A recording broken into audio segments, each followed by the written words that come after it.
The Quran says that the sun sets in a muddy pool of water. Look closely, you will find that the 3 questions come from the book of Daniel in the Bible, a brilliant tactic that the Jews did when they wanted to really examine Muhammad's claim for prophethood.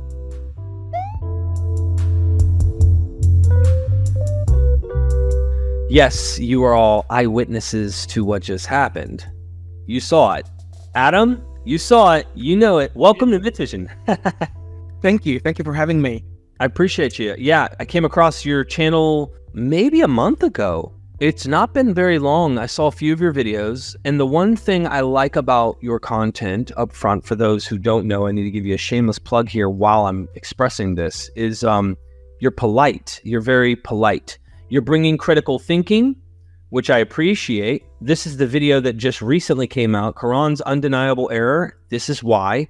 And you think you're going to go in and you're going to go, oh, stupid, oh, this, oh, that, you know, and typically you get that kind of criticism from people who might be disenfranchised or harmed or traumatized or hate, you know, their religion for whatever reason.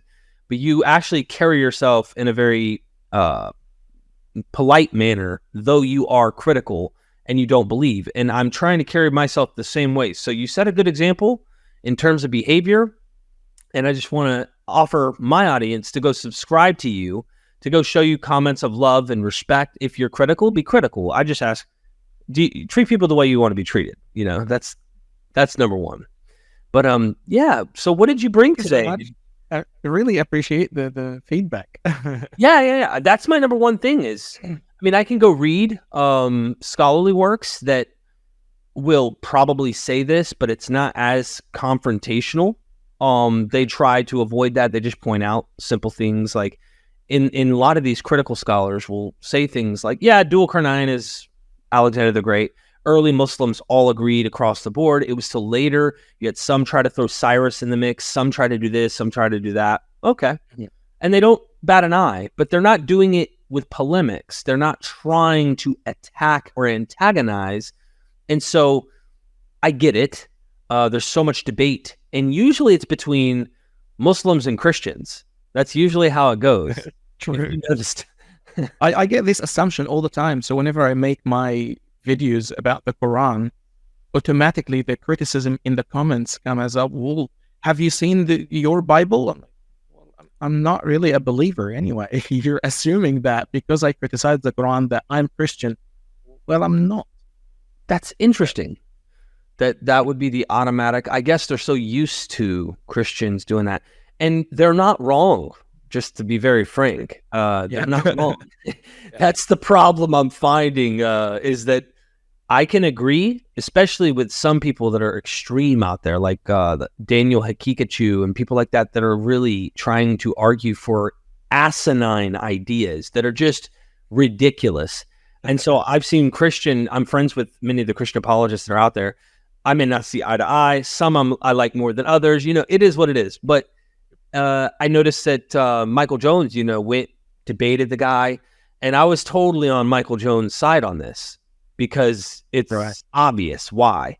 But at the same time, I think Michael Jones is wrong about Christianity. I think he is wrong on his word. You get where I'm going with this. So absolutely. Yeah. And it's a fascinating thing that you see very smart people applying literature criticism when it comes to the Quran, but then they don't really do the same good criticism when it comes to their own faith and their own ideology in a way. It fascinates me. But yeah, then the flip side of that, you get the whataboutism. The moment you start criticizing Islam or Christianity, then the other part is like, oh, so what about your book? Like, I don't follow any book. Yeah. So you proved, you made some good points, and I'm not interested in responding, or I don't have an answer yet. But what about yours? And so that's usually the kind of responses I get back too, is what do you believe then? And I'm like, well, I'm actually a skeptic. I don't really have a belief system in terms of religion. I'm more of a naturalist. I tend to try and be as scientific. I don't know ultimately. If you wanted to pin me down with an absolute answer of like, well, what is really all this? I don't know, but I tend to go with what makes the most sense to me, and that is a natural worldview. And that is what I would think is defendable because it's observable, testable, it's reliable.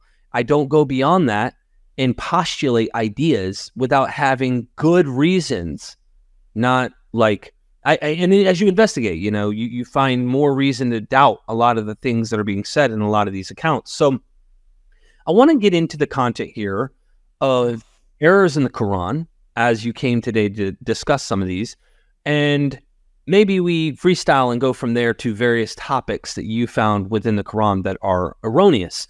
And what do you mean by an error? An error is something that looks like a clear mistake, whether that is a scientific mistake or a historical error.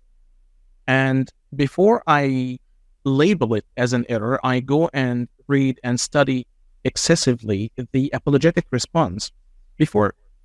So basically, you come across a claim in the Quran, which doesn't match what we know today, whether it is scientific or historical.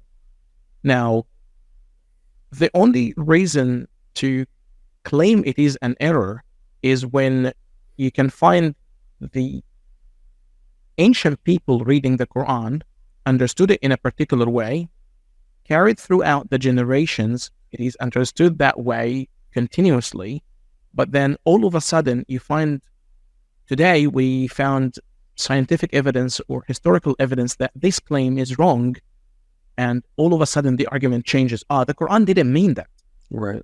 Only then I would say, well, it's a clear error, but you're trying to twist the argument to make it not an error. I can give multiple examples on that. One good example is Mary, Virgin Mary, as presented in the Quran. Now, when the Quran talks about Mary, he calls her daughter of Imran and sister of Aaron, Ukht Harun. So clearly, and then in the Bible, we know that there is also Mary, sister of Moses and Aaron, and she was also daughter of Imran in the Bible. The apologetic response that comes from Muslims usually, but just because the Quran called her sister of Aaron, it's not a historical error. It didn't mean quite literally that she is the sister of Aaron.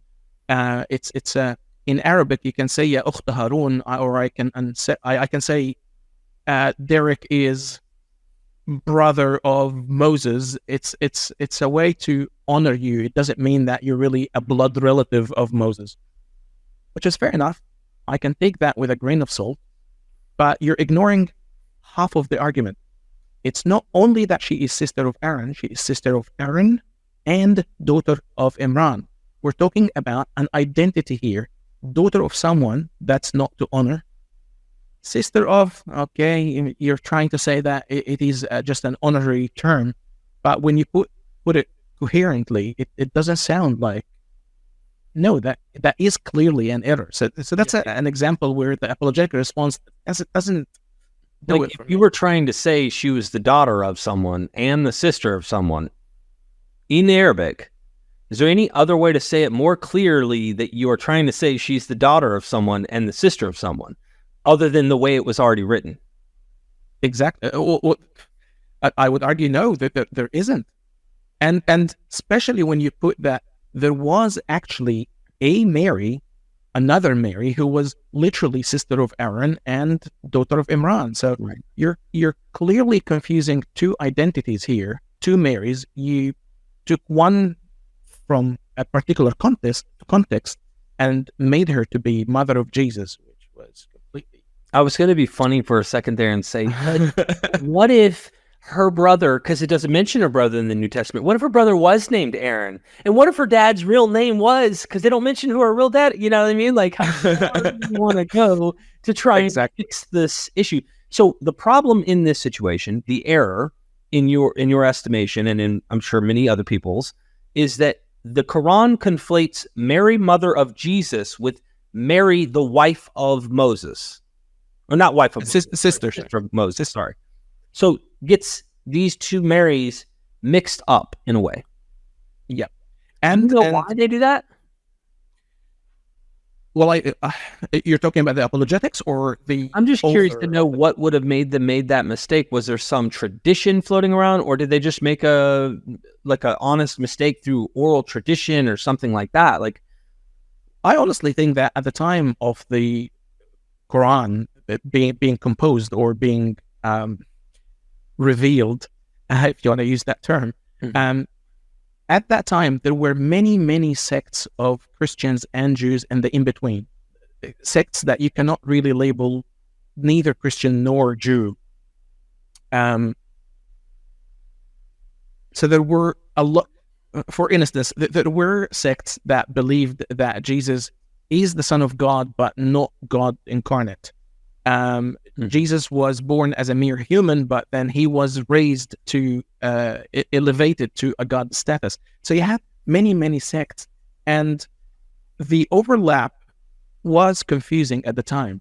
So it doesn't surprise me that the author of the Quran heard a bit of here and a bit of there and got the two confused together.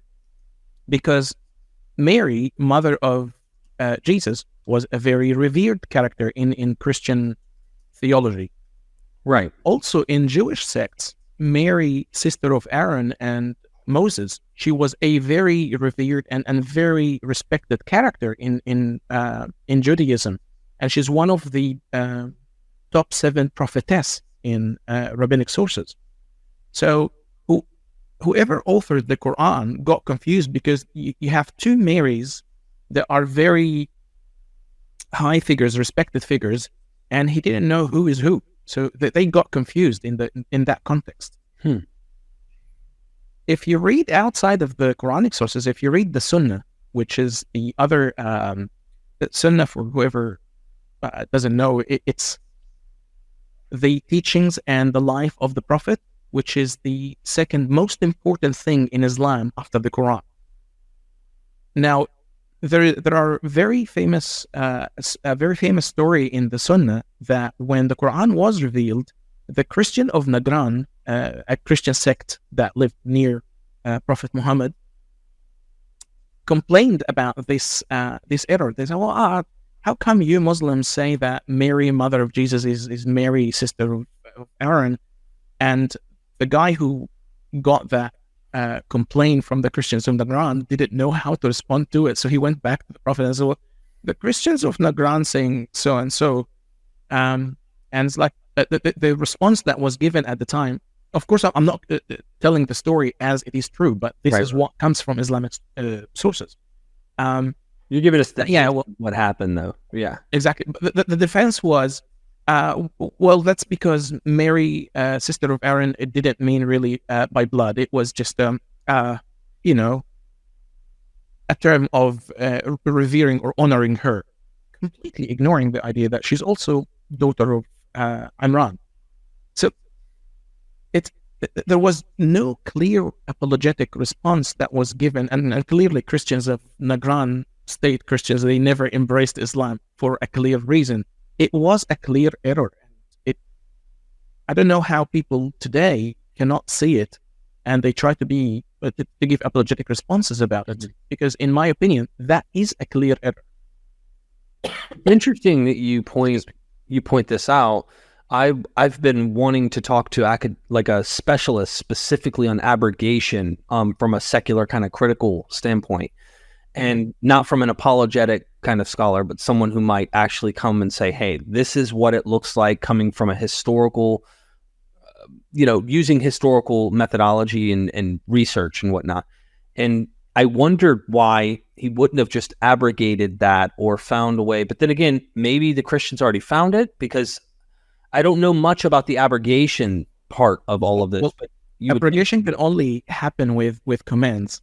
Okay. But it cannot happen with facts. So basically, abrogation works in the sense of God comes and tells you, hey, Derek, you can drink alcohol. Okay. But then 10 years later, he comes, oh, well, that has been abrogated, and now you should not drink alcohol. So it's a command that was allowed for a certain period of time, and now it's no longer allowed, or vice versa. But It cannot happen with facts. I cannot say that Derek is son of such and such, and then 10 years later, Derek is now son of such and such different. Well, it doesn't work that way. Yeah. I get what you mean. That makes sense. Okay, so Mary. All right, Adam, we'll give you this one. You got me. One on Mary. Okay, I agree with you. But that's literally it. Okay, there's no other errors. Just stop already, right? Is that it? Well, so Mary is a good example of a historical error. Now let's go to a scientific error, which is the very famous, long debated. Again, this was in my last video, so you watched it. The Quran says that the sun sets in a muddy pool of water. Now, apologetic response is, oh, no, the Quran doesn't say that the sun sets in a pool of water. It says that Dhul Qarnayn, whether he is Alexander the Great or not, that figure in the Quran, saw it as if it was sitting in muddy water. Like it appeared. So it's not as it appeared to. Yeah. Right. Now, I explain it in details. I'm not sure how far you want me to go here. Following you. All right. So one thing, linguistically, that is completely wrong, because the word that was used, Dhul Qarnayn found it to be setting in muddy pool. Wajadaha, that was the actual word that was used. It was used 40 times in the Quran, in the entire Quran. And the 40 times, well, you want to consider it 40 times or 39 out of 40, it always meant something to be found really happening. Like, it's not like appeared to be happening when it's not. It's either found or found out. So there is no way to twist it. In this particular verse, you can see that when they took the word wajadaha and translated it in the Quran, they twisted the meaning to make it appeared to Dhul Qarnayn as if it was sitting in muddy water. That was the first question mark or alarm. Why this wajadaha out of all 40 other wajadaha or wajada in the Quran was interpreted that way? But now, if you really want to dig deep, you cannot ignore that. Again, we can argue that Dhul Qarnayn is Alexander the Great or not. But in Greek mythology, there was Helios, the sun god, who used to, as the Greek mythology said, that he used to pull the sun with his chariot in the sky all the way to another god, Oceanus, or Canis, a body of water that was in the Greek cosmology. Of course, the earth was flat, and you have this massive body of water that circulates around the earth. So Helios would go all the way to the far west, go to Oceanus, take the sun through the river, where it comes back from the east the next day. That's in the Greek mythology. So now you're telling me again that the Quran didn't borrow any of that mythology, and the fact that the sun was actually setting in water right there. No. And then you take in consideration the Egyptian Ra, again, the sun god who used to sail around the cosmology of the ancient Egyptians, again, in boats, in sailboats. They're literally known as the solar boats. Again, no, the sun has no relation setting in water. The Quran didn't mean that. It meant that. So it feels like the apologetic responses are very, very fragile when it comes to counter the clear claim. And then again, you go to the Sunnah and you'll find that every single Muslim of the early times understood it, that the sun sets in a muddy pool. In one story I presented in my video, they called for a Muslim guy who was from a Jewish background, Ka'b al-Ahbar. They called him and asked him, hey, well, Ka'b, have you heard what the Prophet said? Well, where does the sun set? Only because they were debating, does it set in a muddy pool or in a hot pool? The word in the Quran, hamiyah or hamiyah. It's a very close word. So instead of asking him about what Dhul Qarnayn saw, was it in a muddy pool or in a hot pool, they actually asked him a very interesting question. Hey Ka'b, what does the Torah say about the place of sunset? And then Ka'b responds, well, I don't know. Well, I will leave the Quran aside, but in the Torah it says that the sun sets in mud and water. Now, that is not about Dhul Qarnayn at all. We're talking about clear mythology here. We're talking about people who believe the sun to set in mud and water. Right. So to come today and say, well, no, actually the Quran didn't mean that, doesn't do it for me. It clearly fell into an error. Again, you want to deny it? Be my guest. If I can just make one point, that I think anyone who's been on a beach, like more like the West Coast, and if you're in the U.S., or if you've been on a large lake or a large body of water and you saw the sun setting, from my perception, it looks like the sun is going down into this, wavy, watery sunset into the water. It's going down into the water. From your perception, like, you could understand why anyone would say that, and it wouldn't have been a problem. What ends up becoming a problem is the same thing in antiquity when the gods used to dwell on mountains. Yahweh dwelt on Horeb or Sinai. Mount Olympus was on certain mountains. And once explorers had already checked out those mountains and saw there's nothing up there, the gods end up in the clouds. And then eventually we end up figuring out, wow, we're going above the clouds. I don't see the gods. Well, God's outside space and time, and, God becomes unfalsifiable. All of these things become unfalsifiable. They keep pushing it to the beyond than what it was originally. And so I had no problem. I think it's kind of neat that they thought this way. In some respects, I thought, you look at the sun, that looks natural, looks normal that it would do that. But what happens when the scientific, world starts to come and press on these old ideas saying, hey, that doesn't work. This is how things really work. And you have a book saying, no, and fundamentalists, I'll say, that aren't adapting to modern concepts. See, that's something I can respect about people who might be people who hold to religion traditionally, but they're not so fundamentalist that the evidence doesn't lead them down a certain path. Hey, that's my tradition. Yeah, it's an old book. Old ideas, that was the best they knew at the time. We know better now. That's a good thing.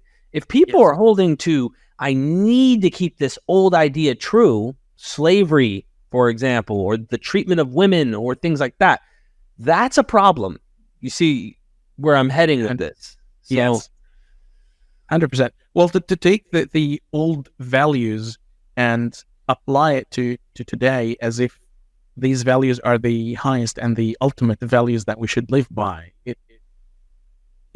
You really have to leave room to understand where it came from, why it was accepted and understood in that context back in its time, but to bring it to our here and now is very problematic. So, yes. Mm.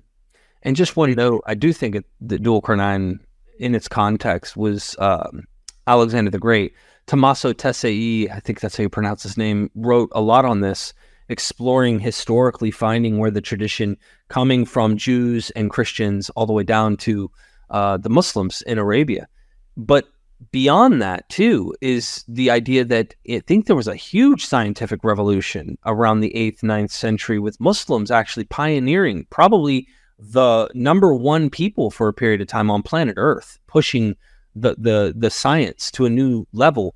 They had come across all this ancient Greek material, the Greek philosophers. They were translating this stuff over from Greek into Arabic and stuff. And they were pioneering a lot of the advanced thinking. I'm not saying that the Quran itself had this, but I imagine the ideas were around, especially with the various traditions. And if he was trading, going out and trading, he must have learned something along the way. I definitely think the mythology level needs to be brought in. That whole idea needs to be brought in. You start comparing it to the other religions and how they dealt with this stuff, it's very similar. So I don't know why that's a problem, other than I have this needs to be true over against the Christians or over against the atheists or over against whoever. That's the only thing I can think of is why they're defending it this way. It's because, well, the Quran is a very unique document. So it's unlike the Bible, whether from the perspective of Jewish traditions or the Christian theology, there is this understanding that the Bible was written by people. It was, yes, inspired by the Holy Spirit or the Holy Ghost, but at the end of the day, we understand that it was written by human beings.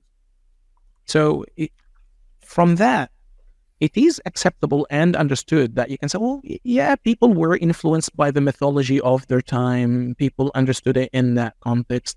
There is room for that in nearly every other religion, Jewish, Christian, or otherwise. But when it comes to the Quran, the uniqueness of it is that it was dictated word for word by God. God is the author. It's not like inspired by God. It is the actual literal words that came out of God's mouth to Gabriel, his angel, to Muhammad, the prophet. Now, you cannot accept that the text has been influenced by mythology or any other worldly elements, because how could God be influenced by what's circulating at the time? So this is what makes the Quran a very special case to study. And when you study the textual criticism of the Quran, it is a different school of thought than when you study textual criticism for the Bible, Jewish or Christian. It makes me wonder if the early Muslims saw the Quran that... I wonder if the development of absolute perfection directly from God out of heaven, like almost like I hear some Muslims seem to portray it as like, this is the perfect book that almost floated down like, and it came down directly from God. I wonder if the early Muslims actually thought that, or if they had more of a nuanced understanding of the material, saying, look, it's inspired by Allah, and the message, the words, the oral words that were spoken to him through the angel Gabriel to Muhammad, he puts that into the Quran, or gave those words to us, and we put them into a book we call the Quran. I'm wondering if they're a little bit more nuanced instead of like absolute perfect, directly out of heaven. I don't know. I don't know. Have you seen? Because if the claim is that they all, from the beginning, thought this way, it does make it a special case, because to me, it makes it more falsifiable, much more falsifiable than allowing human involvement and even potential human error in the text of the Bible. Most Christians you run across aren't fundamentalist, unless you're in America, but like, you're going to find them and they go, yeah, there's contradictions. Yeah. It's, humans wrote this, but it was inspired. There's this overarching message that God's trying to convey. Oh, okay. So when you find all these issues, many Christians don't lose their faith. They're like, okay. Many like me, though, who believed it was inerrant, infallible, God really was trying to preserve it perfect as much as possible. And I found all this other stuff out, really popped my bubble. I could not keep my faith. You know what I mean? Yeah. Well, in the Quran, there is evidence for both. There is evidence that from as early as you can go, people consider the Quran to be the actual literal words revealed from God's mouth. And there is also evidence that it is not. Well, it depends how you want to take it, because you can see clearly that people did not transmit the Quran exactly word for word. So you would question, well, if this is the actual word that came from God, why didn't this word specifically carry on? And I'm talking about a literal word. This is when you find all the concepts like abrogation, Lawh al-Mahfuz, literally the book that is written in heaven. So the claim is that there is a copy of the Quran that is written and preserved in heaven, and that is the perfect preservation of the Quran. I know it's circular reasoning, but this is mentioned in the Quran itself. The Quran tells us that there is a copy of itself up there with God.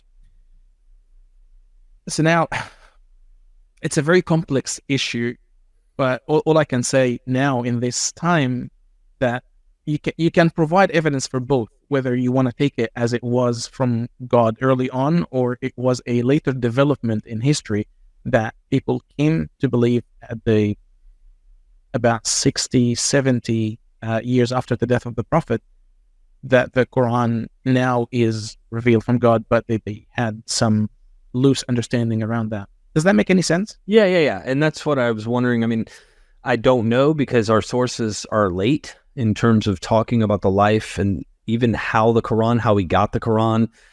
There's different voices explaining, but it seems that, the collections of it on stones and leaves and things like that, and getting warriors that are dying off to come and tell us what was said by the Prophet and get all that written down, depending on what you're reading, exactly how, because there's different stories about that. But let's go into a few more examples of problems that you find that kind of reveal the man-made or the human aspect of this supposed divine, through and through divine book.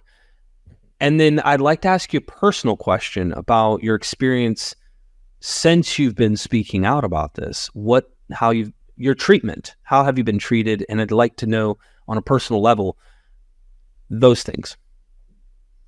Okay.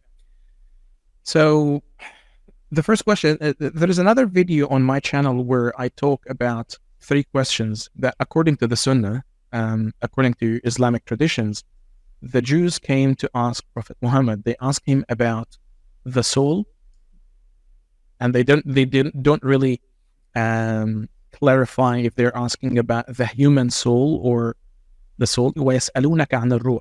They ask you about the soul. And what's the name of this video? Muhammad, was he really a prophet? I think. How old was this? Do you know? It's about a year old now. Okay. I'm finding it now so I could share it to people in the chat. Right. I think it's one of those videos that you gave me a shout out for on your channel about 6-7 months ago. Oh, I did? Yes, you did. But you put it on the YouTube community tab. Okay. 5 human errors in the Quran that revealed the author was not God? No, that's another one. You shouted out too. I did. Okay, so I'm okay. But yeah, you a prophet. Was it? Yeah, because I think I changed the title of the video after the shout out, but the link remains the same. I'm just sharing it. This is the one I think. Please forgive me. Go ahead. So apparently, according to Islamic traditions, the Jews came and asked Prophet Muhammad 3 questions. 1 about the soul, 2 about young men that lived in ancient past. How many were they, and what's their story? And the third thing was about Dhul Qarnayn. So 3 questions. Now, the way these 3 questions were, and anyone debating this, it's actually in the Quran. So even if you guys say, well, I don't believe in traditions, I don't believe in Sunnah, it's hadith da'if. It's a refuted hadith or refuted narrative I don't agree with. Well, it is actually in the Quran that these 3 things, it says, وَيَسْأَلُونَكَ, meaning they ask you about Dhul Qarnayn, they ask you about the spirit, and they ask. So you cannot refute that they came from questions from people around Prophet Muhammad at the time. Now, to the naked eye, it looks like these 3 questions were random questions. Unless you really look closely, you will find that the 3 questions come from the book of Daniel in the Bible, which a brilliant tactic that the Jews did when they wanted to really examine Muhammad's claim for prophethood. The most interesting thing is the way these 3 questions were answered in the Quran. The first question was, when they ask you about the spirit or about the soul, say, I don't know, it's something from God.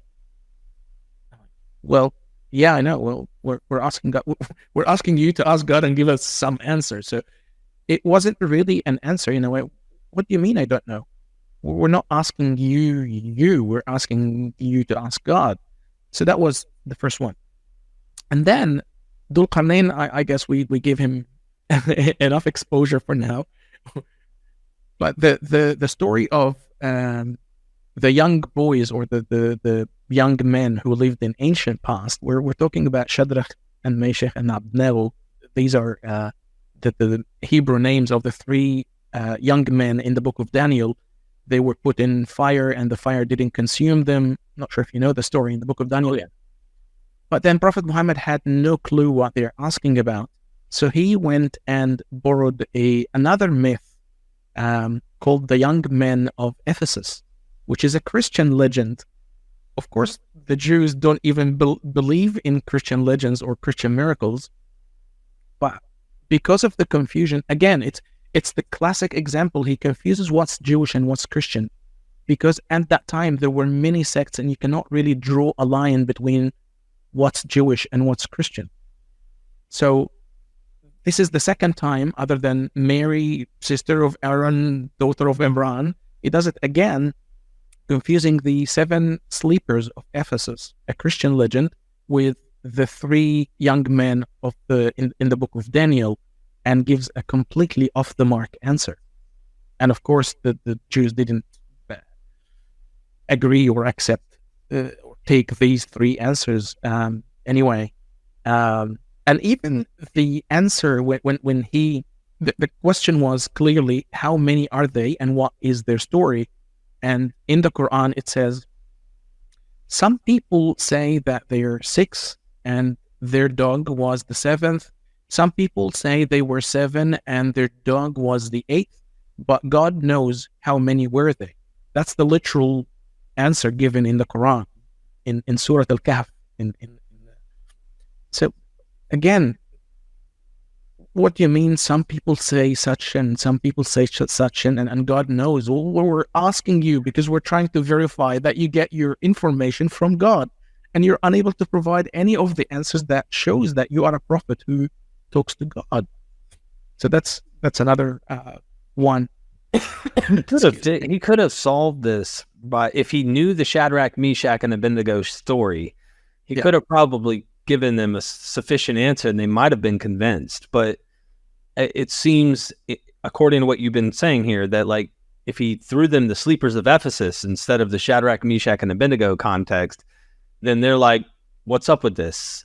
You know, I'm a big fan of seeing even these sources critically. Like, some of these scholars wonder, were there really satanic verses? You know, some think maybe there's something like a memory that goes back, and then others who say no, and then some say it's a theological thing going. Like, there's always like different schools of thought, even in the critical scholarly world, that aren't apologetic, and they have different views. But I don't know that one. I'd love to look and see deeper, but you kind of think about that. What's another one? What's another one? Let me just close this curtain because the sun keeps blinding me. So just give me okay. 1 second. All right. Thanks for those super chats, everybody. I will get to them. Bear with me here. I am just trying to get through a little bit of context in my first interview discussing this with Adam, and then we will come to your super chats. So thanks for the support. Appreciate the love. Hit the like button. Share this out.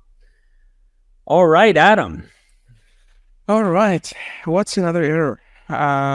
Or another issue that you see, something that, you know. Another issue I see is the acceptance of the Quran, so the Quran talks about Jesus as the Christ. And that, in my opinion, is another problem, because the Quran, so to give context, the Jews had an idea about what is a Messiah, what is a Christ, okay? And they have this idea about this person who will come and establish peace on earth, and this is the Messiah to come. Now, at some point came the Christians. Of course, they weren't Christians from the get-go. They were a Jewish sect who believed that actually the Messiah came and fulfilled all the prophecies, and he died on the cross, and apparently that peace was not peace on earth as such. It's making peace between heaven and earth, and being the savior for humanity, saving us from eternal sin and so forth. That's the idea between the Jewish understanding of the word Messiah and the Christian understanding of the word Messiah. Comes the Quran and calls Jesus Isa ibn Maryam al-Masih, which is Jesus, the Messiah. But then he rejects the idea that Jesus was crucified and died on the cross for the sin of man. And at the same time, clearly Jesus didn't establish peace on earth in a worldly sense as the Jews. So he rejects the idea of, or the view of, both the Jewish understanding of the Messiah and the Christian understanding of the word Messiah or Christ. Yet he still calls Jesus the Messiah. So in what sense, I would like to know, but the Quran doesn't give you any understanding. It seems like the Quran didn't even understand theologically what a Messiah is. That's interesting. Almost like the context of earlier centuries and the meaning and understanding of these things, especially initially, take on a whole different meaning by someone out of the context that may be using the same language, but don't really know where the original initial context for that theological term is coming from and what is intended. I mean, one could argue that a Messiah was somebody who was a political leader, that would have been a king or ruler or leader or something like Cyrus the Great. Jews saw him as a Messiah. The language is still kind of used in the New Testament. Jesus is a king. He's supposed to be the king of the Jews. However, he doesn't establish peace on earth. He came to bring a sword. However, there is this theological idea, though, that heaven will come down. The New Jerusalem will come down. The bad will be destroyed. He will rule on a throne. He will be that Messiah the Jews were thinking he was supposed to be, but he had to die first, and the Messiah had to suffer, and then they're still waiting for kind of the Jewish idea to happen. It just hasn't happened yet. But then you get to the Quran, and I imagine, I've heard them say that in the end, Jesus will come in and fulfill those things. So there's some context I think they do bring in, but they don't want him being crucified, some of them. Some of them like trying to hunt for things that might be early in like certain versions of Christianity where Jesus didn't really die on a cross. We have hints of this, you know what I mean? Yes, in the yes, we have in the rejected forms of Christianity that Jesus didn't die on the cross. Some people will say that it was actually his appearance on Simon of Cyrene. And that is, I cannot remember exactly the Christian sect that believed that, but it was in the apocryphal Gospels. And somehow, again, Islam borrows from that. And it all boils down or comes down to the idea that it seems that the author of the Quran or whoever established the earliest version of Islam didn't know Judaism from Christianity, from the in-betweens, and this entire spectrum was confused in a sense. So he borrowed stories from here, stories from there, and sort of stories from random sects, and there was no coherence whatsoever. Or maybe they're trying to unite by they're trying to find a middle ground politically that gives enough Christian ideas and enough I don't know, I mean, there's speculation here. I like your idea.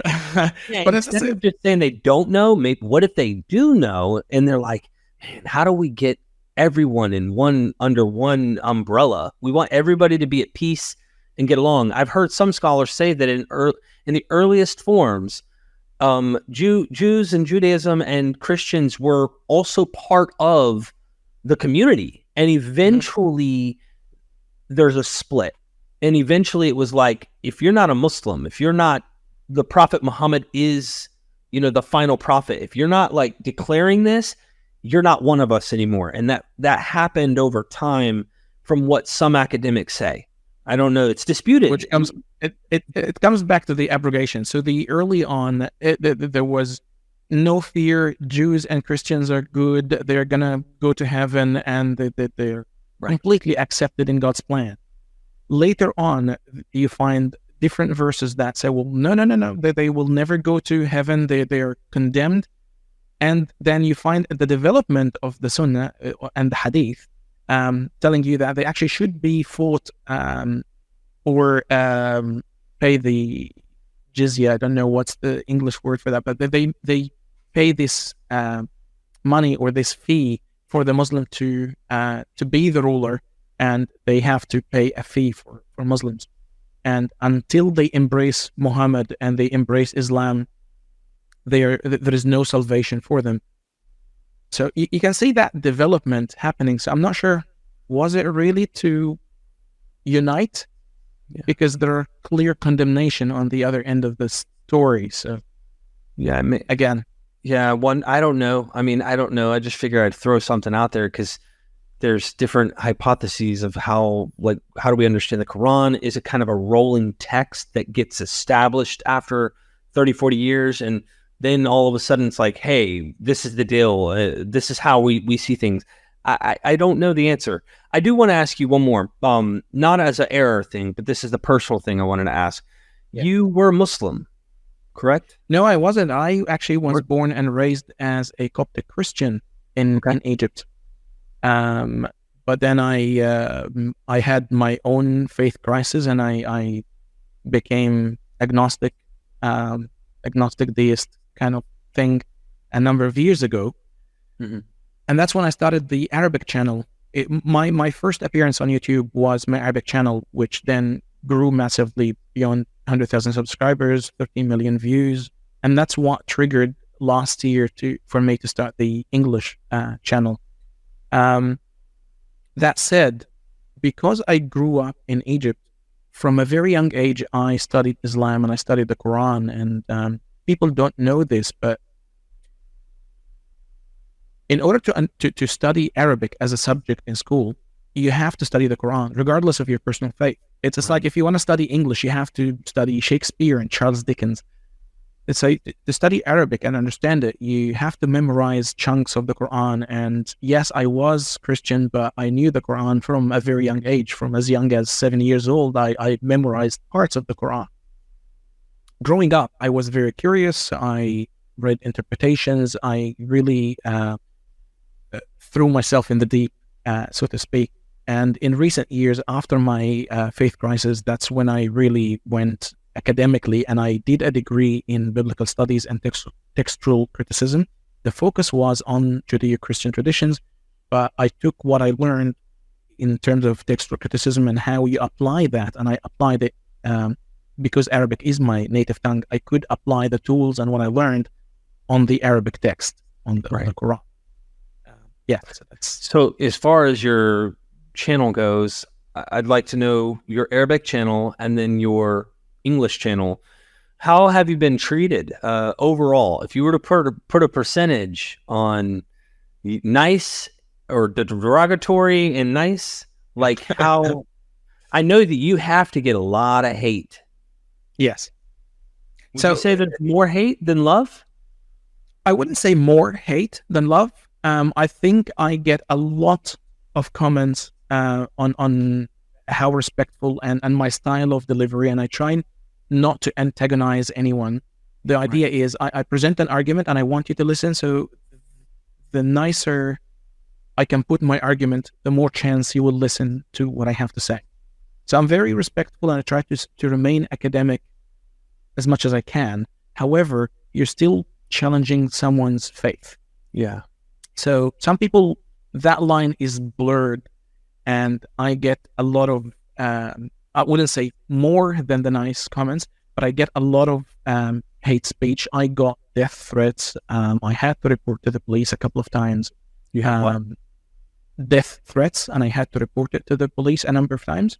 Wow. And yeah, so it can get very nasty, but I wouldn't say that the death threats and the hate was more than the nice comments. And like, man, I don't agree with what you say, but I respect you. I get that too. I like that. I wish more people would do that. That's nice. You being an ex-Christian, I was also a Christian, different flavor of Christian than you. But as far as your criticisms of Christianity and Islam, I see you do focus a lot on Islam here. Tell me, what is it like in terms of criticizing Islam versus criticizing Christianity, and how how have you been treated by either? Have you done a lot of criticisms of Christianity? So I have two different approaches on the Arabic channel and the English channel. So on the Arabic channel, I realized that in Arabic, there is hardly anyone who speaks against Christianity in an academic sense. So in the Arabic world, we don't have the Bart Ehrman and the Richard Dawkins or anyone who is skeptic or at least academic in biblical studies. Mm-hmm. We don't have this. So when I started the Arabic channel, I was kind of equally criticizing all religions. I do have a good chunk criticizing Christianity, Judaism, and Islam. But in the English channel, the approach changed, because in the English world, you have a lot of academic criticism and for and against arguments and apologetic response. The literature is very rich for Christianity and Judaism, but sure, you hardly find good material to criticize Islam from an academic point. And those who do it, the usual criticism they get, but you don't speak the language. You're professor such and such, but you don't understand the Quran. Really? The guy is a professor and spent his entire life to study the Quran. So anyways, I established the English channel while I clearly show and tell that my stance is I'm not religious. I'm not coming from my Christian background. Yeah, most of my videos focus on Islamic criticism because I think this is what is lacking in the English It's world. more of a pressing need, you're saying. Yes. Okay. Yes. Got it. I figure I'd ask because that I see it as a need as well. I think a lot of people who are atheists, who are, being critical, don't spend enough time, I think, fairly being critical of all the Abrahamic faith. That includes Islam. And so, but I also want to be very respectful as much as possible in that process. I don't have any goal in going out and just burning down the house of that's not my personal goal. My goal is to show you using your mind, being critical, letting people understand people are going to be emotional because it's sensitive, but like just using evidence and historical research, you can walk away and then you can actually enjoy researching it. If you get to where I'm at now, I'm not like axe grinding, chip on my shoulder. I just want to debunk it all. That's fun here and there. For me, more of a historical research, like I talked about before we went live. I like finding out how the humans came up with their stories and where they borrowed them and how they were inventive and creative and borrowing ideas, or even culturally, these ideas were in the air, let's say, and they were influenced. I like to do that kind of stuff. So yeah, the same goes for Islam. Like I look at it and I'm like, yeah, not convinced at all. Like this is not convincing just to me like Hinduism. Okay. Yeah. Like I'm not convinced at all, but I love exploring and learning history and things like that. And I think this is an important part of history along with the rest of the world's religions and myths and things like that. So, I just wanted fascinating. It is fascinating. This work, the research and drawing the lines and making the connections, it really is. I do understand you completely because it brings me a sense of joy making these links and finding the dots. And that's why I smiled when you made your last video, when you started bringing up Oceanus and you're bringing up Ra and the sunboat and taking them into the water because you're on the water, you're floating. Plus, they believed that the blue sky there were waters above the firmament. They believed in a solid dome above us that was hard. It was solid, rock hard. And that cosmology, which is what makes me interested, that this cosmology, which eventually becomes global in the Greek world, and you would think in the Roman world, this would have been something that people started spreading. But somehow these ideas still around in the 7th century have that more ancient cosmology. That's interesting to me. Yes. Because if it was global, I mean, I guess it would give some apologists a little more, because this is what we see in the Bible. There are places where I think some of the literature is written later and may reflect more of a Greek cosmology that comes later. And then an earlier cosmology, ancient Near Eastern, even ancient Greek, was not globe. It was later philosophers who discovered this. So you see both. And so what happens is, well, I found a place in my book that sounds global. And then what do you do with all the flat stuff? Oh, well, this one interprets all that, and it's like, yeah, you press the other one. yeah. Ladies and gentlemen, today I have a very special guest. We're going to be diving into his work pertaining to Islam. And many people who watched MythVision for a while have been curious to know, what are the ideas surrounding scholarship on the rise of Islam, the origins, and where does this material come from? And there's an interesting debate. It's a discussion, really, that I hope people will enter into, and that is how we're approaching the historicity of these events. If we go to later biographies or the hadith, you're going to find even Muslims disagree over particular details, and we're going to discuss some of this stuff today. But using historical methodology, starting with the Quran, which is the specialty of our guest here today, he's trying to take a historical approach. Can we take a different understanding? Can we walk away understanding the rise of Islam differently than the way it may be painted throughout time? And so that is our guest today, is Gabriel Said Reynolds. Dr. Reynolds, welcome to MythVision. Thank you, Derek. Very happy to be with you. Yeah, thanks for inviting me, and I look forward to our chat. Absolutely. Right now, you better go down in the description.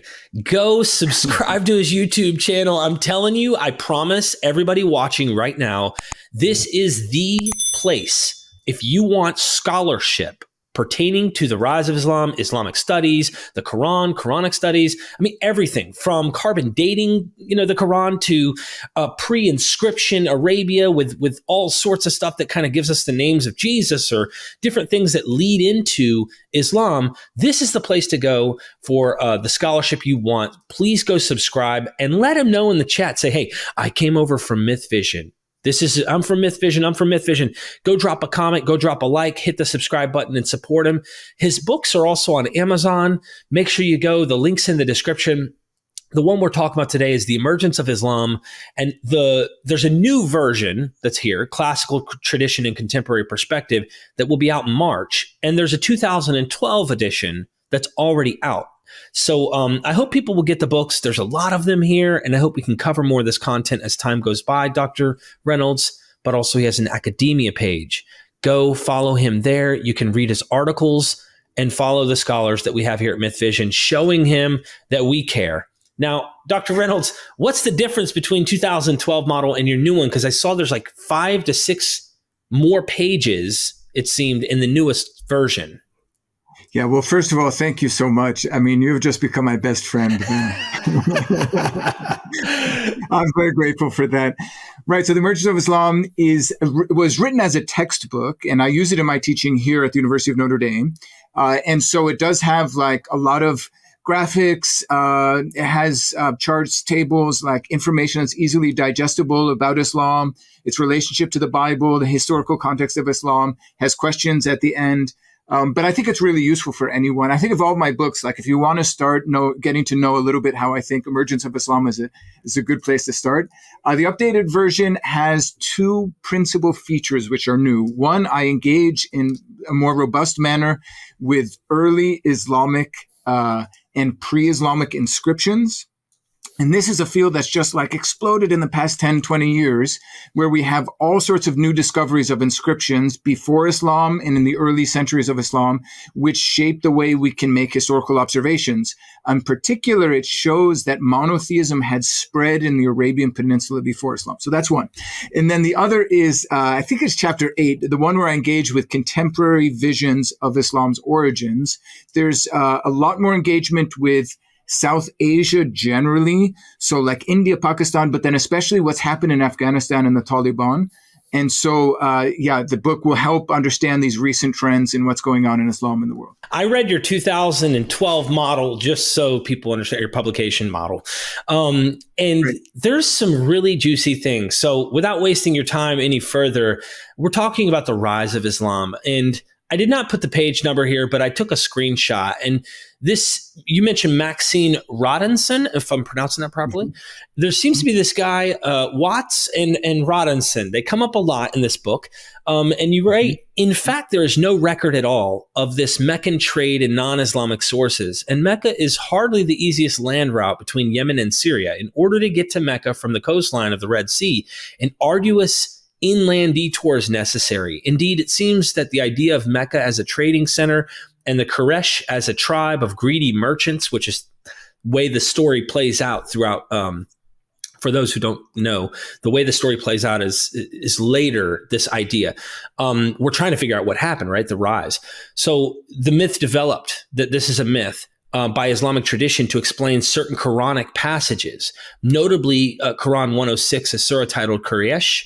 This myth was then used by Western scholars such as Watt, who were eager to find social and cultural factors. Can you comment about that? And like, Sure. What is the issue here? Yeah, what's going on there? Right. So this is super interesting. I'll try to be concise because there's a lot to say about this. Basically, with the rise of Western scholarship on Islam, you have all these scholars trying to understand how this movement emerges, right? Islam is a spectacular movement. The Prophet preaches, according to traditional dates, between 610 and 632. And very quickly, Islam spreads throughout the Arabian Peninsula, the Middle East. You know, a good way of sort of marking the growth of Islam is that 732 is the date of the Battle of Tours or Poitiers, so which is in southern France. So in 100 years after the Prophet's death, Islam was spread in France. So you have all these Western scholars who are like, what happened? Yeah. Now, of course, from an Islamic point of view, the answer is easy. God. I mean, God was the one who inspired the Prophet, who sent the Quran to the Prophet, and who aided and supported the early Islamic armies as they went in their conflicts with unbelievers. But then you have these Western scholars coming around and they're like, okay, we need a secular explanation for this. Some of these scholars were themselves Christians. Watt, he was, I believe, an Anglican priest himself.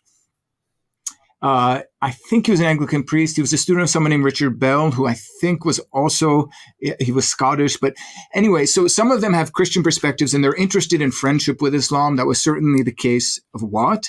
And then you have other Western scholars who are either openly atheist or just completely secular. If they have religion, they keep it, basically hidden. And Rodinson, to use the fancy French pronunciation, is one of those sorts of scholars. But Watt, like Rodinson, and there was a scholar named Grimm before them, they used a social model to try to explain why Islam emerges. And a lot of this was based on the principle that the Quraysh, the principal tribe of Mecca, were these like wildly successful merchants. Mm-hmm.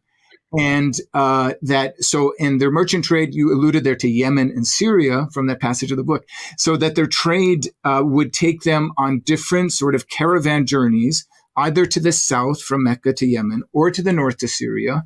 And they became fabulously wealthy trading. Well, they have different ideas what they traded, but either they were intermediaries for some trade that actually might have started in India, passed through South Arabia, and went up to Syria, or they had their own spices and things, which people sort of, imagine is connected to Arabia. But this was really convenient for them. It's worked as an explanation because in part, I don't know this as well, but in part, I think it was linked to certain explanations for the origins of Christianity through social movements. Right. So they developed a similar idea for Islam, which was, listen, the Quraysh had become fabulously wealthy, and inevitably that brings along with it moral decadence or decay, right? And so they had this idea that Muhammad must have observed a society in moral decay or ethical decay, and that this would have awakened his conscience and led to either some sort of sincere religious experience, or maybe, for a more polemical perspective, a fabrication of a religious experience so that he could combat this ethical decay. And in particular, they imagine him as sort of the champion of the underclasses, that he was there to support the poor and outcasts of Mecca against the rich and wealthy Quraysh. Okay, so that's kind of their model. Now, just say a thing or two about the problem of that. It's really fanciful. But the principal problem is understanding whether there actually was this robust Meccan trade. And there are all sorts of questions about this. First of all, Mecca does not appear on any pre-Islamic map. Right. Period. There are reports among certain late antique and classical authors of a place called Makoraba, and some Western scholars have speculated that this may be Mecca. It's pretty clear that it's not. Even etymologically, like trying to get to the root of the word, that it's not. In Mecca's, not only does it not appear on any map, it's not mentioned by any. And isn't it in the north, like way north of in Arabia, almost like between Egypt and Southeast Asia? Yeah, it's in the northern part, and it is not actually on the coast. I mean, that quote that you read from the book sort of alludes to this. It's not actually on the coast, so it's not a convenient. I mean, if you were going to go by land for some reason and not travel up the Red Sea to a place called Ayla, which is basically Aqaba today, you wouldn't go through Mecca. I mean, you have to go through a desert mountain range, and it's isolated. But more importantly, Mecca is just not there. I mean, if it was this great trading center, someone would have mentioned Mecca. And another problem is, after Islam, Mecca is not, in fact, like after the rise of Islam, Mecca is not, in fact, a trading center in the early Islamic period. Trade is centered between Iraq and Syria and eventually Egypt and some other places further east and further west. But Mecca, so why was it that Mecca before Islam was a great trading center and then in early Islam is not? So lots of problems with this idea. The most famous work that criticizes the idea was by a woman named Patricia Crona, who wrote a book called Meccan Trade. And she had her sort of conversation partner was an old Belgian scholar by the name of Henri Lamens. And she really criticizes his work and says, listen, basically, even if there are certain Islamic texts which speak about Muhammad, for example, going on a merchant journey with his uncle Abu Talib as a boy, we should not give much authority to these traditions. And sort of good historical work shows us that Meccan trade, if it existed, it was modest, and therefore the whole social explanation endorsed by scholars like Watt and Rodinson that Muhammad's conscience was awakened because of the ethical decay is probably false. So, okay, there's a lot here. And just to point out, there is that social explanation. The West typically, when they're coming with a secular angle, they do with Christianity too. You're right. I mean, Paul was a tent maker. These fishermen are from Galilee, and there were tax collectors in this region. So they're thinking they're little enclaves of groups that kind of like are, they're in their own little pockets, and they're passing this information around. And maybe there's success among the poor or among slaves in the empire, like things like that. So they're trying to find a model in which explains the growth and development of Christianity. And some of it you would look at it and go, that sounds a little bit, there's some good explanations, some of it maybe not. But yeah, I've never understood, now that I've learned what I've learned, like why people want to say that people completely fabricate religious experience. And I say complete because we might exaggerate as humans, but like, I don't think you need to like act like people are faking things in order to be convinced, is my point. After researching enough to know how humans are, like, people really believe and experience things. And so, yeah, this is a really interesting question. And I'm not really, I don't really have great expertise in thinking through this, but it does interest me. And I would like to say something about it. Watt, for example, Montgomery Watt, so one of the two scholars that we're speaking about that are brought up in the book Emergence of Islam, he believed in Muhammad's sincerity. And this is following earlier Orientalists, most famously a 19th century scholar named Sprenger, I think he was Austrian, probably doesn't matter, who insists that Muhammad, or at least proposed that Muhammad fabricated his claims of religious experience for his personal ends, right? Because you could see the temptation of a scholar saying that, first of all, maybe they have their own biases against Islam. Maybe they don't like Islam or Muslims. So that could lead to it.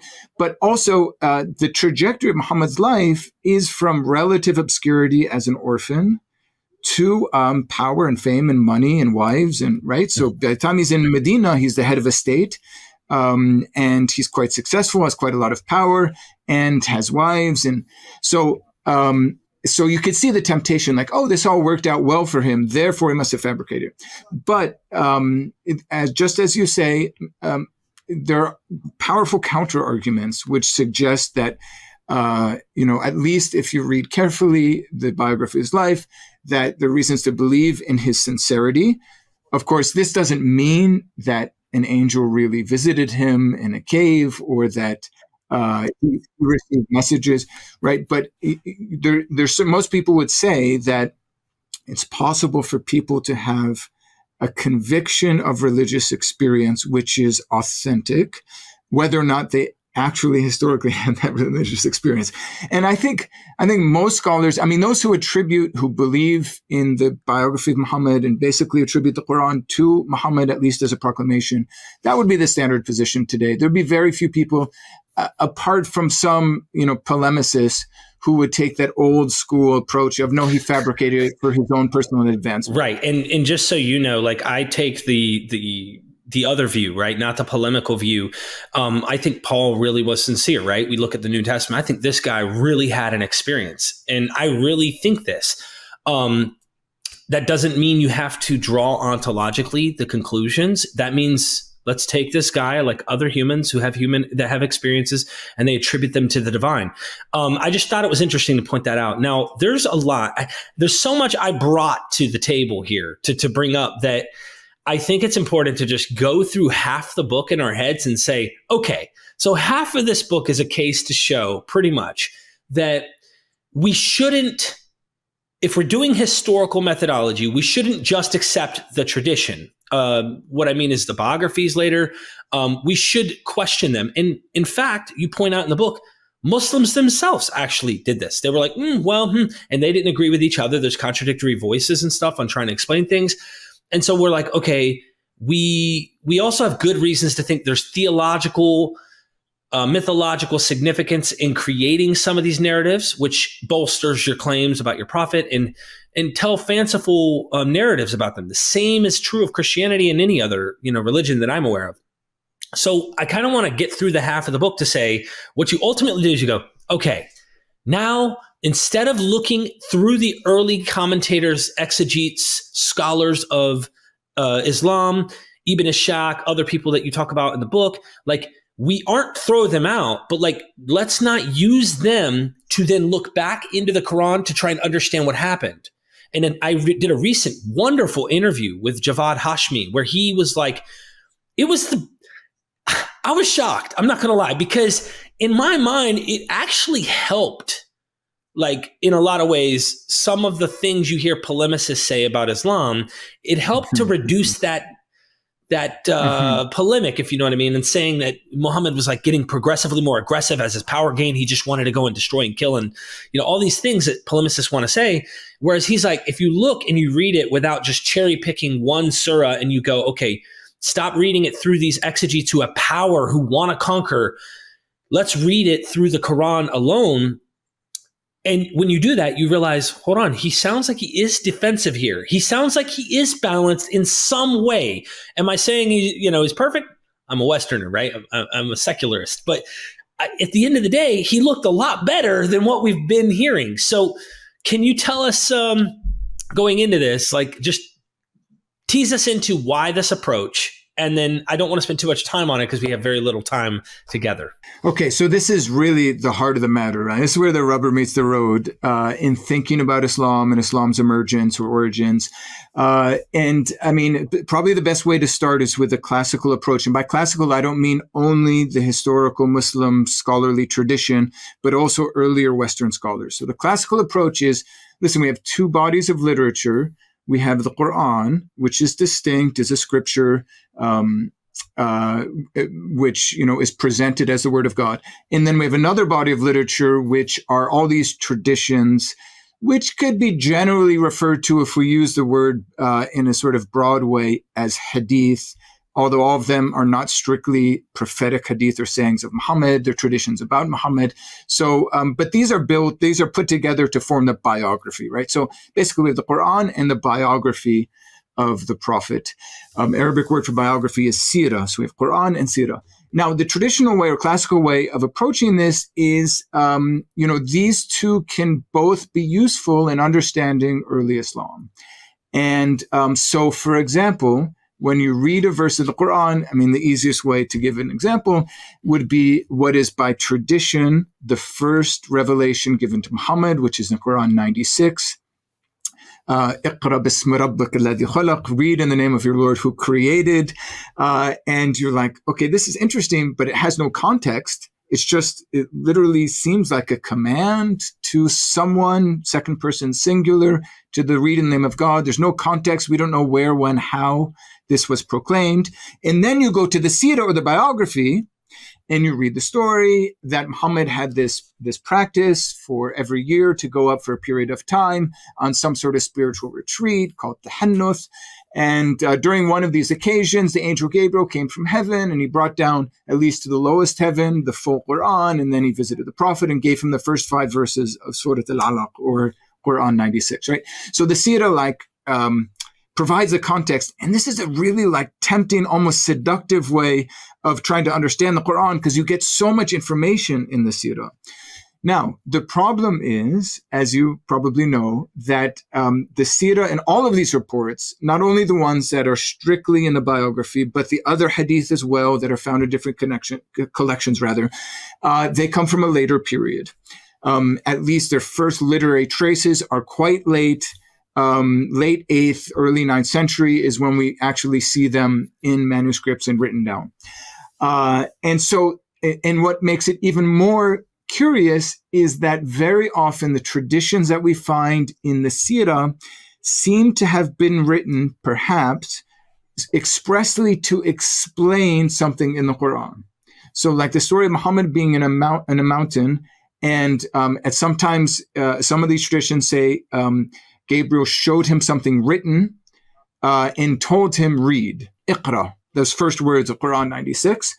And being in a mountain, in a cave, all sorts of biblical sort of examples of where this happens with Elijah and others. So if that's the case, that is, if at least some of the traditions were initially written to explain the Quran, we can't then turn around and understand the Quran through them because they're produced by the Quran, so we can't use them to explain the Quran. They come after the Quran, not before, which gives basically reason to those who would argue that in understanding the Quran, we need as much as possible historical evidence from the time and place the Quran was proclaimed or written, and understanding the Quran in light of earlier literature, which is principally Jewish and Christian in late antiquity. Some would say pre-Islamic poetry. That's another question. That's a little bit tough.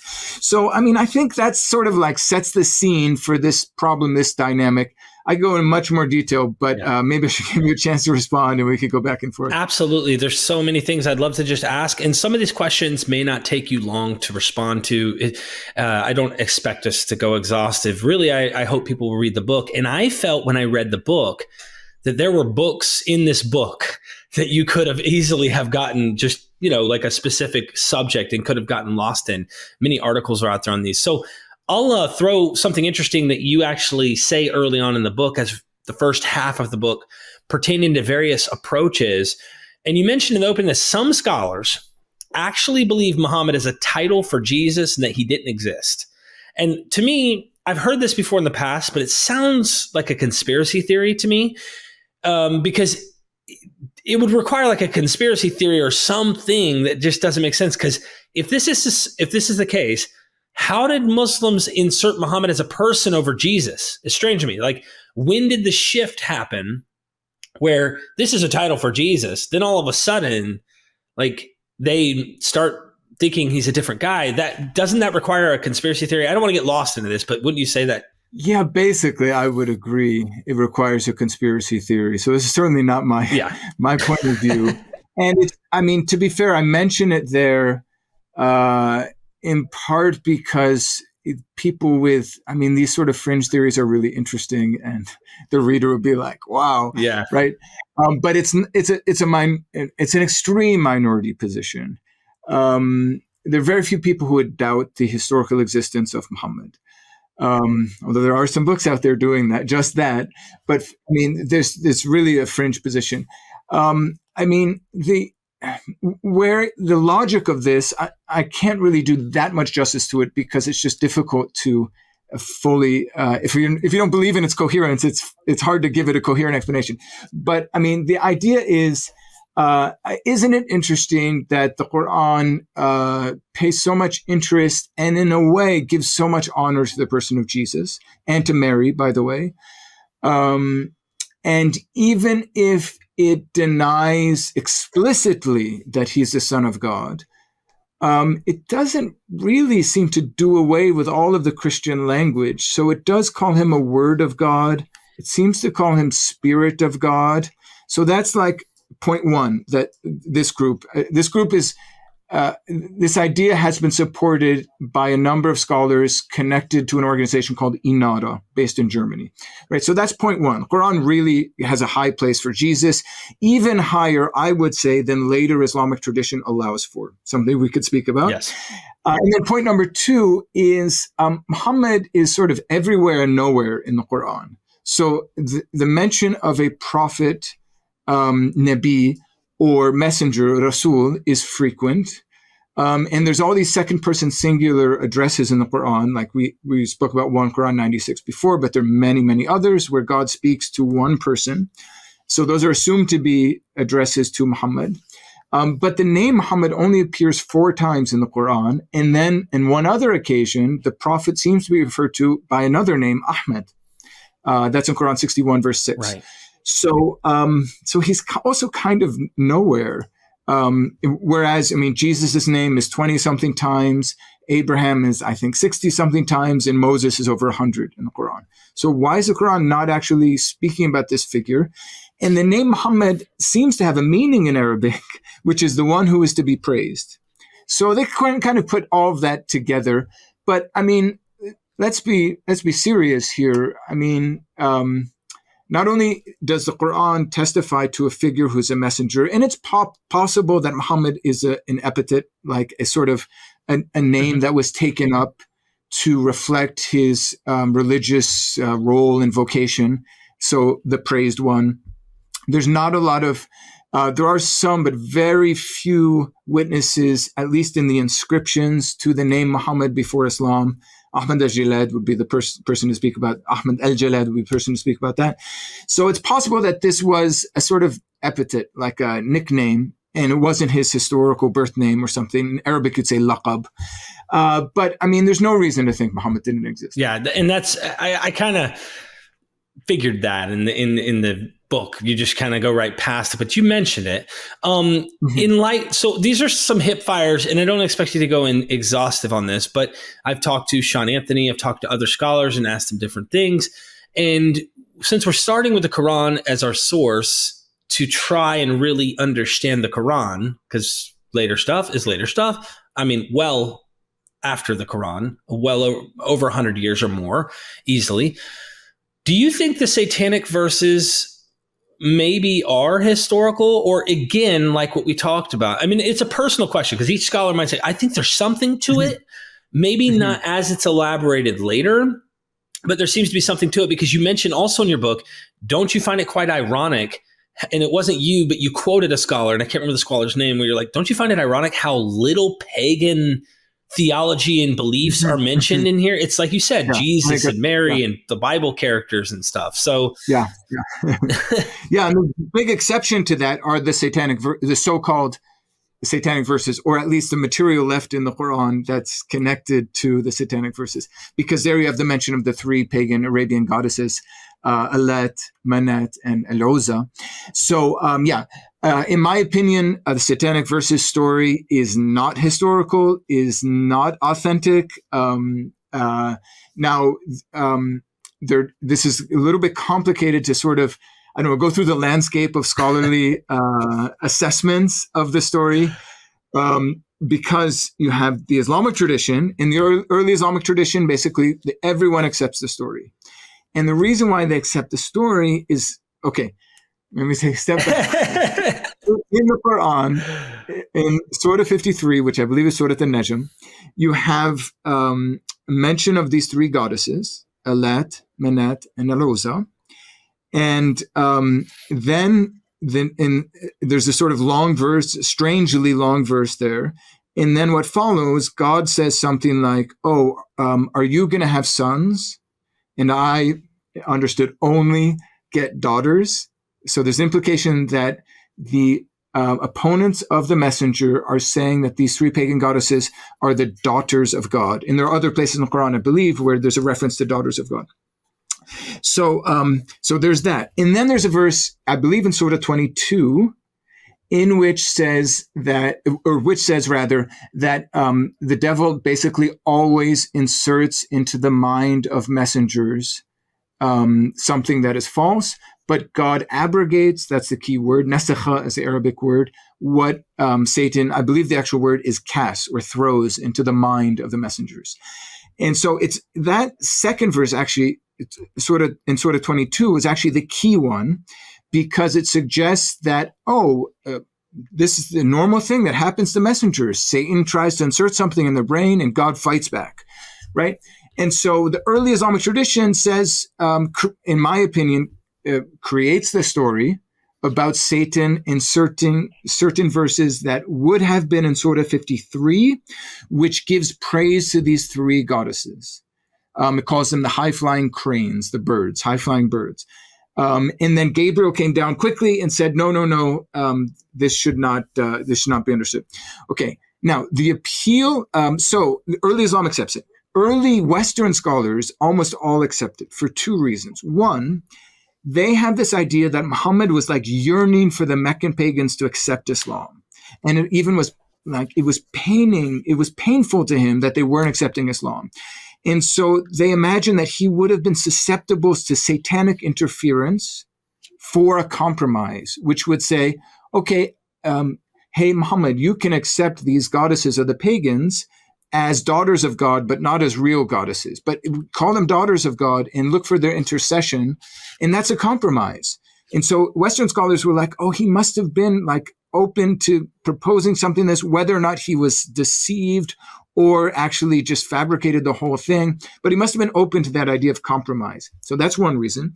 And the other reason is early Western scholars would say that the story is so injurious, that is so harmful to the reputation of Muhammad's reliability, that it must be true. Like no one would have passed this story on. No Muslim would have passed this story on if it weren't true. That's basically the criterion of embarrassment being applied. Yeah. So, I think neither of those apply. They're both wrong. The story is in early Islam, obviously was not seen as a problem because I think it was created to explain the verse in Surah 22. It was transmitted without a problem. And this early stage of Islam, storytelling was a really productive sort of phenomenon. All sorts of stories about lots of prophets. I could tell you other stories about other Quranic prophets that puts them in a bad light. There's lots of these stories.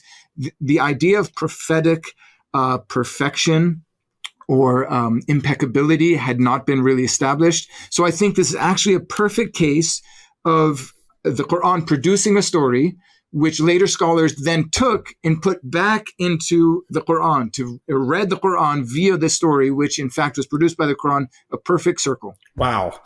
So moving on to another question, and that is the Virgin Mary. You talk about the Virgin Mary in your first half of the book, but then, and it's not extensive, but then we get into characters like Jonah, we get into how they're looking at this. And I found it kind of interesting because I recently have done a little research on Gospels pertaining, in fact, Bart Ehrman did a course called Other Virgin Births. In it, he draws this conclusion that there aren't any. He thinks that in the Greco-Roman world, the gods pretty much had sex with the women, the mortal women, and then you had demigods, but they were still sons of God. So I talked to M. David Litwa, which was one of his students, and he walks away and says, well, actually the pneuma in Greek, you find in Plutarch about Plato, like there's all sorts of interesting things. So he's like, I wish my professor would have read this. Well, I say all that to kind of like draw a context. I'm well versed in biblical stuff. And so I'm like the history surrounding it, why these ideas are floating around in the Greco-Roman world and how philosophy is impacting early Christians and probably the authors of the Gospels, all that fun stuff. And then I hear that the Quran adopts the idea, or maybe they already believed it in Arabia, that she was a virgin. But they have to add in this kind of caveat of like, quit calling him a son. God has no sons. And in this adoption, I found it ironic. My question is, if God did not birth Mary in Islamic tradition, how do Muslim exegetes, historians and stuff, who do they say his father really is? Because if the pneuma, and it says that the Spirit birthed her, just looking at the context, me being someone who's in the first century, knows what this means. I mean, sons of God is a common thing. It is well known. Caesars were sons of God. Demigods were birthed by high gods and stuff. I mean, it's well known within the cosmology of the world. But in Arabia, I'm curious what do they do to answer this question? Well, I think the question actually was a major issue even at the time of Muhammad. And it's all reflected in a passage in chapter or surah 3 of the Quran. Because the question you asked, I think, I mean, a little bit of speculation, but I'm right, was asked of Muhammad. And you have to work through this carefully because there's some things you can conflate and you have to avoid doing that. Okay. So you're right. It begs the question, if Jesus is neither the son of Joseph nor the son or some Roman guy, soldier passing through, or of God, then who is he the son of? And if Mary, I mean, the Quran seems to speak very clearly, both in Quran 3 and in Quran 19, especially in Quran 3, the scene is close to Luke's gospel, where Mary asks a question, basically, no man has touched me. How can this be? And the Quran says, God says, be, and it is. So it seems exactly as you say, the Quran seems to defend the virginity of Mary. I think there's some reasons to understand the Quran is implying also the perpetual virginity of Mary. You get into that, yeah. Yeah. So, but the thing is that we have another passage or another verse in Quran 3 where the Quran says the example of Jesus is Adam. God created him from dirt and said, be, and he was. Now, I think that verse is in anticipation of precisely the question that you asked. So either anticipation or response. The Quran, I think, was proclaimed in an environment that was heavily Christian. It's a whole other topic that, again, diverges from standard Islamic beliefs about Islam's historical context. I think it was heavily Christian. Christians were engaging with Muhammad. There was evangelism and dawah going on already in the 7th century. And that question is a response to Christians saying, okay, then how could he not be a son of God if he had no human father? So now Islamic tradition sets that. The reason why I say be careful not to conflate is because Islamic tradition sets that verse which compares Jesus to Adam in the context of a story about Christians who came to Medina and they spoke to Jesus and they spoke to Muhammad. Okay. I mean, all my prophets mixed up. They spoke to Muhammad and they asked him, who would be Jesus' father? So they asked that very question. Muhammad said, let me wait for revelation. And then God reveals this verse to him. And they were amazed at the answer. Then he challenges them to a sort of duel or mutual cursing. And they refuse the challenge and they go back to South Arabia. So I think that story is a fabrication. It's another example of a story created on the basis of the Quran. Because it's created from the Quran, it might actually, in fact, be kind of close to what historically happened, not because that story was remembered from Islam's origins, but because the verse itself does suggest that there were Christians asking just that question. Interesting, funny anecdote just to finish on this point. So Muslims would later, pick up this point in Quran 3, and they would say things like, well, actually, Adam should be more of a god than Jesus because he had neither a father nor a mother. So he should be twice the god than Jesus was. So they use that argument. And then there was a Christian medieval apologist who would respond and he would say, yeah, Adam's actually not that special because the first of every species had no father nor mother. The first donkey had no father, no mother. So there's nothing special about Adam. What's special is that someone in the history of a species who should be produced by a father and a mother is not. So anyway, that's actually quite an interesting debate, because I could sympathize with the first response, and then I can immediately sympathize with, oh, good, gotcha. And this is what happens throughout centuries. It sounds like there's a different metaphysics in the mind of those in Arabia, or at least in Muhammad's mind. Like, he has a different metaphysics in understanding this. Whereas for me, I'm carrying the baggage of original context, right? I'm reading this and I'm aware that the pneuma of God overshadows Mary, and it literally in their metaphysics, they're trying to get away from God's. I mean, I know that it's unique here with Mary, but like, if you look at the Mediterranean, the gods were having sex with mortals. And you even get a sense of this in Genesis 6, where there's like, what the heck is going on with these women? But they're getting away from that. And of course, God is like not this physical substance. There's the pneuma of God that impregnates. So I'm carrying that over, and I'm curious, like, how was their metaphysics here? But I can't read his mind. But it seems like he created him. He doesn't have to.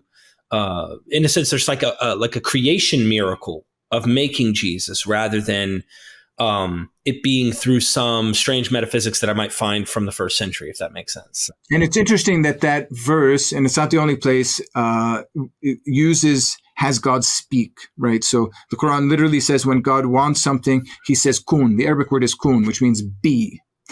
And so, people wonder, is this connected somehow to Genesis 1, maybe even to John 1, which speaks of the Son of God as the Logos, or the divine word. So there could be something there, especially because, as we mentioned earlier, the Quran refers to Jesus on 2 occasions as a word of God. You know what I'm starting to realize during our interview? How screwed I am, because I got so many questions for you that are just like, I love the book, and I want to get your thoughts so much more on these topics. So, okay, I'm going to try my best to chip away at the iceberg, and I'm worried we're at the top. So this is an interesting point you bring up in the book, and I'm curious to know, using historical methodology, how scholars come down on this, and maybe even your opinion. It seems like originally Islam was an Arab religion, specifically targeted for Arabs. Using historical methodology, is it fair to say this was an Arab religion, meaning it's exclusively for them, kind of like Jews? Judaism, or their religion, I'll just say Jewish religion because there's variations within their own category. Someone said that when you start saying religion, you already are creating categories that kind of don't exist, because there's always a spectrum. But either way, the idea that like Jews, to become a child of Abraham, like there's a conversion process, the child of the person has to go through, and all these things. But over time, Cattell Berthelot wrote a book, Jews and the Roman Rivals. During pagan Rome, you notice people are converting. Even Paul redefines terms, like where he's like, actually, God adopts you with his pneuma. His pneuma enters you, and you are now a child of Abraham just as much as a Jew. And so there's a different idea going on in Jewish thinking. I'm curious to know if historically the Quran specifies this is an Arab religion. Later Muslims, as they conquer and expand, they're having to deal with territories and people groups and things like that they didn't before. So they start to absorb new theology to include people that were not initially welcome. Right. Okay. Terrific question. And it's a difficult one to answer. So I'll sort of. Yes or no? No, I'm just kidding. It's yes and no. And I'll try to explain that a little bit by sketching out some ideas, which hopefully will be, useful or at least interesting. The first point, which may be a surprise here, I think, is that to the best of our knowledge, there was no translation of the Bible in Arabic before Islam. You might be like, why does that matter? Well, because there were Christians and Jews who were Arabic speakers before Islam. So we know that from now more and more so-called Paleo-Arabic inscriptions, that is, inscriptions before Islam in what we basically recognize as the Arabic script. There's not a lot of these, but there are a few. And basically, they're all, well, no, not basically. They are all monotheistic, and they all of those that can be identified further are Christian. So there were Christians in Arabia speaking Arabic, writing Arabic, but they had no scripture in Arabic. So when they heard the scripture, or for those who could read and write, when they read the scripture, they were doing so in another language, probably Syriac, but there could be cases where they could potentially read Ethiopic or Greek, maybe, but Syriac is the most likely. And just for people to know, Syriac is a form of Aramaic for people who are curious to know. Like, anyway, there's probably differences too, though. Syrio, exactly. Yeah. No, it is Aramaic. It has its own script, and which is why people use a different term. But it's exactly as you say. Yeah, it's a form of Aramaic.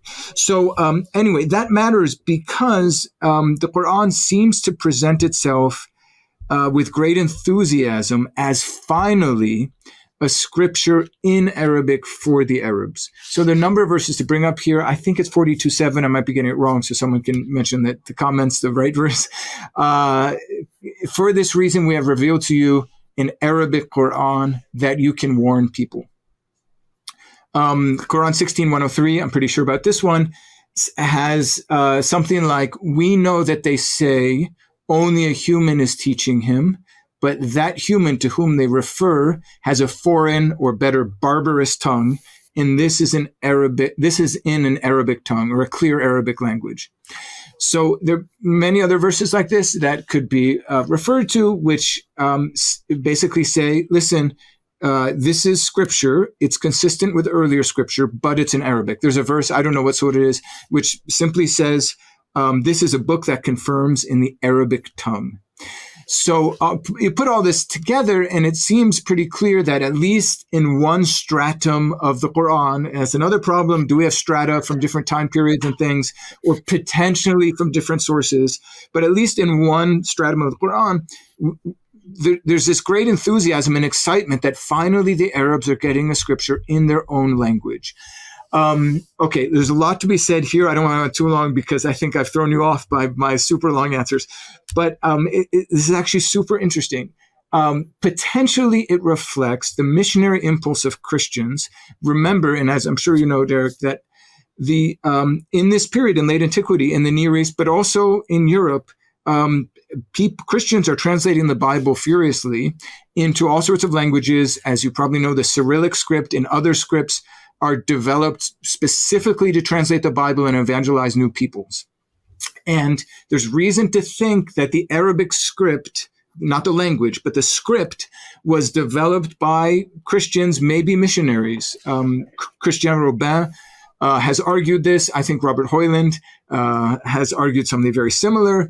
And so there was probably this great missionary pressure, and Christians are beginning to express themselves in Arabic, but they not yet did they have an Arabic Bible. So the Quran sort of like is this enthusiastic response to this, saying, no, here's your Arabic scripture, a new prophet with a new message, finally in Arabic. God spoke before to the people of the book. Now he's speaking to us Arabs. This is the message to follow. Not that Christian religion, which is being communicated in foreign barbarous tongues. That's sort of the way I would understand it. I actually think that is one of the real keys, and the book makes the argument, to understanding the rise of Islam, is this enthusiasm for the Arabic language. The Quran uses the word ummiyun, which we could speak about further. It basically seems to mean Gentiles, the people who had not yet received divine revelation and are now receiving it. Muhammad, for that reason, in Quran 7, is called An-Nabi al-Ummi, the Ummi prophet. So yeah, I think this is super important. Now, there could also be other strata or segments of the Quran which have a more universalizing message. There does seem to be an awareness that Muhammad should preach to Christians and Jews. There are different verses, like in Quran 4, famously 157, and others, where the Quran specifically addresses the people of the book and seeks basically to reprimand them and apparently to convert them, which would suggest that there is a universalizing tendency also present in the Quran. So I would say yes and no. This is really interesting because your book mentions the Medinan Meccan, I guess, temptation for scholars to want to see those exegetes and how they are dividing, and they're trying to say, oh, he was in Mecca and he was in this war, they were going to battle here and this and that. Right. And there's this, it's like an overwhelming thing. It's almost like when I read a gospel, I'm sucking myself into Matthew to understand Mark. And it's like, hold on. Different authors don't do that.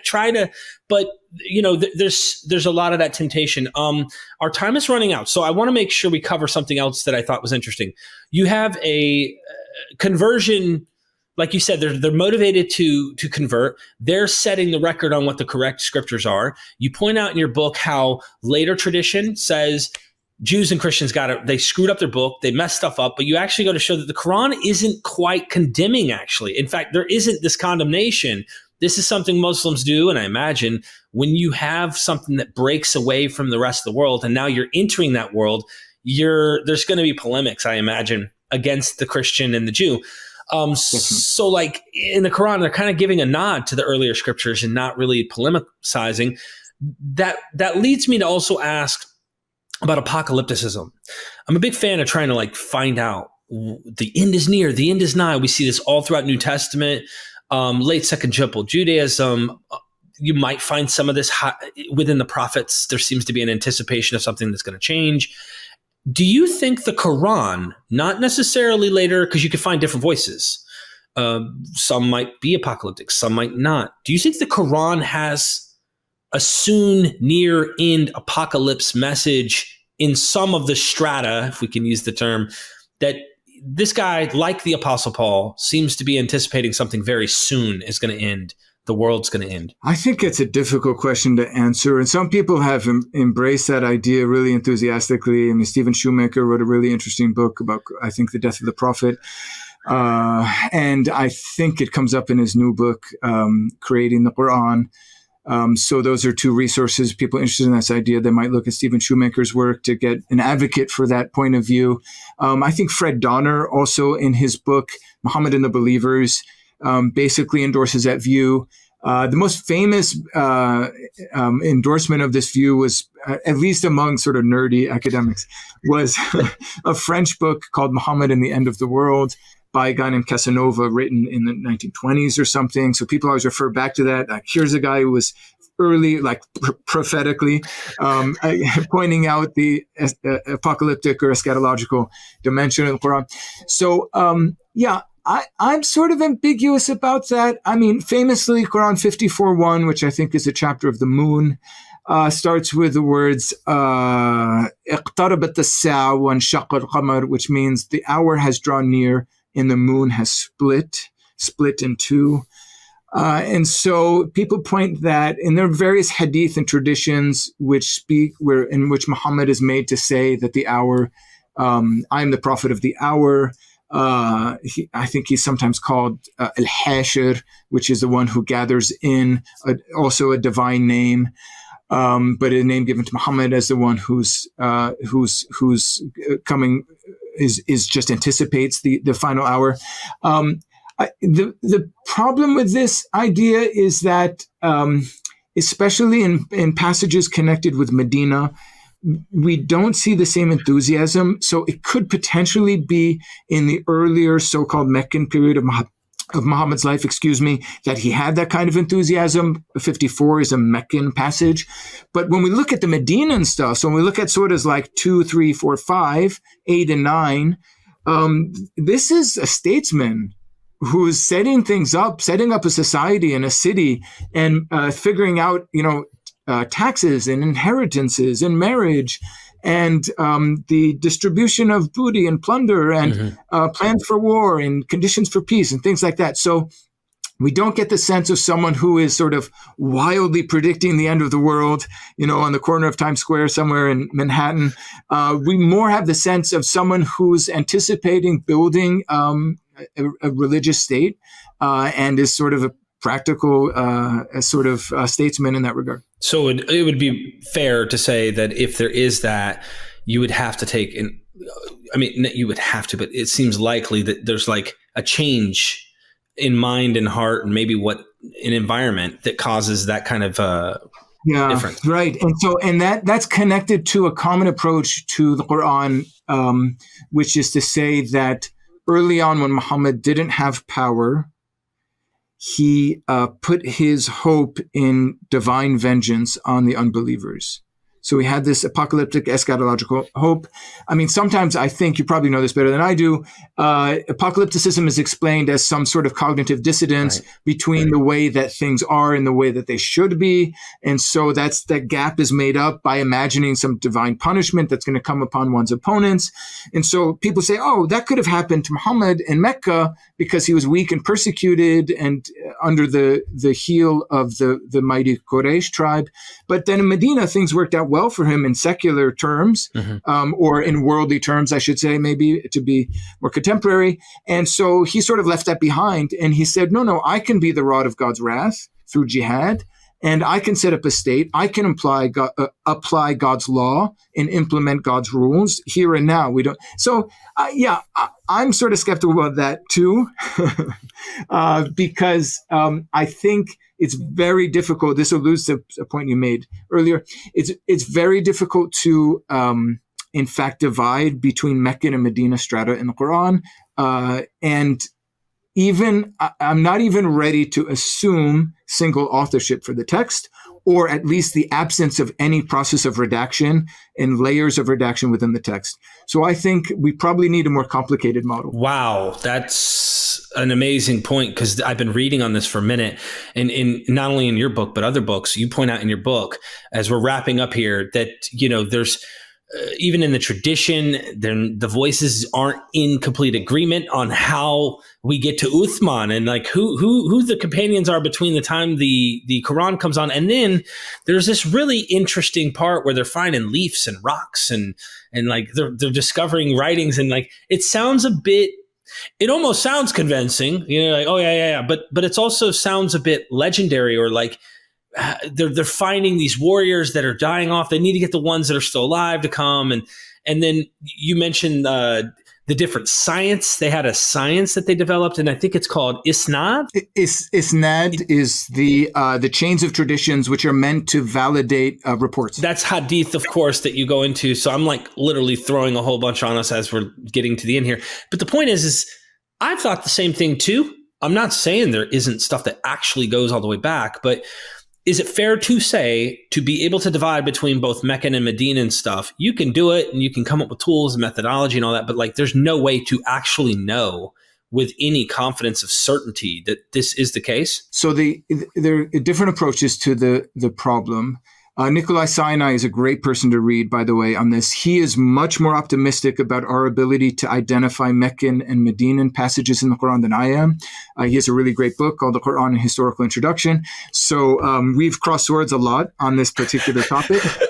So, but even someone like Nikolai would say there's a lot of interference. So there's a lot of Medina material that's in the process of compilation. I'm not sure if he would say redaction, was inserted into Meccan material. So, for example, I believe Surah 6 and Surah 16, which are both by tradition Meccan surahs, speak about jihad.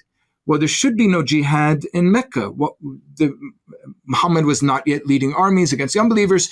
And so sometimes the tradition, sometimes Western scholars would say, oh, any mention of jihad there is an insertion of something that was originally proclaimed in Medina and has been later inserted, for whatever reason, has been inserted into a Meccan passage. It's a really convenient argument to just explain anything away. Mm-hmm. Maybe that turn of phrase doesn't do justice to someone like Nikolai, who's a great scholar, but to explain things away by saying, whenever something doesn't fit my model, I'm just going to call it an insertion. There are other problems too, because certain elements that are associated in literary terms with Mecca and with Medina, I think are simplistic. So the general idea is short verses were proclaimed in Mecca and long verses are proclaimed in Medina. And that's sort of trumpeted as, okay, here's something that is not like dependent on traditional stories to locate a passage in Mecca or Medina. This is a literary criterion, a literary standard. Short verses in Mecca, long verses in Medina. Really, I mean, is it impossible that someone could have written short verses in Mecca and again, for whatever reason, in Medina? Is it possible that a short verse was expanded into a longer verse and that actually you have sort of a proto version, rather, of a certain verse and then a later developed version? How do we eliminate the possibility that material was not simply inserted, but actually reworked and developed as time went on. Are passages really sort of frozen in time from the way they were proclaimed in, say, I don't know, 615 and never changed again? It seems to be more likely that there's a story to be told about the redaction of the Quran that has not been told yet and that needs to be developed. Having said that, I would just say that none of this, of course, precludes for a Muslim believer that their faith. I mean, you can still hold to more complicated versions of the formation of the text and be a believer, as you know from the examples of believing Jews and Christians who do historical critical work. I am so disappointed in not being able to continue going on with you. I really recommend people to read this book. I mean, you cover things from the letters that are introduction. They're at the top before the surahs come in, and how there's this mystery and what this means. What is this? You cover so many things, and you really got my attention on this developing idea of, is it set in stone? And for me, if I was looking at the modus operandi of any and all traditions, of literary traditions, there is never a just this, that's it. There seems to be some process, whatever that process may be. I'd love to see someone write and give a good hypothesis on how they think this happened. But Dr. Reynolds, I can't tell you how much I appreciate your time. I have more questions, but we may be able to jump on this again at some point. You have other works. So I want everybody to please take the time, go get the book. In fact, get his books, but this one is the one that we read and we were discussing. And in fact, I can tell you for sure that iceberg barely got touched. There's a lot more material in here. He breaks down good arguments too. You don't take a long time to even break down some of this stuff. You get right to the jugular, as I like to call it, and letting people see why there's a problem with just accepting, if you're using historical methodology, just accepting what later traditions say. And by the way, Muslims also recognize these issues too. So it's not like only people who use secular or historical methodology figure this out. That's why I have such appreciation for Javad Hashmi and his approach and what he's trying to do. Go subscribe to his YouTube channel, please. I'm apocalyptic. So if you don't, you're going to be left behind. You need to go right now. Subscribe. Let's get him up there. Let's get him 5,000 subs. I don't know why. For the life of me, this channel has not blown up because it has the best when it comes to Islamic material, Quran, pre-Islam, the whole nine. Like, there's not another channel that I am aware of out there on YouTube that does what Dr. Reynolds is doing. You can get lost in here endlessly, and I'll play his stuff in the background while I'm sitting there working, whatever. Excellent scholars. And it's really a privilege to have the opportunity to interview you, Dr. Reynolds. Do you have anything you would like to say about anything pertaining to your books, YouTube, or your academia as we're on our way out? Thanks. Well, I'm really grateful, Derek, for your graciousness in promoting the YouTube channel and books and all of that. My most recent book is called Allah, God, and Quran. Maybe that can be a subject for another conversation because that's about the theology of the Quran. I have friends at Notre Dame who have started a YouTube called Reasons for Our Hope that has things on Islamic Christianity that might also be of interest to your viewers. So maybe that's the only other thing I'd mention. Wow. We have to get into this because you bring up in the book the name Allah. Where does this come from? Does it just mean God? Was there a well-known deity in pre-Islamic time that had this name? And there's so many questions I have about the theology as well. I really appreciate you. I hope everybody goes in the description, check out his YouTube channel. Please subscribe and let him know that you came from MythVision. That way he knows, okay, I might waste more time coming and talking to that guy named Derek. Thank you so much, sir. Thank you, Derek.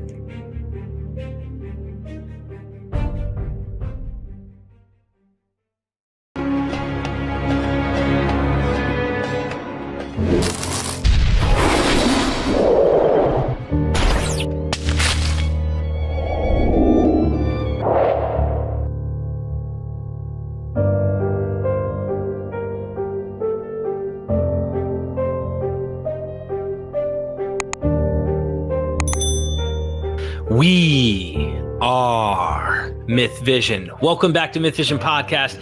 I'm the host, Derek Lambert. Ladies and gentlemen, we're going to be diving deep. Dr. Robert G. Hoyland is joining me today, and we're going to talk about sources that were not, that are not from Islam or Muslims. These are sources as others saw the early stages of Islam and the Prophet Muhammad. So we're going to be discussing that, and maybe briefly the other book, which I'd like to take a deeper dive on, In God's Path. And I'm going to tell you right now, ladies and gentlemen, please, you're going to want to go get the books. These books are fantastic, especially if you want to understand what does both sides of the coin say. You know, you never want to just take the word for one side. You always want to investigate. Look at the other side just to hear what they have to say. They could be wrong. You never know. In God's Path is on Audible. I listened to the whole book driving to Texas, and highly recommend listening to that if you want to get a familiarity with the period at a hand. I mean, like literally the whole period. And it was let's just be honest, a bloodbath. I mean, everybody was at everybody's throats for power and control, but it's really interesting watching how that happened. Also, Arabia and the Arabs. I got this book on Amazon, and I thought I bought it, but I rented it. Then I got this email saying, "Are you ready to return your book?" No, I'm not returning this book. I thought I bought it. I had to buy it again. So welcome to MythVision Podcast, Dr. Hoyland. I really appreciate you taking your time out to join us. It's great to speak to you, Derek. Yeah. Thank you. If I may, especially since you're new to the channel, let me give a short introduction to who you are and why you matter in this particular subject. So Dr. Hoyland is a scholar and historian specializing in medieval history of the Middle East. He's a former student of historian Patricia Crone, and I wish she was still with us because I would love to interview her. Mm-hmm. And was I'm not sure if I pronounce this right, Leverhulme Fellow at Pembroke College? Yeah, Leverhulme, yeah. Leverhulme. Awesome. At Pembroke College, Oxford. He is currently professor at late antique and early Islamic Middle Eastern history at New York University's Institute for the Study of the Ancient World. Are you currently still the professor? Yeah, that's my job, yeah. Awesome. It's a nice place to be, right by Central Park in the Metropolitan Museum, so yeah. Excellent. Having previously been professor of Islamic history at the University of Oxford Facility of Oriental Studies and a professor of history at the University of St. Andrews and UCLA, he has many books. I highly recommend go to Amazon. Down in the description, you can go there yourself if you want. Just type in his name, Robert G. Hoyland. You'll find a lot of books on the subject matter that you want to look into here on early Islamic traditions. And there's a real, how do I put this? What's really piqued my interest is that you have a tradition and then you have other sources that don't line up with this tradition. So let's start off basic, if I may. What made you interested in getting into any of this at all, right? We're Westerners. Why are we interested in Middle Eastern studies of Islam and Muhammad, the whole nine? So I could go give a few directions with that because I did have, as you mentioned, a very inspiring teacher, Patricia Crone, who, she was an amazing woman, really inspirational. So I did want to study with her.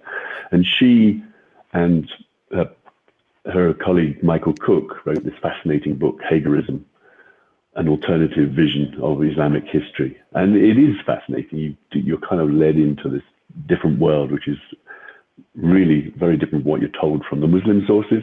So I did want to look into that further. Is this real? Is this true? You know, can we verify any of this? So that was definitely one exciting bit, the kind of puzzle-like dimension to this question. But it is also, in terms of history, it's an amazing period of transformation. You've had, for about 1100 years, you had the Roman Empire, the Greek Romans, and then the Persians on the other side. And it's amazing, really, 1100 years of history is a long time. And yet it gets swept away by the Arab conquests. So the Persian Empire just disappears and the Roman Empire loses all its Near Eastern Mediterranean provinces. So it is an amazing period of transformation. And you move forward about a century and you've got a very different sort of world. You see Baghdad, this great capital pop up, and it's the center of a new empire that goes from Morocco to Afghanistan. That's a hell of a journey even nowadays, let alone for people just marching across it. So that double kind of whammy, if you like, was what propelled me on this study.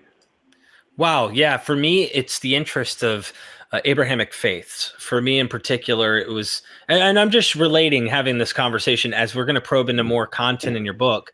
For me, it was just getting into how the Abrahamic tradition develops and over periods under different circumstances and different cultures, that's something that really drew my attention.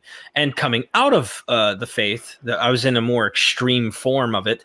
It piqued my interest that I didn't really understand a lot of this. And there's much more to it than what meets the eye. That's what caught my attention and fascinates me. So now I'm looking into Islam, and I said, you got to go to the critical scholars and to the experts in the field who are not necessarily pushing an agenda and want you to see things necessarily the way they want you to, but try to be as balanced and nuanced as possible. So I have you, and I would be interested in getting into some of these questions, if that's okay with you. Yeah. Excellent. All right. So we're going to bring up visuals for those who are watching. Pause the video at the visuals if you want to like spend a little extra time observing the visuals that I created. These are the actual images of some of these manuscripts that are being mentioned that are sources from non-Muslims. So you're going to hear the other side of the coin on the earliest, if we can go to data. Before I do, I need to ask, the material we're going to get into that's non-Muslim sources, does this material date far earlier than the earliest copies of Islamic material that we have that's trying to paint the history from Muhammad and right after the Prophet, etc.? So like, I guess the best way I'm putting it is, if we had non-Christian sources trying to account about Jesus, and then we had Christian sources, let's say date to the late 2nd century, the earliest we have is late 2nd century, but we found, let's say, late 1st century non-Christian sources. Is that kind of a picture that's being painted here for non-Muslim sources and Muslim sources? Yeah, there's always a slight mismatch here between, so some of the sources we're looking at, they definitely, the author existed at a very early time, some of them from only a couple of years after Muhammad. But the actual manuscripts, of course, what tends to happen is, so he might write something, or she, that gets copied, and so we might only have relatively late. It always surprises people to know that when they think they're reading Aristotle, they're reading copies of copies, and sometimes it's like a lot of the copies of Aristotle are from 1300 AD. Wow, 1700 years after he's alive. So it could be, of course, that copyists make mistakes, introduce typos, things like that. So there is that slight discrepancy. But yeah, the actual authors that we're talking about are certainly from very early, just from the time of Muhammad and a few years later. Whereas the Muslim sources we have, the authors are only from the 9th century at the earliest. But some of the manuscripts we have are very early. The earliest one we have is from the 820s, actually. But it is still 200 years after Muhammad. So.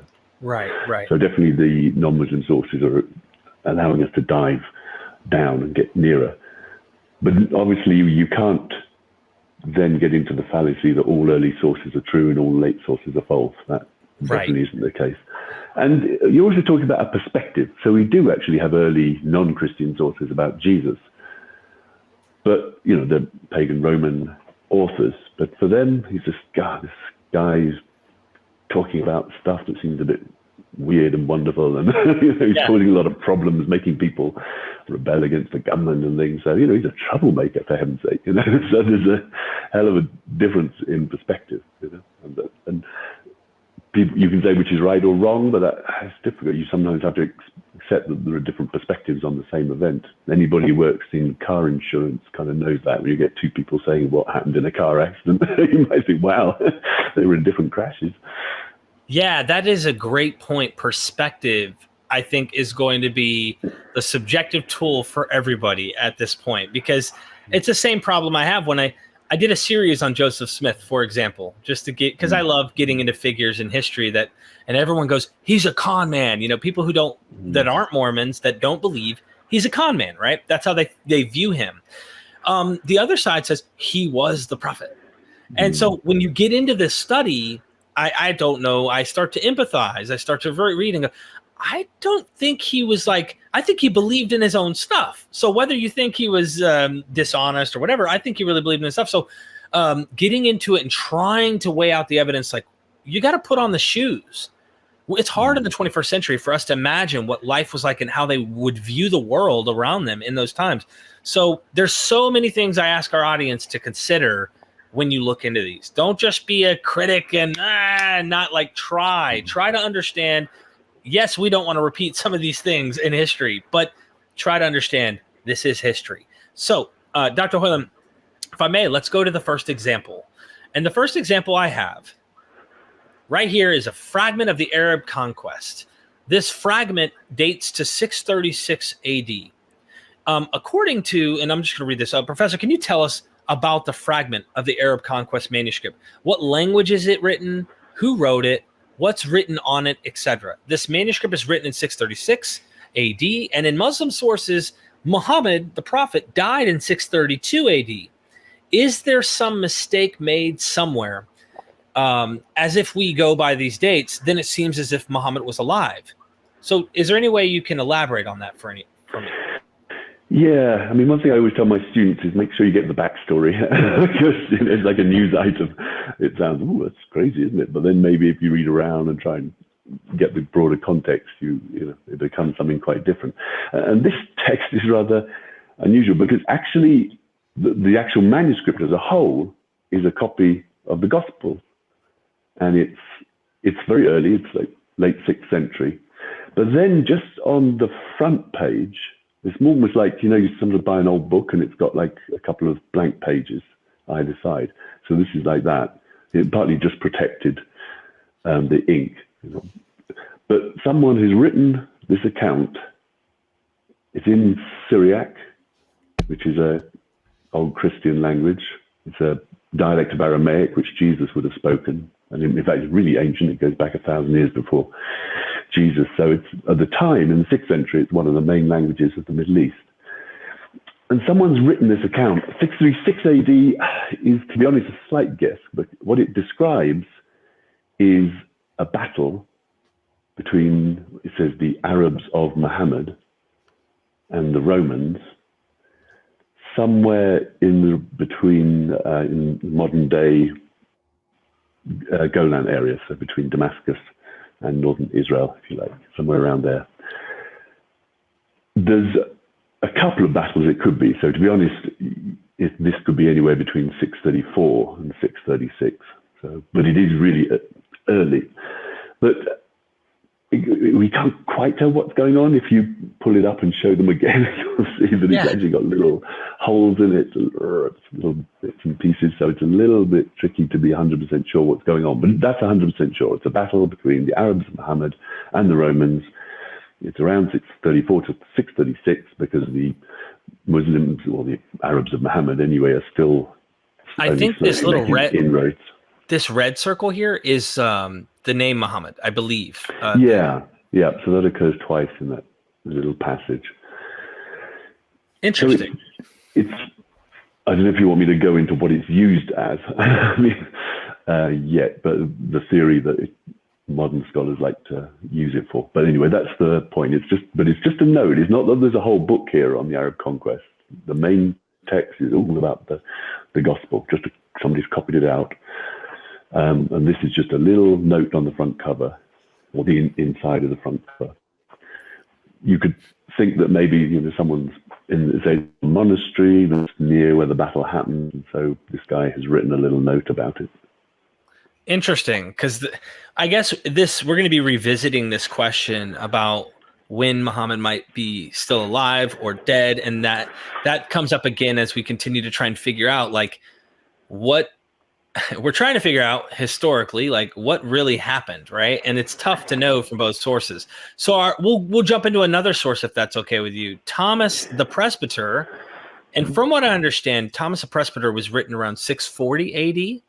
Can you tell us about the Thomas the Presbyter manuscript? What language is it written in? What is written on it? If this manuscript is written in 640 AD, is there some mistake made somewhere? As if we go by these dates, then it seems as if Muhammad is alive. If we take the locations of where these battles happen, then they are clearly outside Saudi Arabia, as according to Muslim biographies, he never left Saudi Arabia. Has there been some mistake made, or would you think that some of those biographies might be later, so they're kind of trying to do something different? as time goes by.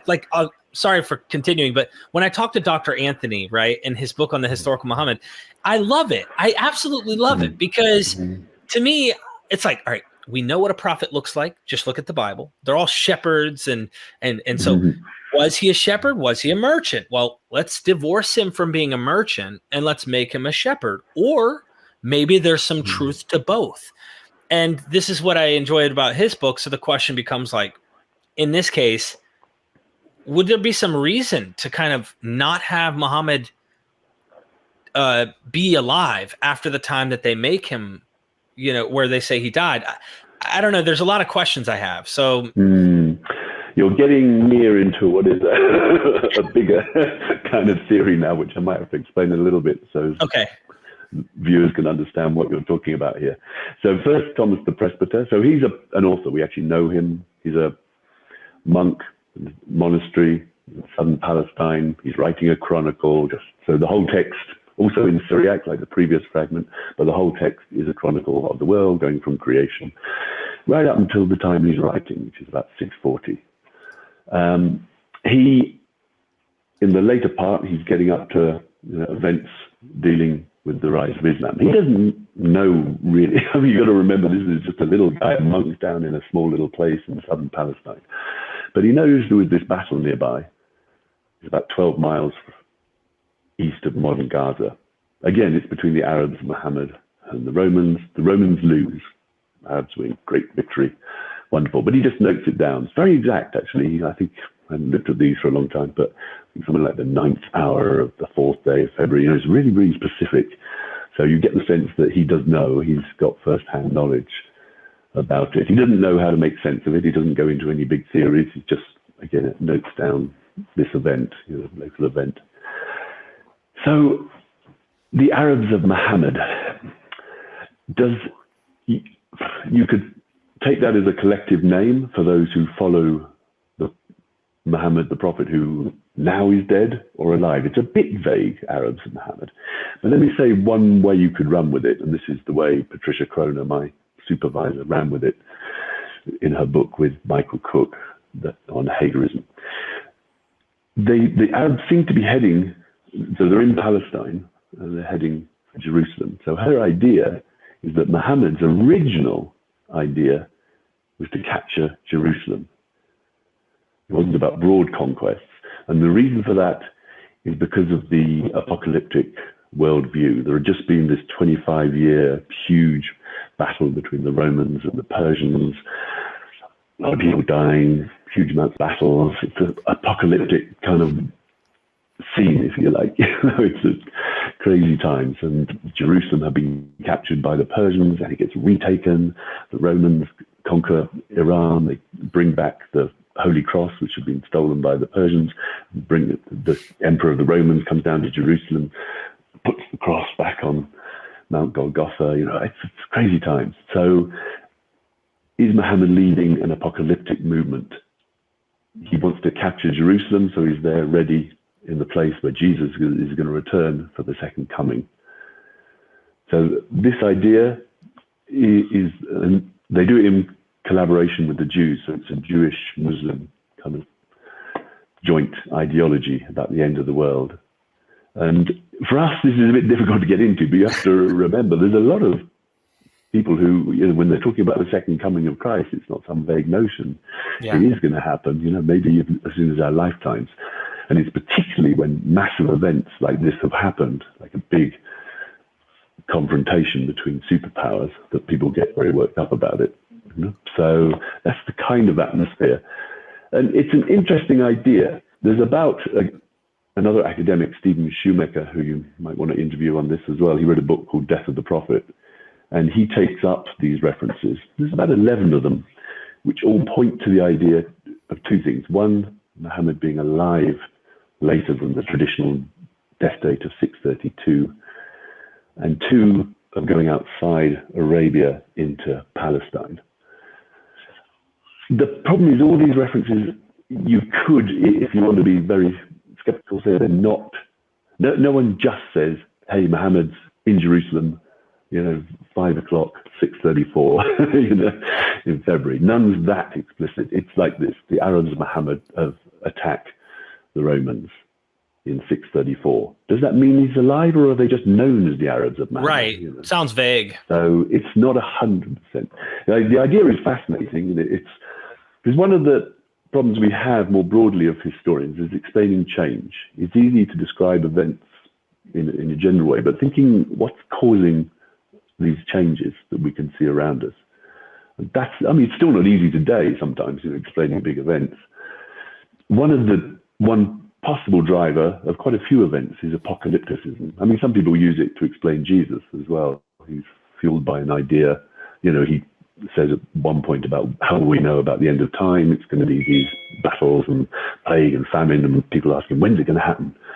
And he'd say, just a little bit now, not long now. It's telling us that it's a near thing. So it's a big motivating factor. We still have in recent times, people of small groups, cults, we always say, because we find them a bit odd, of people who think that the end of the world is coming, and they've all committed mass suicide because they think, that's the end of the world, or done various things in the expectation that the world's about to end. So it can be a major motivation. Wow, yeah. That's what underlies.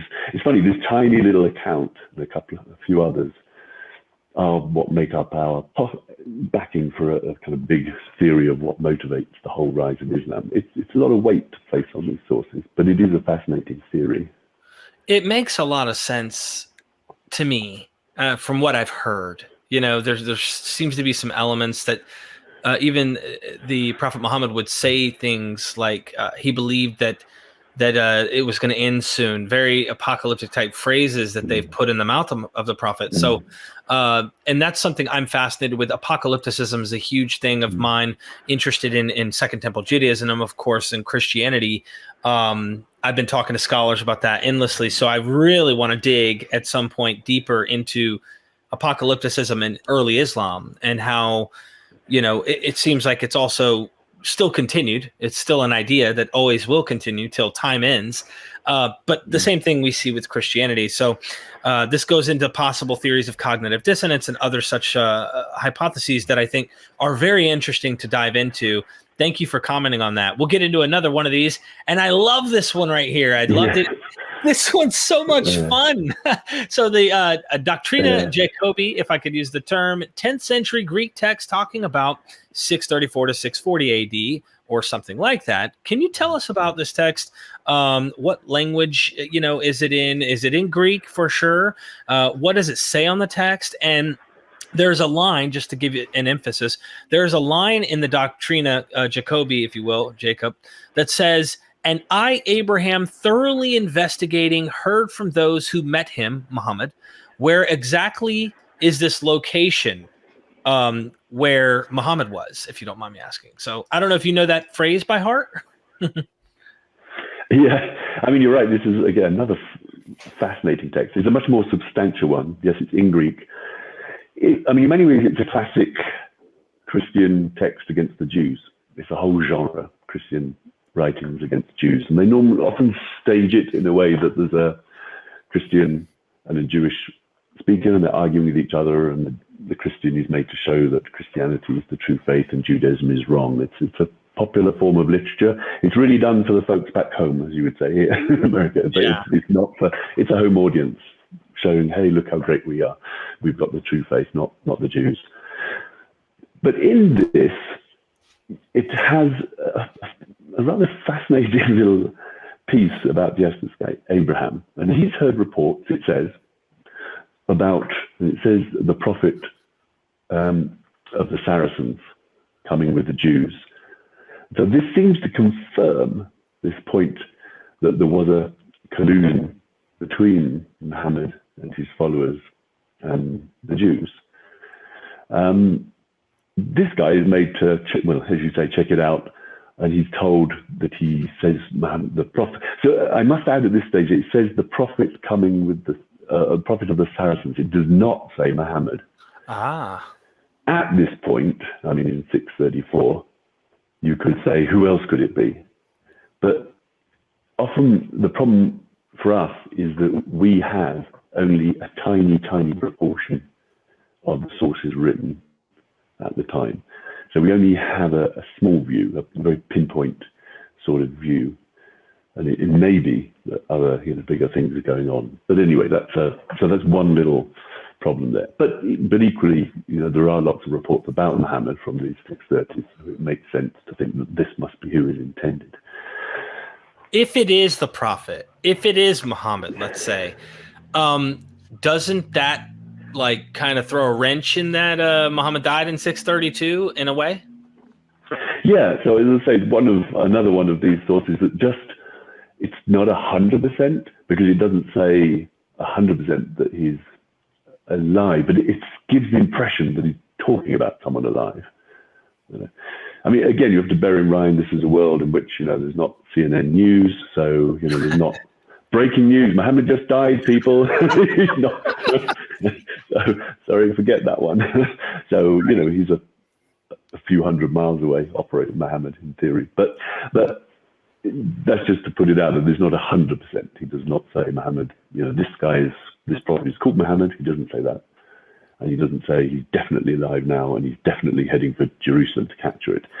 But nevertheless, with these sources, there's about 11 of them, giving this impression that one, Muhammad is alive later than 632, that he's operating in Palestine, and that there seems to be a certain connected with a kind of apocalyptic motivation. So there's an implication there. But I'm going to go out on a complete speculative guess type thing to just throw at you to get your thoughts on, because the development of any religion that starts to develop, it takes on early stages seem to be, and I just say seem to be, using my knowledge of biblical studies with Christianity, far more different than what you would expect once it's orthodox. So once you look at it as orthodox, you're like, okay, hold on. There were people who say that the Judean God was evil and there was a God above that God. Like, I'm giving you analogies, but imagine, and just throw this out there, is there anyone out there that's serious that actually hypothesized that Muhammad wasn't the last prophet, but that the caliph might be in the place, kind of like filling in, like I put the shoes of the prophet on, and so they now are representatives of the prophet? I didn't know, because this gets later into the numismatics that we're going to get into about the standing caliph who's holding a sword. Like, this guy is the new representative of God on earth. Hard for me to know if early Islam had the caliphs or the leader of whatever it might be at the time as a representative of the prophet, or is it possible that, and we'll get to the image, I'm sure, that is the prophet, an image of the prophet? And I don't know. It's a good question to ask, but does anyone serious in scholarship think that? So that may be easier to wait till you got the coin there, because that's totally sure where you're going with that. But the more general point of, it's almost inevitable that what's the ideology of the early decades during and just after Muhammad's lifetime is going to be radically different. Yeah, the transition of authority, which is the kind of bigger picture of what you're aiming at from prophet to caliph, is intriguing, and what a caliph actually is. The reason I said wait for the coin is I'm not totally sure now is whether you're talking about the representation, what do we actually see on the coin, right? Or the separate question of how has the transfer of authority worked from Muhammad himself to his followers? Because that's always a tricky time, of course. It's the same with Jesus dying. What do we do now? When you've had this very charismatic leader and they haven't, especially if they've got an apocalyptic kind of bent to them, because they're not expecting there to be any continuity. The end of the world is about to happen. Why do I need to suggest to someone to succeed me? There's not going to be any succession. Oh, so that's a great point. Yeah, I read that book, Leslie Hazelton. She's no scholar, but she's fun, to listen to, especially someone new into the subject matter. After the prophet, the Shiite-Sunni split, and seeing how the Shiite look at the four, caliph, and they see Ali as like the final, this is our guy, and then you have the Sunni say, no, it's the community. There's this huge divide even to this day, and it's kind of sad, honestly, but it is what it is. You can't help it. I say that to say, like, I wonder if there's also a divergent view of the caliph filling in, because now that the prophet's gone, the leader is this prophet figure still, but that gets stamped out and they say, no. This kind of like some Christian movements say, hey, those gifts of speaking in tongues and all this stuff, that's ceased. That's stuff that only the Lord and his apostles did. And other people are still practicing it today. So it makes me wonder what we may or may not know. It's just a big question. That's all. So yeah, no, you're 100% right. And the first Arab Civil War, which starts already around 656, it definitely, it's difficult for us to follow, but it is definitely about what should happen next. What sort of leader are we expecting? Who should lead us now? And we're talking about someone who's getting control of these vast resources that are being accumulated, huge amounts of booty being captured. So, there's a lot of people rubbing their hands and we want a piece of that, Yeah. Yeah, I noticed that it was, I think, the third caliph that was like really about power and money. And I think, if I'm not mistaken, not saying no, all men and, we're human, but I'm saying one of them, from what I understood, and I could be wrong, and it wasn't Abu Bakr, I don't think, and it wasn't, was it? I can't remember.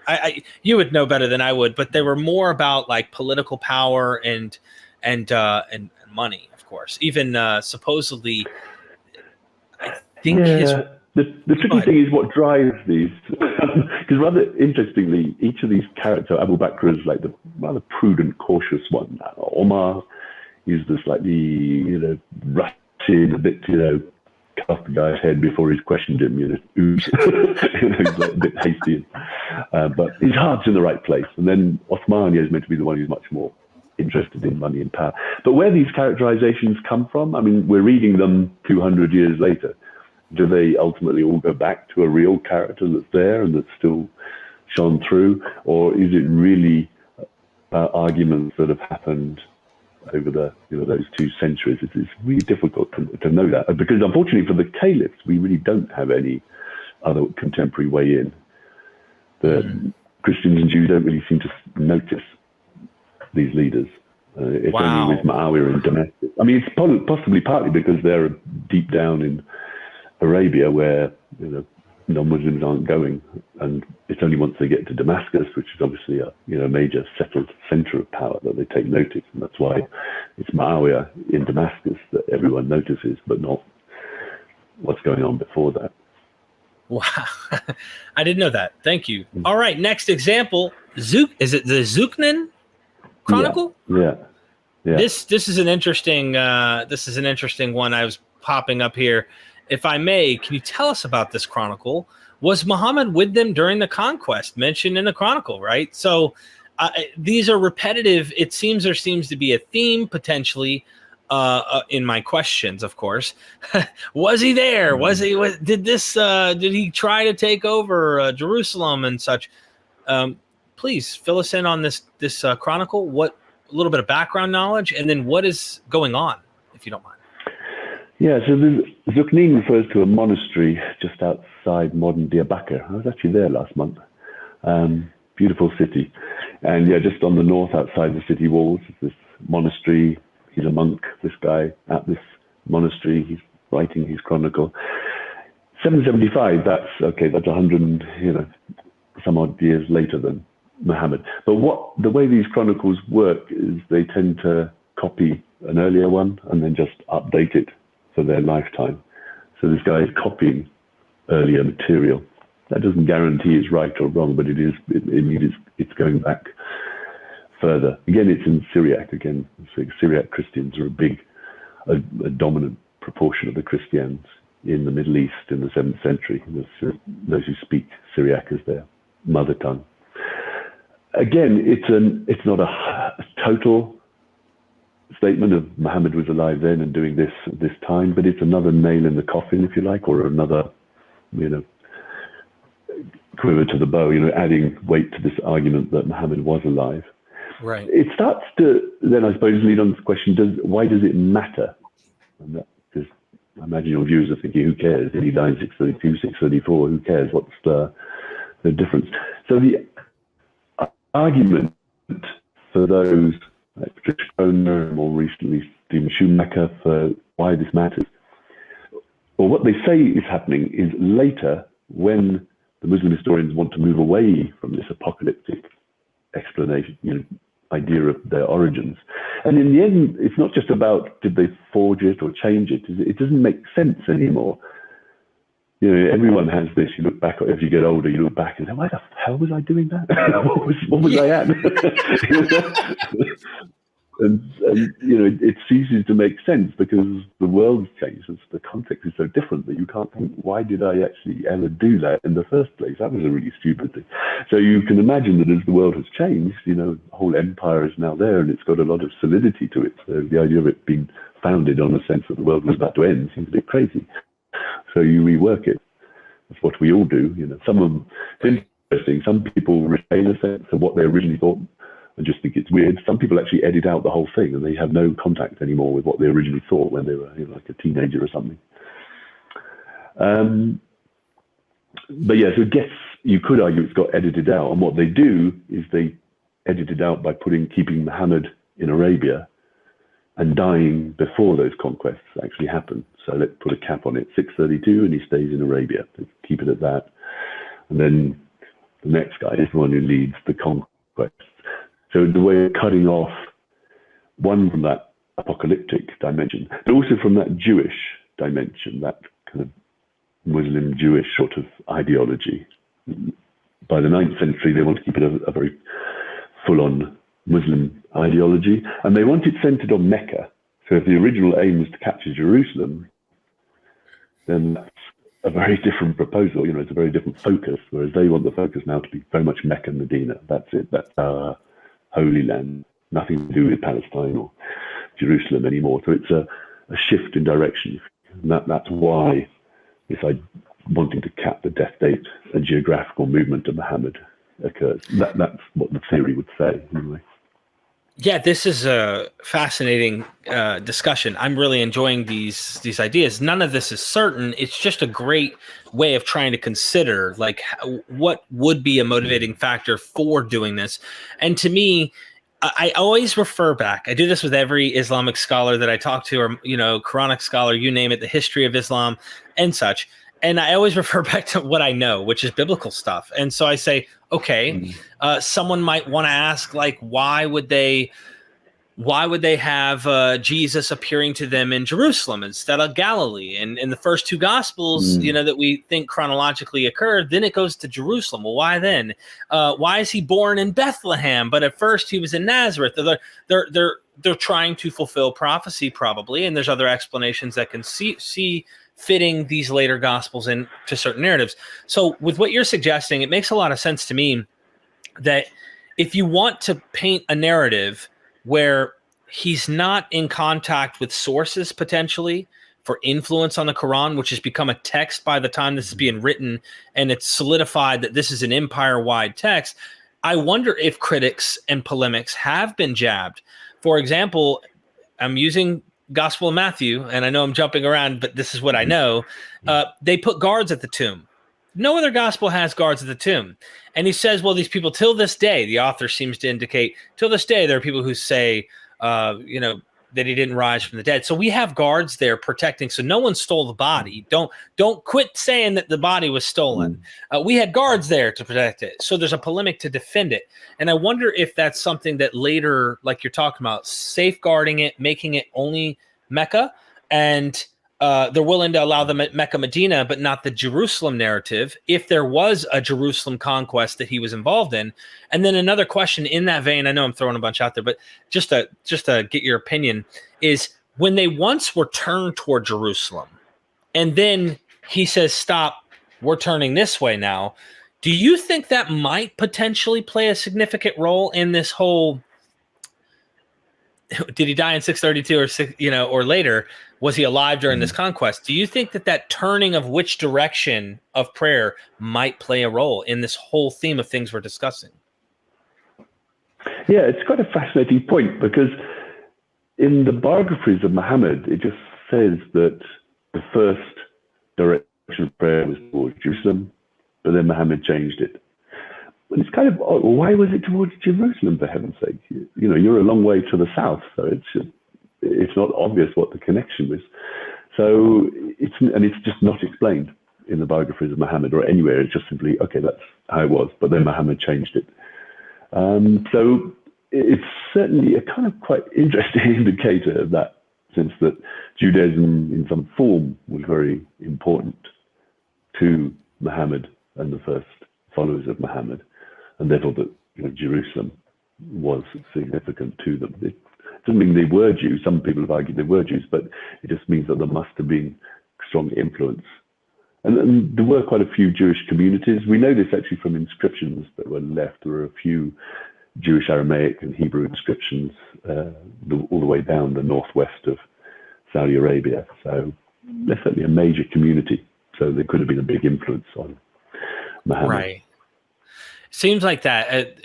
Dr. Sean Anthony was explaining like these, I think even most Muslims would agree, like that there are a lot of legends that come later, but really interesting, like he's walking and then a monk says, oh, that guy under the tree, look, he's a prophet. And then you have this Christian monk, then you have a rabbi, you get this pagan, even though like a pagan supposedly from the land is like, he's definitely one of the chosen. So it's like everybody's like pointing the finger, and I wonder how much influence from various groups play a role. Maybe it's interesting. I'll give us another example if you want, unless you want to comment further. I was just going to point out that although that part of modern Saudi Arabia, so it's called the Hejaz, where Muhammad is, Mecca, Medina, it's a fair way south of Palestine, Syria, the more settled areas. Nevertheless, this is a trade route going down from Gaza to Yemen. So ideas percolate through, and there's been long contacts. I mean, the Romans got as far south as that area, and had a city at a place called Madain Saleh, which was fairly near. It's actually mentioned in the Quran. So it's in contact. It's not a remote, isolated region. In the end, it's still in contact with the rest of the settled world. So the Jewish, Christian, pagan ideas, religious ideas are definitely circulating around and have an influence. Thank you, Dr. Hoyland. All right, another example we have is this fancy smancy image here, and this blue dot that I have highlighted. I think that's the name Muhammad, and this was something I think you highlighted. This had my blue dot. Yeah, your blue dot. Claim ownership of this. Can you tell us, if you don't mind, about this? Is it Khuzestan Chronicle? Yes. Khuzestan is a province in southwest Iran, which has a fair Christian community. Again, they're using Syriac as their main language. And this guy is, again, a monk. Monks are often the main people writing these chronicles at the time. And he's written this nice little text giving its history from around 580 to 660, nice little slab of time. He's probably continuing on from an earlier chronicle. And it's fascinating in a number of ways, because so we're starting, the next one you'll get onto, I think, is going to be Sabaeus, isn't it? Who's the one who does a hell of a lot. So these two are exact contemporaries, Sabaeus and the Khuzestan Chronicler, both writing about 660. And a bit more news is percolating through. So the 630s ones, they just know, there was a battle here. Arabs and Muhammad and the Romans, that's all they really know. 660s, there's a bit more news. Prisoners of war or escapees from war going back to their homes and telling people about what's going on. So we've got a bit more news. So this guy, he talks about the conquests, and he says their leader, Davrono in the Syriac, it's a fairly neutral term, was Muhammad. Again, it seems like... Say that again, you broke out. I'm sorry. Say that again. Sorry, you said... he says that Muhammad was their leader for the conquerors. So the term is Mundabrono in Syriac. It's a very basic word for just somebody who organizes and leads something. But it's interesting. He does appear to suggest, you could say, well, he's in southwest Iran, a hell of a distance away. He doesn't really know, but he does seem to say that Muhammad led the conquest, the initial conquest. And he has another really fascinating bit where he actually talks about, because he's getting curious now. The conquests are a bit more substantial now. The Arabs are conquering some fairly large areas of the Middle East, so he wants to know a bit more. And one of the things he's been told is that there's a place where Muhammad comes from, which is connected with Abraham. And it's kind of interesting because the Kaaba that's in Mecca, the place to which Muslims pray, is said by Muslims to be the place where Abraham and his son Ishmael built the first Kaaba and where they set up the first prayer. So it suggests he's getting some information from Muslims themselves, probably indirectly via others who've come into contact with them, served them maybe, or serving prisoners of war. So we're getting a little bit more information now about the conquerors, which gives it a little bit more weight as well. This just keeps adding weight to what we've been saying about potentially Muhammad being alive after the time that it's painted he died. Something came to mind, and I forgot to mention or ask you in particular this question. When I interviewed Dr. Sean Anthony in his book pertaining to the doctrine of Jacob, if I may, it sounds so. There's this debate on this section in this document where there's a statement about Muhammad, and they say, "Oh, he's a person of truth. He claims to have the keys to paradise." And most of the scholars, from what I think I heard Dr. Anthony write in his book, or read, where he said that they think that this is a jab at the Petrine Christian concept of, well, I have the keys to the kingdom that we see in the Gospels, but he thinks there might be something more to this about paradise and, jihad. And so what are your thoughts? Where do you stand on the issue? Because I know that everyone has different issues. Do you think that this is an early apocalyptic jab? So, I have to say, I'm going to defer to Sean on this because he's a bigger expert on this particular text. I tend not to want to put a huge amount of weight on very tiny bits of text, and especially it's quite difficult for us to get into to build up enough of a picture for the contemporary Christian and Jewish thinking to understand what lies behind this. Also, the problem is, are they using Christian vocabulary really to explain a more general point that Muhammad is saying he knows how to get into paradise? I mean, and for heaven's sake, doesn't every Abrahamic prophet say that this is the way to get into paradise? So it's hardly anything special, or is there something very specific about the keys and that he means a very specific way of getting into paradise, like, as you said, Jihad? To my mind, there's no way for us that's always going to be speculation because there's just not enough information there. But I can see the point, and it's an interesting one, but it's a bit speculative to my mind. Yeah, and that's fine. I appreciate your honest response. So we're going into the Sabios of Bagratunis. Am I saying that right? Bagratunis? The Sabios of Bagratunis? I hope I'm saying his name. That's what I'm hoping is correct. In 660 AD, I wanted to give a medieval depiction just to give people visuals. They can actually see what he may have been looked like. And on the right, of course, the text. It's an Armenian history. So as I show that, the question is, one second, pulling this up here. Sabios, do we have an early manuscript of it? If not, then how do we know that the Sabios we have is what is said originally? I guess that's a question to ask. And then maybe get your comments on that, and I'll play or show a few images and play a clip that kind of goes in the vein of what we've been discussing. Yeah, so no, it's a lot later manuscript, like 12th century, but very as I say, pretty much all the texts we have, which is amazing, really. Pretty much every single work of Greek that still survives from the classical world in the late. So, but when you see that you have a cohesive text, so this history of Sabaeus, it's not just fragments, it is a cohesive text. It's extremely detailed and consistent in its style and content. So there's no particular reason to doubt that there really is this text.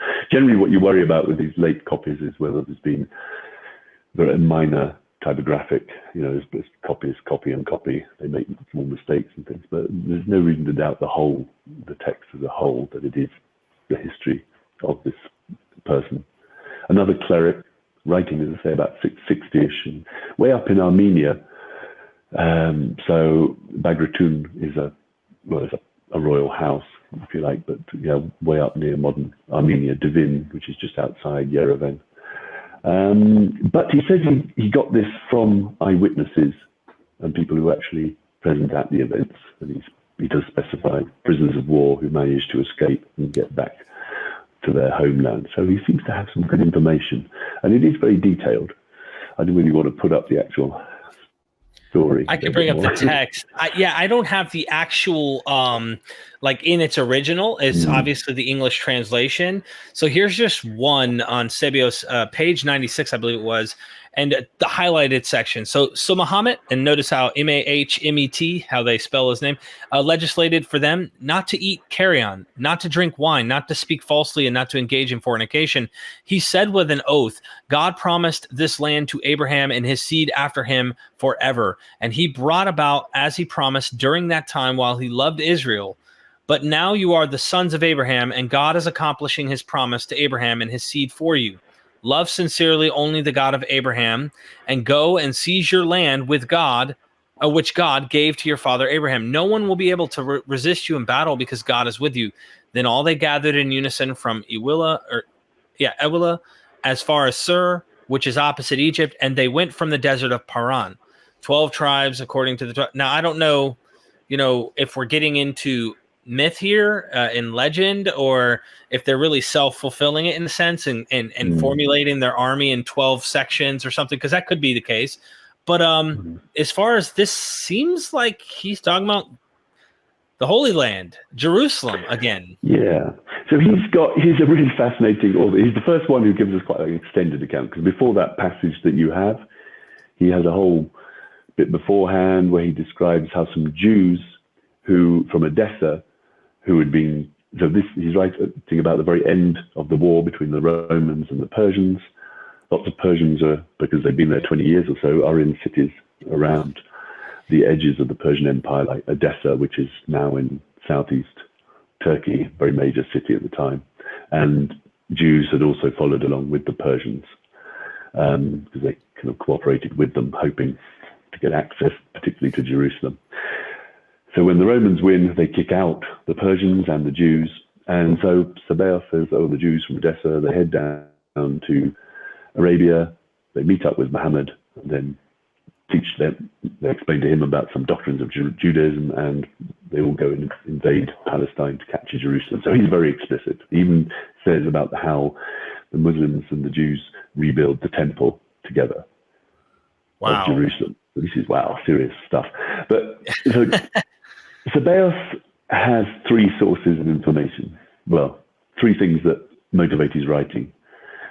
One is these first-hand accounts from prisoners of war. And he must have some, because there's a lot of close detail on certain things which must be known especially about Palestine, which he wouldn't know. So he's got some good information from real witnesses.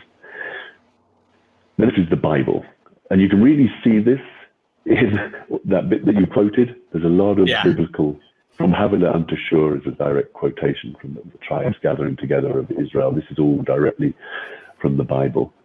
And then his third source is basically his own lively imagination. So he's putting together this quite interesting story. So he probably has heard that there are Jews cooperating with Muhammad's armies. And he then picks up the fact that from Edessa there was a Jewish community that was expelled by the Romans. And so we think, maybe it was these guys who head down and they meet up with Muhammad.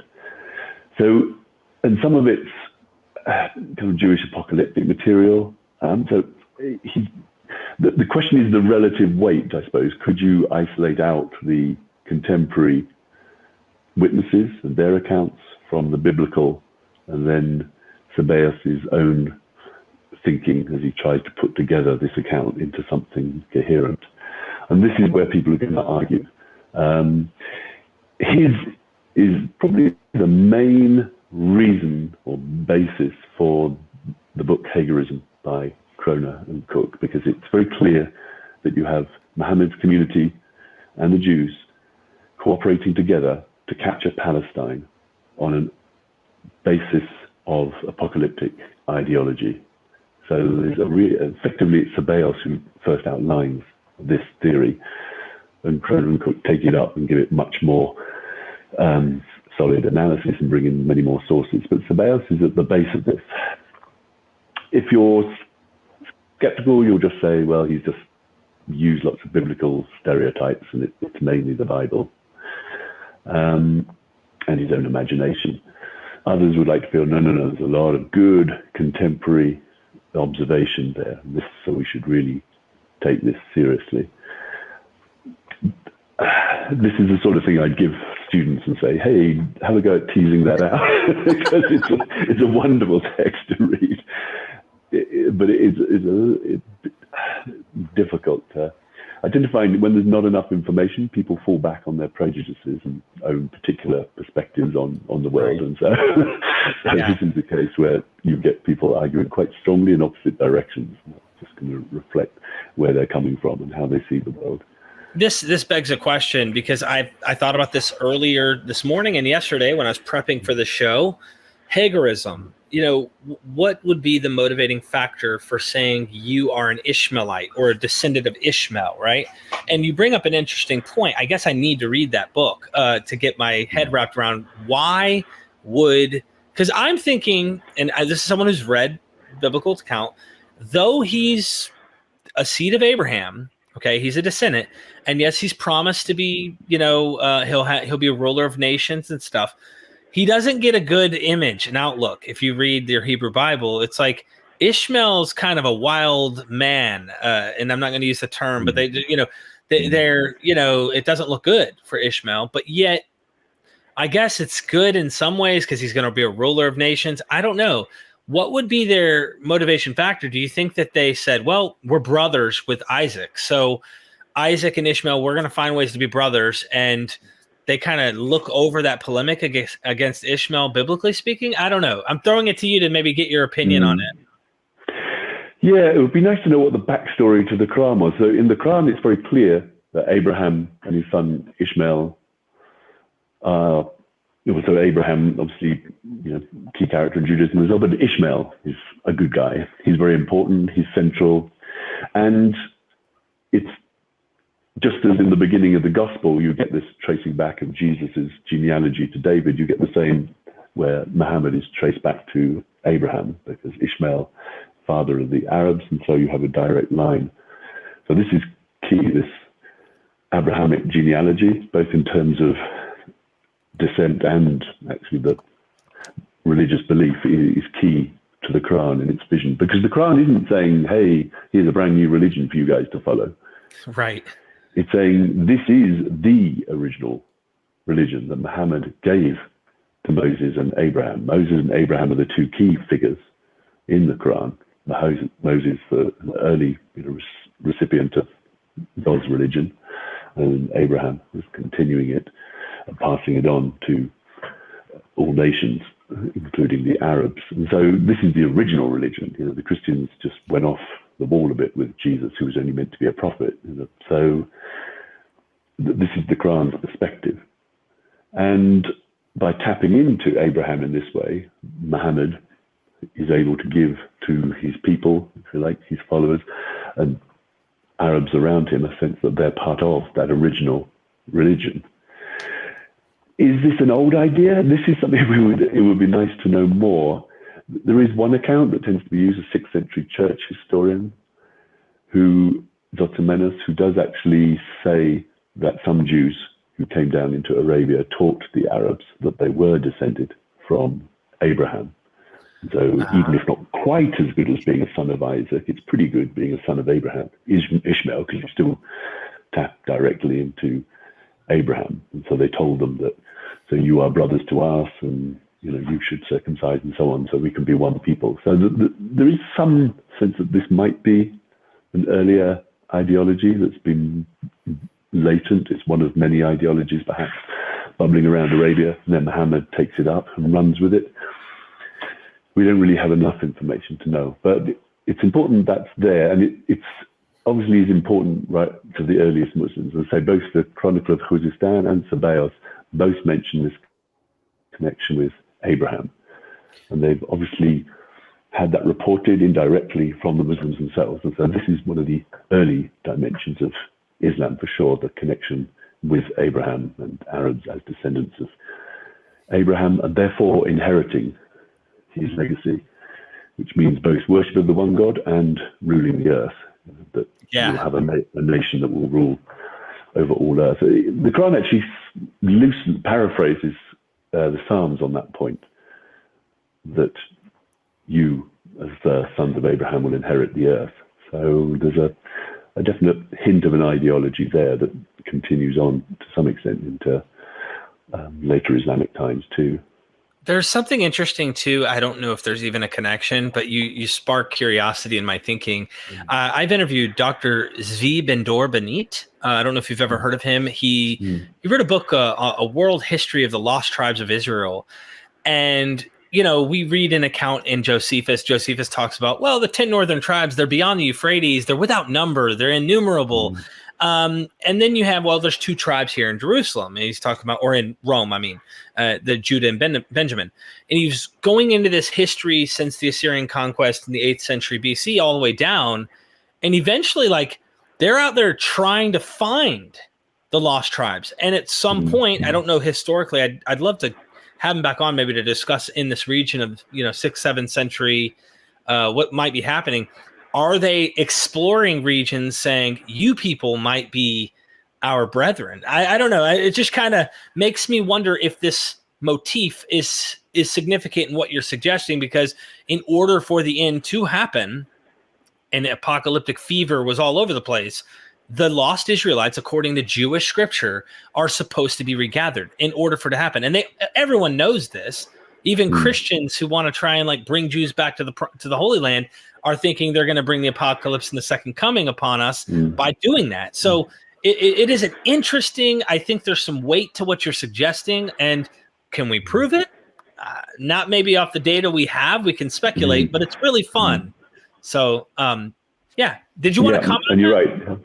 No, I mean, you're right. And that's what Sabaoth is also tapping into, this idea that all the believing tribes of Israel and their affiliates, if you like, will be brought in and be ready for the second coming when, heaven on earth and so on. So, yeah, he taps into that idea. I mean, Judaism's interesting at the time because it's not, we think of it as a more tightly described community, which you can potentially join, but it's a very limited club, if you like. But at the time, Judaism was spreading, doing pretty well. So in South Arabia, and the ruling group there had only certain sections had converted to Judaism in the course of the 5th and 6th centuries. And actually way up in the Caucasus, the Khazars, who are somewhere around modern Azerbaijan, southern Russia, certain sectors of their ruling elite had converted to Judaism too. So it's not such a restricted faith. So it's not quite, so the lost tribes of Israel as an ideology has a sense, I suppose, of a certain who is Israel and who isn't. Yeah. But that's not so much true in the 6th, 7th century. You could join. So many Jewish communities were actively engaging in conversion as well. So partly because they were suffering quite a bit in the Roman Empire by the 6th, 7th century. So bringing in certain powerful actors like the Khazar, South Arabian kings, then it might bring you extra defense and protection. And in particular, they probably did want to get back. There's a lot of Jewish apocalyptic at the time from the early 7th century. I suppose they see initially the Persians attacking the Romans and doing really well. The Persians initially have make massive conquests. 614, they take Jerusalem. So the Jews are really excited. Wow, maybe because they have good relations with the Persians, can get Jerusalem back now. And there's a lot of apocalyptic accounts about them rebuilding the Temple of Jerusalem. It's often a bit difficult for us to be sure where where the reality ends, apocalyptic begins. So there's still people argue about, did they definitely rebuild the temple? But it looks as though they probably did. And then, the Arabs come in and beat the Romans and say, once again, maybe we'll get the temple in Jerusalem back again. So there's a lot of apocalyptic excitement.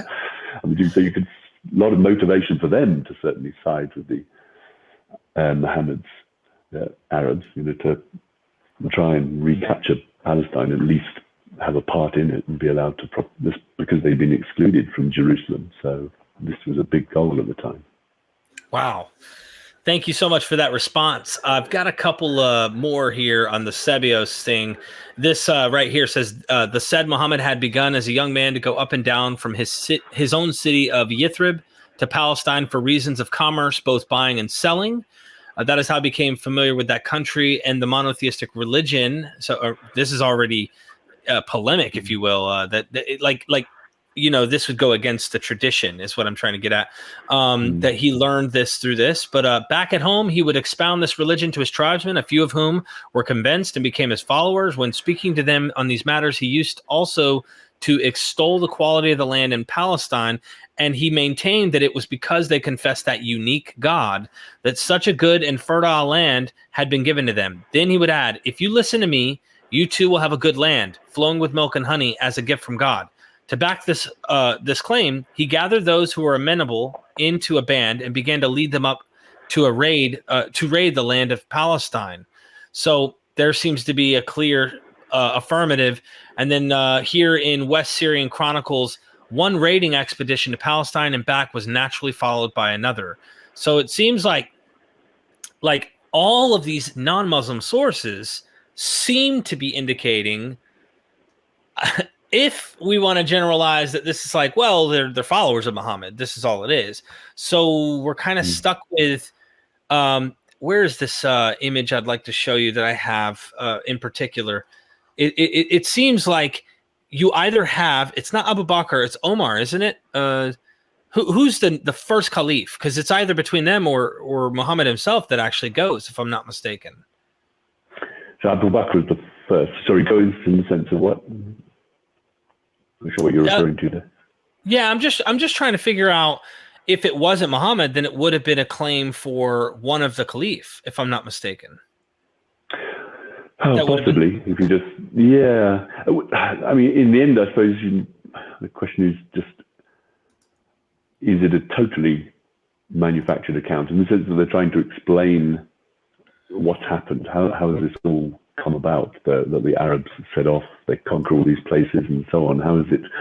So you could, if you want to be very skeptical, say, well, they know that there was a Muhammad and they know that there are Arabs that conquered all these lands, and so they just put the two things together. If you wanted to be very skeptical, I don't think you need to think that it was someone else instead of Muhammad. I don't know. Got it. But well, it's difficult joining up. How much you join up the dots, I suppose, is the question. But Tabeos he's a convincing person. He seems to have a very coherent account there, but it is filled with biblical topoi, of course. So right. It's difficult. Some of it is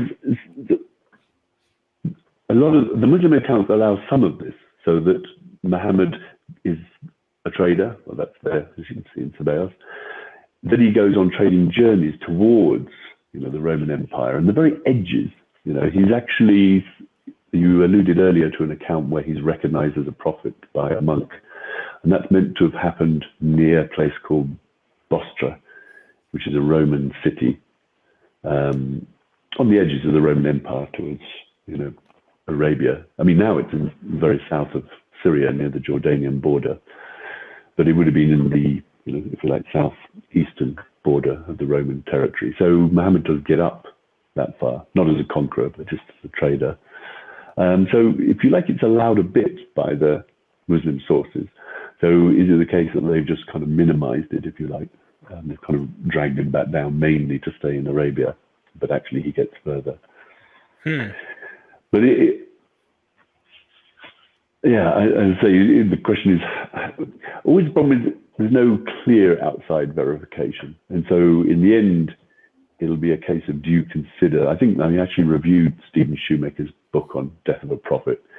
And as I said, you could take it where we have 11, at least, indications that Muhammad was alive after 632 and led conquest to Palestine. So do you take it that, it's pretty incriminating to have 11, even indirect references. So yes, it would be nice to have that clinching statement that puts Muhammad exactly in Jerusalem 634. But in the absence of that, you could say, well, there's quite a lot of convincing circumstantial evidence and indirect references. Okay, I'm going to play a short clip that was with you. I think it was in Saudi Arabia. It might have been not Saudi Arabia. It might have been in Pakistan, if I'm not mistaken. But I'm going to play the short clip, and then we'll get into some numismatics, if that's okay with you. Just coins for those who don't know, and to get your thoughts about them. It's really fun to entertain that. So let me play this clip, and then maybe I have a question for you. We'll get into numismatics. The observations that are made by non-Muslim sources are a bit difficult to know what to deal with. So, for example, they say that Muhammad is alive during the conquest of Jerusalem. So he's alive. In the Muslim accounts, he dies in Arabia. And that's it. Before the conquest had properly started, that happens with his successor, Abu Bakr. But in a number of Christian sources, they have him go to Palestine. And the aim, it seems, is that he wants to capture Jerusalem. Jerusalem is key to his program in the Christian account, but that's not really there in the Muslim account. Yeah, I found that a fascinating. Unfortunately, that was muted for me, unfortunately. I could see it, but not hear it. What was I saying? So in that particular, you were just simply pointing out that the non-Muslim sources have him heading to Jerusalem. That's part of his key thing. And then the Muslim account, of course, has him die in Arabia. And, are there any non-Muslim accounts that actually say he died outside of Arabia or something? Muslim or non-Muslim? No, so no one actually mentions his death outside Arabia in the non-Muslim accounts. No. Interesting. No, it's just that specific point about him leading conquest. So before I get off that subject, the question I wanted to ask is, because this is a really interesting subject, it makes me want to have Dr. Shoemaker and others, is why would, if we can point out clear factors why Muslims would want to have him die in Arabia and have him not want to go out beyond, for apocalyptic reasons, political reasons, polemic reasons against the prophet, divorcing themselves from Jewish roots or whatever may be the case. Do you have any good still man arguments? If I were to give, like, let's still man it. Let's give the benefit of the doubt and try to say these non-Muslim sources, their biases for wanting him to go to Jerusalem and wanting to place him there and, catch him red-handed, so to speak, trying to take over. Is there a way to explain that makes as much sense? It sounds like the other idea makes more sense to me personally, that these later, but what are your thoughts? Yeah, no, that's a good point, actually. I think the only thing wouldn't be that they have a motive for placing him in Palestine. It would just be a false assumption. They know that the Arab armies are in Palestine and captured Jerusalem. They know Muhammad is their prophet, and they just put them together. That would be the only. So it would only be that they just hadn't got it right. But you're right. That's you could argue a weak argument. Yeah. And that it makes more sense just simply to accept that they did know what they were talking about. But you do have to remember, as I say, the setup in a pre-modern world.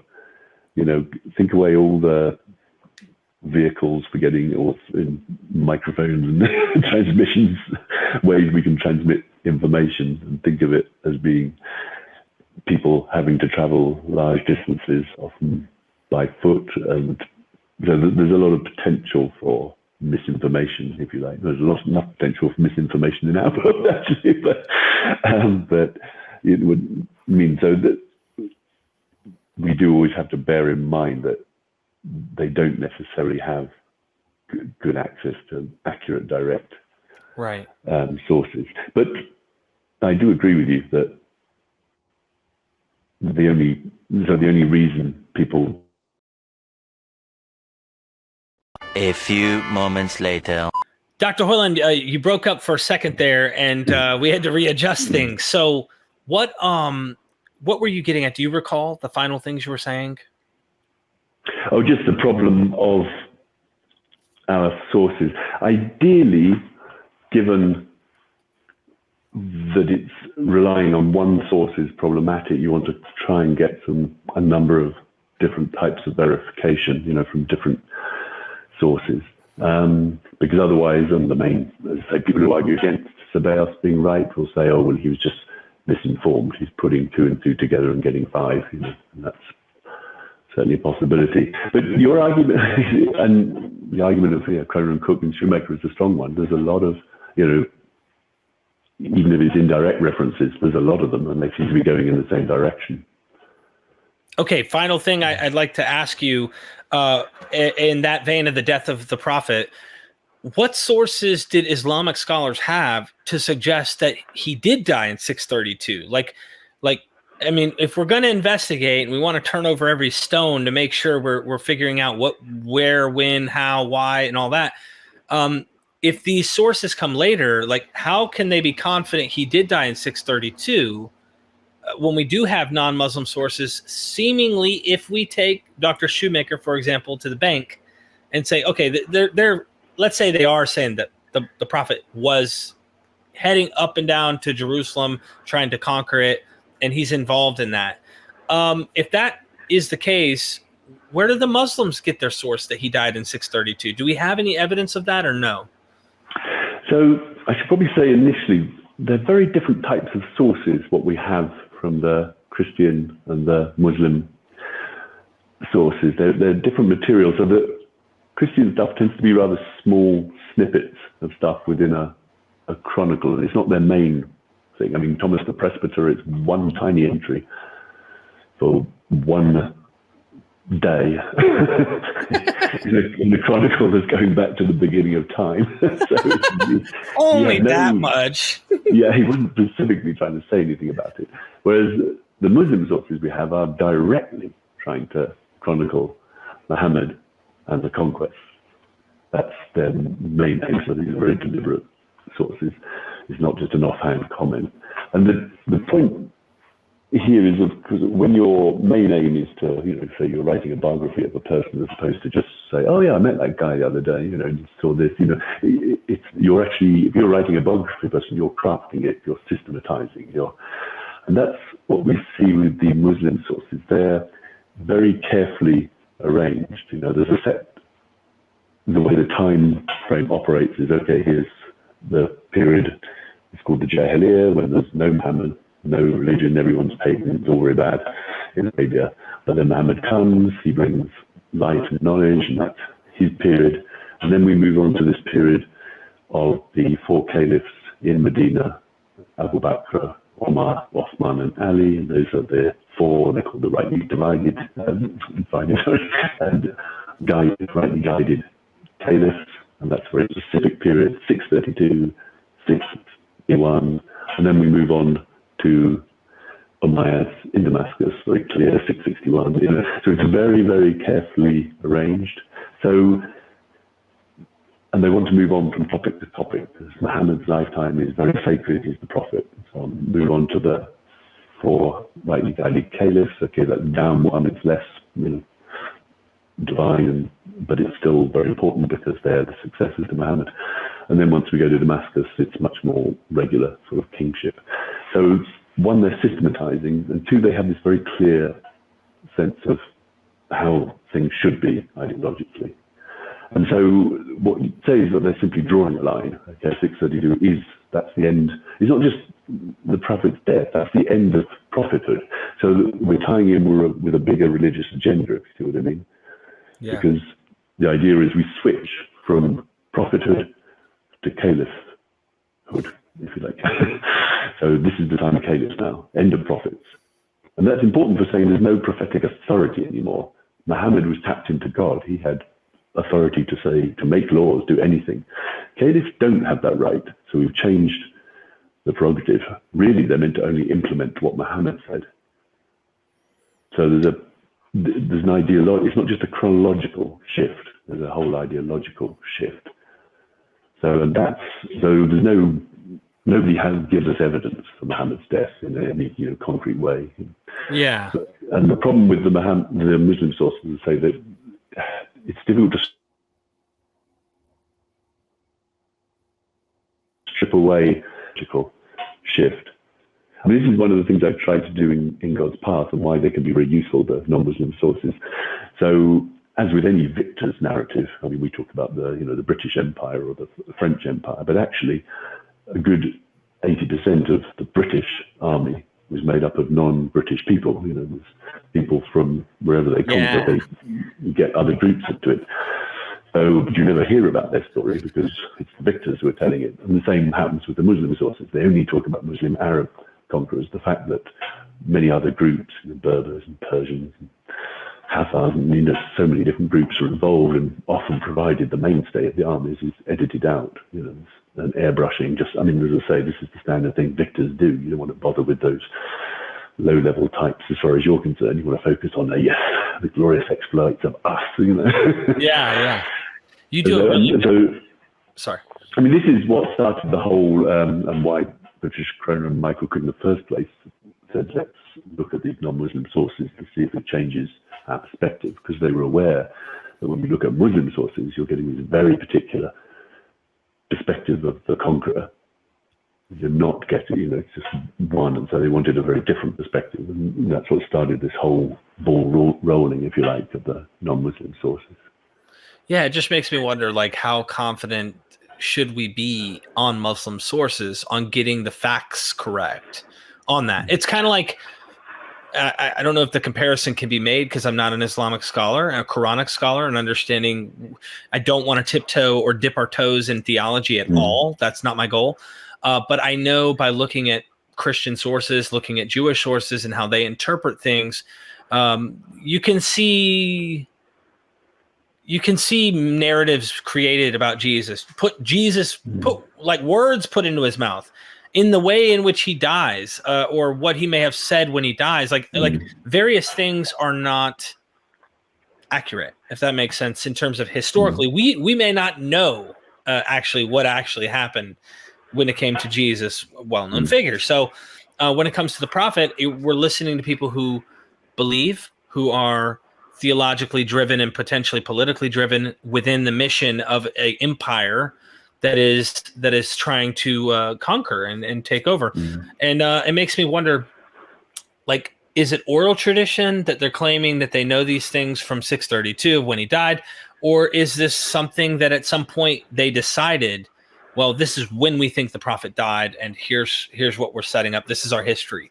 We've written our history now. Kind of like Antiquity of the Jews. Josephus does not take everything verbatim. He kind of gives his own intelligent, but his own little spin and interpretation into the data of what he's interpreting from the Jewish history. So it makes me wonder what's going on. I'm very cautious on knowing what's factual and not, if that makes sense. I don't know. And unfortunately, numbers and dates are actually always, you might think it's very neutral, but it really isn't. So it's very important. Muhammad becomes a prophet at 40. I mean, 40 is like a magical number, and and he spends equal time in Mecca and Medina. There's a whole series of, the numbers are crucial. Yeah. So it's very difficult to decide afterwards how much we can rely on this sort of material.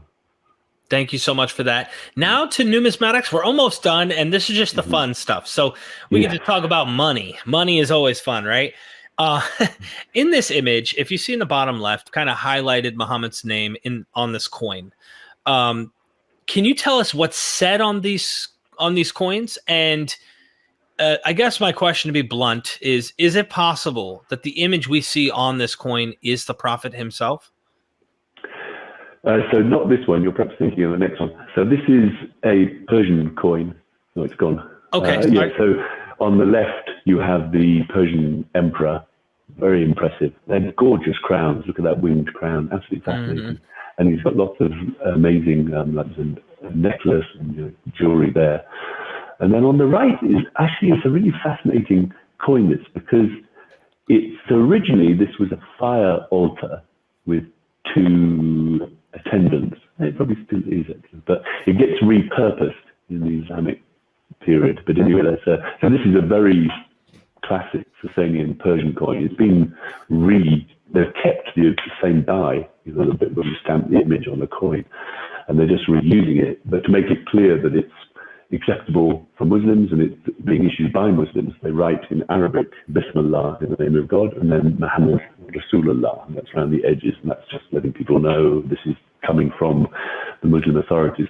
Because there's a double whammy to coins. I mean, the messages, they have an intrinsic meaning, but they're also letting you know this is acceptable, even if you can't read it. I mean, so in Britain, you know, you can read, it's on the pound coin, they had it in Latin, but it's kind of got an air of authority about it, and it's what you expect, and so you know this is legitimate, because you want to know if it's your money. You know, it's like someone gives me a $50 note, I want to know, is this, can I rely, you know, I don't want to find out it's a fake, I don't want to accept it.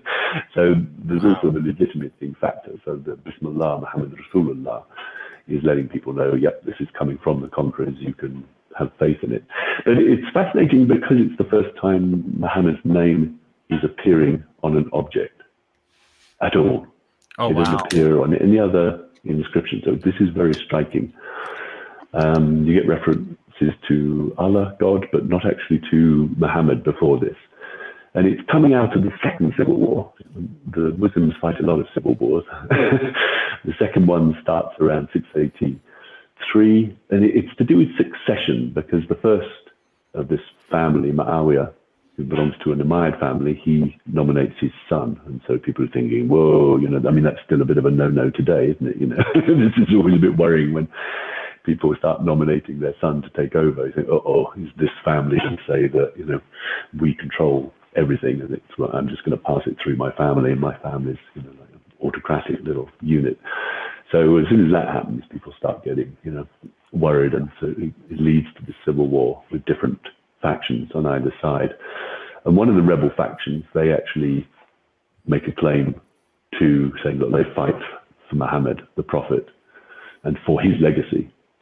And they're saying actually his legacy is to be back in Medina, where the first caliphs were, not in Damascus. So they're arguing for a particular perspective on Islam, a certain type of Islam, which is much closer to Muhammad's legacy. And presumably they're effectively attacking the Umayyads in Damascus as not having adhered to the Prophet's legacy of having departed from it, and so being heretics. So in this, it's this wonderful thing about coins. There's like this tiny little object, but there's such an amazing backstory behind it. Yeah. And this is another one right here, right? So on the left, it also looks once again like our previous image here in a sense, right? The guy on the left. But on the right, it looks like a sheathed sword warrior. What is this? What's going on with this one? The vicegerent of God, the representative. It's almost like a pope figure, or you know, something like that is being written on here. What's yeah? So I'd say it's a bit of $1 million question you've got there. So yeah, this is also a Persian imitation of a Persian coin, and they've kept on the left side the figure of the emperor, but they've changed the image on the right side to include this figure bearing a sword. It's a fascinating figure because he's got this long hair coming down. It tends to be taken as a caliph, representation of the caliph, the Muslim ruler. He's got Khalifullah next to him, which means, yeah, vicegerent is one word, deputy, really. Like Khalifa, someone who's the representative of, who stands in for. So Khalifullah. It's a very grand title. I'm standing in for God, you know. It's a hell of a claim to make, you know. So they're arguing that these Muslim rulers, caliphs, are actually vicegerents of God. They stand in, they're the earthly rulers of the, you know, of the world, who represent God, if you like. It's a claim to universal rule, a bit like the Mongols would make, that they were representing the sky god, you know, so they're going to act as the sole rulers for the whole world. But it's also been argued by that this is not this, well, it could be Muhammad, it could be, there's also an argument for an apocalyptic Jesus, which is an interesting one. Jesus is sometimes portrayed in certain apocryphal Christian sources as coming with a sword, and he's going to separate out the believers from the unbelievers. And so that's another explanation. Actually, it's quite an attractive one in a way, but it's very difficult for an image. Images are things that are immediately relevant to people in the know. It's like if you see logos of companies, you could just show like the Nike logo or something. You wouldn't say anything. People know, aha, that's that. Yeah. But if you don't know, how would you ever know? Because it's a code. And it's the same with this. We don't really have the ability to decode it very easily. You get so there's a lot of these standing caliph coins, and some of them, especially those from northern Mesopotamia, what is now the very south of Turkey, particularly places like Edessa and Haran, and that they have this image and then they write Muhammad above it. But is that Muhammad, is that just the local governor's name, or is it actually referring to Muhammad the prophet? We don't really know.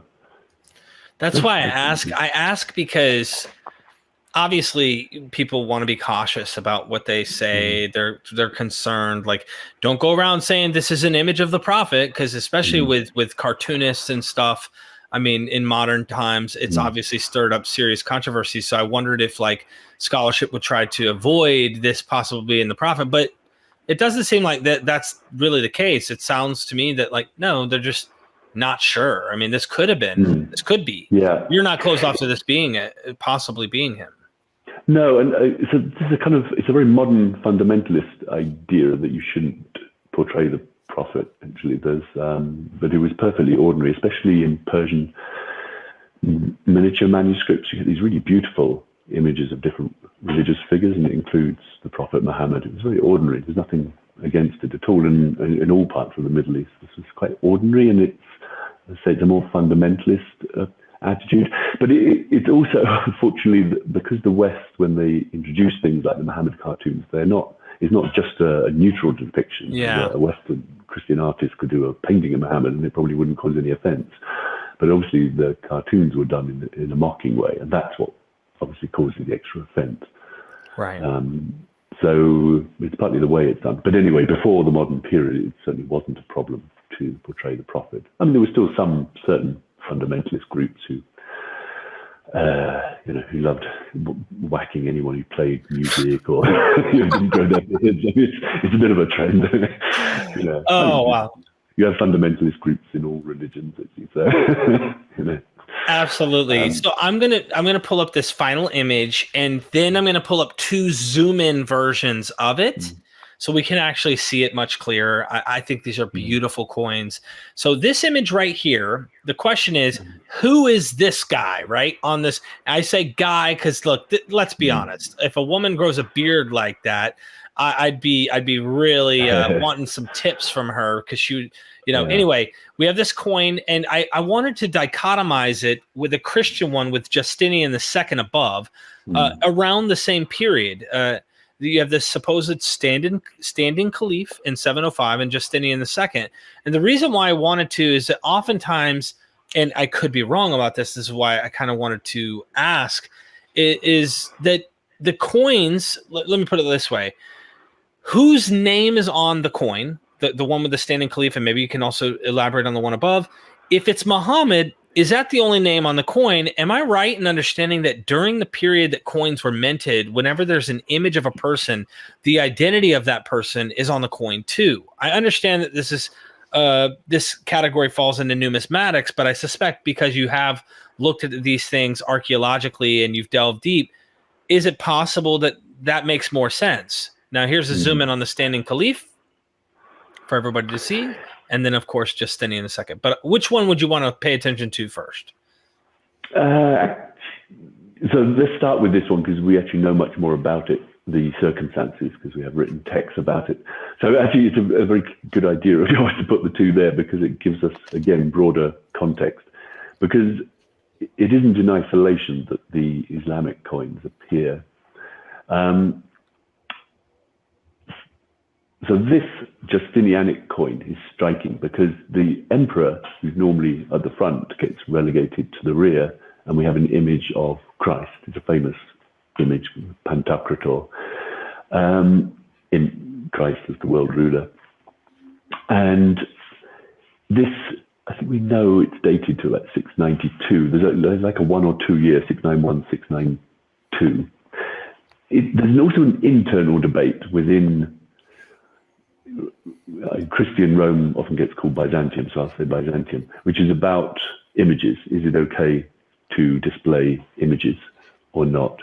And so presumably this is because they're on the back foot, the Roman Byzantine Empire, because of losing a lot of their provinces. And so they're thinking, have we done something wrong? And some people say, have we actually violated that most important of the 10 Commandments? Thou shalt not, make a graven image. You shouldn't make an image of God. So there's a big debate about this.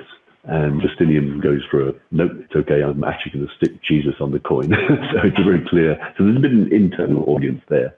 But there must be something, I think, going on across, not just within Byzantium, but from Byzantium to Islam. So this is, Jesus is our protector. And within a couple of years, anyway, you get the Muslim coin with that image of the person with the long hair, as you say, beard, long robe, belt. It's beautifully done, absolutely beautiful craftsmanship. These are gold, actually, and then the sword.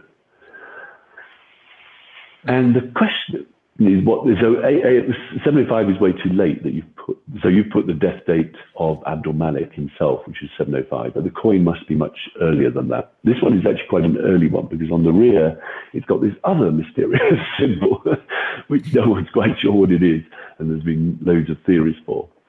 Because what happens in a very quick space of time is that there are a number of different styles of coins issued by Abdul Malik, and the next one along just has writing on the rear. And then next one along again is writing on both sides only, just the Muslim profession of faith and other stuff about where it was minted and so on. So they go to total. By the end of Abdul Malik's reign, they've gone to words only, no images.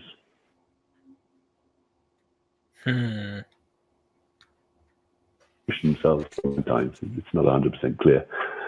But yes, who would they put on the coin? This is an interesting thing. So the Byzantines have put Jesus. What are you as the Muslim ruler how are you going to respond? You could say, you might think, well, we'll put our prophet on there. Jesus is your prophet, your top religious guy. We're going to put our top religious guy. So they stick Muhammad on there.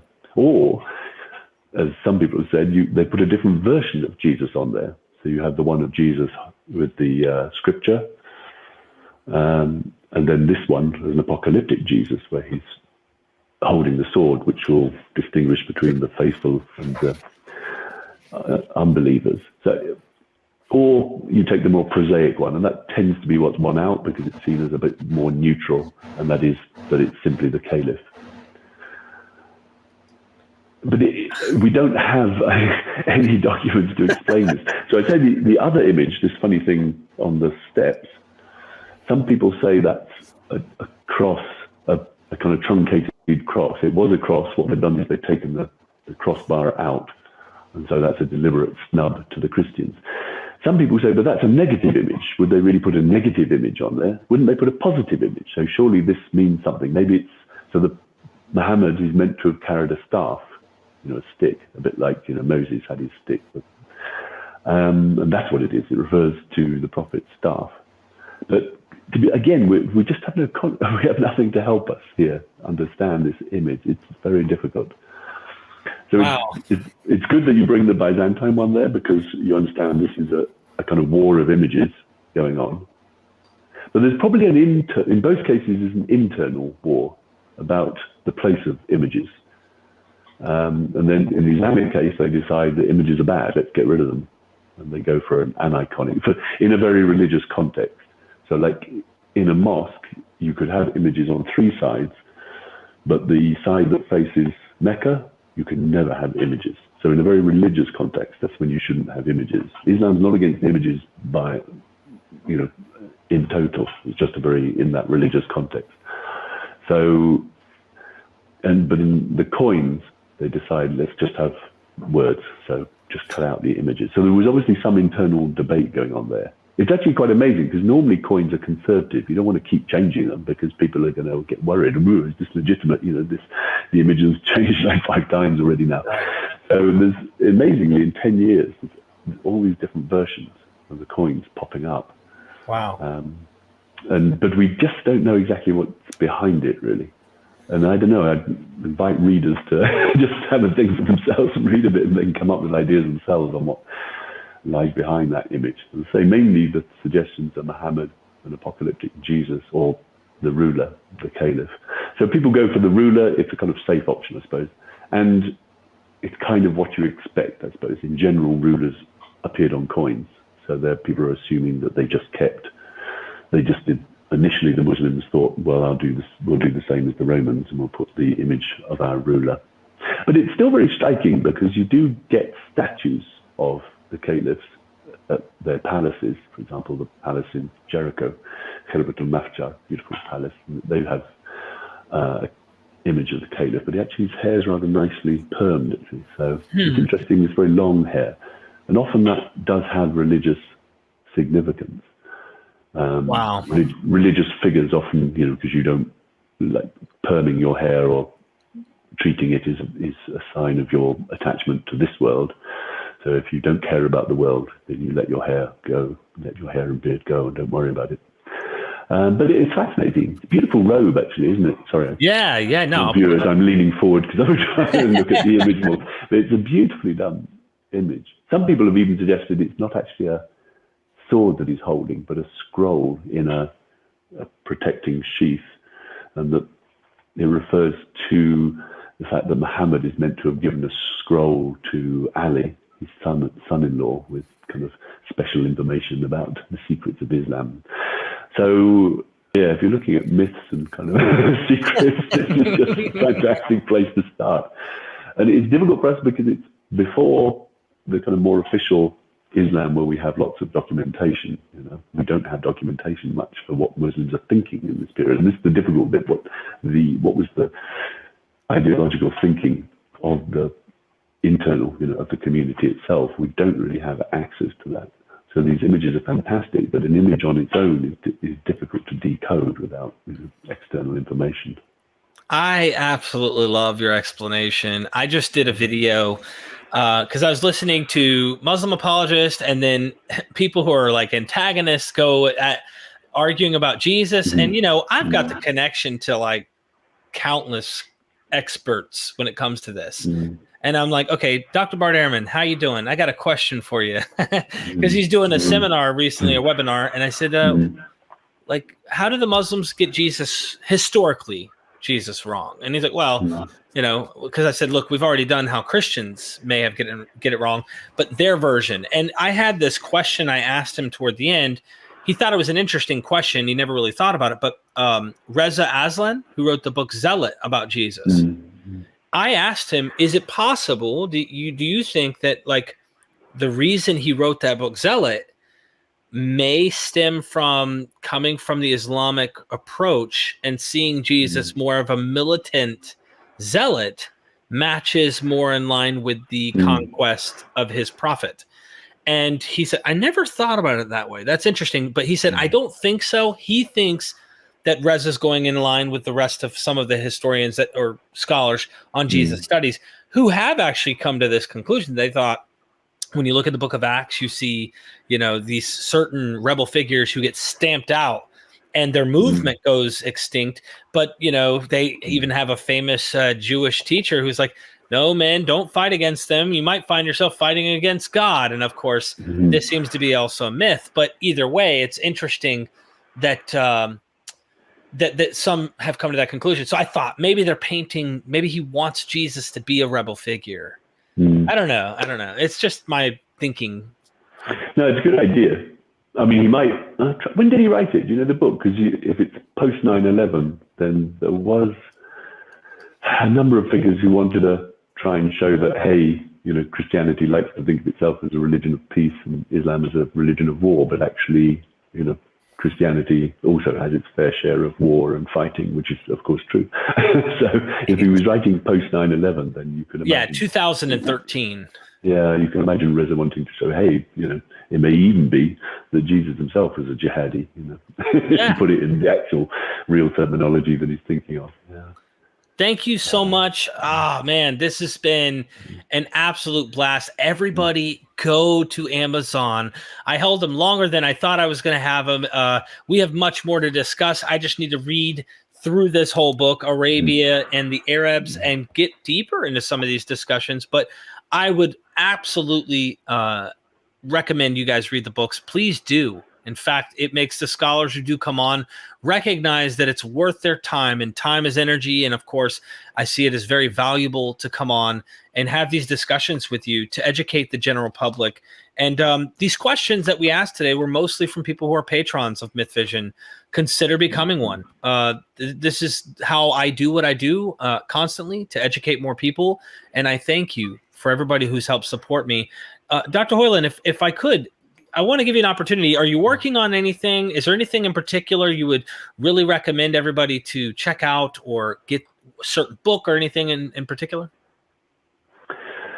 So I'm actually starting work on some different excavations at the moment. So I'm going in a slightly different direction for my core research at the moment. Although I've also been publishing some of these texts, which actually when I wrote my first book, Seeing Islam in the 1990s, were unpublished then. And they're still unpublished now, so I'm kind of publishing these, so just to make them much more accessible to a broader audience. For broader thinking about Islam, there's a couple of nice books to Islam. Sadly, wrote it just to you broke up a second. You said for broader thinking. Go ahead. Yeah, it's just broader thinking about what is Islam, and that's the title of the book. What does it mean both to Muslims, and how is it viewed by others? And it's an internal view of a educated Muslim just thinking about his own civilization. And it's a kind of very thoughtful read for, we all, in a post 9/11 world, people have very distinct ideas about Islam, which is often not at all true. He starts off with one unbelievably strong stereotype, which is when he's sitting drinking a glass of wine somewhere and someone just comes up to him and says, "But you're a Muslim, you shouldn't be drinking." And it's funny, a lot of non-Muslims have the idea that Muslims should stick to their religion. I mean, in theory, Christians shouldn't be having sex before marriage, but you wouldn't get through the day if you had to point out to everyone Christian who has sex before marriage that they shouldn't be doing so. Exactly. Yes, of course there's laws, but it doesn't mean we all follow them. But somehow people think Muslims should follow the law. And just drinking is probably the biggest one. But anyway, he goes through what it means to be a Muslim, which doesn't necessarily mean following the letter of the law, but it's broad. He thinks of it as a broader cultural civilization. Yeah. Wow. There's so much to learn from you on this subject. I really do appreciate it. I hope that we can do this again. Obviously, we'll take questions from people who are wanting to help the channel out and they want to steer the content. They're more than welcome to ask questions from experts. Thank you once again for joining me, Dr. Hoyland. And I am going to get all of your books, and at some point I'll have all of them read, and we will hopefully connect again, maybe actually meet in person someday, and I can interview you, get some wonderful content, and work it out from there. So thank you. That'd be great. It's been really nice talking to you, Derek. Thanks for the opportunity. You too. Don't go anywhere yet. Ladies and gentlemen, if you're lost, you don't know your way, I've got a chant for you. We are MythVision.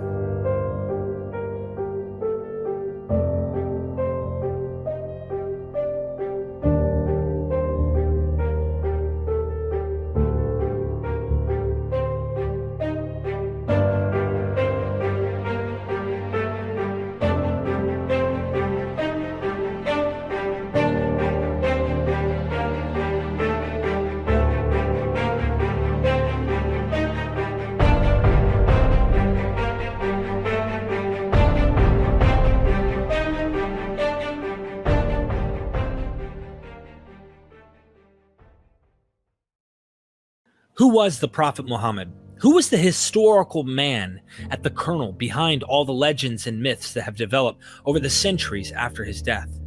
You're going to find out today from Dr. Sean W. Anthony, and he is a PhD. He is an expert in Islamic studies. This is what MythVision really capitalizes on. Expertise, going to the scholars and asking them, what is really going on, what really happened, and what are these stories? Are they really historical? Where are the myths and the legends, etc.? He takes this beautiful scalpel and he digs in, and we get to find out who was Muhammad.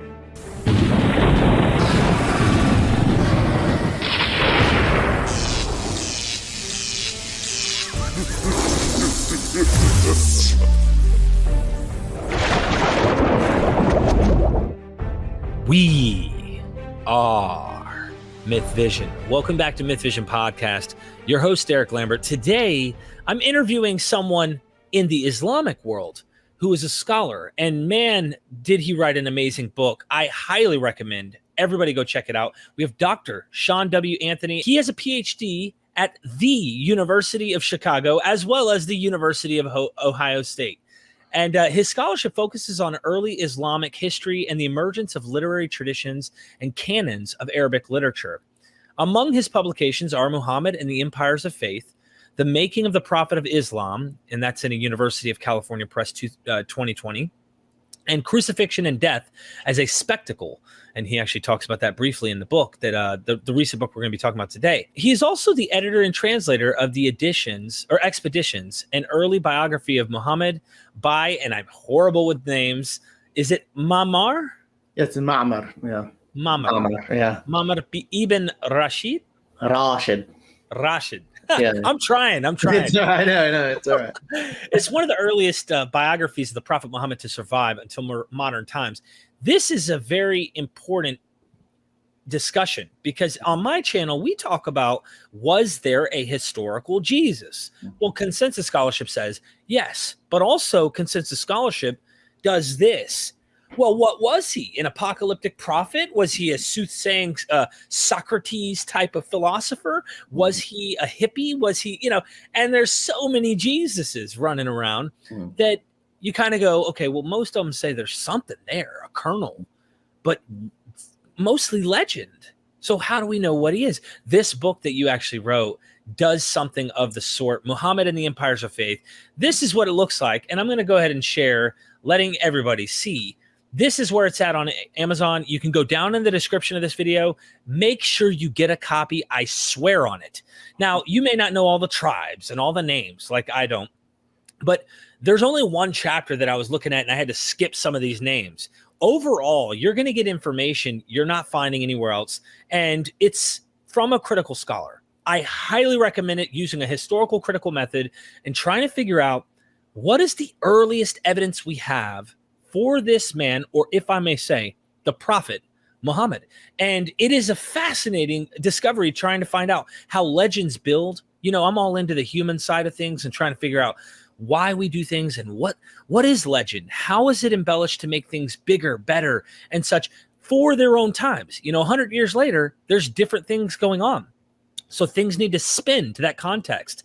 And he's trying to cut through all of that and give you what he thinks the earliest sources. That's what we're going to be talking about today. Also, you guys can check out the Patreon.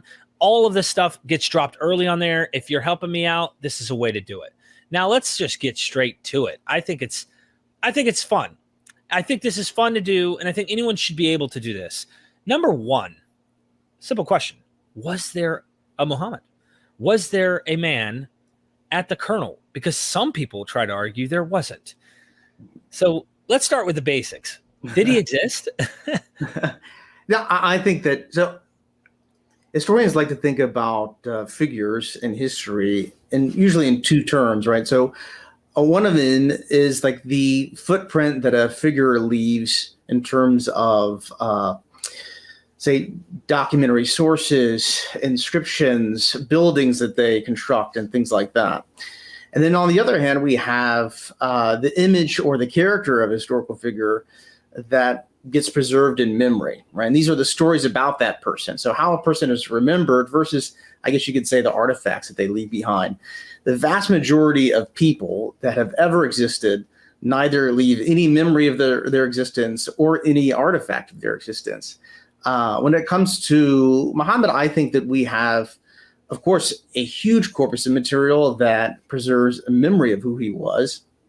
a memory not necessarily in the cognitive memory, but stories about him that are important for how Muslims define themselves and understand who he was. And then also, I think we have a pretty amazing amount of documentary material that speaks to his existence.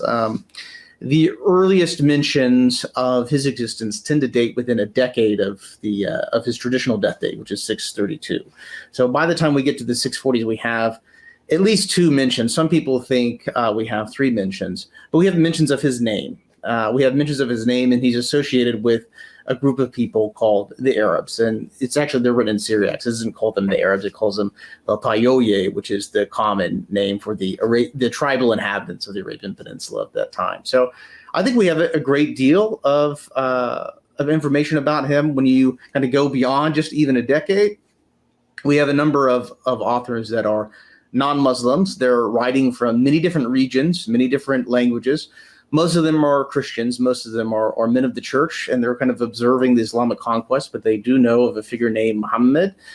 They do know that his leadership and his teachings are somehow behind the events that are transpiring, that they're the impetus for the conquest, and that it has some kind of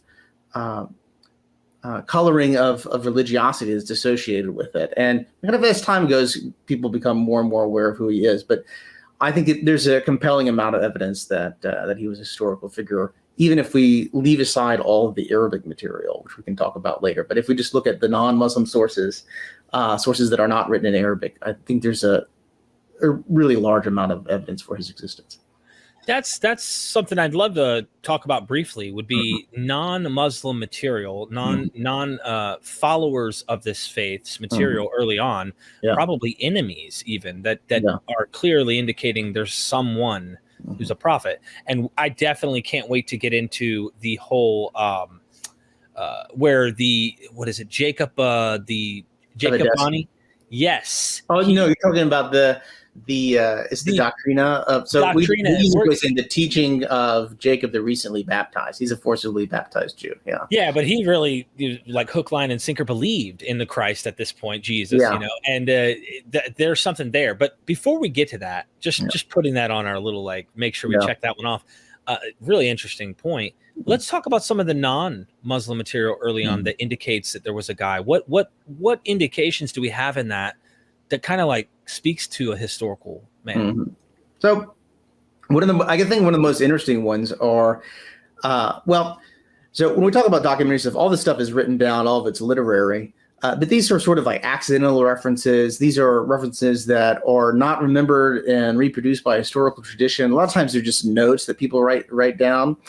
These things could be as random as a to-do list that you write on the back of a CVS receipt or something like that. So it's not that they're not ideological. It's not that they don't have limited perspectives, or their horizons are not somehow something we have to take into account when we read them as historians. But they are kind of an intrinsic interest insofar as they're almost incidental, and they're accidental that they even survive. And my favorite example of this is actually written on a copy of 2 Gospels written in the Syriac language, right? So this is the Christian dialect of Aramaic, which is very widespread at this point in Mesopotamia and Palestine, in the Levant in general, also Iraq, many places.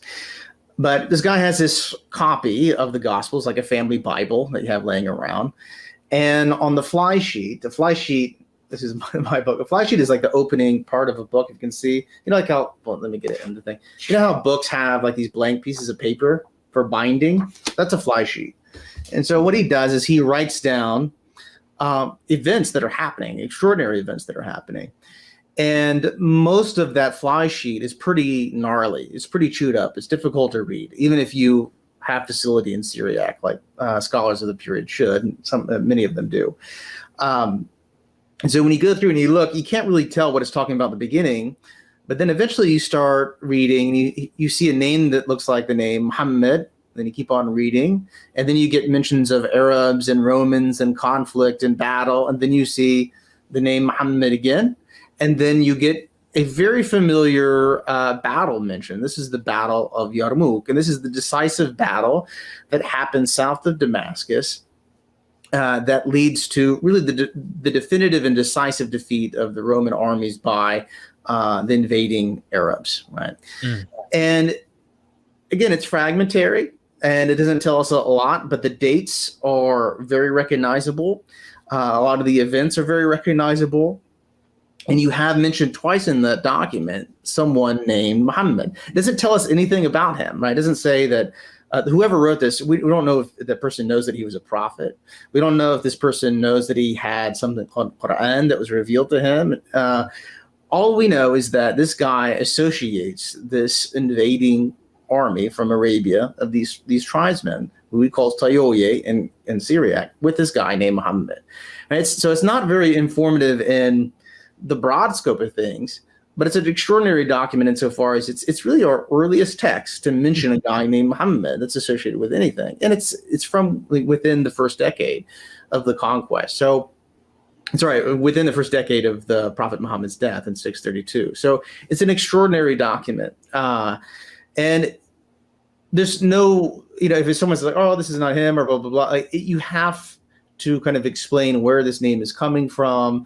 You have to explain why he mentioned him and all sorts of other stuff like that. It's just a very early document. We don't have anything like that, for example. That's a really good point. Like, yeah, why would you mention that name? I mean, this is obviously some figure of prominence. You wouldn't even make there's thousands of guys in that battle. Why don't you mention Joe or Bob? I'm just being funny because obviously those are not going to be, but you get what I'm saying. Like, why is this guy? So this is a really good point. And that is how historical methodology kind of works. At the end of the day, this isn't empirical. You can empirically prove here's this bone, or, like we can't, you got to kind of, what expectation are you expecting? You want the guy's thumbprint? I mean, at what point are you going to stop and just kind of go, okay, there's probably really a guy here. Now, what did he do? Who was he, and how was he viewed in his life? That's the interesting question, because how the legends build. I mean, look, imagine Jesus, right? I do this all the time. This guy was not viewed as God. From all the scholars I talk to, they're like, no, the legends build him into this. But who was he? And this is just a great, great question. So any of the other sources you want to bring up? That I know that's one of the earliest ones. Yeah, so I think probably the one that excites me the most and is most fascinating to me is written by well, we don't really know who he is. He was misidentified by early scholars, this guy named Sabios. He's writing in Armenian now, but he has sources that he draws upon from basically the territories that are being conquered. A lot of people flee whenever there's a major kind of conquest. People are taken captives, people are enslaved, and there's a lot of times famine and things like that. So you get people that flee. And he's kind of compiling accounts of a lot of individuals' experiences and reports. And he actually is not just talking about the early Arab conquest, but he's also talking about an earlier war. It's a war between the Eastern Roman Empire and the Persian Empire that precedes the Arab conquest. So it's a very interesting history, but he writes it all in Armenian. And he gives us one of our first stories about the life of Muhammad. So it's not just a guy named Muhammad exists, I'm going to mention him and I'm going to associate him with these armies, but he tries to tell us a little bit about him. And so this guy that we now call Pseudo-Sabios, he's probably a member of the church in Armenia, the National Armenian Church. And he writes about this individual named Muhammad that was a traitor. He knows, supposedly what he worked as and how he made his living. And he mentions that this guy named Muhammad, he was learned in the books of Moses, and he united his people, the Arab people, under kind of one banner, telling them that they were descended from Abraham. And he gave them a series of laws. He lists some of the simple laws, things like don't eat pork, don't drink wine. All of the rules that he lists, by the way, you can find them in the Quran. They're pretty accurate. And he basically portrays this individual Muhammad as a lawmaker, as a teacher, and as someone that brings the Arabs away from polytheism and into monotheistic belief, right? Interesting thing is, out of all of these things that he calls him, a teacher, a lawgiver, a person that received revelations from on high, he never really says, not revelation, but rather a command from on high. He never says that he's called a prophet, which is a little bit interesting. He leaves aside that little saying. But he knows about this religious figure, and he sees this religious figure as being the main force behind the unification of the Arabian tribes, and his kind of message and his preaching as being the impetus for the conquest outside of Arabia. The basic message that Muhammad supposedly preached, according to Sabios, was this, that, hey, you guys are the descendants of Abraham, just like the Jews. And now you, as the descendants of Abraham, have been given your rights of inheritance to the Holy Land. And so go in and take it, right? That's basically the message, is simply understood by Sabios. And so it's a very interesting account. He talks about a lot of other things besides the Prophet Muhammad and his history. It goes all the way up to the early Islamic conquest, to the point that we call the First Civil War in the 660s, where you have a son-in-law of the Prophet Muhammad named Ali fighting against the governor of Damascus, this guy named Muawiyah. So he has a lot more material in there.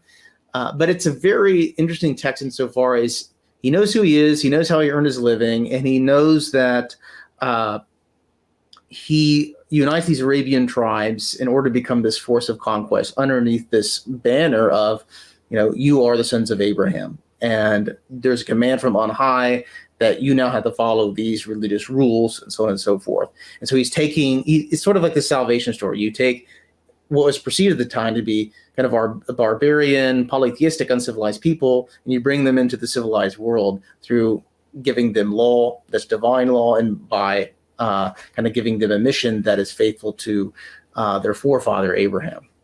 This is fascinating. I mean, what year do we try to pin on this letter? Because it goes into carbon dating. It goes into like internal evidence. We're looking at this. We know he knows about the First Civil War, so it puts it after that sometime. Yeah. Where do they usually put that date at? Yeah. So there's a couple of ways in which we can date Sabios. We don't have a very early manuscript of him that dates to like the 7th century.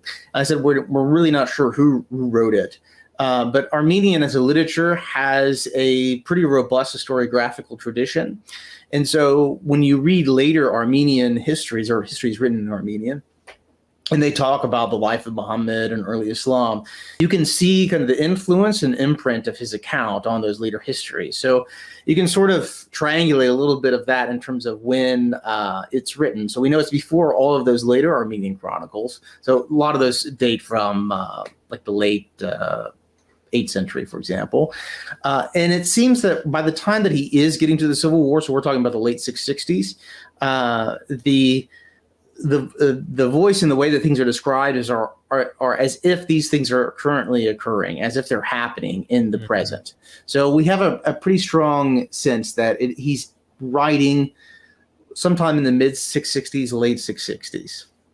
And for those who don't know, that would be like year 30 something. This would be 30. This would be earlier than most gospels in terms, if you you take the death of Jesus, right?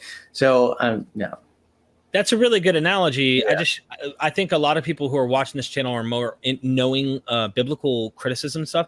Yeah. So one of the things about the calendar dating is in his book, you'll see he always references more of like an 80 analysis, but right next to it, you'll see like in the teens or in the 20s or in the 30s. Yeah. And that's just indicating from the time that Muhammad died onward and his death.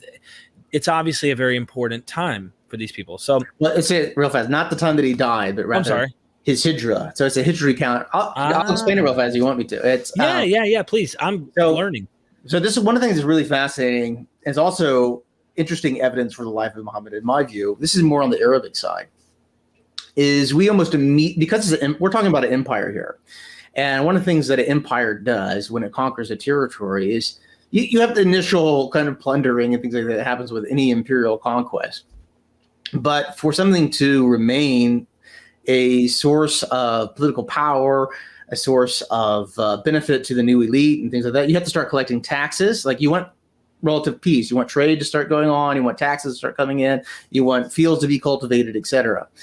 And so we get, particularly in Egypt, a lot of very early documentation, like right out of the gate. So we're talking about documentation within, say, 30 years of the death of the Prophet Muhammad that has receipts that are written in Greek, that are also written in Arabic, and receipts, like anything that says that you pay taxes and stuff like that, it always goes to some bureaucrat that wants to keep track of it. And so they keep track of it through multiple means. One of them is something that we call the indiction cycle. So this is the tax cycle, like how often you have to pay your taxes and stuff like that. But the other way is they use calendars, all right? And so you can use local calendars, you can use imperial calendars, and all sorts of stuff like that. And one of the extraordinary things that uses the very early date is something that's called the Hijri calendar. So the calendar, in essence, begins counting in 622, all right? And so 622 is the date, or at least our calendar 622, is the date that the Prophet Muhammad leaves Mecca and arrives in Medina and founds his little city-state in Medina. It was called Yathrib at the time. And so that calendar wasn't created until later, so they kind of back project and they start counting backwards. They say, okay, we'll start counting from the year that the Prophet goes from Mecca to Medina. The thing is that it appears very early on.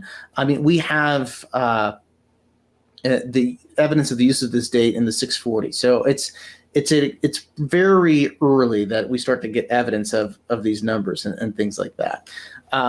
So when you have dates like that to work with, you also have a sense of like, well, what's the significant event that starts people using a calendar, right? It's very hard to create a calendar, right? Think about all the momentous things in history that never really produced a calendar. Like we don't have a calendar beginning from the Declaration of Independence in this country, for example. The French, they tried to create a new calendar for the French Revolution, right? But it never really caught on.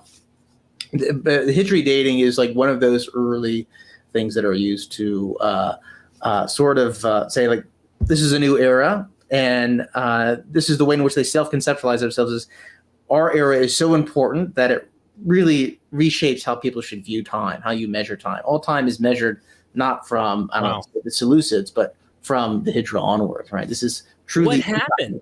What happened that made that impact? Yeah, so to me, I think it's the Hijra of the Prophet Muhammad. Like they think that really started a new epoch, and they. So for our audience who doesn't know what that is, though, what is the Hijra? So Hijra means an immigration. Okay. And so as the traditional biography of the Prophet Muhammad goes like this. So you have him being called when he's 40 years old. And that's a very typological thing. For those of you who are 40, who are not 40 yet, a lot of times in the ancient world, 40 was seen to be like the acme of your life, right? That's when you're like peak mind, peak physical condition, and then everything else goes downhill from there, which I can confirm. But anyways, he's 40 years old when the call came, okay? And then he starts to build a following, and the followers in Mecca, his hometown, they begin to be persecuted, all right? They're seen as a threat to local authority. Again, we're just doing traditional account here. And eventually that persecution gets so bad that life becomes very difficult. Eventually, two tribes from the north that live in a city called Yathrib, they approach Muhammad and they say, "Why don't you come up to our city, and you can serve as a sort of arbiter for us because we have all these conflicts," and yada yada yada. And so he says, "Okay, that's fine." And then slowly his followers start to trickle out of Mecca, like secretly, and eventually he has to escape from Mecca by night. And when he arrives in Medina, he doesn't just show up as a refugee and then build a house on the outskirts or something like that. He arrives and he establishes a sort of city-state. And that city-state has him as the main leader. So he's ruling over the two tribes that are there in Medina. He's ruling over the Jewish tribes that live on the outskirts of the city. And he's also ruling over his early followers that came with him from Mecca. And so that immigration is called the Hijra. It happens in 622, according to the early datings. And the people who came with him, who followed with him, were called Muhajirun, or the immigrants. All right. So this is where it gets really interesting. Yeah. Where it gets really interesting is when you have people describing the early conquerors by names, they use an array of names, right? When they say, oh, they're Arabs, they're this and they're that. You have to remember the people that are being conquered, they speak many different languages. They speak Syriac, they speak Greek, they speak Armenian, they speak Coptic, etc. And when they write about these folks, they're mostly writing about them in terms of ethnic stereotypes, right? So a lot of the Roman authors, for example, they'll call them Saracens. It's a very old Roman word for the inhabitants of the Arabian Peninsula. If you're writing in Syriac, a lot of times they call them Tayoye, which more or less means Arabian tribesmen. It comes from a tribe called the Tai, and then they meet the Tai once, and it seems like everybody's the same tribe, right? And then some people call them Ishmaelites. Some people call them Arabs, right? Some people call them Arabians, right? So Arabs would be ethnicity, Arabian would be from Arabia. But after the conquest, we only get really one word that is not connected to ethnicity that outsiders call them, and it's not immediately obvious what it is. So in Syriac, it's mhagroye, and in Greek, my Greek textbook might mispronounce it like magaritoi. And scholars are like, what is this word, right? This word never appears in Syriac before the Islamic conquest. It never appears in Greek before the Islamic conquest. As far as we can tell, this word comes from the Arabic muhajirun. So they're calling them immigrants very early on. We might be inclined to call it colonists, right? These are the people that come out. So the hijrah of Muhammad happens in 622 when he goes to Medina, right? But that's not seen to be a singular event that's never repeated. That becomes a model to be repeated in the conquest, right? So if you join the conquest, you have to do your own hijrah, you have to do your own immigration, right? So you have to kind of recapitulate that action of the Prophet Muhammad when he goes. That's from actually traditionally practiced now because of this, right? Yeah. So no, people don't practice it anymore. I mean, this understanding of hijrah is gone. Like people, will really don't have an idea of it. I mean, there are some groups that are fringe and stuff that might have an idea that they should do a hijrah like the Prophet Muhammad and stuff like that. But no one will call themselves, for example, the Arabic word muhajirun or immigrants anymore. Right. Like this was really just a part of the conquest. And there's a moment where they say the gate of conquest is closed. That is not conquest, the gate of immigration is closed, where you don't have to do immigration anymore. It's no longer a religious duty and things like this. But this is a kind of a very key aspect of the early Islamic conquest, where you have to leave the Arabian Peninsula and you have to settle at one of the garrison cities. I mean, to get a little bit more into it, maybe I'd have to explain a little bit more about how the conquest works and stuff like that.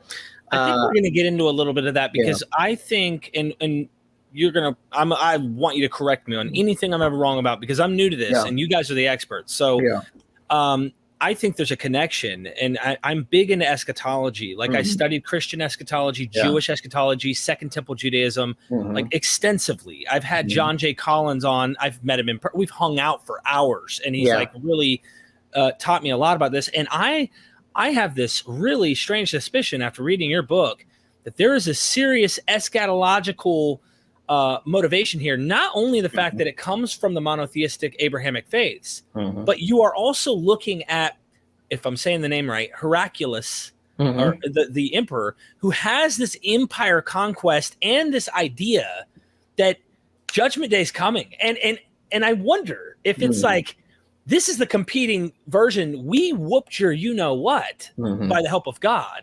Yeah. And they have a similar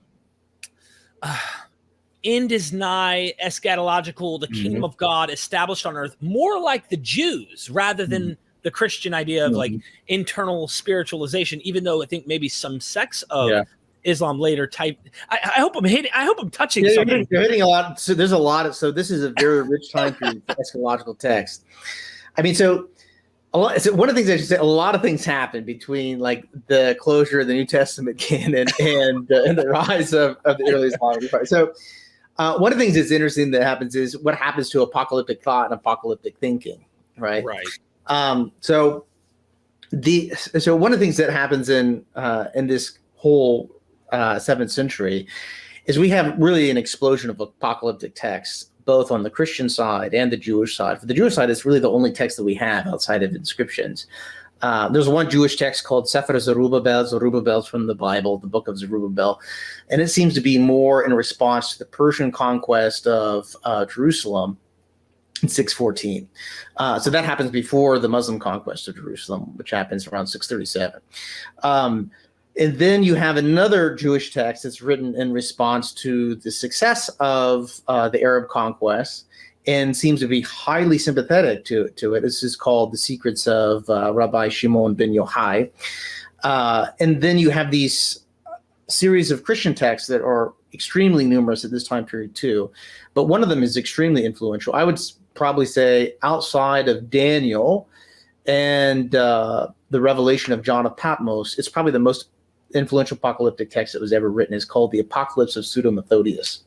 And it was immensely popular in the wake of the Arab conquest, but it also gained a lot of influence in medieval Europe and Byzantium and stuff like that. So Wow. This is a genre that continues to kind of evolve and be popular. I mean, they give you kind of a modern example. People always recognize the importance of like the OG apocalyptic literature, like Daniel and stuff like this. But when a new model comes into town, it becomes very popular. I mean, a modern example would be like Hal Lindsey's The Late Great Planet Earth or something like that. Or, like people or the idea of the rapture, right? The idea of the rapture has no biblical basis, has no basis in like the patristic literature, has no basis in medieval Christian thought or whatever. It's a purely modern idea. And once it kind of captures the imagination, though, it tends to have staying power. There's a lot of stuff like that tends to happen in apocalyptic literature here too. And of course, we have the Islamic side of things as well. This is pretty prominent in the Quran as well. Like the end is nigh, is coming. There's going to be great destruction. But the question is, what is God going to be doing before all that happens? And what does He want us to do before that happens? Right. And for those that like to use the apocalyptic and eschatological frame for understanding the conquest, I think I'm all for like multiple explanations. I like to pile on explanations, right? It's usually not one anyway. Yeah. You see multiple lenses, right? And so the key thing for them is, what is the significance of the life of the Prophet Muhammad as early followers in sort of God's plan, right? So the whole moral arc of human history as planned by God. Like, are we towards the end? Are we towards the beginning, right? And also, what does He want us to do before the day of judgment arrives? And it seems to be that their idea is that, well, God is going to be using them as sort of this as part of His dispensation to do some kind of mighty work with the children of Abraham before the day of judgment, right? And He's also, of course, the last prophet. You get all this other stuff. In the Quran, He's called Khatam an-Nabiyyin, which means like the seal of the prophets. Whether that means last prophet or not, sometimes is a little bit debated. And there's a lot of hadith or a lot of sayings that are attributed to the prophet that are compiled later on, where he says things like, "Ana wasak hatini," that is, I and the hour of judgment are like these two fingers. That is, we come right after one another. So there's a lot of interesting stuff like that.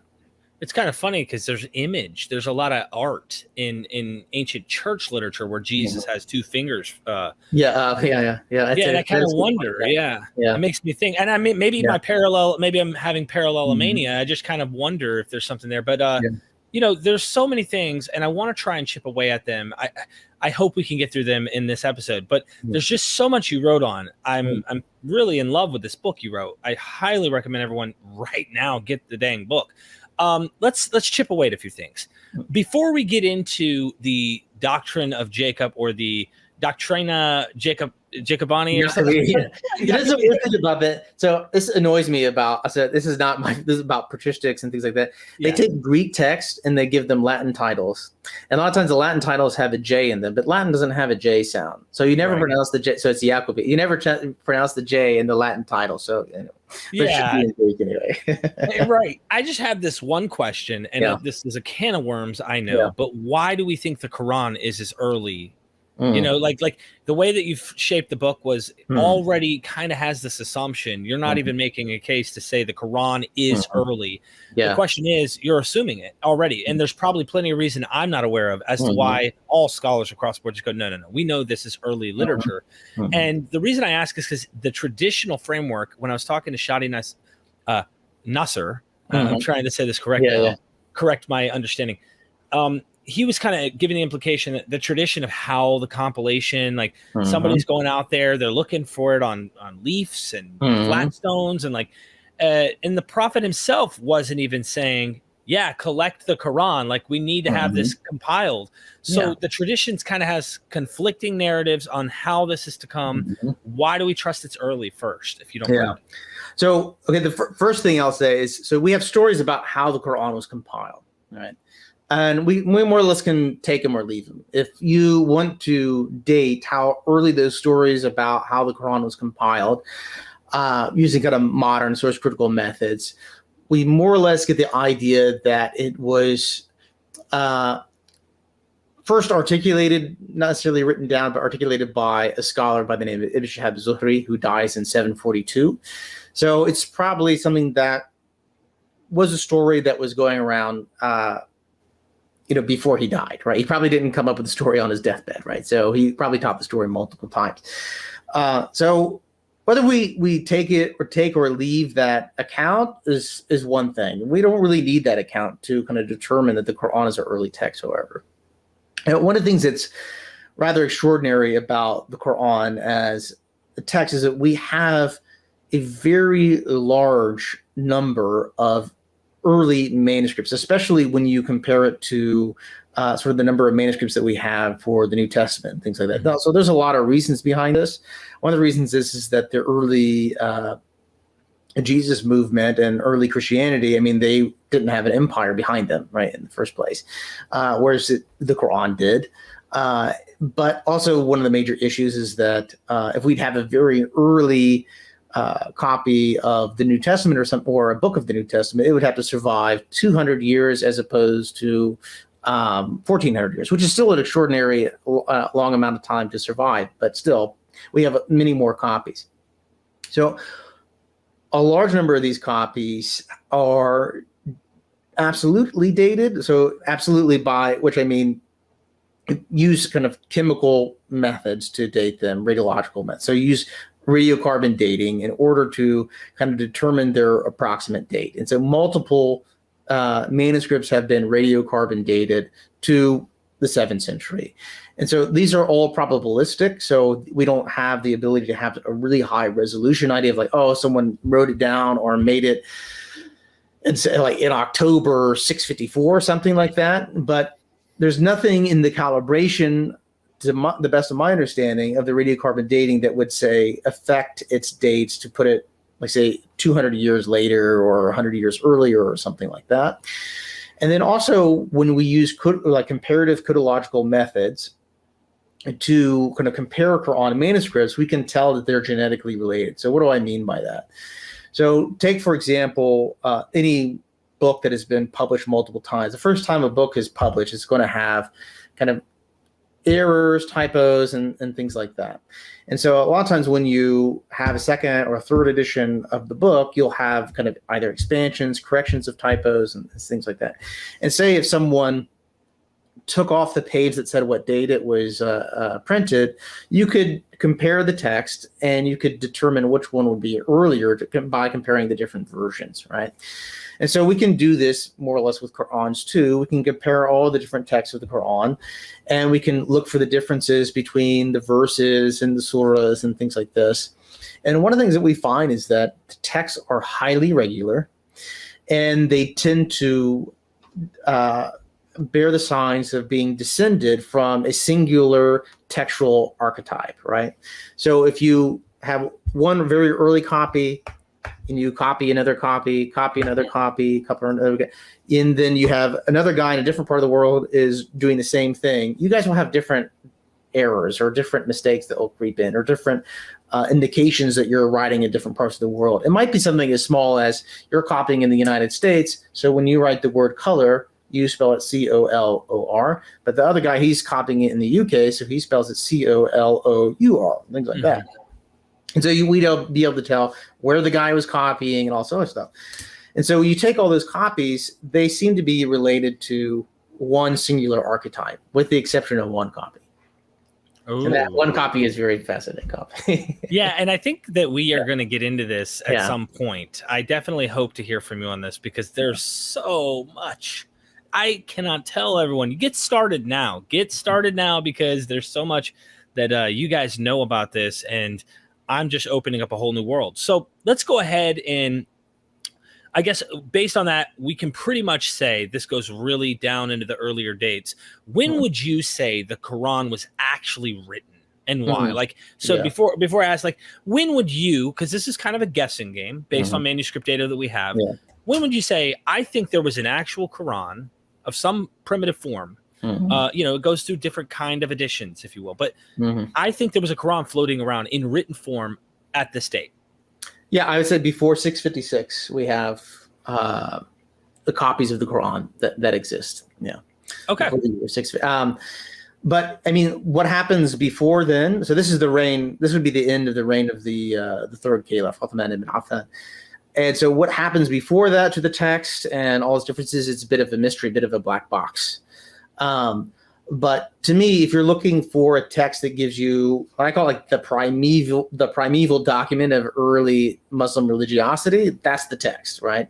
So it has a lot of mysteries in it. It has a lot of challenges of interpretation and things like that.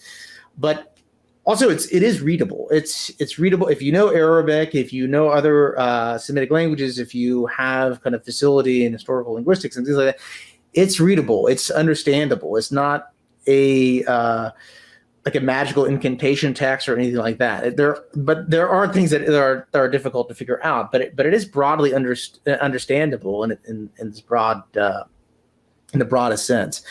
And so in there, I think we have a lot of information about the Prophet Muhammad. I think we have a lot of information about his earliest followers and their beliefs and their ritual life. The kind of the rules and regulations that govern their behavior, a little bit about governance as well. Anything that's in the Quran is, to me, fair game for understanding Islam at its most kind of earliest moment, its most primeval moment. I'm going to ask this question before I get into the doctrine. Just it's probably a simple question, and because I ask critical scholars all the time when we get into biblical studies, I'm not trying to enter into the theological world. Okay, this is a historical conversation. It also keeps us from debate. It keeps us from the trouble that can come from people who are very devout, and I don't want to disrespect people. But I want to say this just because I feel like a lot of people are going to watch this. Hearing from a scholar makes a lot of sense. As a critical scholar who's viewed the material, a Christian, I'll give you an analogy and then just kind of toss it over here to the Quran for a second. There are Christians today who believe that the Bible is inerrant, infallible, perfect, jot and tittle, everything, da-da-da-da. But I have plenty of Christian scholars who are far more, I like to say, educated in looking at what the facts are. And they go, no. We have a lot preserved. We have most of the stuff is there of what was there. But making it magical, making it perfect, everything is jot and tittle exactly like the New Testament should be. Now we put the Quran in the picture. As a critical scholar, would you also equate that? Would you say, I mean, maybe they're not identical because there's probably better preservation for the Quran. You already have an empire backing it. You already have there's not like weird fringe. Maybe there are. I don't know. I'm throwing it out there. There's you got Gnostics. There's weirdos. There's weirdos. Okay, so so to put a simple yes or no, I guess, is, and you don't have to elaborate if you're not interested, is it preserved the way that traditionalists act like it's preserved? Yeah, I mean, this is the thing. I'm getting you into trouble. It depends on who you have in mind, so I think that I'll put it this way. So when we have looked at the earliest manuscripts that exist, and we've looked at how, say, they differ from, say, a printed Quran or something like this, there is the history of Muslim philological scholarship on the Quran and the history of it is formidable. I mean, it's a beautiful tradition. Right. I use it kind of daily in my work, and I'm continually impressed by the work of the scholars, both in the formative, classical, medieval, whatever, all the periods. There's very few things I think that they would necessarily be surprised by if they are specialists in that field, right? But I would say there's a lot of things that everyday believers would be surprised by. Yeah. And you articulated that fine. Yeah. I really do appreciate that. Yeah. You don't have to say anymore because that it's, to me, even more beautiful not having that very flat one-dimensional understanding. It just shows creativity in the humans and the minds of these people who are trying to continue a tradition. So to me, that's fascinating. Okay, moving on so we can get out of the theology for a moment here. Interesting book. I'm going to try and pronounce it. Doctrina Yacovi. Yeah, Yacovi. This book, the way I had it written in my notes here to make it simple, this forced baptized Jew named Jacob is not only now convinced of his forced faith, but his friend relays a message that this so-called prophet, as he calls him, so-called prophet, has no truth, but only the shedding of men's blood and him having the keys to paradise. And I'm going into like multiple pages of your book, condensing this whole thing and just pointing out what he's saying and then getting into the conversation with you, are actually eschatological rather than Petrine parody. We'll go into what that is and what's going on in the debate there. Could this be an early clue to jihad and paradise? And how much did Persian Zoroastrian teachings of apocalyptic thinking play a role in Muhammad's life? Woo, a lot there. How do we begin this conversation? Yeah. Okay, so first I'll tell the story. So this book, it's called The Doctrine of Jacob the Recently Baptized, right? The setting is in North Africa, right? And it happened, the setting occurs amongst a kind of community of Jews that are basically traders. And this guy, Jacob, is a trader. He's not a native of Carthage, it seems. At least he was just recently on a trading journey. I can't remember if he's a native there or not, or where he's from. And he basically takes it upon himself to try to convince his fellow Jews that having been forcibly baptized, they should be kind of grateful that the Romans forcibly baptized them, because now they're going to believe in the true religion. Right. And it's an interesting text insofar as he goes through very popular kind of Christian proof text, and he answers Jewish objections and stuff like that. And he's very successful. And then suddenly, interstage right, a new guy comes in. His name's Justus, and he's like the most formidable debater that Jacob has faced at this point. And he gives him a real run for his money, but still Jacob wins in the end. He wins the debate. And when Justus is kind of admitting that he won the debate and that, we should all be happy to be Christians, he gives this really small anecdote. And this happens at the end of the text. The text is not is one of these texts, again, it's not purposefully about the Prophet Muhammad per se. Right. And he says, I'm kind of scared that if we remained Jews that didn't believe in Jesus as Messiah, we would be able to be deceived by Satan when the Antichrist comes. Because this is the thing that they're really scared of, is that, what if the Antichrist comes and you end up becoming one of his followers and then you're damned forever? All right. And the example that he gives of this is this prophet that has appeared among the Saracens in Arabia, right? And he speaks about talking to someone in Palestine that named Abraham, that has heard some rumors about him, and then Abraham kind of comments upon him. And he says interesting things. One of the things he says, that he's not a real prophet because he comes with a chariot and a sword and things like this, which is a weird comment to me, because like Moses was a warrior, yeah. But anyway, there's plenty of warrior prophets. But in any case, he also has this really interesting saying that he's preaching of the coming of the Anointed One, which means the Messiah or the Christ, and that he claims to have the keys to paradise. So the keys that's a key word, paradise, not the kingdom of heaven or something like that. The keys to paradise. And he says that's an absurd claim, is what he says. And so the major issue that we run into with this text is the prophet appearing in Arabia, is that actually the Prophet Muhammad that's being referred to, right? So I argue yes, that it is. I try to make my best case. The other thing is that the two teachings that are mentioned, they're not really very prominent in typical Muslim dogmatics as you think about it, right? There's like when people are like, what do you believe, and blah, blah, blah. These are not really prominent features. You can find parallels of them. So there's a hadith, the saying of the prophet that's attributed to him, where he says, like, for example, the Shahada or the confession of faith, to say there is no God but God and Muhammad is the messenger of God. This is among the keys to paradise. paradise literally means a garden. So this is, if you want to think in terms of eschatological terms, Eden is a garden, and then heaven is a garden as well. That's why it's called paradise. And so in Arabic, it's called Jannah, which it just means garden too.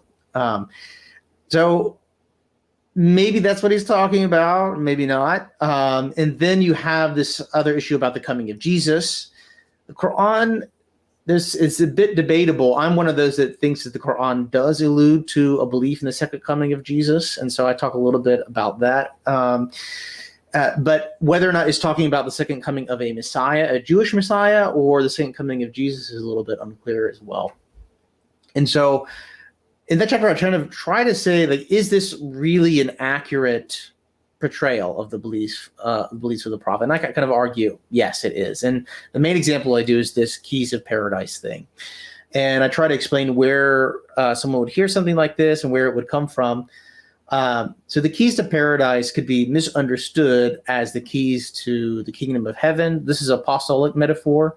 St. Peter is said to be given the keys to the kingdom of heaven or the kingdom of God by Jesus, and that's usually understood as a marker of apostolic authority. If you look at the iconography of Peter, and really of apostles in general, but especially Peter, you'll often see him holding keys, and those keys are to open up the gates of paradise through kind of the message of the gospel to kind of believers, right, and Christians. And so the question is this author just describing him in an inauthentic way that's parodying him by using Christian metaphors? Or is he literally using a metaphor that comes from the Quran, Islamic tradition, or something like that? And I argue that it's not this apostolic metaphor, but rather it probably relates to the preaching of Jihad. And so we have a large amount of evidence that this idea of fighting on the battlefield for the faith and for kind of the expansion of the early Islamic polity politically was that you had this belief that would give you access to paradise, right? Die on the battlefield, you gain access to paradise. And so I connect it to a lot of the early evidence for that. And there's a lot of early material for that. Yet some of it's in the Quran. It's a different metaphor that's used in the Quran. But a lot of that is written on early epigraphy as well.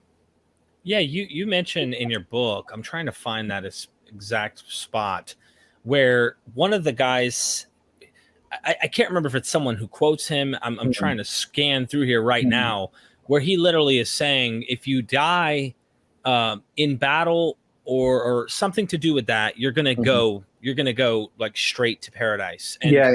He's the Umayyad general, right? His name's Yazid ibn Abi Sajjad, or Ibn Sajjad, I think. Where he says it very clearly. It's part of like the early preaching. It's how he's kind of rousing his troops in order to fight valiantly on the battlefield, right? So if you fall, like, you have heaven waiting for you. I mean, this is a really interesting idea that is pretty prevalent in late antiquity. I mean, we have the Roman Emperor Heraclius, when he's doing his campaign to take back the east from the Persians, who've taken all of Mesopotamia, Levant, and Egypt from the Byzantines. So this is right prior to the early Islamic conquest. He's making very similar promises to this. To soldiers and things like that. So just for our audience who might have missed that, keys to the kingdom, we know in the New Testament is used, given to Peter. I kind of wondered if there was some connection between this idea of jihad and keys to paradise and this Jesus early teaching of handing keys to him. I kind of wonder if there's a tradition, because what really finds interest to me is the way that the Quran looks at Jesus. From what I understand, his name's Isa, if I'm saying Isa. Yeah. The idea, though, that Jesus is not God, right? That would be a more factual, historical understanding of Jesus, actually. Not as much of a theological, traditional, Trinitarian, Roman, what has become popular. And there are Manichaeans. There are various versions of Christianity that seem to exist, even down in the Arabian Peninsula. There's constantly trade, things like this. So I'm wondering about the development of this in early Islam and Muhammad's life. He's probably being impacted by Jews and Christians in some way, but also has his own potentially pre-Islamic Arabic cult practices that are in the region. And he is finding a way, if this term's correct, syncretizing all of this in some way, connecting people under one umbrella as an empire and saying, Christian, okay, to some extent, here's the thumbs up. Jew, okay, to some extent, thumbs up. All right, you guys are circling Kaaba, if I'm saying that correct. We all of us can come together under this, but we do need to acknowledge there's only one God. And so this eschatological understanding, combined with the fact that he's an empire, it's a different time. Maybe I'm conflating 700 years here, and I shouldn't be, but I'm wondering if that apocalyptic thing is true, because Judaism has it, but also early Christianity and potentially the apocalyptic teacher Jesus had this, which is why I think Muslims, and I'm speaking for them here, even though I don't ontologically believe these things, are seeing early apocalyptic tendencies of Jesus. I did not come to bring peace, I bring a sword. And they're connecting these dots to their empire conquest, Muhammad, and seeing these connections. I just wonder, hey. So there's a couple of things. So first rundown on everything the Quran, basically the things that the Quran says about Jesus, right? So when it comes to like who Jesus is and things like that, it's really striking the number of things that the Quran affirms about him. Right. And then it's curious the things that it chooses not to affirm about him. And some things are a little bit ambiguous. All right. So one of the things that's fascinating is that Jesus is considered to be born of a virgin. He's born without a father. He's given a revelation called the Gospels, in Arabic, the Injil. He's sent to preach to the Israelites, not to all of humanity. That's the key idea. And he is also a miracle worker. And he, what should I say? So he referred to birth, he's a miracle worker. However, he is also considered to be a prophet, but he is not considered to be the son of God. It's a really interesting thing about the Quran is it's very adamant that, human beings are not the children of God. God has no sons. He has no daughters. And that's not even a metaphor that would be used. It's a metaphor that's mocked pretty openly in the Quran. And it's kind of rejected very strongly. This is something that is more or less without precedent in the Christian tradition of the era and even really before. So it's very common, for example, to say like, oh, Jesus is not God the Father, or Jesus is maybe the first creation of God and things like this. But to take this kind of radical move where you say Jesus is not the Son of God, in order to do that, you have to take this radical step against the New Testament and all of the known forms that we have. Right. Which makes me think of there had to be a rabbi in his corner or something. Yeah. But one of the things, so that's really fascinating. The other thing that happens is really fascinating in the Quran is, well, how does Jesus die, right? So this is one thing that's still currently debated, but you have some texts that seem to indicate that Jesus did die. So God says to Jesus one time in the Quran, I will cause you to die. He says it very explicitly, and I will raise you to myself, okay? However, when you have the one narrative that is mentioned of Jesus' death, it's basically a diatribe against the sins of the Jews, right, in their history. And in that diatribe, it says that the Jews did not kill him, but rather only appeared so to them. And so what does that mean? It only appeared so to them. It only appeared that they killed him. So the Muslim tradition has usually interpreted that to be a denial of the historicity of Jesus' crucifixion. That Jesus was not crucified, but God sort of like plucked him from the earth and brought him to heaven before he could be crucified. Right. So isn't that a later tradition, or that's all, so it's somewhat later in terms of the larger narrative, but that claim that he was not killed by the Jews, but rather, and they did not crucify him, but rather only appeared to them. So this is straight from the Quran itself. This is a wording straight from the Quran itself. But eventually someone has to say, well, how did that go down then, right? And so what happened at the end of his life? And some guy says, okay, here's the story. And we have multiple versions of that. Usually the story goes, well, Judas betrays him. And so God takes Jesus's image and casts it on Judas. And then the Romans crucified Judas, right? Or you have multiple versions of this, but that's one of the versions. It's like, yeah, screw you, Judas. Right? But so the idea there, so he's in heaven, and then so the question is like, well, isn't he going to die and all this other stuff? And so the ambiguity comes to, when does Jesus die? Does he ever come back and stuff like that? So the Quran itself also says that Jesus is ilmun lisa'a, which can mean knowledge or a sign of the hour of the end of days and things like that. And so whether or not that means that the Quran endorses that Jesus is going to come at the end of time as a Messiah-like figure to defeat evil and to fill the earth with justice as is now filled with injustice and things like that, is a bit ambiguous in the Quran. But very early on, the interpreters of the Quran, Muslim scholars, and the compilers of the sayings of the Prophet affirm in no ambiguous terms whatsoever, it's totally unambiguous, that Jesus will come back. Right? And he will be an eschatological figure, and that he's coming back soon. And one of the things that is fascinating, and we do have pretty well attested in sources from the 7th century and things like that, is there is generally a hostility towards the iconography of the cross among the early conquerors, right? So they'll take down crosses, they'll destroy crosses, they'll take crosses off of coins and stuff like that. In general, there is not sort of an openness to the symbol of the cross or an embrace of the symbol of the cross, even though there are some interesting ambiguities there. I was going to say, I've seen some iconography on actual, like we have pictures from Barbara something. She's an Islamic scholar in Germany who had to have her work translated. I was watching and reading, and there's some images on some mosque that go way back archaeologically, and we're like, wonder if, you know. So there's a couple of things going on there. So some of these things are, so we do have inscriptions and things that are built for caliphs or commissioned by caliphs. And sometimes that we have crosses that appear on them. And there's a number of things that are going on there. One of the things that could be going on is that this thing is commissioned and built by kind of a local governor, a local powerful person, local potentate. He does the inscription. One of the inscriptions we have is for like a bathhouse, for example. It's all in Greek, but it's dedicated to the Caliph Muawiyah. And it begins with a big cross, right in the beginning of it, right? And so, like, what's going on with that? So one of the things might be, well, it's commissioned by a Christian, so they put a cross on it, and they said, oh, thank you, Muawiyah, you're a great ruler, blah, blah, blah, right? Right. The other thing goes on is that a lot of the early mosques that were constructed, they use things called spolia.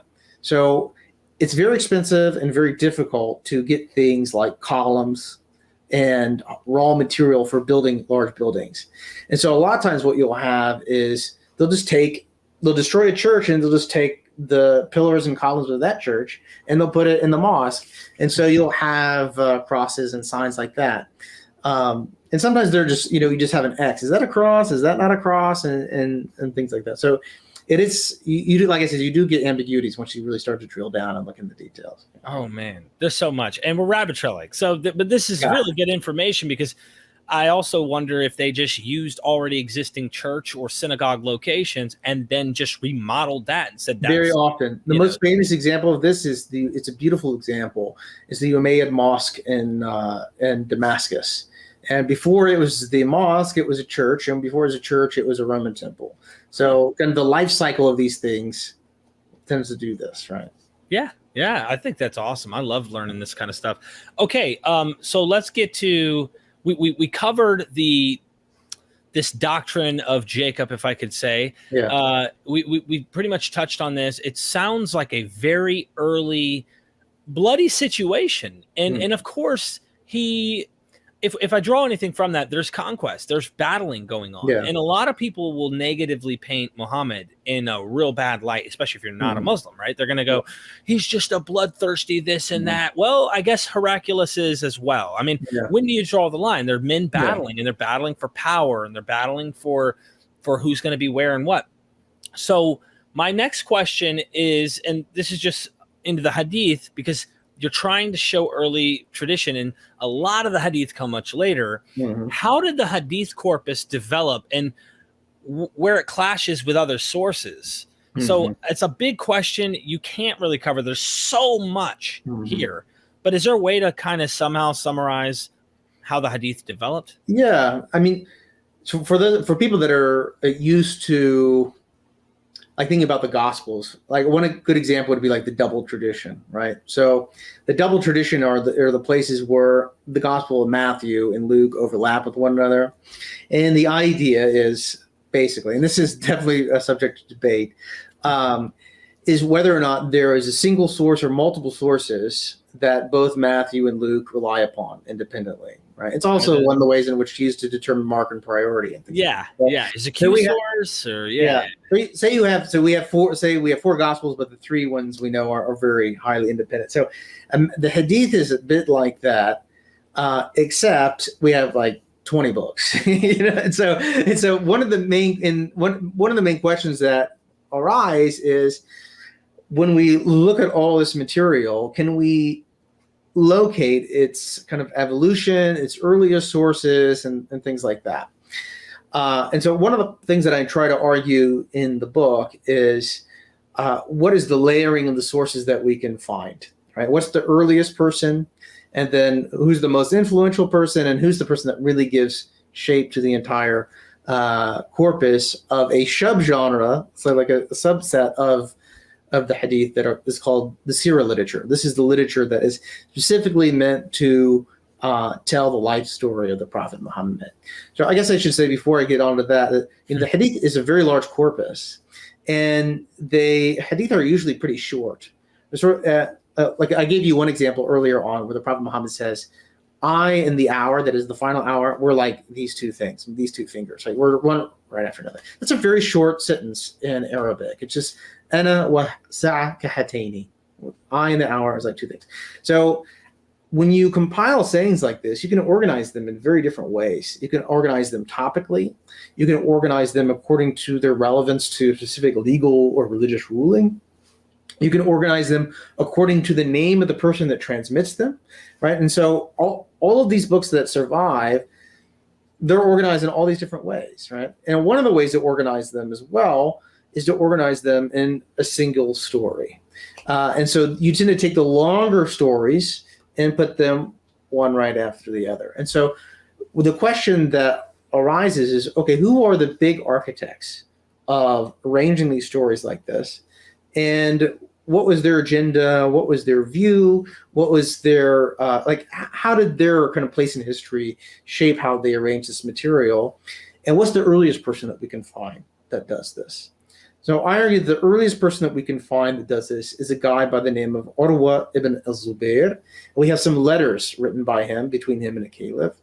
And he is the son of a prominent companion of Muhammad. Like, think of like he's like son of like one of the sons of Zebedee or something like this.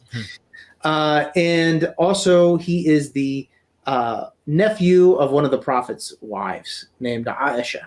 Okay. So imagine he's the son of Zebedee, and he's the nephew of Mary Magdalene or something like this, right? So this is the type of figure how he's placed historically. And we have very few, like a very skeletal outline of the Prophet Muhammad's life from him. Like not a lot of material. Some of the stuff is very short, very pithy.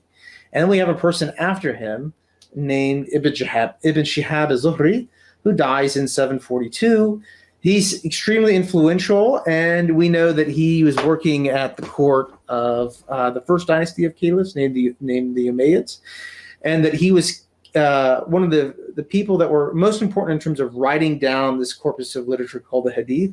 Beforehand, it had to be transmitted orally and learned orally. After they fought against that, right? There was a big, so that's something that I don't know about. It's controversial when you start writing it down.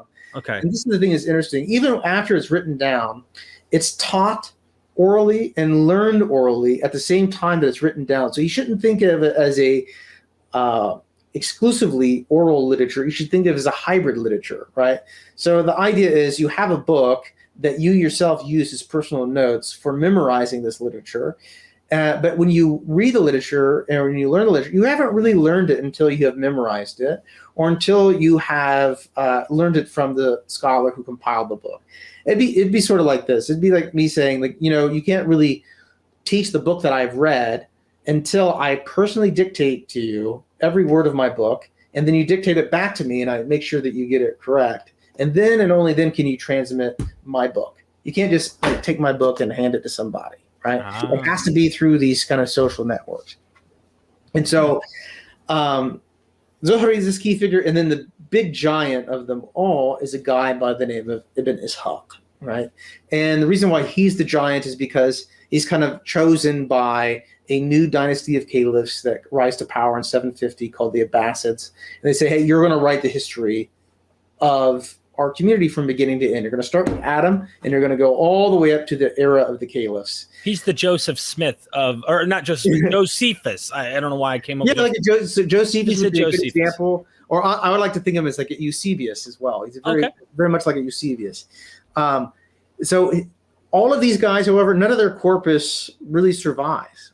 All right, and it doesn't survive independent. We have papyri, like sections of their stuff, right? Like a papyrus of like one page will survive here and there, but mostly we gain access to their material only through quotations and revisions. I want to call it's not revisions, most of like epitome. So like you write a shorter version, and like one of the problems is because these books were large.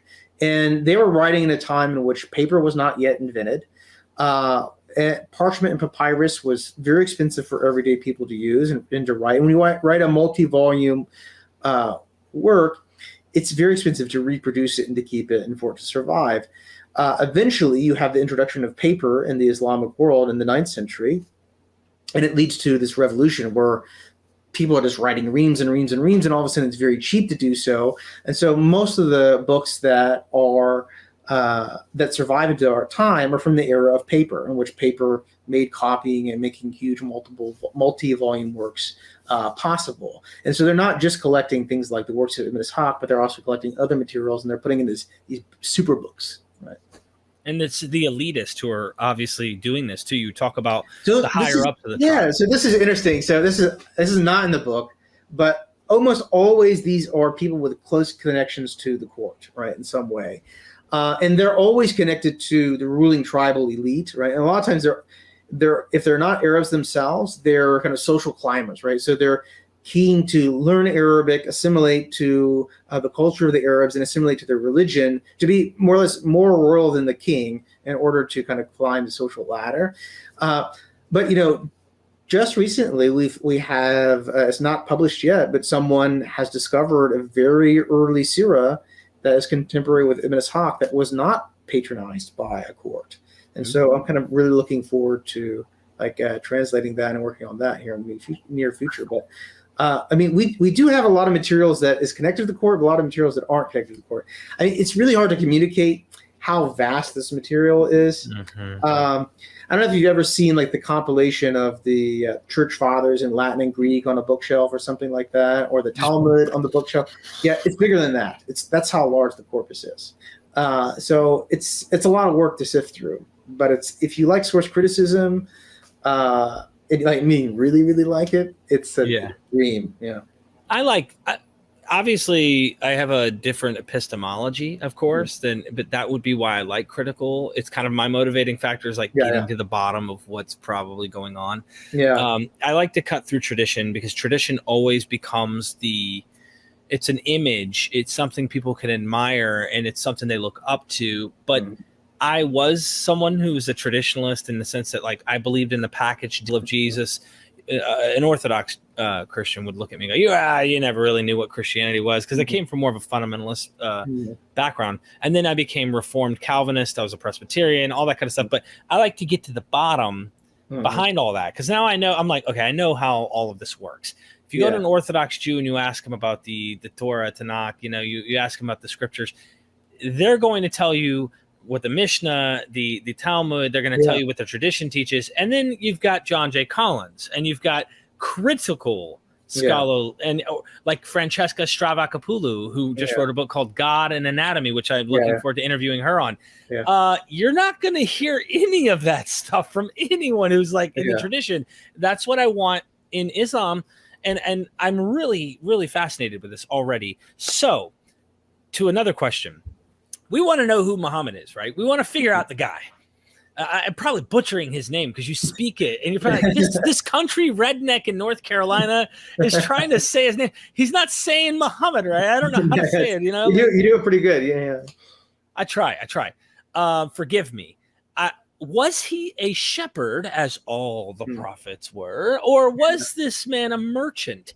And I find it amazing what you do in the book when you go into like, what is the tradition name? I mess up every time I try to pronounce it. I got it written here. It is the Sarah Magazi. Am I saying that? Yeah. Sira. It's Sira Magazi. Yeah, the GH sound is very hard. It's like it's a letter we don't have in English, so it's hard to do. It's like a weird like, but if you just say it like a G, you'll be just fine. Like you just say Sira Magazi, it's fine. But it's Magazi. Yeah. So in that, and of course the other literature, there's this kind of negative condemnation of a merchant. Like you're not like those are no good. No prophet would be a merchant, but you spent a lot of time going into this. Was he a shepherd or was he a merchant? And is he both? What the heck is going on? I could see theologically why someone would want him to be a shepherd. All you have to do is look at the patriarchs. You could look at the Bible and find that out. But what's the reality? Yeah. You know, part of that question is tied into kind of the socioeconomic realities of the Arabian Peninsula, where he grew up in the Arabian Peninsula, and how people really made a living and how people subsisted, right? In general, it seems that he came from a people that, for the most part, they either, if they had any wealth, it was either in flocks of sheep, goats, those types of things, herds of cattle like camels or sometimes cows and things like this. Or they had basically subsistence agricultural settlements like oases that they were able to have like a farm or something like that, grow dates and other things like this. And so you rely upon what you can grow, what you can kind of raise as a kind of a pastoralist, like mostly ruminants. You know, ruminants, the great thing about them, the reason why ruminants are so popular, they can eat tons of stuff that we can't eat. I mean, we can eat, like they can eat the orange peels, even though we can't eat the orange peels. And then when they eat the orange peels, they provide us with milk and all this other stuff. And they also provide you with, skin and all this other stuff. And so you can live off of flocks. You can live off of some level of agriculture in around the oases, but Mecca's not an oasis. So you have to trade. That's the other way you get things. So insofar as he grew up around animals, insofar as he grew up having to trade in order to just survive for food and things like that, I think he was probably both. What's interesting when you look at the tradition, however, is how they give this a certain kind of valence, right? So the image of the Ra'i, or the image of the shepherd, has a important kind of religious image, right? Whether it's David as a shepherd, Jesus as the good shepherd, as the Lord as my shepherd, and all this other stuff. This idea of taking care of a flock, and this is all really important, right? And it's the idea of the humbleness of the office of prophecy as well. The issue with trade, and why trade becomes sensitive, is because traders make profit, right? And traders have to, they have to be a part of the hustle, right? So you don't say like what the thing is really worth, but you try to get as much money for it as you can. A little bit of trickery is going on there. And they're also seen to be a little bit too keen on money.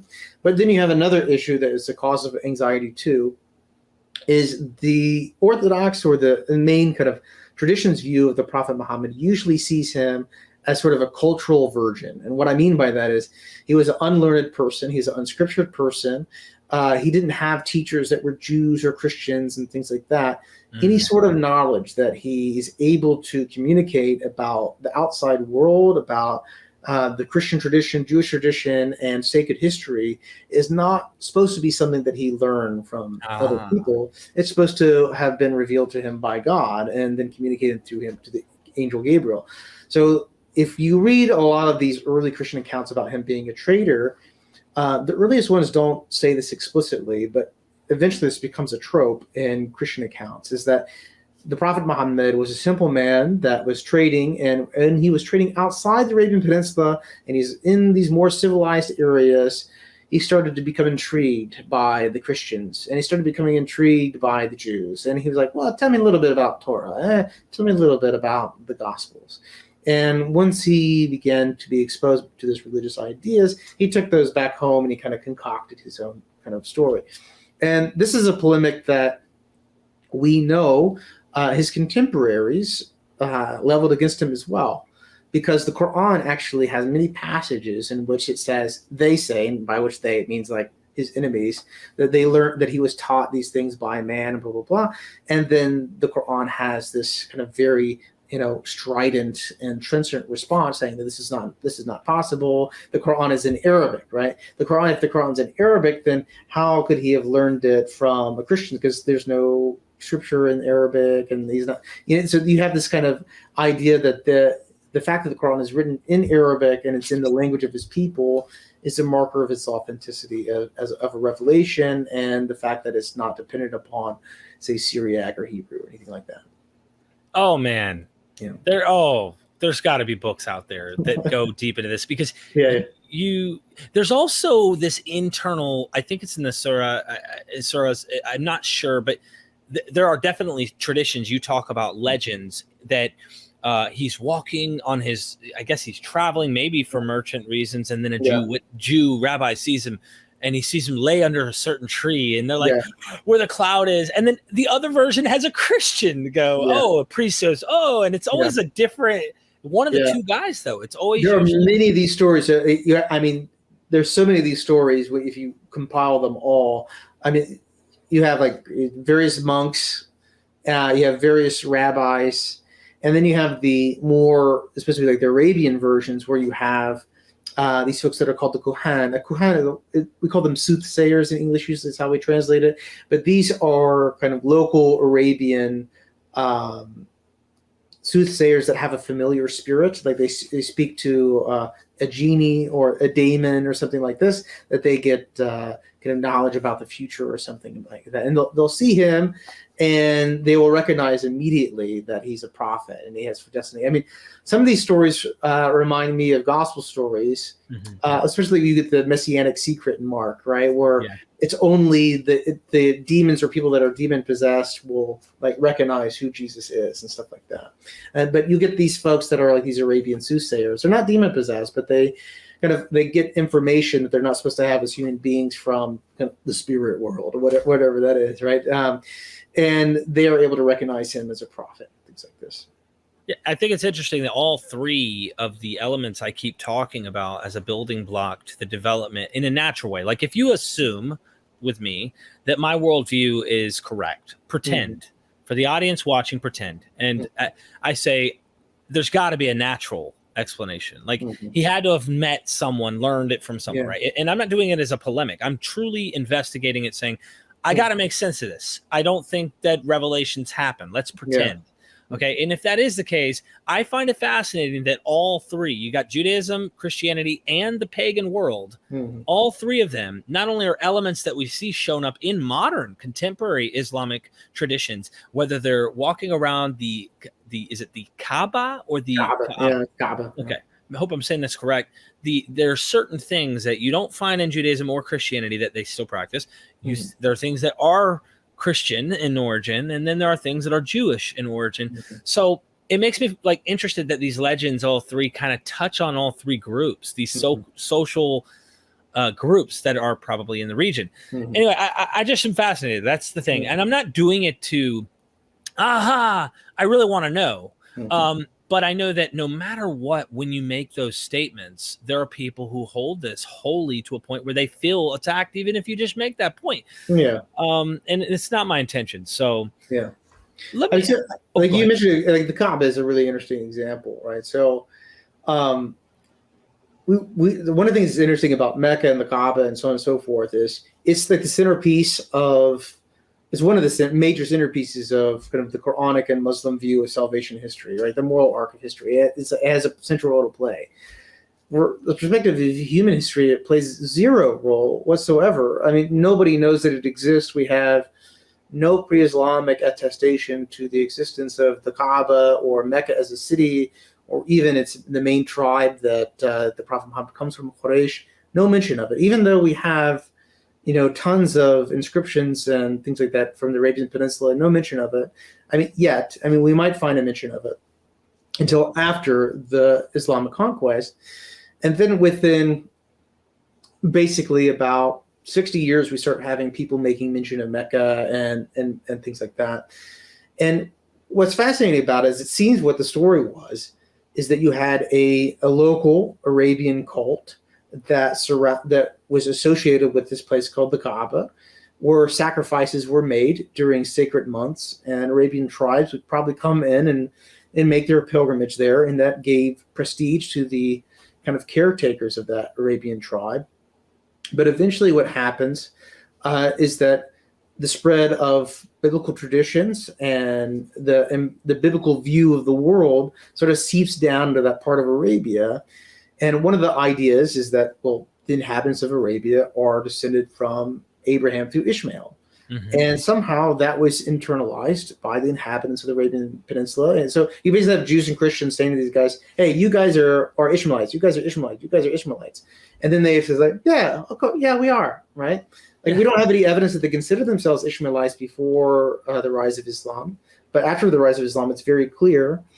And what happens, it seems, is that the Kaaba is given this Abrahamic mythos, right? So when the Prophet Muhammad comes, he says, oh, all this idolatry that you're doing in Mecca, it's wrong. It's corruption. There's this really ancient history.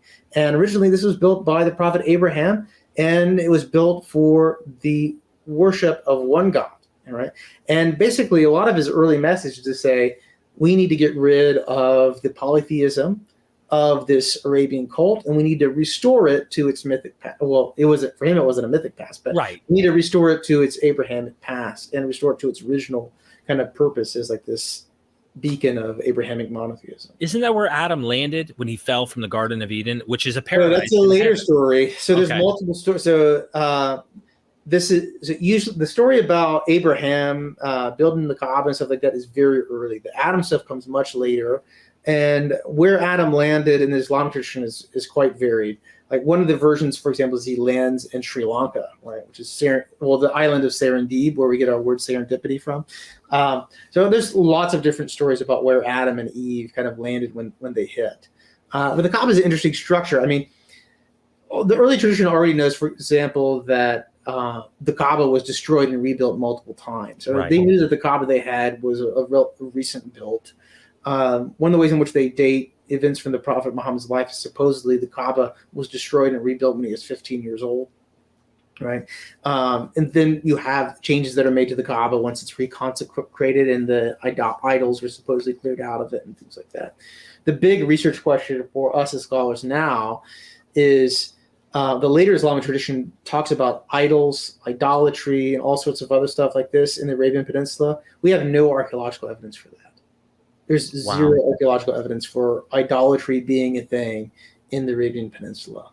And so we're really trying to rewrite the pre-Islamic history of the Arabian Peninsula that doesn't rely upon what seems to be mythic folk tales that were compiled in the late 8th century that have really no bearing on the reality on the ground. So there's so much work to be done too in languages that people have not already translated or aren't looking. There's political reasons they're not digging and excavating in certain areas we would love to see. There's so many things we haven't discovered that we need to, and I hope it happens. I got one more question in this vein here before we move into something different, if you don't mind. And this is a very controversial thing even among scholars, trying to figure out the origin of Allah, the God of Abraham, or this God that we know that the tradition has it that, look, it's the same God as what the Jews believe, but the name Yahweh, okay, or if you want to use Elohim, etc., that's the name of their God that you're not supposed to say, of course. But the point about Allah that I asked of Dr. Nasser is this, and this is where the debate for the scholars is the name really the name of a deity from one of these Arabic pagan pantheons, and really it is the name now attributed to the monotheistic deity, or is it just the simple name generic of saying God, that is being used in Arabic language for the God of Abraham, that is really a biblical name, It's a huge dispute, but I mean, I'd love to get your honest opinion, because I've read somewhere that they say this did come from a pantheon of deities, and they used this and made this the supreme. I don't know. So no, we don't have any evidence this from a pantheon of deities. So Allah is just it's very similar to the name El in Hebrew, right? Okay. So, but if you this gives a little bit of the reason for the different languages and stuff like that. So I'll try to keep it simple. Please. So the word for God in Arabic is just ilah, right? So it's ILAH, right? And if you add the God, right, then it's AL, right? And then we usually put a dash to indicate that it's a proper name. It just Ilah means the God. And that seems to be a pretty straight Arabic calque of the Greek hotheos, which is just the God, like the one God, right? And eventually those two L's, like the Ilah, they become fused, and and it's pronounced Allah, right? And so that's where the name of God seems that it comes from. And we have, fortunately, a significant body of pre-Islamic inscriptions that are written in Arabic, that are written by Christians, that use kind of Arabic, and they use this word ilah and things like that, where they say el ilah and things like that seems to be what it just means, the God, right? So one of the things that we're struggling is right now, if you read the earliest accounts of pre-Islamic religion written in Arabic by kind of these the early scholars that wrote about them, they're mostly writing in Iraq, so they're not writing in the Arabian Peninsula itself, and they're writing in the late 8th century, early 9th century. They describe for us a Arabian Peninsula is dominated by idolatry and polytheism in a very literal and crass sense. I literally mean like having a statue that you worship. And there's stories told that about a tribe that made a statue, an idol, out of dates and animal fat, and then they got hungry and ate it and things like there's a lot of silly stories. Okay. And the thing is, a lot of early scholarship, because they didn't really have so much access to what was going on in the Arabian Peninsula, took these stories maybe a little bit too seriously. And if we look at the Arabian Peninsula and what does survive, and what we're able to see from the archaeological evidence, we don't find idols. Like, we don't find things like this. There are interesting survivals that you get in Islam that seems to have fallen away both with Christianity and Judaism, and were even outlawed in the Roman Empire. Like, for example, animal sacrifice. Animal sacrifice is just it's not allowed, right? But it survives in Islam. Animal sacrifice does. And so that does seem to be an example of the ways in which early Islamic cult draws from something that's not Jewish, not Christian, not from the late antique era. But we don't really have a lot of examples of Arabian polytheism. So there are, I know it's kind of an old cliche to say like, oh, there's no archaeology done in Saudi Arabia or things like that. That's no longer true. That used to be the case. But that's really not true. There's a lot of archaeology that's being done in Saudi Arabia right now. And we're not finding a lot of idolatry and polytheism and things like that. Now, what we're not doing is we're not doing archaeology in Mecca and things like that. There's practical reasons for that because the Hajj is there for every year, and there's millions of people, and still already people like get killed and trampled and stuff because it's just like just a massive amount of human beings who move through that space. But there is archaeological work being done. There's epigraphic surveys being done. So far, I mean, we're not finding a lot of evidence for that vision of Arabia, of a polytheistic Arabia that we find in sort of the stories that are told about the Arabian Peninsula by the later Arabic historiographical tradition. And that's one of our biggest mysteries right now is why is there such a disjuncture between the stories about the Arabian Peninsula that we get in the early Arabic histories and what we're actually finding on the ground? It's just totally radically different. This is amazing. What are your thoughts about the Petra theory? I think it's totally nonsense. I think it's absolutely just garbage. Okay. So Petra was pretty well integrated into the world of late antiquity into a Christian world had like bishoprics in the sea and things like this. Like we have papyri from Petra and stuff like that. There's a lot of archaeological work that is done on the Nabatean kingdom and things. There's to me, it's just totally without basis. Total bunk. Very seriously, yeah. Okay. Yeah, and I ask an expert. This is what I love to do.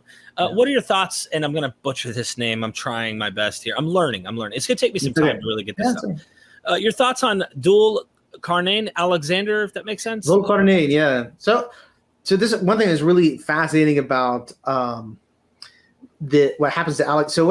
So Alexander the Great and the stories about him become very important for imperial ideology in the period leading up to the rise of Islam. And his story, his life stories about him are kind of reimagined by Christians and Jews in all sorts of interesting ways. It becomes very important for apocalyptic stories. So a lot of your listeners have probably heard of Gog and Magog, and they're going to play this major role at the end of time and all this other stuff. So a very popular Christian legend is that the reason that Gog and Magog haven't come yet is when Alexander did his world conquest, he went to kind of the edge of the earth and he built an iron gate to keep them out. And it's only when that iron gate fails that Gog and Magog will come through and wreak havoc and stuff like that. Another thing that's really interesting about Alexander the Great is he seemed to be kind of the progenitor of the Roman Empire in many ways. There's an interesting passage in the book of Psalms that says that Cush will reach out its hands to God. Cush is Ethiopia. So Alexander was seen as having an Ethiopian mother. And so through his mother's side, Cush reaching out to God is kind of the Psalmic prophecy, both of the Christianization of the Roman Empire, but also the idea that the Roman Empire will last until the end of time. And eventually this last Roman emperor will take off his crown and hand it to Jesus and say, you take it, take the show out from here. And that's how the Roman Empire will end. Okay, so with all that being said, many different stories about Alexander the Great. He's kind of like, I don't know, like an Iron Man of the age or something. It's this major kind of hero. And eventually we see someone asking the prophet in the Quran about who this guy named Dhul Qarnayn is. Dhul Qarnayn in Arabic means the guy with two horns. There's many ways of reading that and understanding what that means. But what seems to be clear when you read the account of who this Dhul Qarnayn figure is in the Quran, he's basically recapitulating and doing the same things that Alexander does in the Christian stories about him. And so it's very early on, most of the early Muslim scholars that read that text, they identified Alexander the Great with Dhul Qarnayn from the Quran. So the Seleucid calendar is like one of the major calendars. It's called it's either called the era of the Seleucids because of this of the Seleucid Empire that kind of broke off from Alexander's conquest. But they call it the era of Alexander in Arabic, or they call it the era of Dhul Qarnayn. So it's the identification is very early on in the Islamic tradition, and you have a very strong interest in the stories of Alexander and things attributed to Alexander. One of the first things ever translated into Arabic, for example, are these letters that are attributed to Aristotle and Alexander, where they're writing letters to one another. They're not authentic, by the way. But yeah, it's very clear that he's Alexander, but this plays into the apocalypticism, right? Yeah. Alexander is a figure that is seen as a world conqueror and a figure of major providential importance, and the stories about him usually kind of indicate something about apocalyptic beliefs. Couple more, and then I'll let you go. This has been fantastic. I can't tell you how much I've learned already. And I want to read your other works as well, and I'd love to do an interview on those to promote those and let other people know about them, because I can already tell you you're like an encyclopedia when it comes to this material. One of the interesting points. So we talked about Alexander the Great. There's this idea, and I don't know where it is. I've heard it. That men go to sleep for hundreds of years in a cave, and this is from an early Christian lore. Where they go to sleep. Is that in the Quran? Yeah. So it's in the same chapter of the Quran that Alexander the Great appears in. They're called the sleepers of Ephesus.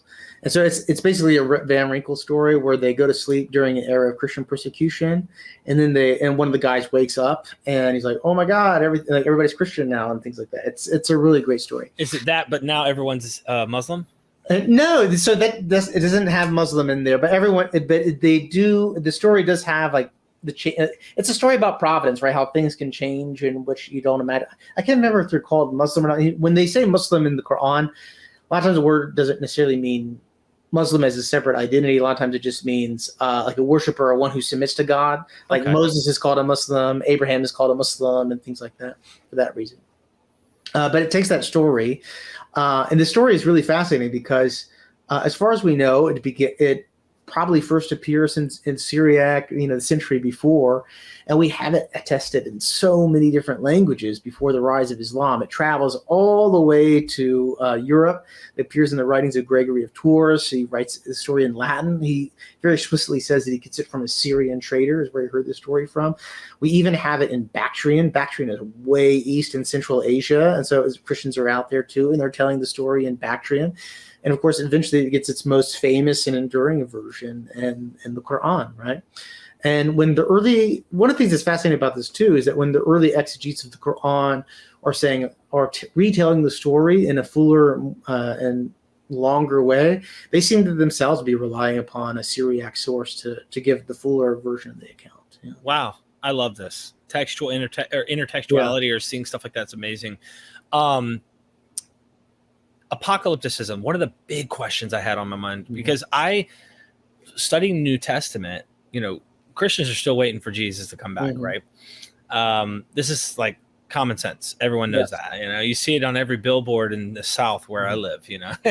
You see Jesus come back soon. Call this number. You can know when he comes, and you're like, oh, okay.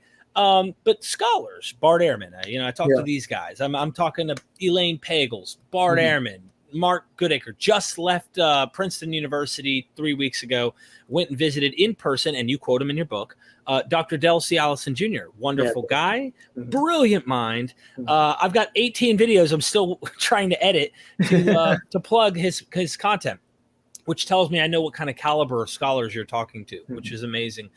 He wrote a book right back here at the end of the age. Here it is, right here, the end of the age has come. And of course, it came and went, meaning it never actually happened. Yeah. So all of the apocalyptic ideas that happen in history all fell. Now, that doesn't mean there isn't ex eventu material or some things that are always written as though they have been fulfilled, leading up to a still expectation something's got to happen.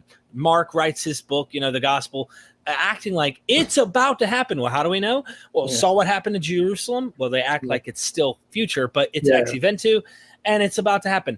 Is there any indication? I'm completely ignorant on the Quran and like knowing this material, but is there any indication of something like that where, and I'll give you one example and then you could just take it. You probably know 5-10 examples of this, where Muhammad said to some guy that this young man, before he's 100 years old or something like that, that the end will happen. And that expectation was here's something we could test, to see when they thought things were supposed to go. Yeah. Do we have anything like that? So this is it's an interesting way to put it. So the Quran doesn't have anything like that per se. I'm trying to think about the way to answer this question. Okay, there's a theory right now bouncing around that's interesting. So in order to answer it, I have to make an assumption that maybe not all the people in my field would agree with.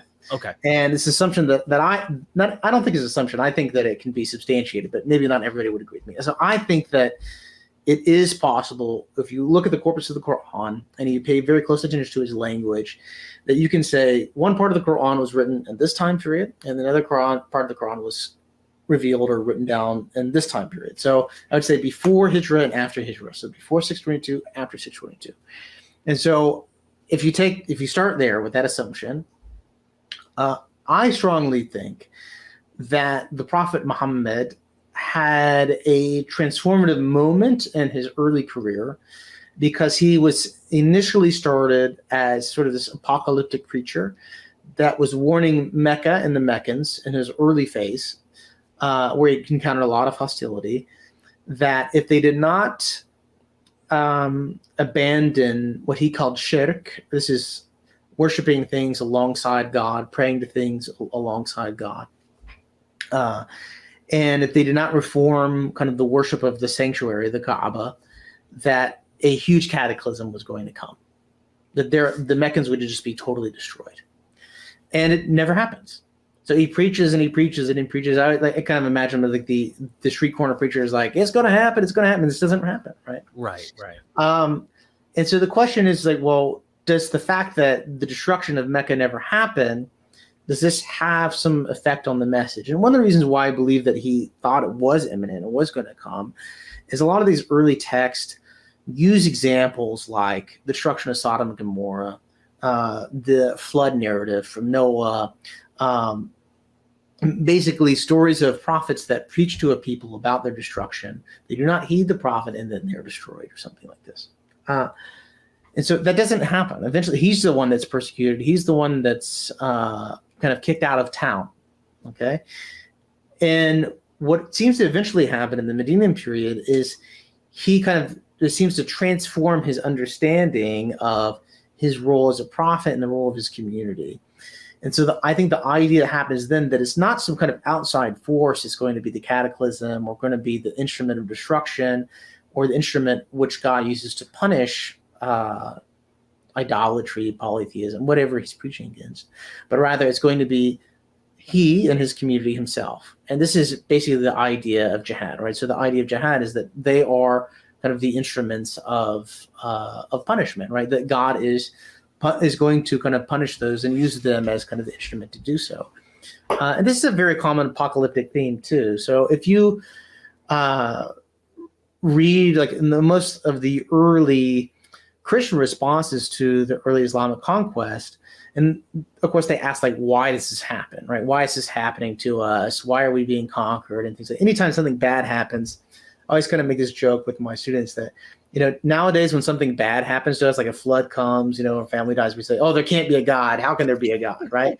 Right. But back then it tended to be like, well, what did we do to deserve this? We certainly must have. Yeah. And so that's what they say. They say we must have been sinners. We must have been something bad. And so where the Muslim says like, yeah, you were sinners and we're part of your punishment. That's kind of there's a quote, I think, and I might be butchering this. I thought it was Sun Tzu, the Art of War, where he has this famous quote where he's saying, I'm going to come, and it might not be him. I might be wrong. You might know this, but he's like, I'm the weapon of God. I am the instrument of judgment. Yeah. One of the earliest generals of the army, he was called Saifullah. He was called the sword of God. It's Khalid ibn al-Walid.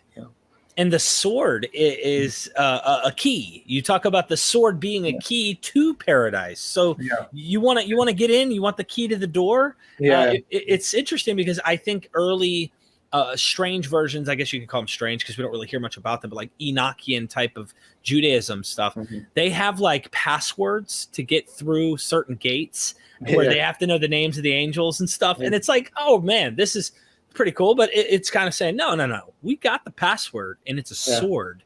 You're going to let us in. I think it's interesting. I'm glad that I'm not living in an era where we have to do that anymore. or well, people are doing that in the world, but I guess I'd like to end it there. And I just would ask more of this is more of a personal question, if I may ask, and it's not about your beliefs. It's more about like where you hope to see scholarship help the world in understanding of Islam, both from Islamophobes, and they are out there. There are people who are adamantly against people who are Muslim.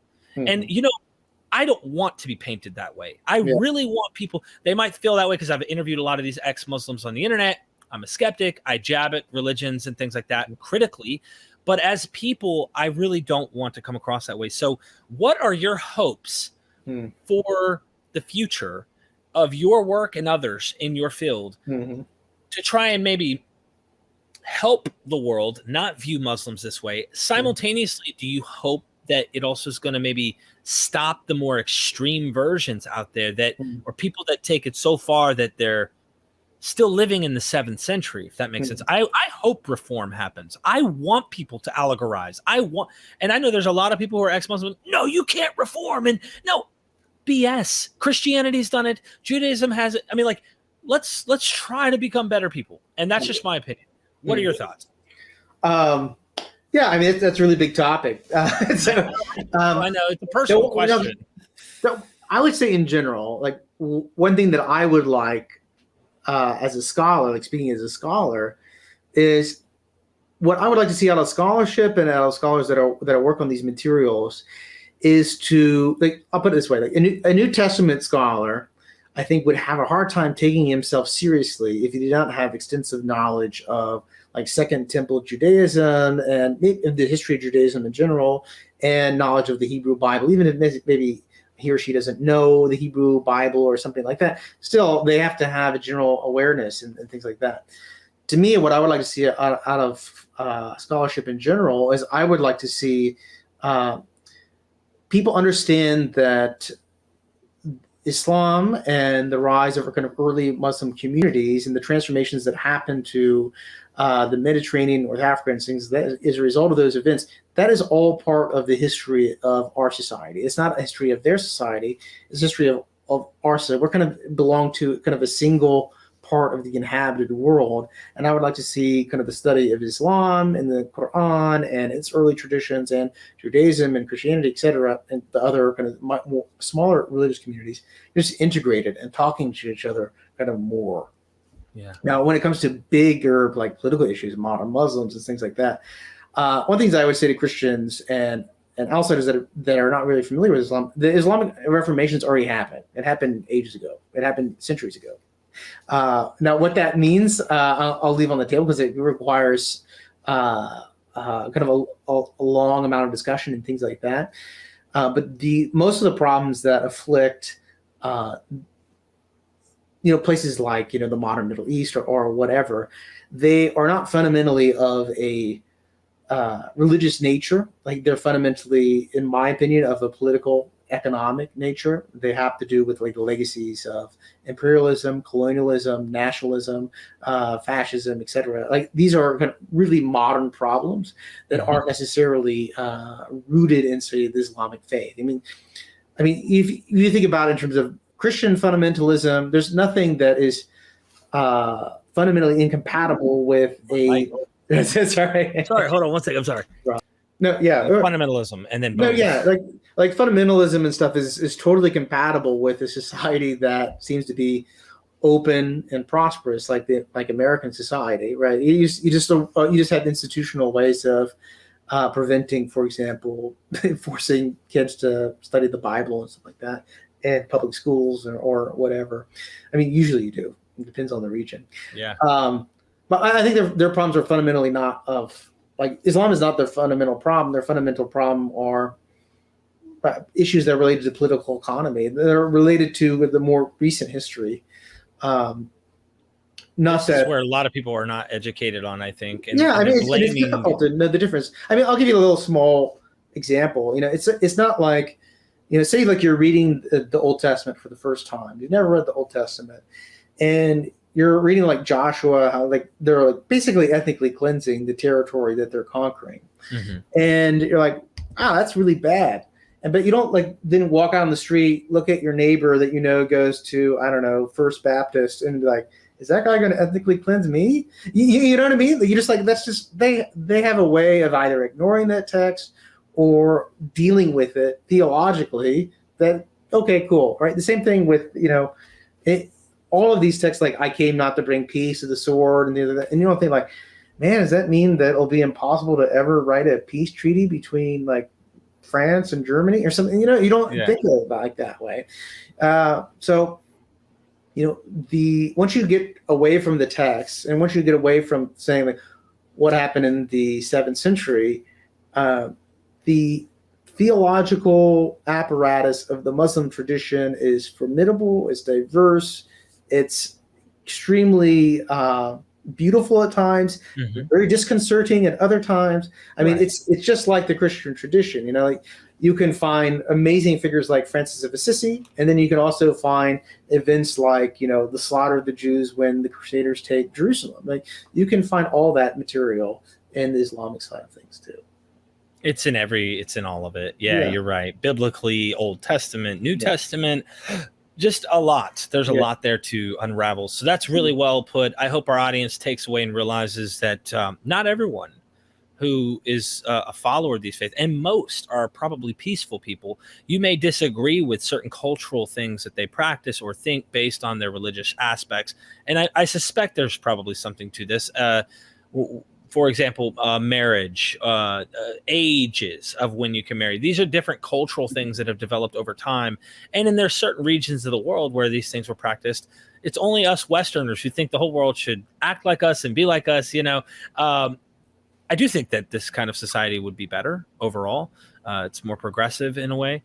But this is opinions that come from me. And a lot of people are polemicizing online, and they're spending all the time talking about, he married Aisha, and Aisha was this. We didn't even get into the whole accusations thing that you talk about in your text, in your book, about these accusations and why. Is it the Sunni and the Shiite? There's a conflict over Aisha, I think, that, you know. Yeah, they have different, like, positive versus negative views on her. I mean, her early marriage is pretty well attested, unfortunately. Yeah. But yeah.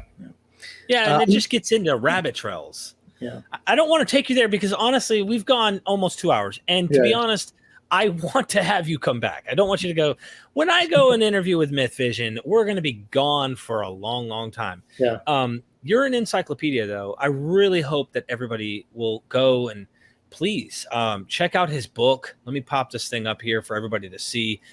I love this book. I must admit, what chapter was it that I really had a hard time with? Trying to pull that up here. It was, I think it was when you started getting to the origins of the, I'm trying to get the chapter before prophecy and empires of faith. Yeah.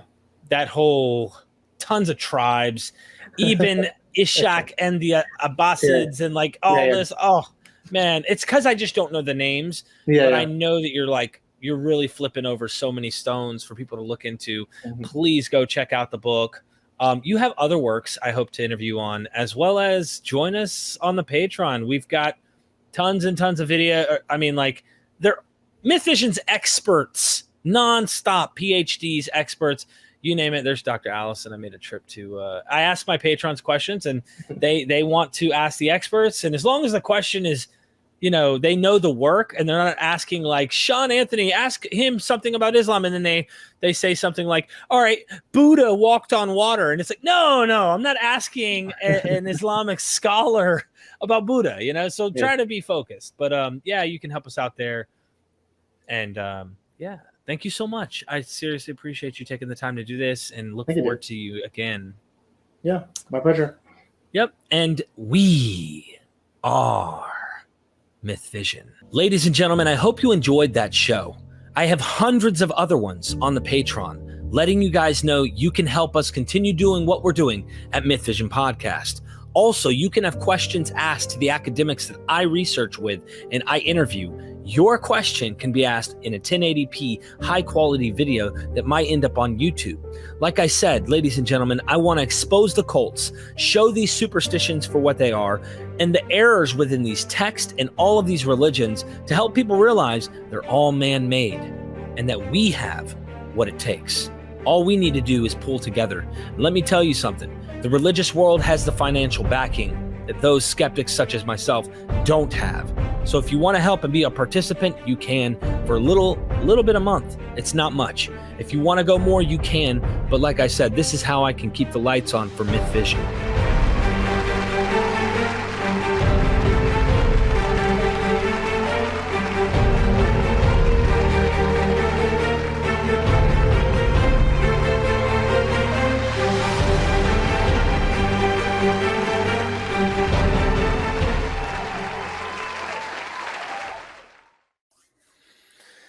Welcome back to MythVision Podcast. We are MythVision. I have Dr. Reuven Firestone joining me again today. How are you? Great. Good. Thank you. I really appreciate you joining. Yeah, good. It's good to be here. How are you? How are things going on your end? We just got snow, and I don't have four-wheel drive. And so getting the car into the driveway, which is a steep hill, that's another topic. Anywho, I really do appreciate you joining us today. Your book is a must read that I highly recommend anybody who's interested in the subject diving into. Jihad, the origin of holy war in Islam. I haven't been able to put this book down. I recommend anybody who's interested in understanding that, because this is the topic today. We're going to ask questions like, what is jihad? What does it even mean, right? Does it always mean war? Of course, your book goes into this, but specifically also engaging in the topic of holy war in the origins of the religion we call Islam. And of course, religious categories are sometimes bad categories. We just use them to try and understand where people are coming from. And it reminds me, your book started making me think of In God's Path by Robert G. Hoyland and why he titled it that. And I feel like, hold on, maybe I solved the mystery because I'm some guy who doesn't even know Arabic. Like, in God's path is a phrase that makes sense in war, in the conquest of what we see in early Islam, which categorizes into your book here that we're discussing today. I want to say up front, I want to educate people. I want to give them the good, the bad, the ugly. I want to have people understand the reality of the literature and understand that it's not a one-stop shop. So if you're coming at this with a one-dimensional, I found something ugly, therefore everything has to fit this view, you're not approaching this academically and you're not being fair to the sources, both in exegetes and commentaries over time, but also with the literature of the Quran itself. So we're going to be very carefully analyzing this. And Dr. Firestone, how would you want to begin this book? I mean, I could go ahead and start with my questions and we can just dive in, or you can go ahead and give us some type of preparation before we do. Yeah, I think what I would like to say is that we make a lot of assumptions about things, and we don't understand the context, and we don't understand kind of deeply about it. We are easily fooled into thinking something that is simple when it's actually much more complicated. Let me just give you an example of that. Robert Hoyland's book, In the Path of God, the phrase "in the path of God" really has nothing to do with war. Now I am speaking as a non-Muslim, okay? Mm-hmm. I just want everyone to understand. I am a rabbi. I'm a Jew. I am a practicing Jew. I'm not a Muslim. I have nothing invested in Islam. It's not my religion. So I can look at it neutrally in theory, although there is no actual neutral examination of a religion, neither your own nor anybody else's, because we're always in such competition with one another. But I'm not going to try to make Islam into something pretty if it's not pretty. Okay, I really want to be quite upfront about that from the beginning. You need to know what you're getting in the interest of full disclosure. So the term "in the path of God" in Arabic, it's fi sabilillah. In the path of God simply means whatever you're doing it on behalf of God and the community. That's the idea. Not that God needs our help, if I were a Muslim and speaking in these terms, but that means like doing righteous deeds, giving charity, taking care of the sick, defending the community.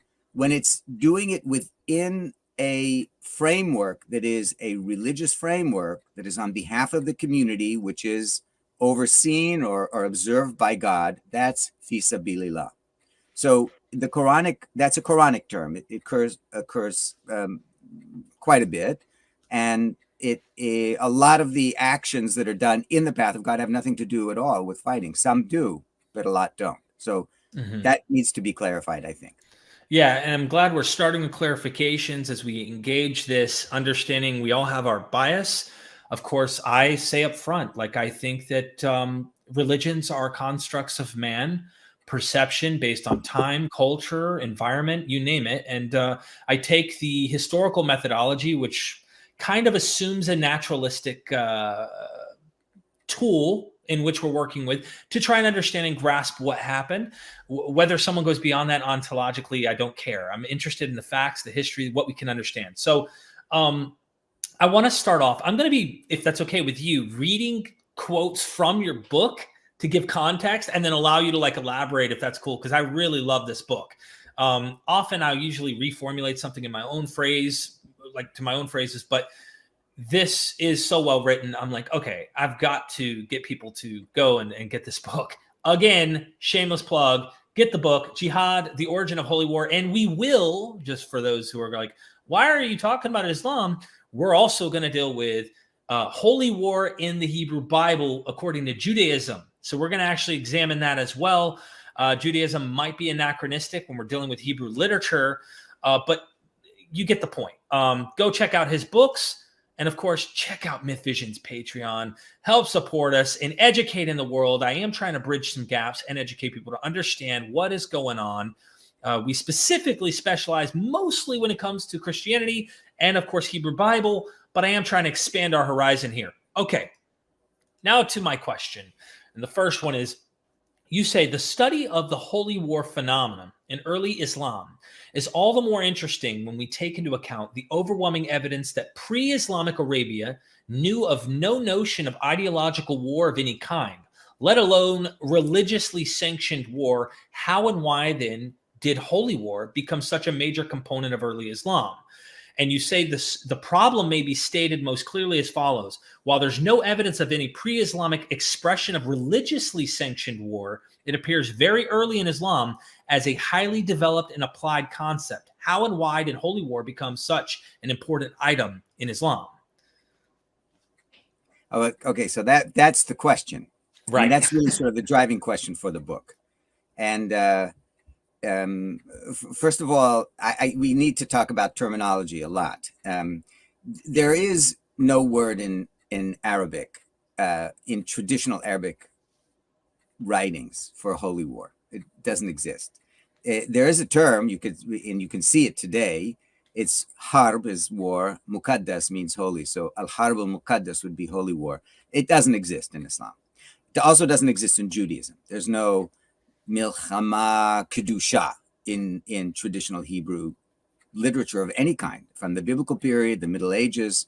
Only in the modern period do these concepts come into discourse. And the reason they come into discourse is really because it's a reaction to Christianity and to Christian ideas that creep in and that have an impact on these other religious traditions as well. So when I say holy war in Islam, what I mean is, how do we define what makes a war a holy war? And you have to kind of think about that. Mm-hmm. I mean, why would it be holy? And my definition is a pretty simple definition, and I use it when I write about Judaism and Islam and Christianity on this topic. And that is, if a community comes to the conclusion that the war that they are fighting is authorized by God, then that's a holy war, period. Now, what does it mean to be authorized by God? God may not have said in the year 1096, go out, you crusaders, and conquer Jerusalem. God never said that. The Pope said that, not God. So what makes that a holy war? Because the Pope is claiming to represent the will of God when he makes a proclamation in such an environment. Okay, so that could be, you can say that wasn't a holy war. You could say it was driven by political or economic or social or demographic issues, all of these that were affecting what was going on in Europe in the 11th century, right? But it's called a holy war because the people believe that directly or indirectly, God is authorizing this engagement. Okay, so that's how I look at it also in the Quran. There is no holy war as opposed to non-holy war in the Quran. There is a term for war, and it's not jihad. The term in the Quran for war is harb, not used very often. That's sort of a standard generic term, or qital, which really means fighting. And there is a term in going back to our first comment about in the path of God, right? There's qital fi sabilillah. There's fighting in the path of God. That would be, I would define that as sanctified war, authorized by God. Now, you may say that such and such a war is not authorized by God. It's not, this war is not divinely authorized, but that's a matter of opinion about who is engaging in the acts or who is the leader in that period of time. So I just want to kind of clarify that. So yeah, so in the pre-Islamic period in Arabia, there doesn't seem to be any evidence for godly driven wars. But that actually is an interesting observation because that actually applies pretty much to everywhere. That is, before there was a thing that we call monotheism, and the world was divided between different communities of people, each community had its own god or its own deity, almost like a mascot in some ways. When one community went to war with another community, their god also went to war with the other community's god. So there was this kind of tension, and the gods did fight. You can read it in the Hebrew Bible. You can read it in references in Assyrian texts and in ancient and Babylonian texts, where gods fight wars for the people, for the Babylonians and for the Assyrians. But these are not holy wars. These are just wars in which one ethnic community, you might call it an ethnic community, tribal community, whatever, is fighting another community. Part of that ethnicity is the god. The god belongs to the community belongs to the god. And so they're all fighting together. Mm-hmm. And some would draw the conclusion, I'm not talking about scholars, I'm talking about people living at the time. They would draw the conclusion that they won the war because their god is more powerful than the god of the neighbor. Now, in that case, either every war is a holy war or no war is a holy war. Because in all cases where people fight wars, the gods that are associated with the people also fight in those wars. I think the Hebrew Bible says God is a man of war, actually. And then that's right. I also like Paula Fredrickson's statement about the gods run in the blood, right? Like there's a connection between the gods and the people. And even with the Jewish people, though they're not genealogically descended from their God, the same way many other people like the Greco-Roman world would say, hey, our father, go far enough back is actually a god. They're adopted, right? So this notion of being adopted by Yahweh, and like they actually end up identifying as that's their father because he adopts them. Anyway, I just figure that's an interesting key piece of information as we like move forward. But I want to ask, since we've dealt with a few definitions, and you point out in the book, we have to start with definitions when we deal with war. Jihad, what does jihad mean? And then, of course, it seems like it can be applied to many things, including war. Maybe we'll start there, and then we'll get into maybe understandings you can tell us of how different Muslims understood this over time. Yeah. So jihad is not the operative term for war in the Quran. The operative term for war in the Quran is a different term. That's qital, that's fighting. And there's fighting. There are all kinds of different kinds of fighting. But fighting in the path of God would be what I would call holy war, or divinely authorized war. There's also jihad fi sabilillah, jihad in the path of God. And that sometimes also refers to war. Sometimes jihad refers to other things. Jihad itself means to struggle or to exert great effort, usually on behalf of something positive against something that's negative. That's the sense of jihad in the Quran. So jihad became an operative, I think, this is my opinion now, this is not a fact, that I think that jihad became an operative term in Islam for what we would call holy war, because it actually reflects lots of different kinds of practices that are considered sacred. In practices on behalf of the community, as I said earlier, giving charity, required charity, taking care of the needy, struggling against difficult issues on behalf of the community. That's sort of that notion. And since in some cases in the Quran, it does refer to fighting, then later Muslim thinkers kind of read back and said, this is the word that most perfectly expresses fighting on behalf of the community for God. And so that became the operative term for what we would call holy war, even though it's used pretty rarely in the Quran for war. Usually it's something else is used entirely. But there is plenty of war in the Quran. There's a lot of discussion about war in the Quran. There's discussion about peace in the Quran too, just like in all scriptures. And exactly. Let me, if I may, yes, please take a little a moment for this. I say this to my students all the time. I say that scripture never says anything about anything. Scripture always says several or maybe many things about anything.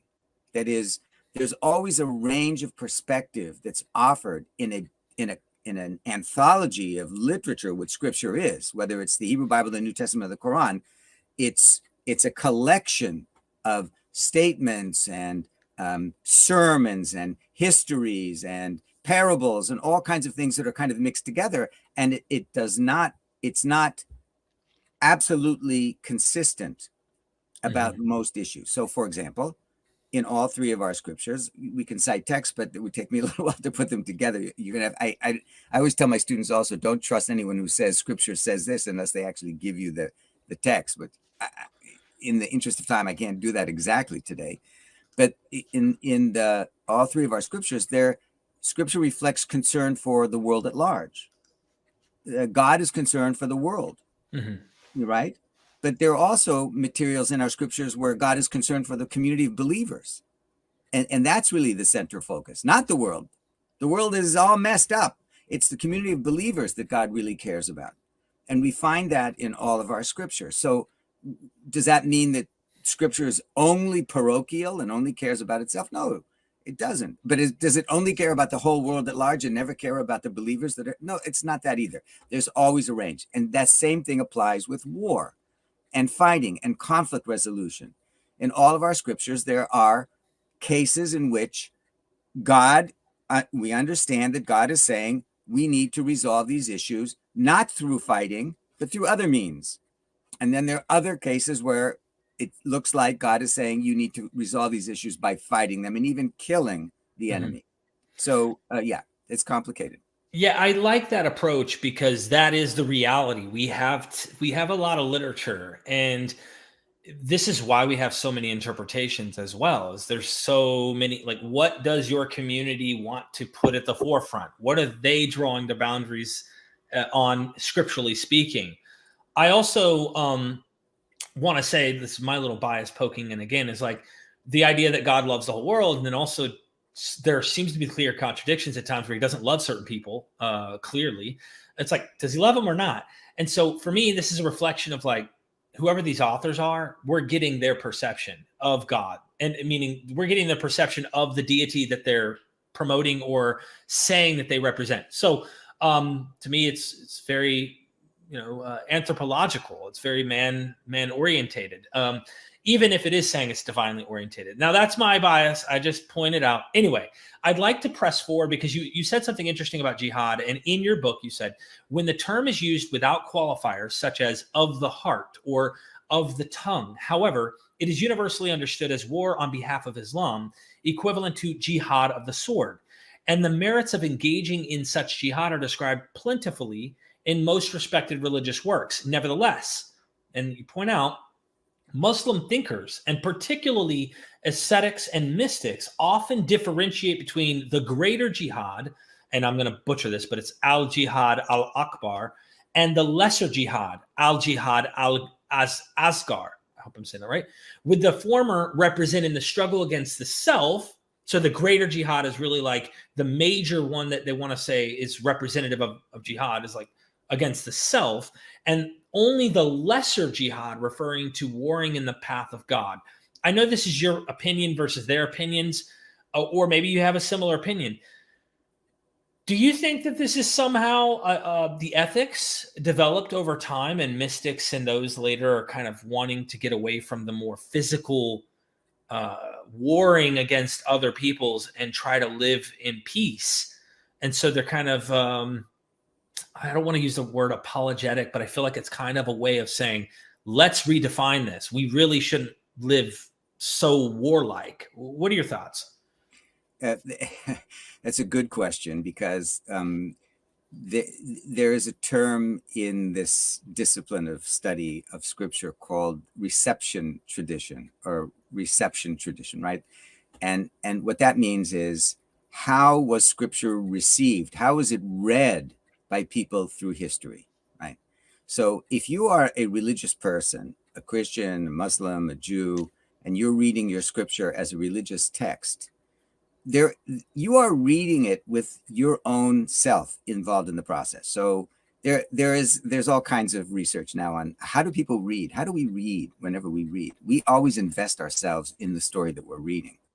We read it from our own perspective, from our own context, our own issues, our own emotions at the time.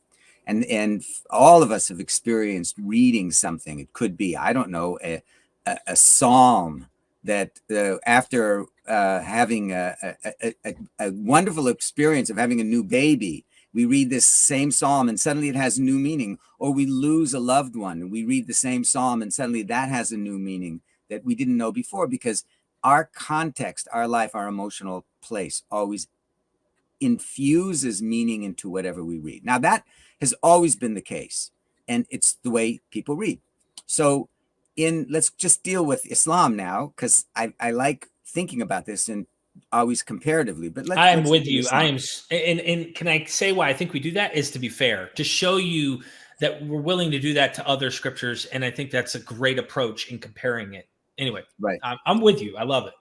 And I should just mention that the reason that I wrote a book called Holy War in Judaism is because I wrote a book called Holy War in Islam, and I felt that it wasn't fair for me to write a critical examination of this phenomenon in another religion if I'm not doing the same thing in my own tradition. And that's what actually brought me there. But let's go back to the topic. Okay. So the Quran reflects, the actual Quran itself reflects a relatively short period in human history. It's about 23 years during the life of the Prophet Muhammad, when he was receiving revelations from God. Now, whether he was really receiving revelations or whether he was really a prophet, to me, doesn't really matter. I'm not concerned about that. I don't want to prove yes. I don't want to prove no. But the Quran itself is articulated as a series of revelations, and it reflects the geopolitical and the contextual historical situation at the time. So that was somewhere around early 600s, okay, up to about 632, right? So 610 or something like that, 632. And during that time, the Muslim community, that is the community that was following Muhammad, was countered because they were threatening to other established communities that were already there. The most serious threat to the early Muslims were Arabs who were practicing indigenous polytheistic Arabian religion. And when Muhammad said you should get rid of your idols because they're not going to help you, that was threatening to people who really loved their idols and were associated with that religious tradition. So there was pushback, and it started out kind of benign, just arguing. And you can kind of, at least some people say that the Quran really reflects this historically. And there were cases when it became really nasty, and there was a lot of violence directed against the Muslim community, and the Muslim community responded in kind when it had the power to do so. So this is also a complicated issue, which is dealt with in some detail in the book. So if you're interested in the details, you can read the book. In my view, the Quran does not ever call for conquest. The Quran itself, not the reception history of the Quran, but the Quran for what it's actually saying in its own context, seems to be calling for defense of the community, and then in some cases, expansion of the community and punishing those who were trying to destroy it. So it's not only defensive war in the Quran. It's a lot of defensive war, but sometimes it's initiating war against those people who are trying to undermine the life of the Prophet and the people who are following him. Mm-hmm.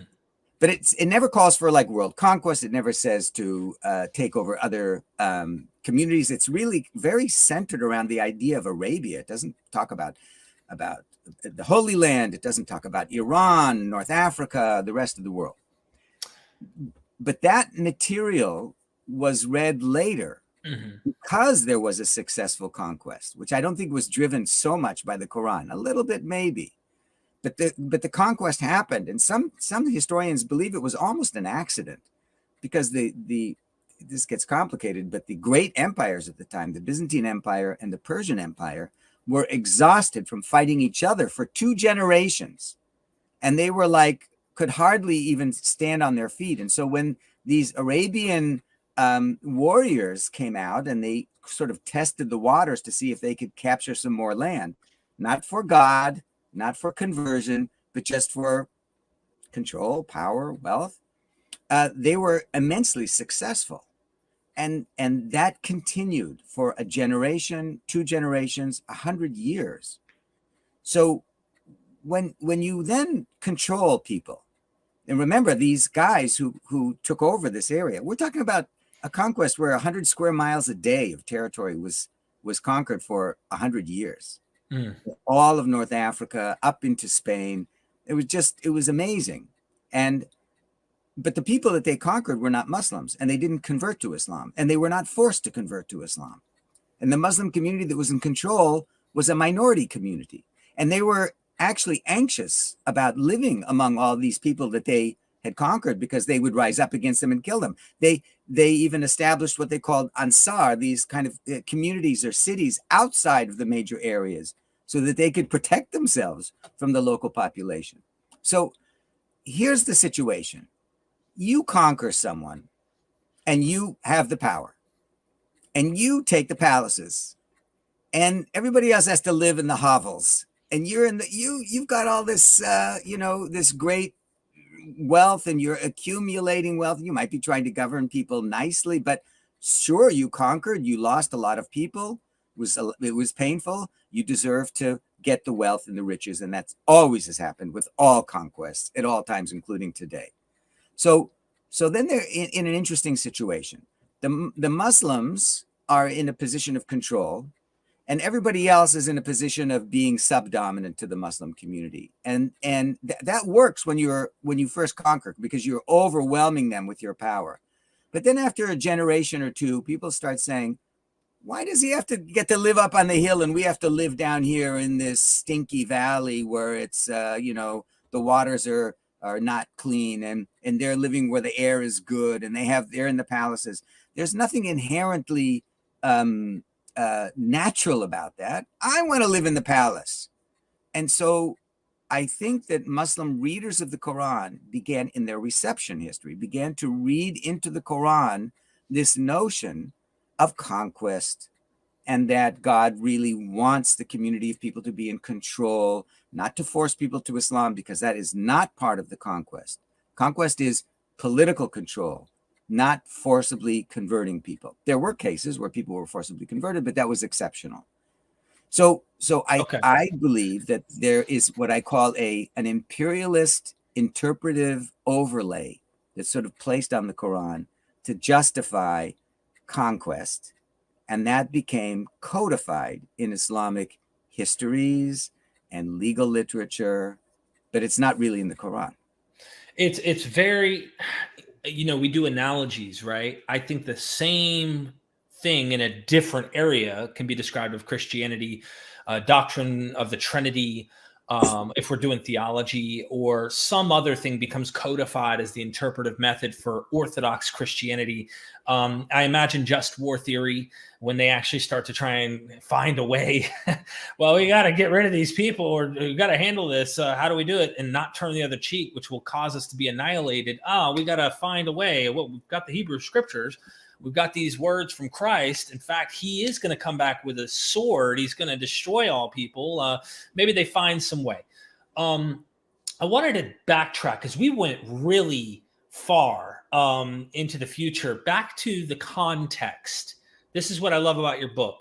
It's not about, you mentioned, 2, 3, 4 centuries after the Quran's development of theologians, exegetes, medieval exegetes, and others, how they're interpreting things. You mentioned these things, but I think your whole focus and goal ultimately is like, what is the Quran saying? What is going on? And you show the wrestling within the exegetes and scholars of Islam, as they can't even agree in early communities for the first 4 or 5 centuries, can't even agree on many of these issues that we're talking about, kind of like the early church couldn't agree on Jesus's Christology and things. Mm-hmm.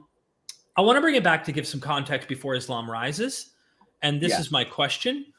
Arabian fatalism, and I wanted to phrase it in maybe you could tell us a little bit about Arabian fatalism, or the idea of fate. I used fatalism, kind of the notion that like it is what it is. What happens is what happens. You can't escape death. Death is our fate. And war. And maybe we can tie that into, I'm wondering if this idea of rewards for your death and getting heaven and things like this that comes with dying in combat or overcoming in combat. I see this martyrdom idea in Christianity where a martyr or someone who dies goes directly to heaven for their faith. Do you think that influence is there? So we went from pre-Arabia, fate. How does that maybe play into warfare? And is there any influence, you think, from Christianity's martyrdom concepts into warfare as well within early Islam? Right. Well, we don't know a lot about pre-Islamic religion because it was really suppressed by the Muslim historians.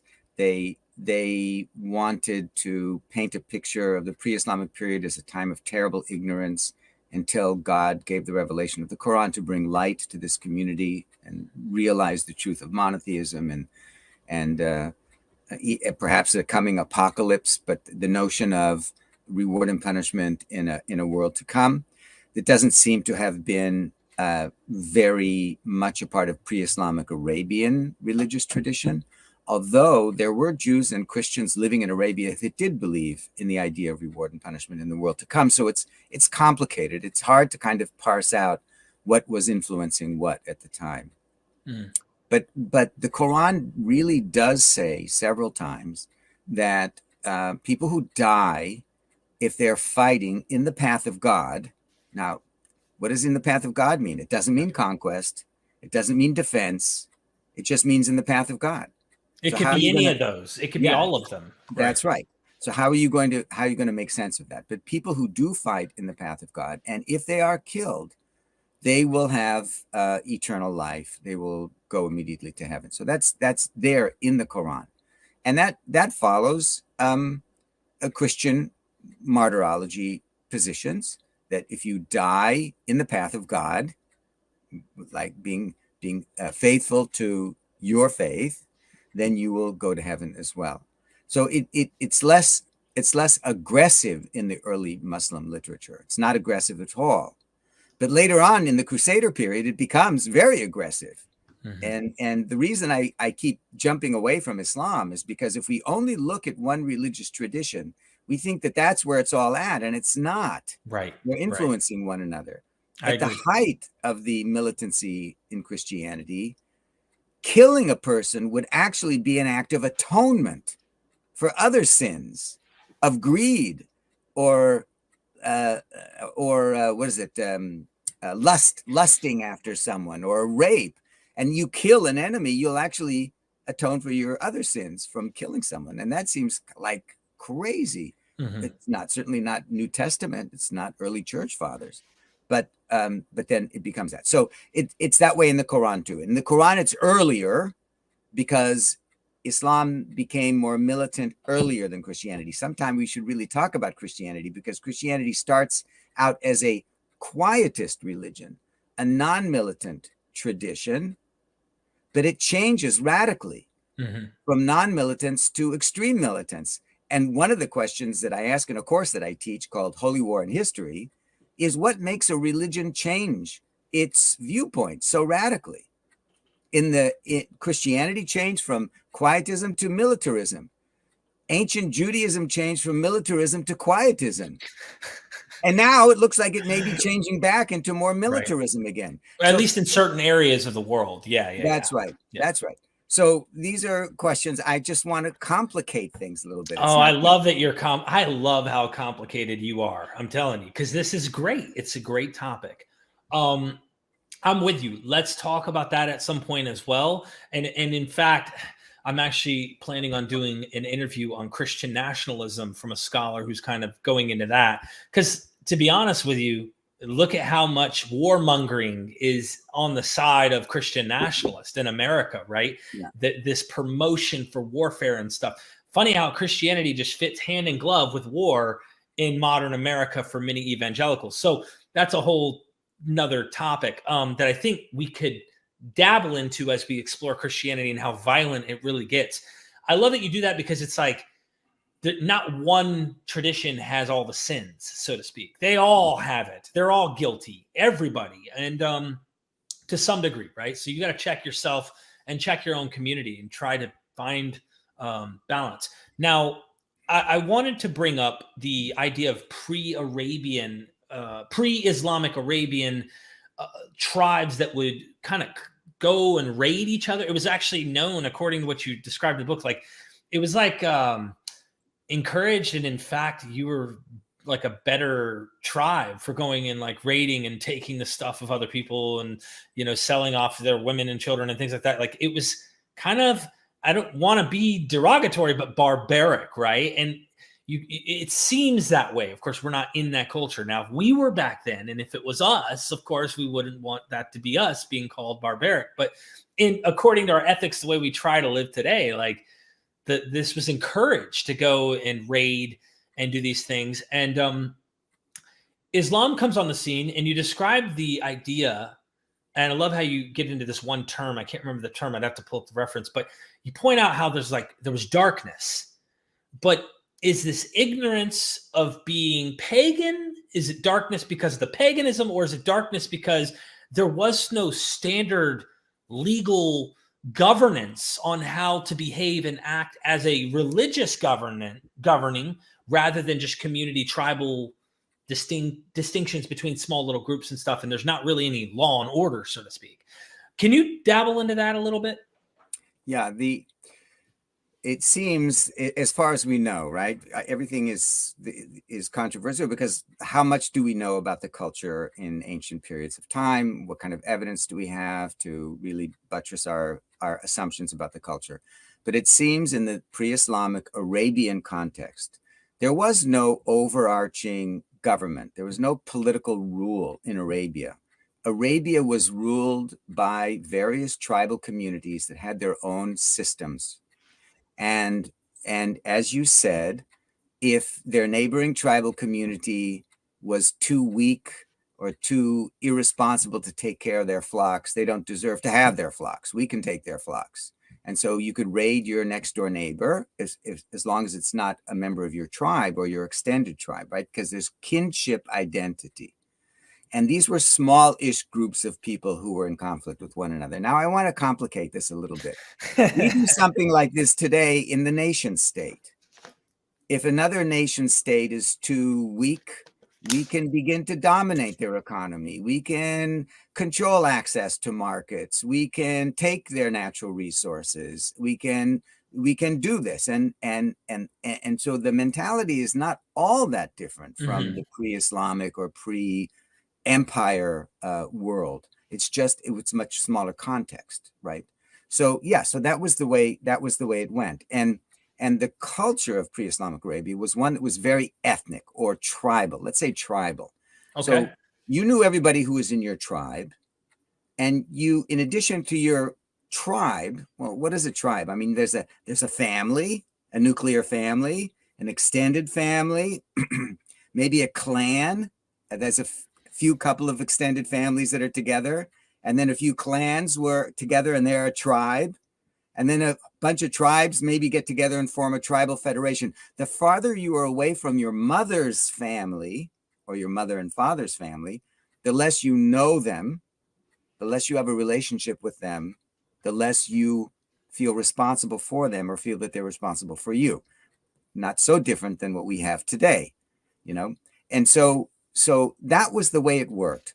Now, one of the most brilliant things that Muhammad did to unify this warring, multi-ethnic, multi-tribal community of Arabians was to redefine the notion of tribe and to say, no, it's not just who you're born to. It's not just by chance. We who believe in this one God, we are a new tribe. We're a tribe of believers. The term that's used is ummah. Ummah means the community or tribe of believers. And by saying to everybody, you don't have to fight each other all the time. We can be friends with one another because we're under the one God who wants us to act and behave in a reasonable way moral, ethical, kind of ethical monotheism. And then we can resolve all these kind of conflicts that we had before between one another, killing each other and raiding one another. And when you did raid in the pre-Islamic period, if you, heaven forbid, you killed somebody from the other side, then they would have to kill someone back on your side, because there was no police force. There was no legal system that was that transcended the tribal boundaries. And so that was the way it worked. But under the Islamic system, there was God who was the ultimate judge, and God was represented by his prophet Muhammad. And so that was a way to resolve disputes and bring all these disparate communities together. And that succeeded. And that's one of the reasons why Islam became so successful. Okay, there's so many interesting things that you said there that came to mind as well about tribal, ethnic, however you want to describe it here. And even the way it goes out after Muhammad dies. I'm reminded of the book by Leslie Hazelton. It's a fun Shiite Sunni split book, really well read or well written, where you have family ties that are trying to say, hey, keep it in the family. We're supposed to pass this the baton to the next generation of descendants or family members. And the others are going, no, it's community. It's not clan related. It's not tribalistic. And so you do find like this still alive when he's gone. Let's see. That plagues the Muslim community even to this day, because there are lots of ethnic divisions between Muslims. Just in the big picture, Arab Muslims versus Turkish Muslims versus Persian Muslims, and there are cultural differences, but that's the way people are. People they divide themselves over cultural issues, what you feel more comfortable with and who you feel more comfortable being with. Yeah. And by the way, I imagine our sources are they're not great sources, but the earliest sources we have are Paul, but Paul's engaging with James and Cephas over in Jerusalem. And I wouldn't be surprised. I kind of take the notion that James is kind of a caliphate of Jesus. He's carrying that baton. And of course, Christianity radically changes when it expands over time, post-war, all of this with Gentile inclusion, the whole nine. So I wouldn't be shocked if it was a family thing as well with Jesus. And anyway, that's a whole another can of worms, but I want to compare, as we've been doing in this episode. I want to show that we aren't just zeroed in on one thing. It's everybody's got something that we can try to relate to here as far as the Abrahamic faiths go. You say, as Islam continued to evolve after the collection and redaction of the Quranic revelations, some of the pre-Islamic artifacts retained in scripture disturbed later generations. Quranic exegesis attempted, among other things, to mitigate or eliminate some of these in their interpretations of scripture.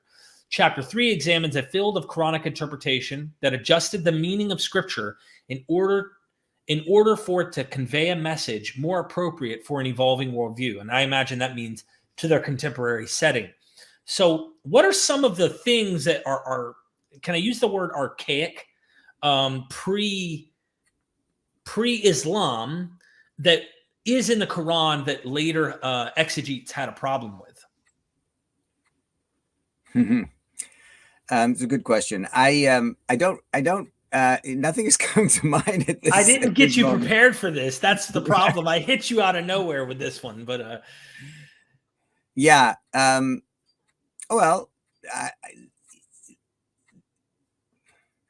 The Quran. I'm not sure if this. So we're talking about how the Quran deals with pre-Islamic material, or how does post-Quranic interpretation deal with Quranic views of pre-Islamic material? Right. That's the one I was trying to get at, is what were some of the things we would call them embarrassments, right? That look at the Gospel Mark. Mark sees Jesus is baptized and literally for the remission of sins.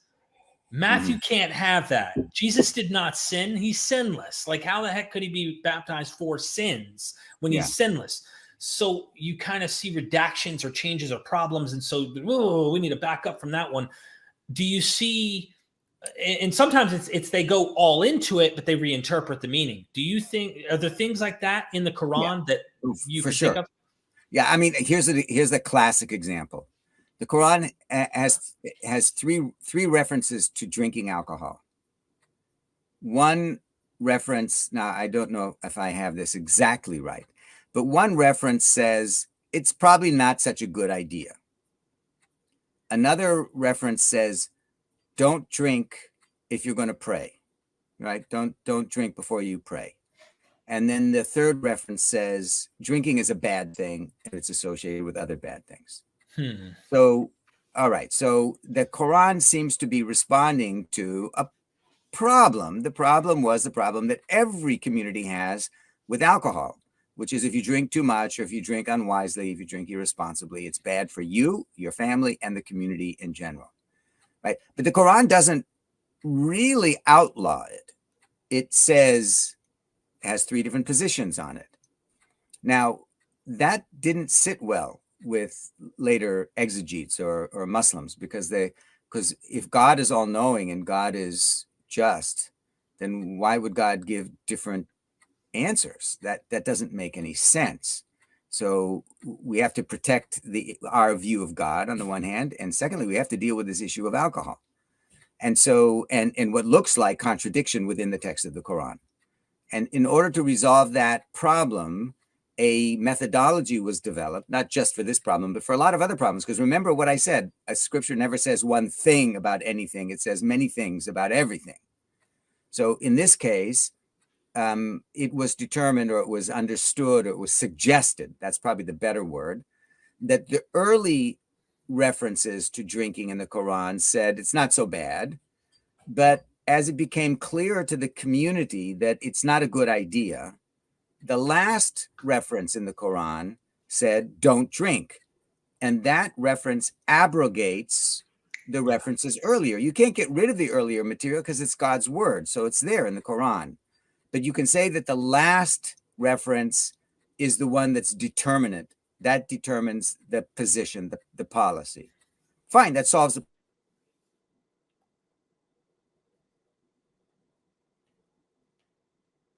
I think we lost Dr. Firestone. Bear with me here.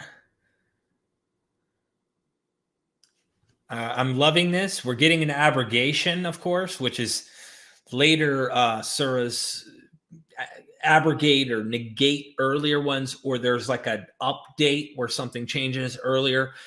This is very interesting for people who are watching who've never examined the Quran or even read it. If you go to read it, you'll feel like you're out of place over and over and over. Like, well, what's the meaning of this? What's going on here? And there's a lot going on here. So let's hope he was not raptured, as Dan Smith says in the chat. I know he'll come back. Give him just a moment here. I need to give him my number so he can actually contact me whenever this stuff happens. But let's wait. Let's wait for Dr. Firestone, because I have many other notes. We're getting into some of the juicy stuff and interesting parts of his book. And it gets down into the weeds of early exegetes and who says what and about what and how they get to these warlike material and interpreting this war material. And it's really interesting the way that we've been describing it thus far, getting up to the context of what is the Quran engaging in Arabia. What is the issue between Medinans and Mecca, and where is Muhammad at? Is he still in Mecca? Has he made it to Medina? Is he in power yet? Is he not? And like the way that exegetes are trying to explain abrogated text and things, it is complicated. I must tell you, it is very complicated. It is not simple and just, anyone should just get it. And no wonder there's so many views and so many people out there who are saying things about this. So I definitely hope that he pops in here in just a moment. Maybe his computer died. Maybe. Hold on. Waiting for him to email me if he is going to make it back. I hope everybody's doing good in the chat. Mojo says, did you read the whole Quran? I have read through the whole Quran. And I plan on reading through it more like I do critically with the New Testament, of course, the Hebrew Bible.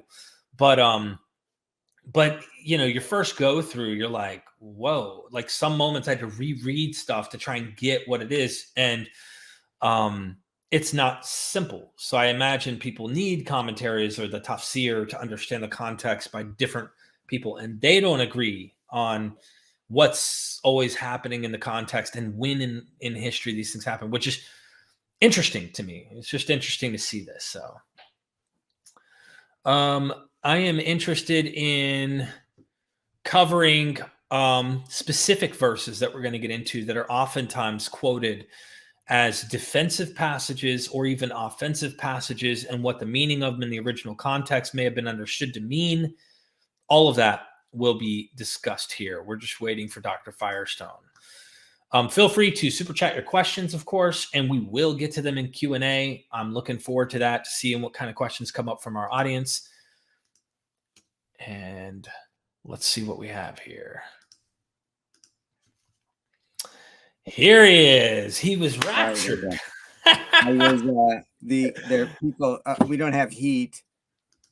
I arranged for people to come an hour after this was supposed to be over. They came early and they turned off the electricity. That's what happened. I got to get you my number. If ever anything ever happens, you're more than welcome to reach out to me. I just sent you an email with my number for you to call me if we weren't able to get back on. Sorry about that. Hey, no problem. No problem. You're still here. I almost said he had a living apotheosis, but that's off topic. So, maybe we can start getting into some of the statements that you've made here. And I figure, why not read some of your amazing book to get some context, if that's cool with you. Sure. In one passage, this is going to sound like it's taken out of context. Trust me, read the book. He's very balanced in this. The most often cited verses express a highly ideological approach to war. They are understood to command unlimited war against non-Muslims, enjoin the killing of idolaters, and refuse to offer peace until Islam is the hegemonic religion. And then that, I think the point is you rightly share, there are some people who want to say these passages in the Quran, and we're going to get into the context more. I'm going to read it to you too, so we'll get into the surah, we'll mention some of these things, but there are people who want to paint all of this literature as completely warlike. There's just like almost an inhumane approach to this literature. And then there are those who kind of come at it so apologetically that there's nothing here that is even remotely, something that we would say, ooh, not something we should probably live by or something we should practice.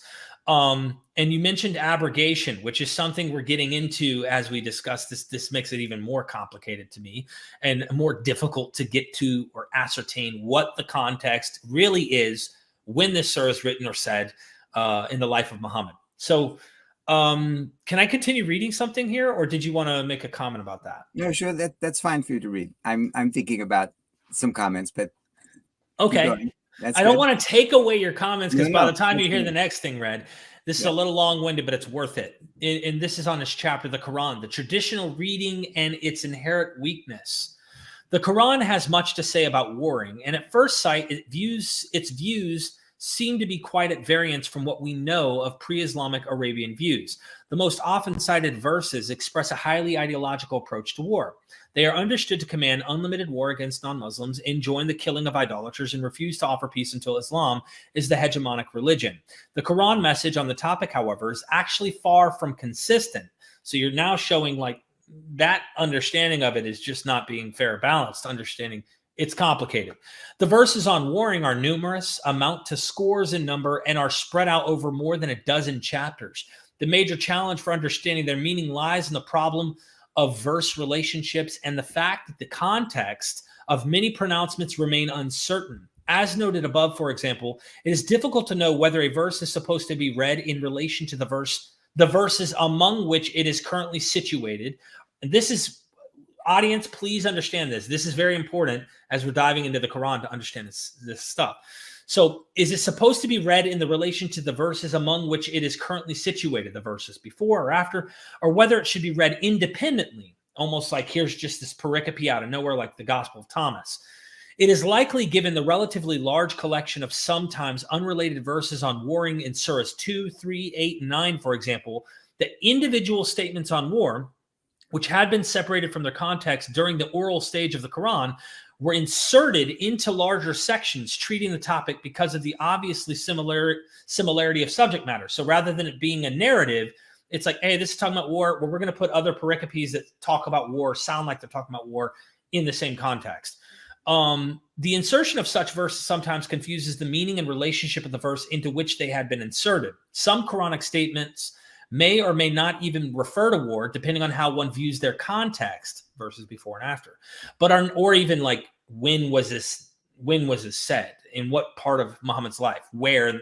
What is he fighting against? The Medinans? Is there a war going on between them and the other Quraysh, et cetera, but are nevertheless considered by post-Quranic tradition as articulating divine pronouncements on the subject.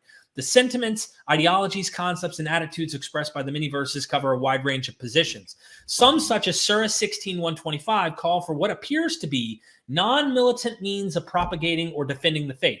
Summon to the way of your Lord with wisdom and good admonition, and argue against them with what is better. For your Lord knows best who has strayed from his path and who has been guided. Others, such as Surah 22:39 through 40, seem to sanction fighting for defensive purposes only. Now, I'm not going to read the rest of this, but I wanted to show the complexity in explaining the issue we're dealing with when we're reading the Quran, and like context. And you can't just read it. Like, I'm reading John chapter 5, and I'm just reading this whole chapter. You can, but you're not, you know what I mean? This is not that easy. It's not just a story. Yeah. So let me try to explain how this works. The revelation of the Quran is laid out not according to chronology. Now, the Gospels work with a certain chronology, right? I mean, right. It leads up until the final end of Jesus's life. So you've got actually have a movement. It's a story.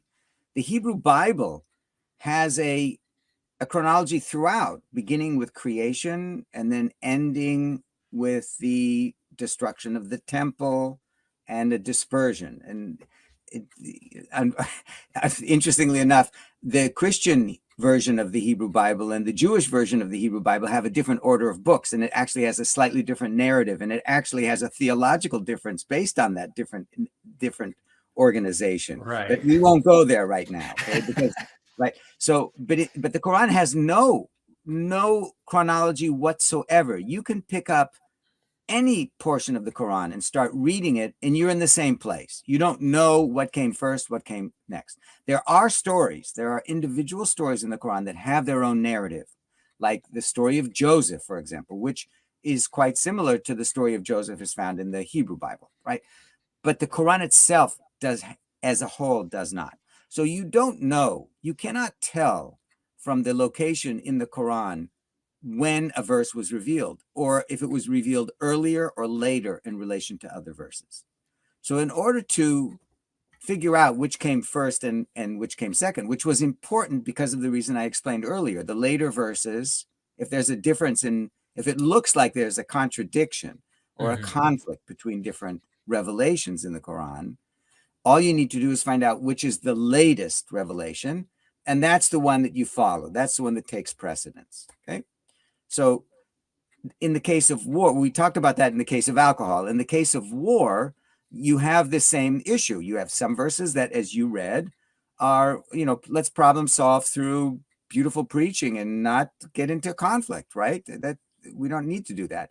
And some verses are extremely militant and say, kill them wherever you find them. And, because they're trying to push you out, so you push them out, stuff like that. So how do you know which one you're supposed to follow? And the Quran does not tell you. And so the thinkers, Muslim religious thinkers, in order to try to find out what should be the standard practice or the standard position on war, came up with this understanding, a way to chronologize all of these parts of the Quran that are not found in any chronological order. And in doing so, they argue, and this is what I call the imperialist interpretive overlay. They argue that God told Muhammad in the community of Muslims not to fight at the beginning. They were weak. They couldn't protect themselves. And if they would have fought back against people who were insulting them and even beating them, then they would have been destroyed and they would have failed. So God said, don't fight. And then as they became increasingly more powerful and more confident, God gave them more sanction to engage in more militant behavior, until at the very end of Muhammad's career as a prophet, God said, go out and fight them, conquer, control, take over, and don't stop until the word of God becomes the dominant word in the world. And there's a verse that will support that. Right. So that has been the kind of dominant position in Islam. Now, I argue that position developed simply because Muslims were in that position where they needed to justify control over so many different people, and that this is God's will that we're in control over you, Christians and Jews and atheists and other people, and we need to stay vigilant and stay militaristic so that we can continue to be a great and powerful empire. But that's not in the Quran. I argue that maybe we could read the Quran in different ways. Now, first of all, why do I say that interpretive strategy is not correct? Because if you look at the different Quran scholars who place the different verses in their chronological order, you'll find that they can't agree about anything. That's what you do right. Really well of that. Yeah. And so since they can't agree, then it's not clear that was even the case in the first place. So I say you can't rely on that. It might be true. I'm not saying it's not true, but you can't rely on it. But which one's true? Right. Like, right. Yeah. Which came first? So I suggest that you could read these verses as reflecting different positions within the early Muslim community. Some verses supported factions in the community that were extremely militant. And some verses supported factions in the community that were quietist, that were anti-militant. There might have even been pacifist communities in that early Muslim community. We know from the formation of Christianity and Judaism that there are always different factions within the community, different people who have different positions on things. And they're always jousting with one another over which position would be the dominant, the orthodox position, the position that should be pushed. And the same thing happened in Islam.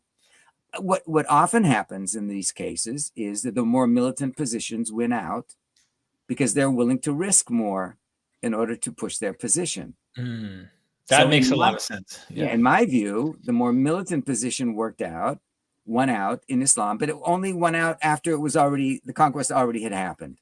It's funny because the reverse is actually the case in Judaism, especially around the turn of the 2nd century, because you know, if you're gonna survive with Rome, you have to play the opposite of the war battle it's funny how that worked historically, where rabbinic Judaism, you know, really survived because they were like, we've got to comply. There's got to be some type of complying here, because they weren't the head honchos, so to speak. And if they were, then maybe they would have been, and that would have been history. And we'd have been like, look, they conquered like the Muslims conquered. But it's interesting the reverse took place. The Jews who did not fight against are really the ones who won history in that time, if that makes sense. But one could also argue that's because all the leaders were killed by the Romans, including the rabbis. There were rabbinic leaders. Rabbi Akiva, who was this great and very powerful, beloved leader of the rabbinic community, was a militant. And he supported this militant messianic general. And the general was killed and Akiva was killed. So they had coins with, So the survivors were those who had a different narrative, and they were the ones who became dominant. And they kind of retooled Judaism from a biblical militaristic expression to a quietist rabbinic expression.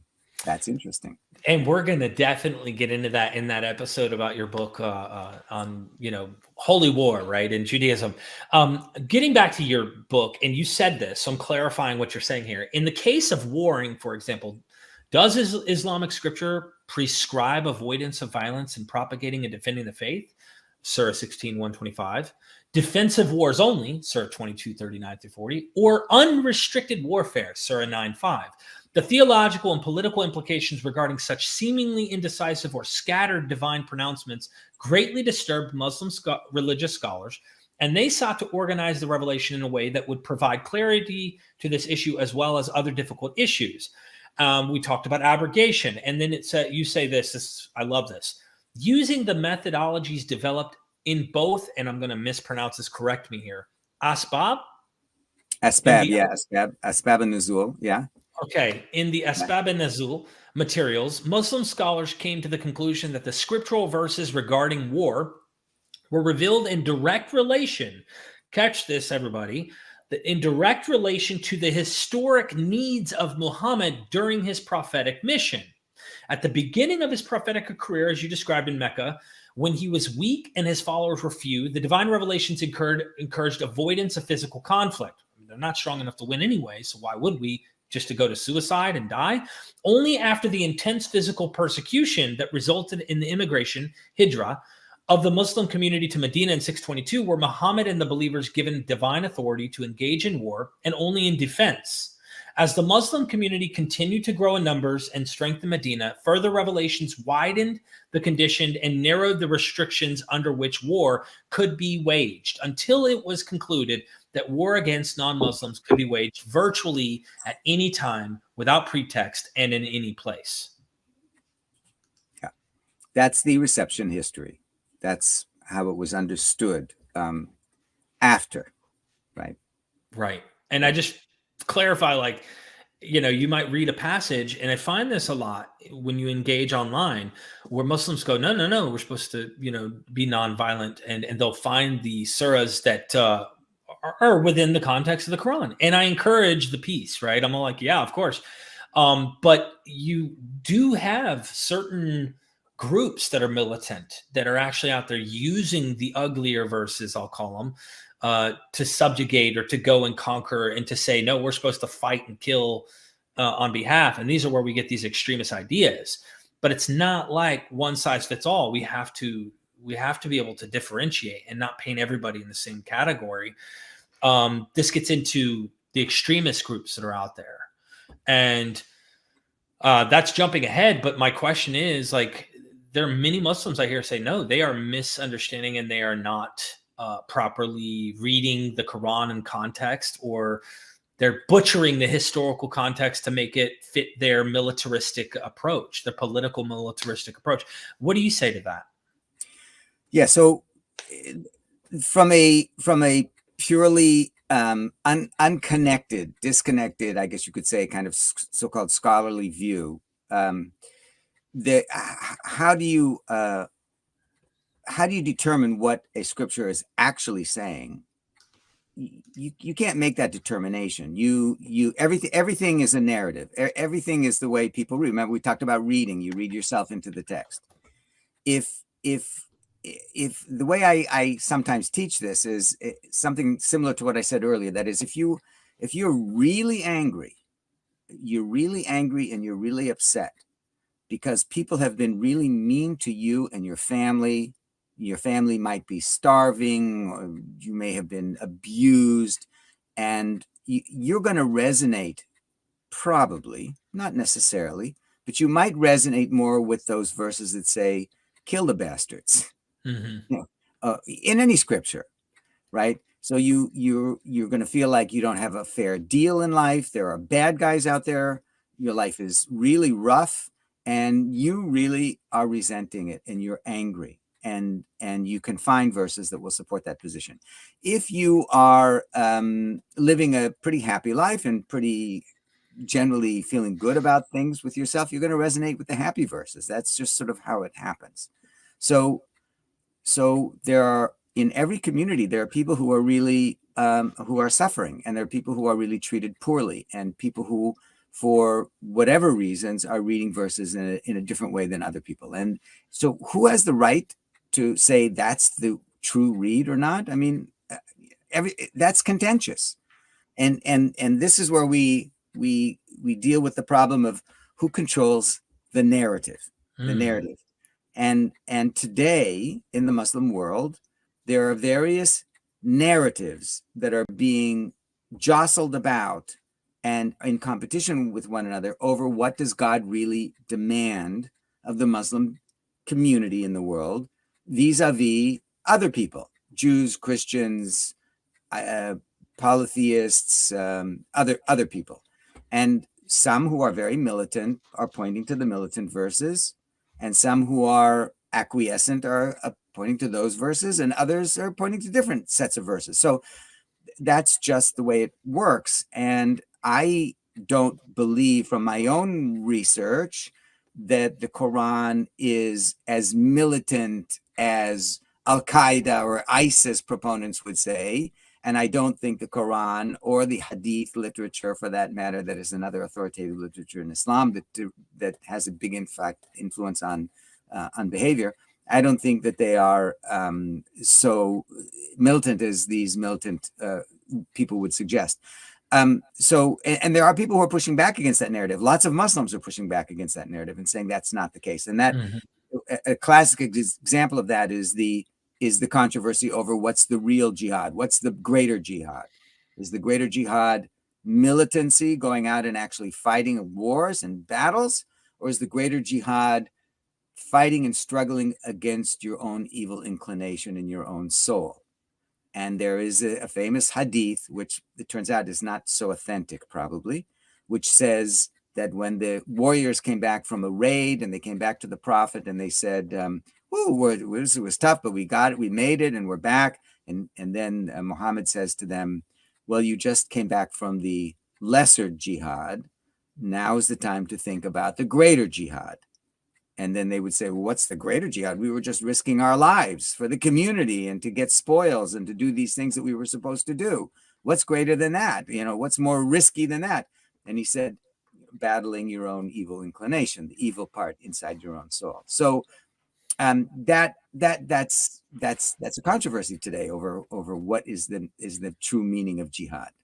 Right. I love how you painted that, and yeah, I hope that that gets further and further away from the thinking. I'd love to have a more peaceful world. At the same time, I think it's important to point out, looking at the Quran and trying to understand in the historical context these examples that are set, where they're set in history. See, I'm a big fan of trying to understand what something maybe had meant to the people originally. And that would help, I would think, solve a lot of problems. Fights, wars, things like that. We could understand the context in which this stuff is written. And I'm wondering if the Quran, based on what we've been talking about, how later narratives are spun and developments are made to try and wrestle with contradictions and abrogations and, what's the deal? I'm wondering if we put Muhammad, the sayings that are coming in the Quran from Muhammad, that are revelations, in his context, in the Hijra and in the context of Medina and Mecca and all of this, if that was the context and that was it, I understand trying to make this about all life forever. Many people say this is sacred scripture. It always talks to us. But if we understood it in that context, wouldn't that help people if they did get into that and say, hey, this isn't about us going and conquering the West, or it's not about the West going and conquering this, or it's not about this. This is the context, the historical context, or is Muhammad was doing this in this situation. Maybe we could take away a lesson, but should we actually follow and act because he had tribal issues between him and other Qurayshi or whoever they were, that therefore we should mimic this and imitate this in Europe or in whatever context that they're living in today? Right. It's that issue. You see what I'm trying to get at? Yes. So this is the perennial problem of scripture. Scripture, in the monotheistic traditions, in the scriptural monotheisms, the authority for everything is God, right? God is the ultimate authority for everything, right? For your salvation, for your behavior, for how to live your life, how to pray, all this stuff. It's all God is the ultimate authority. Problem is you can't get to God. You can't just like call God up and just have a conversation. You can't. It just doesn't work. Now, there's some people who feel that God is speaking to them, but oftentimes they can't convince other people that that's the case. It's just that's a kind of a personal thing. So, for a community, how do you determine how to live your life? You find out from God, but God is not revealing anymore. For most communities, there are a few communities where there's ongoing revelation, but most Christian communities, Jewish communities, and Muslim communities, that's not happening. Scripture, revelation is over. It's canonized into a text that it has a beginning, it has an end. There's no more revelation after the canonization of that text. So how do you make sense of what God wants? Well, there are two basic ways to do that. One is you look at the text and you say, well, maybe God meant something a little bit more deep than is obvious from this particular verse. So you go to great scholars and spiritual leaders who can tell you what God might have intended with this verse. That's scriptural interpretation. And we have that in all three of our monotheistic traditions. We have a tremendous amount of weight placed on how we interpret scripture. That's the reception history. How do we understand what did God really mean when God said X, right? So and that's exactly what we're poised with here today. God, if God is an eternally relevant essence, and scripture is eternally relevant, it must speak to us for what we're doing today. Right. So we need to understand what was happening in 7th century Arabia in terms of what it means today. And so people have the right to interpret that material and say it means be militant, or it means don't be militant, right? So you're kind of stuck with that, and you don't really know, you can't know, but people can be very convincing in their interpretation, and then you can decide you're going to follow them, and that's the way it works. If I may voice just my concerns as somebody who's not a religious person anymore, this is my struggle. I have my own jihad, okay, and I'm using the term for myself here. This is a serious struggle that I have on trying to be as fair, polite, and continue conversations with those who are faithful to their literature, and pointing out what I would say are, I'm going to use a kind term, and behind this term, there's a lot of meaning. Dated ideas. And when I say dated, I mean, for our context, I would say ugly and very, very not good practices, slavery, war, things that we still do sometimes today. And in some parts of the world is still practiced. And I ask, like, this is why I wonder if it's fundamentally the text or if it's the narrative spun. And how do we win this ideological war, whatever the position is, when we're dealing with a fundamental literature that says what it says or gives the impression that when you're reading it, like, for example, if I'm reading the Hebrew Bible, a lot of Christians today will say slavery doesn't mean slavery, what it means today. No, it's almost like an ancient job. And in some respects, there is indentured servitude. But what do we do about chattel slavery? What do we do about sex slavery? What do we do about these are bad things, we would say today. We don't practice those things, and we shouldn't. And can we do that with the Quran? Can we do that with other literature? Can Muslims actually say, hey, this is bad? And I know some Muslims do, but are they, I'm asking you maybe as a scholar who might know this, are the voices that say this is bad rising? Are we growing in number that say, hey, slavery, no matter what, is bad and it shouldn't be practiced? You get my jihad, right? Right. Oh, the Muslim world is confronted with the same problems that the Christian and the Jewish world are confronted with how we interpret our texts. And there are people that have different sensibilities and different understandings of how these things work. There's some people that feel very comfortable with slavery and they understand it and they can justify it. But a lot of people in the Muslim world don't feel comfortable with it. And assumptions about slavery are kind of being re-examined. The good news is that there is so much interpretive tradition in Islam as well as in Judaism and Christianity that one can often find trends or threads that can be amplified, that have some authority and can push a new position. But remember, that goes all ways. It goes both ways. It goes in the way you want it to go, and it goes in the way you don't want it to go, because we're constantly being influenced by our environment and our social, economic, and political situation. And those things influence the way we read, because remember that we're always reading ourselves into the text that we're reading.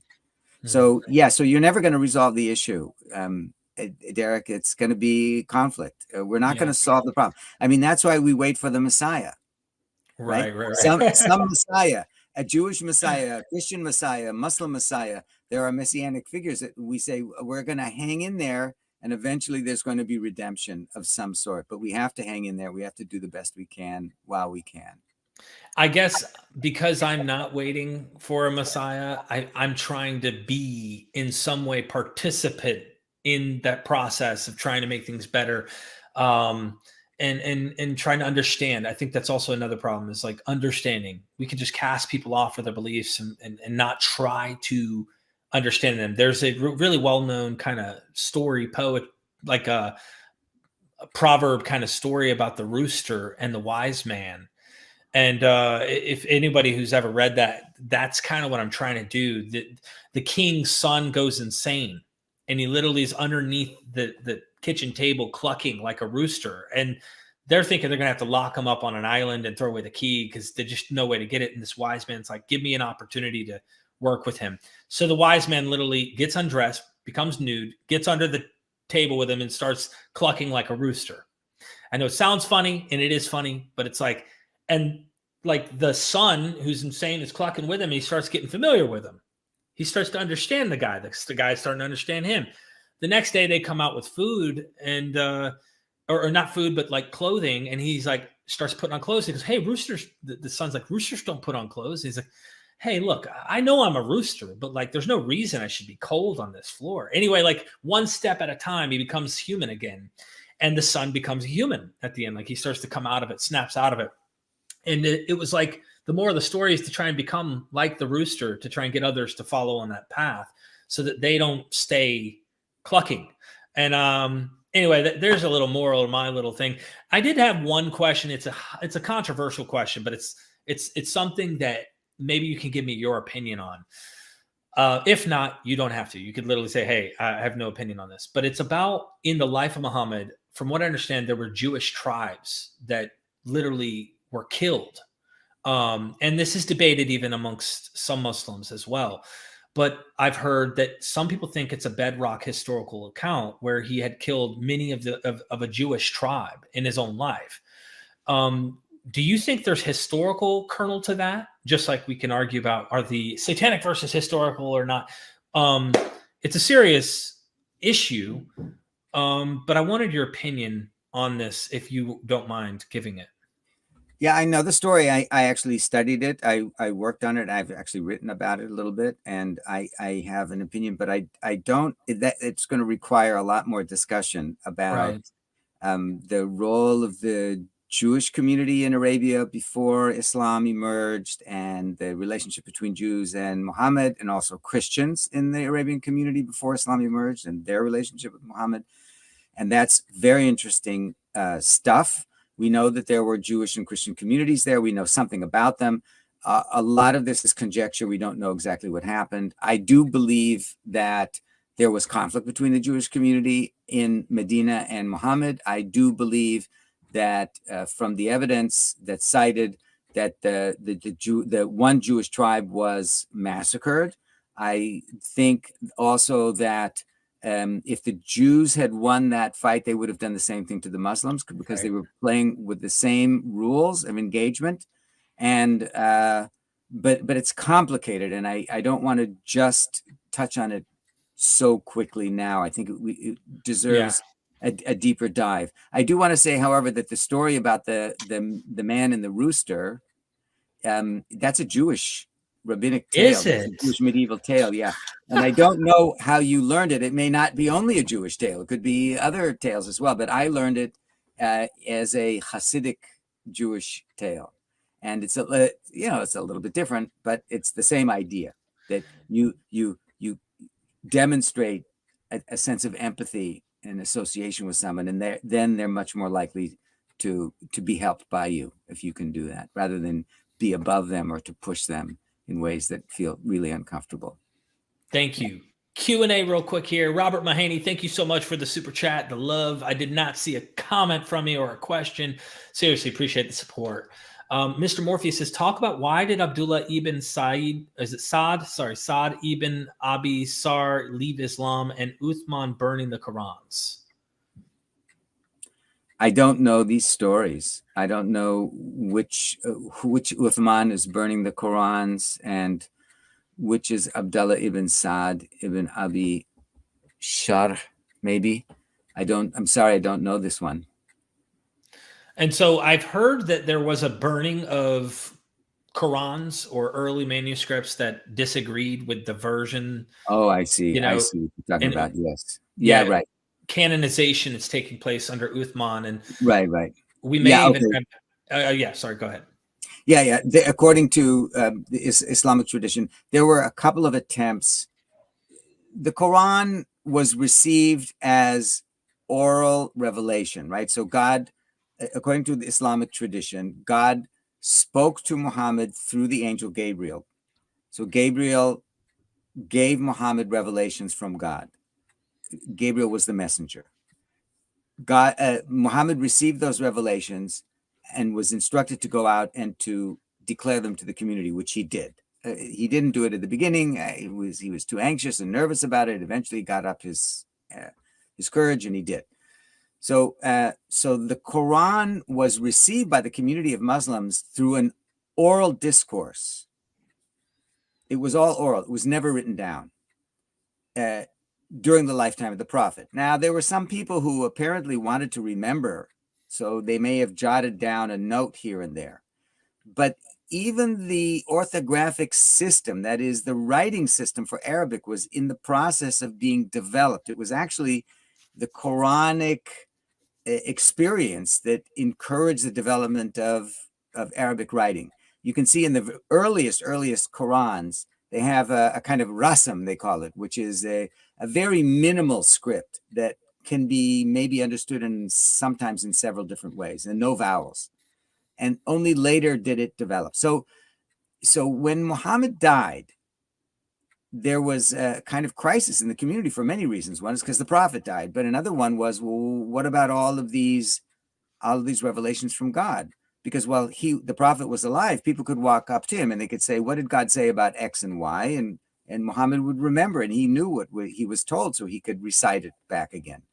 But that couldn't happen anymore. So the closest companions of the Prophet and people who hung out with him a lot knew a lot of these revelations, but then they started dying. And so during a couple of times, but the time it became successful, it was during the Caliphate of Uthman. Then he collected lots of witnesses, and some of them brought their notes. They say they wrote them on stones or on camel bones, just kind of mnemonic notes to try to remember the words of the Quran. And they went into seclusion for a couple of weeks or a few weeks, and then they came out with a document that they called the Quran. Now, there were other versions of the Quran as well, because other people had been doing that as well, or parts of it, or whatever. Mm-hmm. So in order to have a kind of unified Quran, those variants were destroyed. Now, they were destroyed according to Islamic, the Islamic narrative, because they weren't accurate. That the only one that was accurate was the one that was produced by this group, this committee of people that came together and produced this Quran. And so the others were destroyed. Now, that has a lot of precedent in history. Many gospels were destroyed. Now in Nag Hammadi, we discovered a dozen other gospels that had a different view of what was going on there and had a different story of Jesus. So that happens. It's not just something that happened in the Muslim world. It happens in all worlds where you have an absolutely authoritative scripture. You need to know which one is the accurate one and which isn't. And that's what that story is about. Thank you so much, Mr. Morpheus. Gnostic Informant says, and thanks, Gnostic Informant. Go subscribe to his YouTube channel.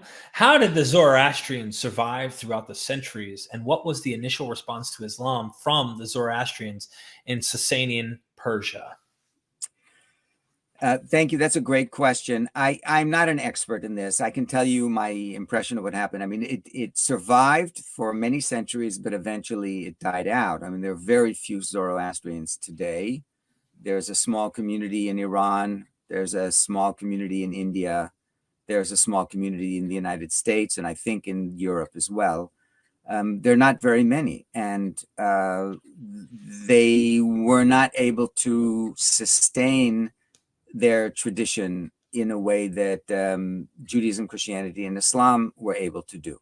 Why is that the case? You have to ask historians as to why. It's a beautiful, complex, deep tradition. But there are new religions being birthed in every generation, and there are religions that are dying out in the world in every generation as well. So that's all I can say about that. Appreciate you. And then Mr. Morphy said, Abdullah ibn Sa'd ibn Abi Sar, I'm sorry if I'm saying that wrong, was Muhammad's scribe, left Islam because after years he said Muhammad was a fraud. Yeah, that's somebody's perspective. So I don't know. I'm not familiar with that. I have, there were a few different scribes that Muhammad used at various times, and it could possibly be. I just don't know this story. Mr. Morpheus, thank you again for the support. I hope that everybody watching will take the time to go check out our Patreon, of course, help support us even more and access tons of content I've edited and worked very hard that is early, that is on there, and that may never see the light of YouTube. You have access to that. It's also a private community. And then getting your book, Jihad, The Origin of Holy War. I was going to get into literally down into each surah of which ones are more peaceful type surahs, different English translations of surahs, which ones seem to be taken as more all-out war. And then we're going to get into, just to give a few little snippets of Matthew, right? Jesus in the Gospel of Matthew, do not suppose that I've come to bring peace to the earth. I did not come to bring peace, but a sword, Luke 12. I have come to bring fire on earth. This is Jesus talking, by the way, and how I wish it were already kindled. But I have a baptism to undergo, and what constraint I am under until it is completed. Do you think I came to bring peace on earth? No, I tell you, but division. From now on, there will be 5 in one family divided against each other, 3 against 2, and 2 against 3. They will be divided, father against son, and son against father, mother against daughter, daughter against mother. You get the point.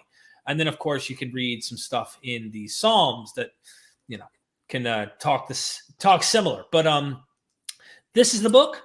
Get the book. Derek, I want to just say one more quick thing. I'm familiar with a different scribe, Zayd ibn Thabit. He was the guy who was involved in the collection of the Quran under Uthman, and he was Muhammad's personal scribe. But Muhammad had more than one, and it's possible that that's true, but I'm not familiar with it. That's all I want to say. Thank you. Yeah. I also mentioning the book we're gonna talk about, and it depends on how you feel as far as when we want to do what. Holy War in Judaism. Specifically, I'm also curious about diving into the rabbis with you at some point, doing a deeper dive. You mentioned something that really sparked my interest earlier. I do want to do this, but also just the topic, how there are some, I'll call them anti-Semites, because I really think this is what some people are today. And especially with what's going on with Kanye West and crazy stuff that's happening. There are some who read the Talmud, the Zohar, they're reading and they find really hateful language from Jews towards Gentiles, 12th, 13th, 14th century literature, right? And I've talked to another friend of mine who's Jewish, who's a scholar, expert, and specifically he deals with ancient magic, papyri and stuff. And he's like, if you knew the context of the hateful language that is being written by some of these Jews and how they're being treated by Gentiles, then you would understand why they're writing hateful language to Gentiles. They're not just out of nowhere. I got a bad piece of pizza last night. I hate you, Gentiles. There's a lot going on, and they want to pick ugly things and then capitalize and say, hey, here's some modern bigoted rabbi, because there are bigoted extreme groups in whatever category you paint. And they want to act like Jews all together. There's this conspiracy. So I'm hoping while we're doing academic work, we're also helping solve some of the world's problems with conspiracies. That's my hope. Me quacking like a duck here, a rooster. But anyway, any final words from you, Dr. Firestone? No. Maybe we can do that. I'm hoping that you'll join me on that quest, and we can dive into other fields of research. So sure. Yeah. I appreciate your time. Thank you, audience. Like the video, share it out. Hopefully you learned something. If you did, let us know in the comment section. If you disagree, comment section. It's all there for you. And never forget, we are MythVision. Appreciate you. Bye.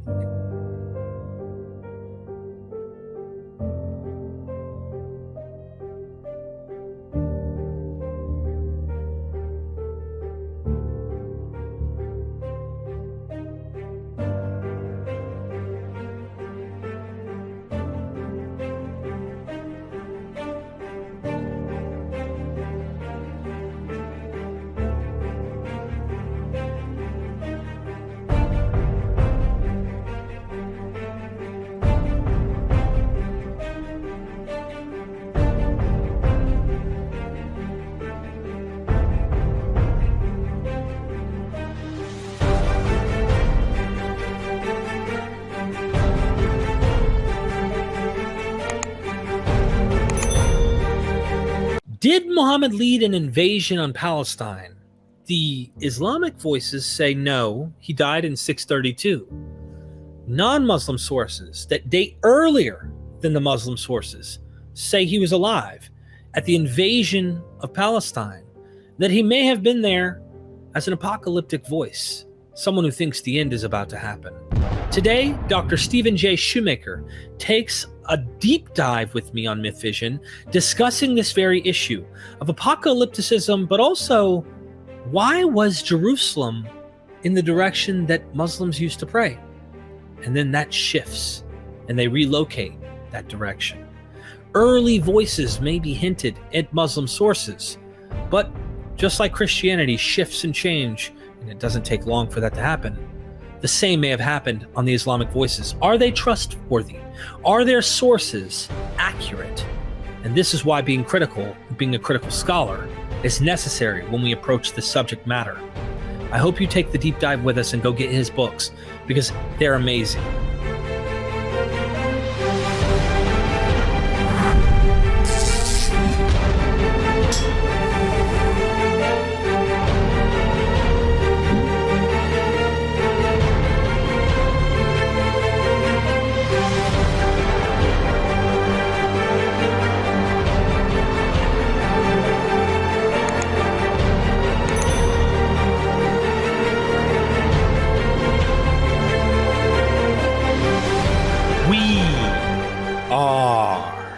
MythVision. Welcome back to MythVision Podcast. I'm your host, Derek Lambert. Ladies and gentlemen, I have an extremely special treat today.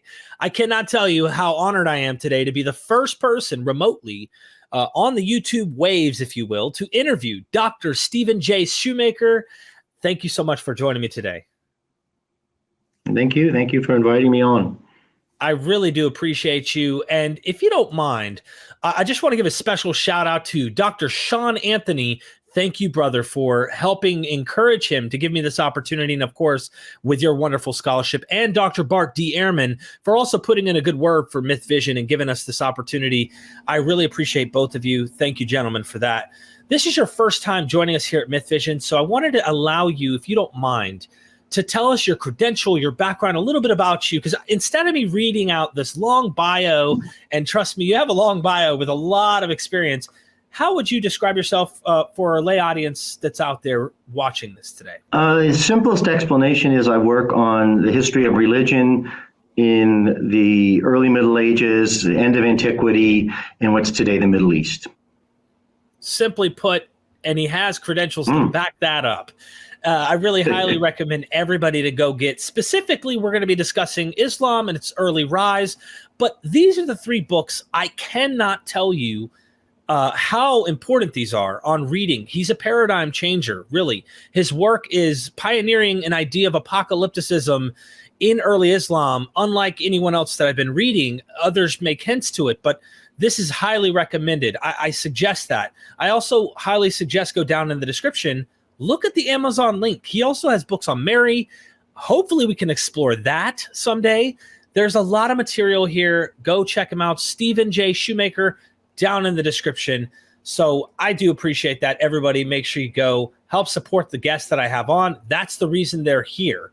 So with that being said, I also wanted to mention that if people wanted to go to the university you're at, they could potentially go check out your actual website and sign up if they wanted to go to college and listen to you teach in person. Can you tell us a little bit about your website?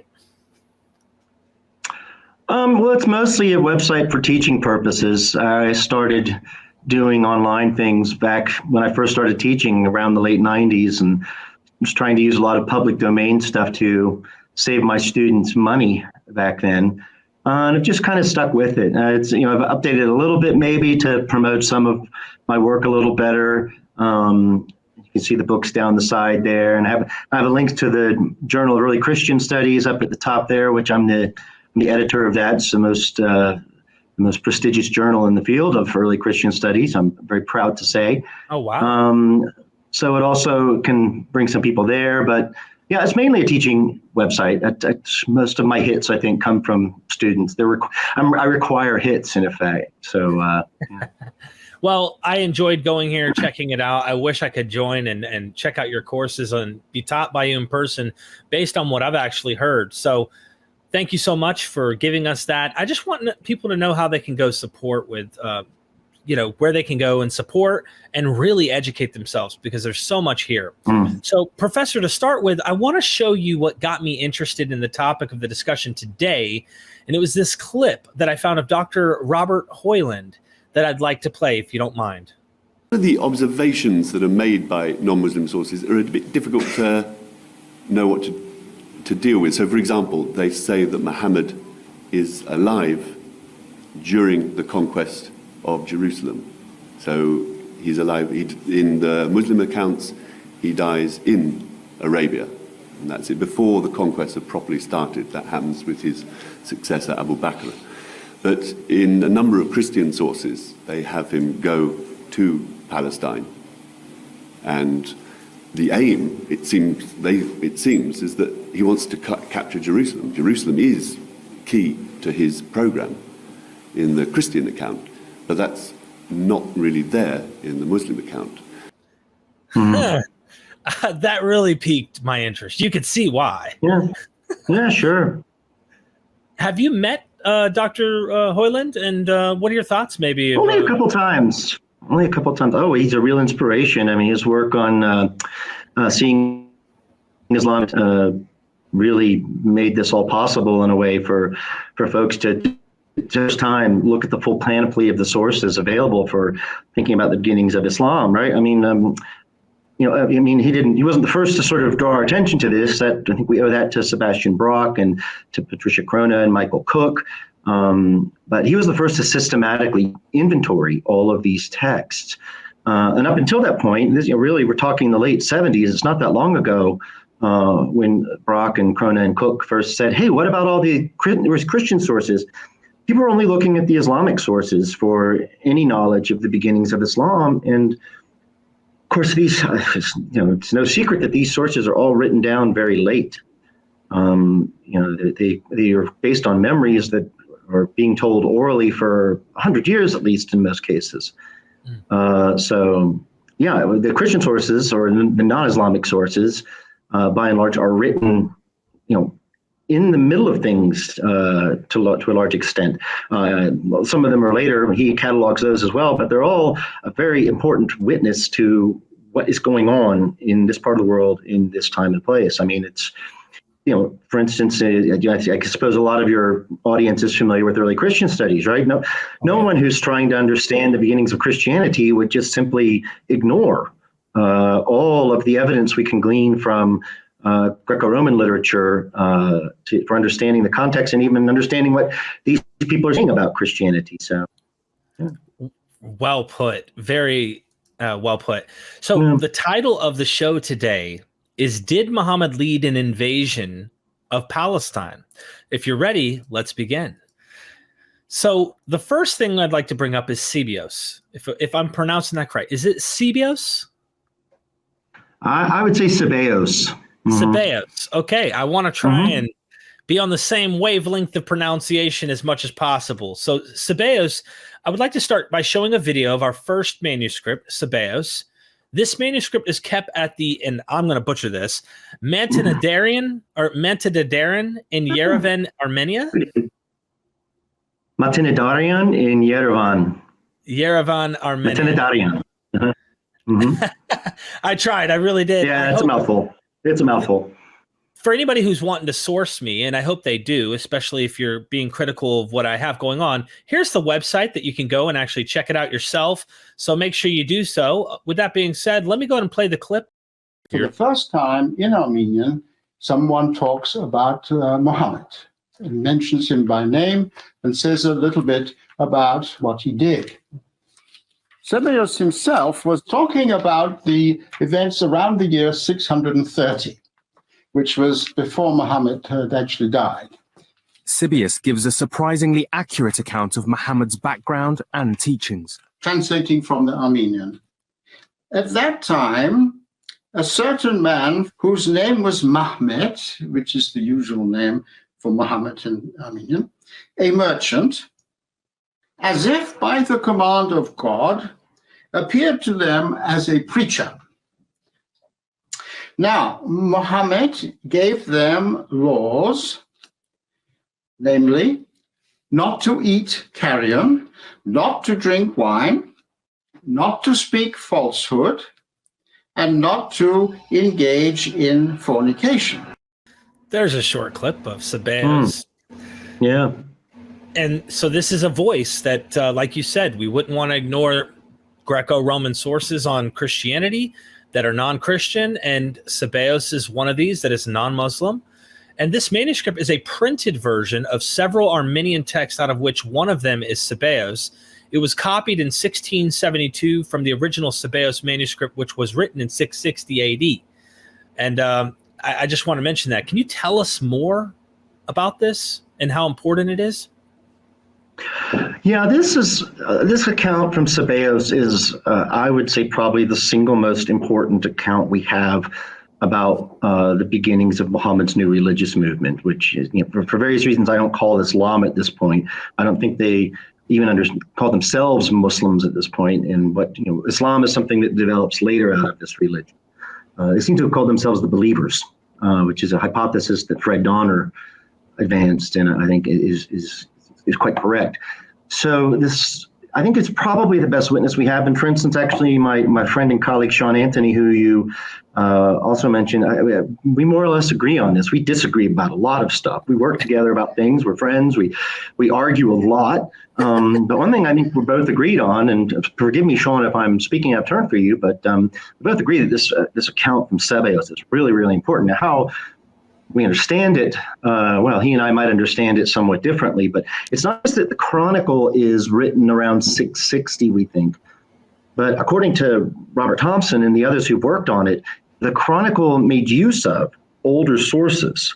And we believe that for this section, or they believe, and I believe them, they're more expert on this than I am, that this particular section about the beginnings of Islam was probably written around the 640s by an author in Jerusalem. And this author tells us that he got his information by talking with people who had been taken captive among Muhammad's followers and had spent some time with them. So, can we believe any of this? Well, it's always a question. I mean, this is the thing about trying to reconstruct the past. We have to be suspicious, but we're also trying to find what's probable. And there are a lot of probables in favor of this source being as reliable a source as we're going to find. And one of the things that's interesting about it, too, is as it continues on, this was something that wasn't in your clip from Robert Thompson, Sebeos talks about how Muhammad and his followers, a group of Jews and Arabs together, united together in a single cause, their goal was to liberate the Holy Land, the promised land of Abraham. They're both descendants of Abraham. Right? They both, as descendants of Abraham, have a right to the land according to biblical tradition. And so this would explain, right? I go back to your comment from Professor Hoyland, Robert, the other Robert. It does seem there's a lot of noise in the non-Christian sources around their main goal and the Holy Land. And now, he suggested something, I think that in the Islamic sources, there's not so much to corroborate that, but I think there is. And I've written about this. You'll see some of this in The Death of a Prophet, especially, and also in Apocalypse of Empire.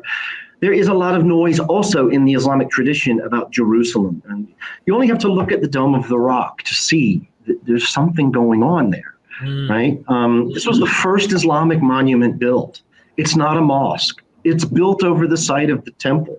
Right? Jerusalem still retains this third holiest status in the Islamic tradition today. All of Islam's eschatological traditions, its apocalyptic traditions, remain soldered to Jerusalem and to the Temple Mount. Now, where's all this coming from if it's not that Jerusalem was important pretty early on, right? If from the beginning it had been all about Mecca and Medina, then why would all this stuff for Jerusalem come in the first place, right? On the other hand, if Jerusalem was important in the beginning, and then things sort of shifted a little bit and Mecca and Medina became more important, then it's kind of easy to understand why there are all these vestiges of Jerusalem's significance lying around in a religion that for centuries now has seen Mecca and Medina as its main holy places.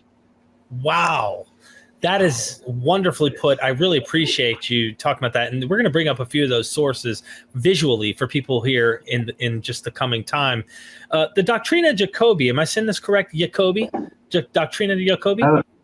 Again, I would say Jacobi, but, potato patata. Hey, just making sure, I'm trying. I would like to show our second manuscript, the Doctrina Jacobi, if I'm saying this correct. This manuscript is kept at the Bibliothèque Nationale de France, and just for everybody to do a good service and be critical, go and check it out. In fact, you can do the website in French or English to go check my sources. You think I'm making this up? Go check it out yourself. I'm saying that for those who are so skeptical, you can't believe a word I'm saying, and I understand. That's okay. So just for everybody's awareness, this particular manuscript is a 10th century copy of the original that was written in 634 AD in Greek. Inside of the red portion is the actual part of the text that says, "A prophet appeared with the Saracens," or if you will, Arabs. Can you tell us a little bit about this situation here between these two? This is just a continuation of the next page on the Doctrine of Jacob. Mm-hmm. Yeah, this is an incredibly remarkable text. There's there's some people who would debate it, who would place it a little bit later in time, but there's a pretty strong consensus at the moment that this is indeed a text that reflects some circumstances in 634 in a particular community of converted Jews in North Africa. The broader context of all of this is it's a debate among these Jews. There had been a forced baptism, and many of the Jews had been baptized unwillingly, and some of them decided, well, okay, let's become Christians, and they're debating about, whether this was a good idea, and then someone new comes in who wasn't there when all this happened, and now he's having a debate with them about whether they should have embraced Christianity. And then sort of in the middle of all of this, someone gets a letter from a relative who's back in Palestine, and this letter says, hey, here's what's going on back here in Palestine. This prophet has appeared coming with the Saracens, right? And the account continues. It says, he says he has the keys of the kingdom, if I remember correctly. And there's just the Jewish author says that he seems to be preaching that the Messiah is coming. Whether that's something that was actually this prophet was saying, or whether that's how it sounded in Jewish ears, that's another question. Although I think it could be both ways. But yeah, this is the first source we have that mentions Muhammad, not by name, but I run in some interesting groups. I mean, I have some colleagues who want to argue that Muhammad didn't even exist, and that the name Muhammad is the name Muhammad, right, just means the praised one.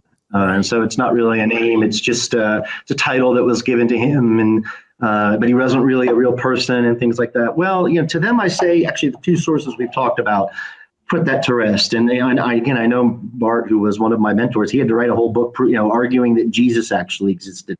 Some people are so skeptical. I hope I'm not offending any of your audience out there, but no. These kind of things are a little too skeptical, right? Again, we're dealing with probability. And it's highly probable that Jesus existed. It's highly probable that there was a prophet who his followers called Muhammad, who was at the beginning of this religious movement, right? And two main sources are going to be that we have this text from 634 saying that he's alive and he's coming to the Holy Land. And then we also have this text which we just talked about, Sebeos, right, which names him Mahmed. And so between these two, I think there's, it's pretty hard to to me, you're wasting time about something that's relatively, if you're arguing that, you're wasting time about something that's pretty settled when there are a lot more interesting things to debate that are up in the air. So I'm with you on that. And I'm definitely someone who thinks that it's more probable there was a guy, though I wouldn't mind interviewing someone who's an academic who is taking a different position. I'd be interested to hear what they have to say, but I'm like that with you as well in that particular position. Moving on to Michael the Syrian. Now we move on to our third manuscript, and I want everybody to take the opportunity to look at this particular church. This is this church, St. George Church in Aleppo, Syria, is actually where they keep the manuscript, or is kept. It's kept there right now, and you can look into this yourself. This is the manuscript that we're talking about, and it's a copy of the original written in Syriac before 1199 A.D. In particular, what we're trying to zero in on is this part right here. And this part right here on this manuscript, the translation of the yellow highlighted text says, he began to make from them for himself a band, and he went out to make raids in the land of Palestine. Isn't this indisputable proof that Muhammad did lead an invasion into Palestine? At least historically, if we're making an argument. What are your thoughts? Well, what it proves is that someone remembered that, right? Now, that's another step to say, why did they remember that? Did they remember that because that's what really happened? Or is there another reason that memory came to be? That's one sort of way to look at this. Another way to look at this, too, is what does Palestine mean? Because so we think of Palestine as maybe what's today the land that has the states of Israel and Palestine in it. In the Roman period, Palestine was much larger, and so there was a region of Palestine that went fairly far out into the deserts to the east and the south of the Roman Empire. And we do indeed in Muhammad's biographies have some traditions of him leading raids up into this territory. So is that all it is? It could be, but what we find instead is, we find out that's not the only piece of evidence. If that were the only thing that said Muhammad went to Palestine, then it would be pretty reasonable to say, yeah, that's what it's referring to. But when we pull together all these other sources, right, and in the death of a prophet, I think I have 11 or 12 of them, I can't remember. One of them is a Jewish source, actually. They're not all Christian sources, as Robert said. And one of them is an early Islamic source that seems to indicate that Muhammad was going with them as they went forth into this part of the world. And the Christian sources are spread out, in different confessional communities. The Christians are divided amongst themselves at this point. But we have a source from Spain that says, we have this Armenian source, right? We have Arabic Egyptian sources. We've got this Greek source from North Africa, right? When you get those of your viewers who do know historical Jesus stuff, who know Bart stuff, we're talking about multiple independent attestation, right? We're talking about a tradition that is reported independently multiple times, right? And when you have that kind of evidence, that's the gold standard, as I always say. That's the best we're going to get. So what we have is not just a report in Chronicle Michael the Syrian, which is quite late, actually. And the value of that witness depends on the fact that it seems to be using an older source that eventually goes back into the early 8th century, if I'm remembering correctly. It's been a while since I've worked on some of this. But when you get all of this together, you have to reckon with the fact that there clearly was, in the 7th century, a memory that Muhammad was still alive at the time of the Islamic conquest. Does that mean that actually happened? I can't say that. What I can say is, for some reason, a lot of different people were remembering that time in a way that involved Muhammad's leadership of this invasion of the Near East. Not necessarily even just Palestine. Some sources are more vague, saying he's leading the leadership of the Near East, which he's supposed to die in Medina before any of that happens. And here's another thing with this tradition. we don't get any tradition that contradicts it. So we have it multiple independent attestation in a dozen sources from all over the place in the first century of Islam. We don't get anything that contradicts it until 100 years after Muhammad's death. And that's when we get the first written records of the Islamic tradition about the end of Muhammad's life, where he becomes ill and dies in Medina before all of this happens. Now, is it possible that what the Islamic tradition remembers is true? Yes, it is possible, right? But on the other hand, is it possible that these other reports, which are earlier and which, unlike the Islamic tradition, have multiple independent attestation in their favor, that at least we could say that this was the earliest memory about the end of Muhammad's life, right? Maybe it's not true either, but I think the evidence speaks very strongly that the earliest memory was of Muhammad still alive and leading at this time. And the Islamic tradition has a different memory that only appears later on. And so what the death of a prophet was basically an attempt to think about, well, okay, how do we deal with this difference in our sources, right? And how would someone say this was Jesus if we had traditions about Jesus that were like this, right? How would someone who was a Jesus scholar, who was a New Testament scholar, go about trying to sort through the different reports and validate them historically? And if we think this was an early tradition, that Muhammad was still alive, why do we get a later tradition in the Islamic sources that he died before all this happened? And the broader argument you'll see across a lot of my books is, again, it goes back to this reorientation about Jerusalem. And I think it's really clear that they were more interested in Jerusalem than they were in Mecca and Medina in the early decades. This is not a horribly controversial thing to say even, right? The original direction of prayer, it's quite clear. Very few people would dispute this, was Jerusalem. Even in the Islamic sources, there's a memory of this, right? What's going on? Well, I think Jerusalem was their main holy site. It was the aspiration of their religion in these early decades, and only later, for a variety of reasons. And I guess I'll give you a teaser. If you want to find out why, you got to buy the book. It's a little complicated to explain here too, but their sacred geography, I think, changes. I think Jerusalem's important at first. Mecca and Medina become more important later on. Some people say, oh, they had nothing to do with Mecca and Medina. Well, again, I think that we don't have to go there, right? We don't have to go there. We can simply say, well, here's a pattern that Jerusalem seems to have been important originally. Mecca and Medina probably emerged as important later on. And I think if we're looking for a context in which memories about how Muhammad ended his life could change, it's in the context of that change. Right? Once Jerusalem and the Holy Land isn't the end-all be-all, but Mecca and Medina become what's important, you're going to want to remember the end of Muhammad's life in a way that fits with what you believe. And that is, as we get into the 8th century, the holiness of Mecca and Medina as a unique, distinctly Islamic Holy Land.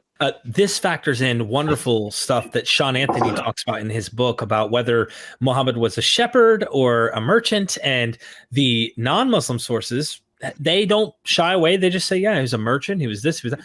And then you have this kind of shy away happening where he's more of a shepherd in the Islamic tradition. So I think you're onto something here. Maybe we'll talk more about that as we get through. Once we're done with some of these sources, it'll be cool to maybe like small talk on a little bit of this here. But this fragment of the Arab conquest in 636 AD, this little circled spot right here, I think is Robert Hoyland's actual he had circled this initially where Muhammad's name comes up. Can you tell us about the fragment of the Arab conquest? I looked at it once a long time ago. I think it's debated whether this is actually reconstructed as Muhammad. So there's not universal agreement that this is, if I'm remembering correctly, there's not universal agreement that this is the earliest attestation of Muhammad. And this is a pretty vague fragment. It doesn't tell us much other than that the followers of Muhammad had appeared on the scene, right? That could mean a lot of things, actually, right? I mean, the followers of Muhammad could be people who were following Muhammad who was dead by this time, right? So again, on its own, if this were the only source that had any kind of indication in this regard, we would probably say, yeah, well, that's what it means, right? But when you start lining it up again with all these other reports, you kind of have to wonder if even this source, as vague as it is also bearing witness to a group of Muhammad's followers who are coming into the Near East, quite possibly with him still as their leader. Wow. Okay. What about this source, Thomas the Presbyter, 640 AD? Is there anything magical about this that we should look at? Yeah, I'm racking my head. I can't remember exactly what that source says without looking at it, and I don't have, I'm not with, my library is not here with me in Germany, unfortunately, and I haven't been thinking about this stuff in a while. But actually, if you want to see what Thomas says, by the way, shameless plug, you can go get my book, The Prophet Has Appeared, which translates all of these sources with historical commentary.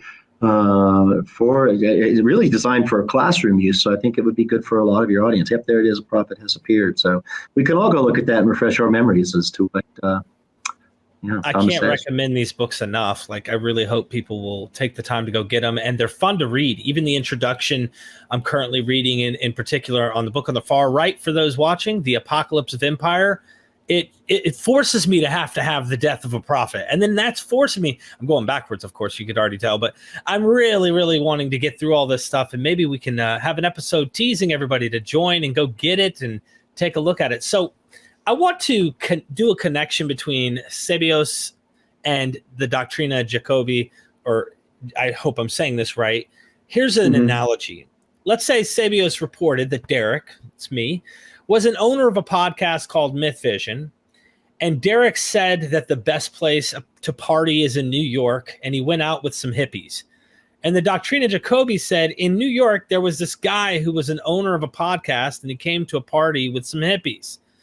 Surely putting two and two together, the person identified would imply it's most likely me. It just wouldn't make any sense to probably go any other way. Especially during this time, I suspect, if we were to put this back in time. Would you in particular think that's a good analogy, or would you have a better analogy to maybe put for connecting the two sources there?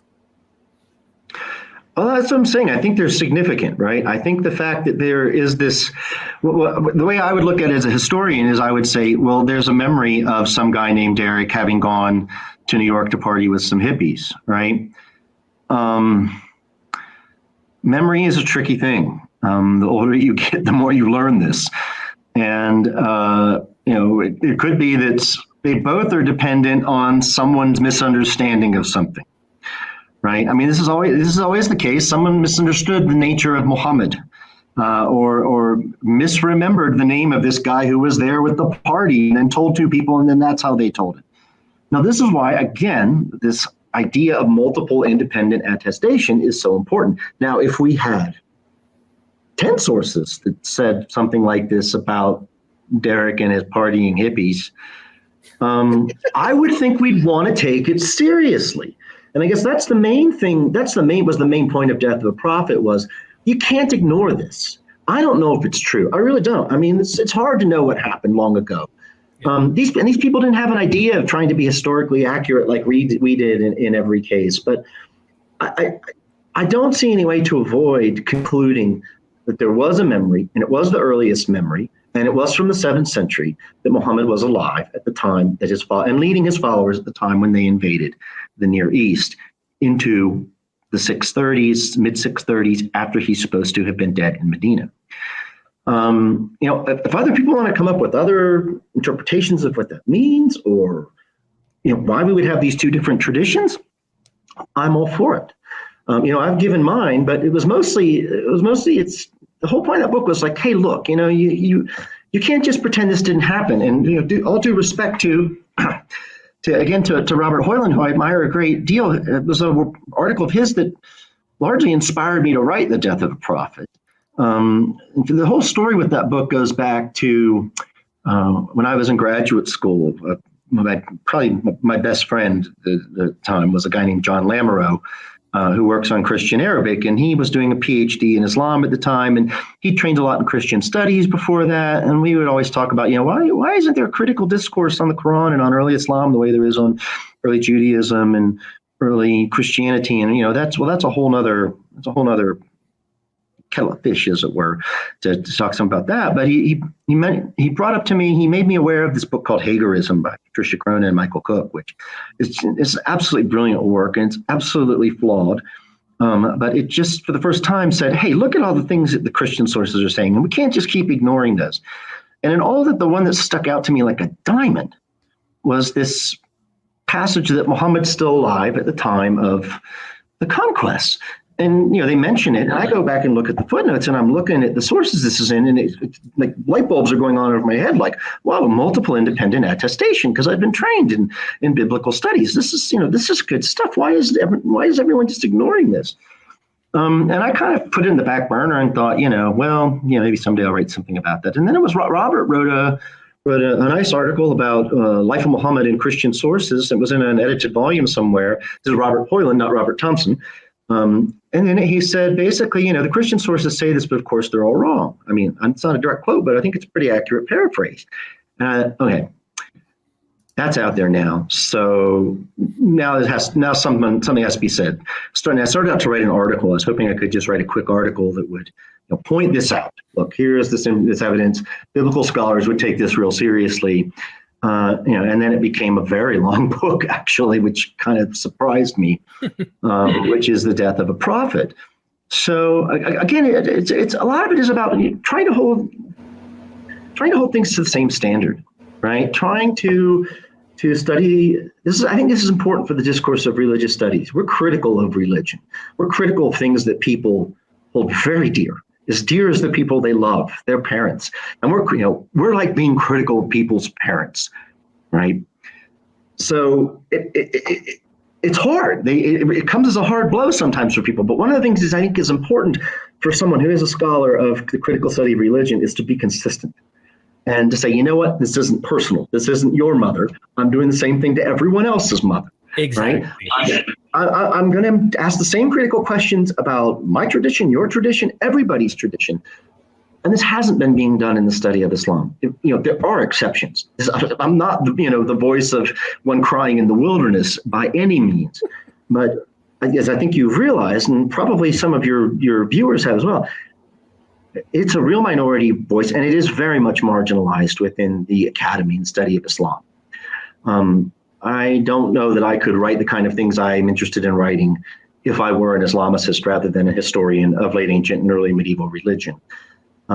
Because, again, there are pressures in the academy, and not always for the wrong reasons, to be clear, not to be critical of Islam, right?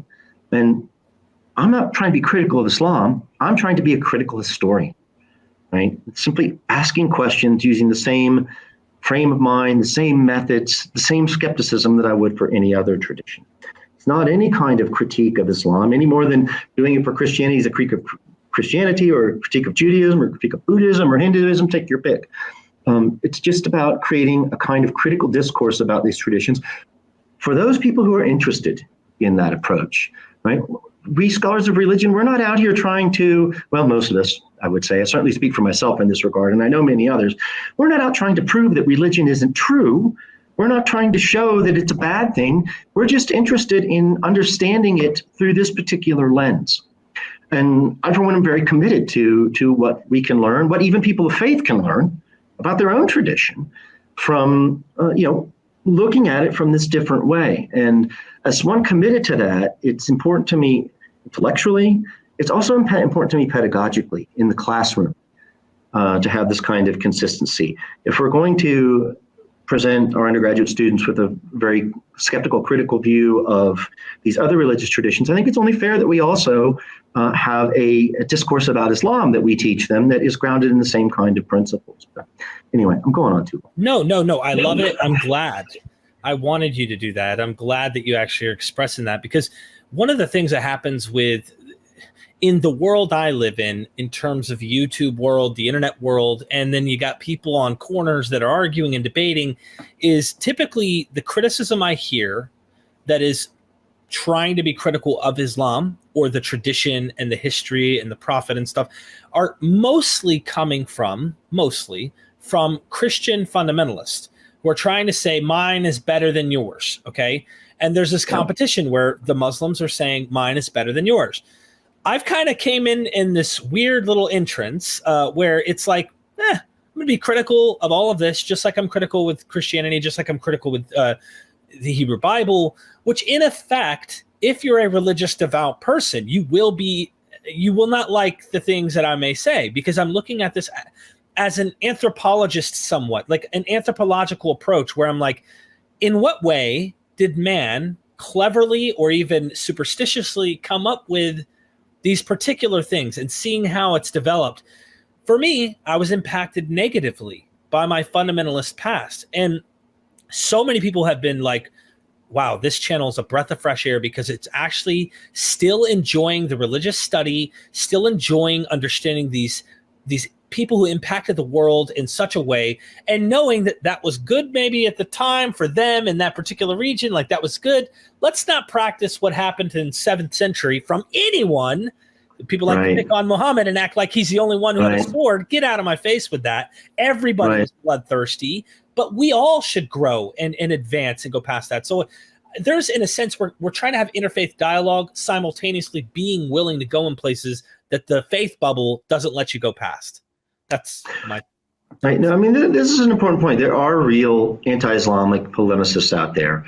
It's not always even just a religious agenda. There are also political issues and concerned with Middle Eastern politics, I think, that drive some of this and drive that on both ends as well in some of the discussion around Islam. But violence is definitely a topic that comes up. It's one that's very, I think it's a bit delicate to talk about on YouTube in some ways, but I've certainly written about it. And I think what you say is exactly right, that Muhammad was a man of the 7th century. We shouldn't judge him otherwise. He was a political leader in the 7th century. So what would that be in Christianity? That would be Charlemagne. Now look at Charlemagne. Charlemagne was going around Europe converting people. Here I am in Regensburg, Germany, at the point of a sword from paganism to Christianity. Yep. He's an incredibly violent man. I mean, why would we expect anything different from someone who was a political leader in this time? I don't think it reflects on Islam versus Christianity or anything like that. I think it's a mistake to frame it in that way. And there are other ways to have a conversation about it, but yeah, I think that's something, I think it's something we have to acknowledge, that there was violence. And then have to figure out a different way to deal with it rather than trying to prove, my guy's better than your guy or vice versa. Exactly. All right. So a few more sources bringing up here. This one in particular is the Sabios document we talked about that mentions Muhammad that you said. Yeah. And it alludes to the Arabs and Jews forming an army. If I may just to mention, it's talking about Muhammad here. Then it says, then they all gathered and in unison. And I wanted to highlight something here that your book actually does that I think is fascinating. Then they all gathered in unison from Iwila as far as Sur, which is opposite Egypt. And they went from the desert of Paran, 12 tribes, according to the tribes of the families of their patriarchs. They divided the 12,000 men like the sons of Israel into their tribes, 1,000 men from each tribe. To lead them into the land of Israel, they set off camp by camp, according to each one's patriarchal line. I'm not even going to butcher these names. These are the tribes of Ishmael. This second document right here is all the same Sabios says all the remnants of the people of the sons of Israel gathered and united together. They formed a large army. And I just wanted people to take a second, first of all, to absorb that this is an early source that says this. In particular, I wanted to show you that so that people understand this sounds very like the book of Revelation. I'm thinking of the 12 tribes with 144,000. We know that this is a holy war in Revelation. Elaine Pagels, all the academics, Mrs. Collins, Professor Collins, she has written this extensively. This is a holy war where they are preparing for battle against the enemies of God, which would clearly be Rome at this point, the new Babylon. Just like Babylon destroyed the first temple, they destroyed the second. And to me, it sounds very apocalyptic in your type of framework that they were, I want people to read the book, but they're like empire-focused, apocalyptic end mind. And what better? I mean, the Jews, wouldn't they love to go and conquer Jerusalem so that they can have the Messiah come and rebuild the temple? I'm just saying, there's a lot here. Would you like to comment on those two sources, if you don't mind? They were the same source, you said, right? They're both from Sabios, right? Yeah, just different screenshots. I apologize. Right. No, yeah. So it's the same source. And again, it's this early source probably written in Jerusalem before Sabios. There's a lot to unpack in that. I mean, the first passage you have, interesting you suggest the apocalypse of John. It's not the first thing I would have thought of, particularly because in this time and place in in the medieval Eastern Christian tradition, the Apocalypse of John is not popular. It's practically non-canonical. And I wrote something on that that's on one of my websites if someone wants to track that down. But it's an interesting difference between East and West in this period in particular. So they're looking to other kinds of texts for their apocalyptic scripts. And I talked some about this actually in Apocalypse of Empire. But what I think that calls to mind, and if you go back and look at the story of the Exodus and the plans for entering the Holy Land, a lot of the way the tribes are described there, it seems to be echoing that, I think. Like Joshua. Well, yes, from the traditions of the Exodus, right? Not necessarily from the book Exodus, but exactly. The whole process of the Exodus, returning to the land. So I think that is what's being called to mind. I think one scholar actually, I was on a panel at the SBL once, I think, and someone said, "Oh, well, this is not real because actually all someone is doing is just writing, onto the Islamic conquest their own private memory of, what the conquest of the Promised Land looked like from the biblical accounts." Is that possible? Sure. Yeah, it's possible. But, again, I think it can fit another narrative as well. And it's one that's borne out if one looks across a lot of sources, as I've said, that I think there was a lot of interest in the early tradition among Muhammad and his followers, primarily in getting back to this Holy Land and claiming it for themselves. I think they saw themselves in the traditions of the Exodus as coming back and reclaiming the land that had been promised to them as descendants of Ishmael, who was Abraham's eldest son, if you want to get right down to it. Yeah. But they're doing it in conjunction with the Jews. And I think that was also probable. That is historically probable, right? Can we say it's certain? No, but I think it's highly probable that in the early stages of this movement, it was interconfessional in this way. It involved both Jews and Muslims. To look at it, and I mentioned another point about, I think, draws us in this direction. The Quran is the one real source we have for understanding Islam in the first century.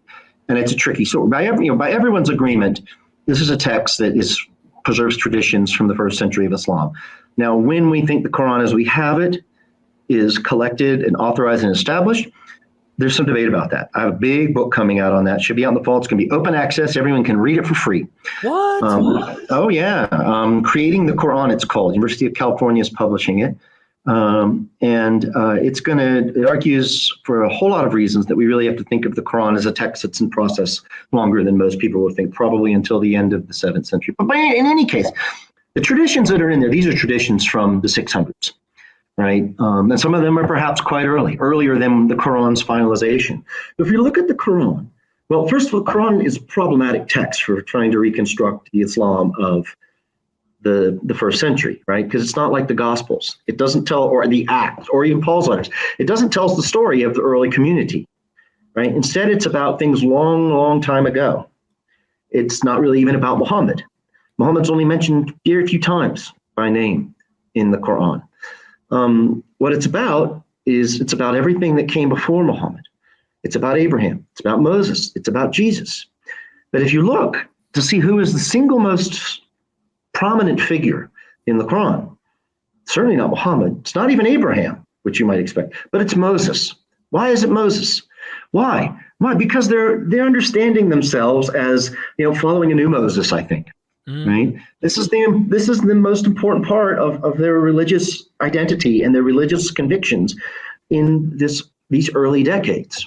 They believe it is their divine, not only divine right, but divine responsibility to reclaim the land that has been promised to them. And we see this in Sebeos. But your viewers might be interested in a book I can strongly recommend by a good friend of mine, Fred Donner. I don't know if he's come up on your podcast or not, but he wrote a book called Muhammad and the Believers. And in it he argues that the best interpretation of all the evidence we have, and I would agree with him, this is the best interpretation of the evidence that we have. It's not perfect. There are problems. There are problems with every interpretation of the evidence that we have. But I think this best fits the evidence, and that is that in the earliest decades, the new religious community that Muhammad had founded, that he was leading, and that continued on beyond his death, was indeed an interconfessional community that welcomed Jews and Christians, together under a single banner, under a single faith, under Muhammad's leadership while he's alive, under the leadership of his successors after his death, but without conversion. Right? This was not a new sect that one had to leave one's former faith to join.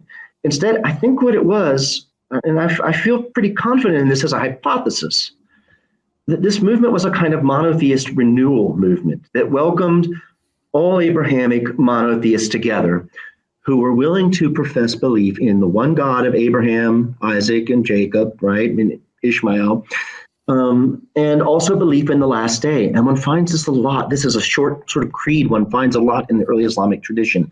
Belief in God and the last day. The last day, of course, being the apocalypse, the eschaton. And Muhammad's prophecy even is not so important in some of the earliest layers, it seems. Muhammad seems to simply be the kind of leader. He has religious authority, I think, but I'm not sure. I don't think in the early decades he's seen as having a unique revelation.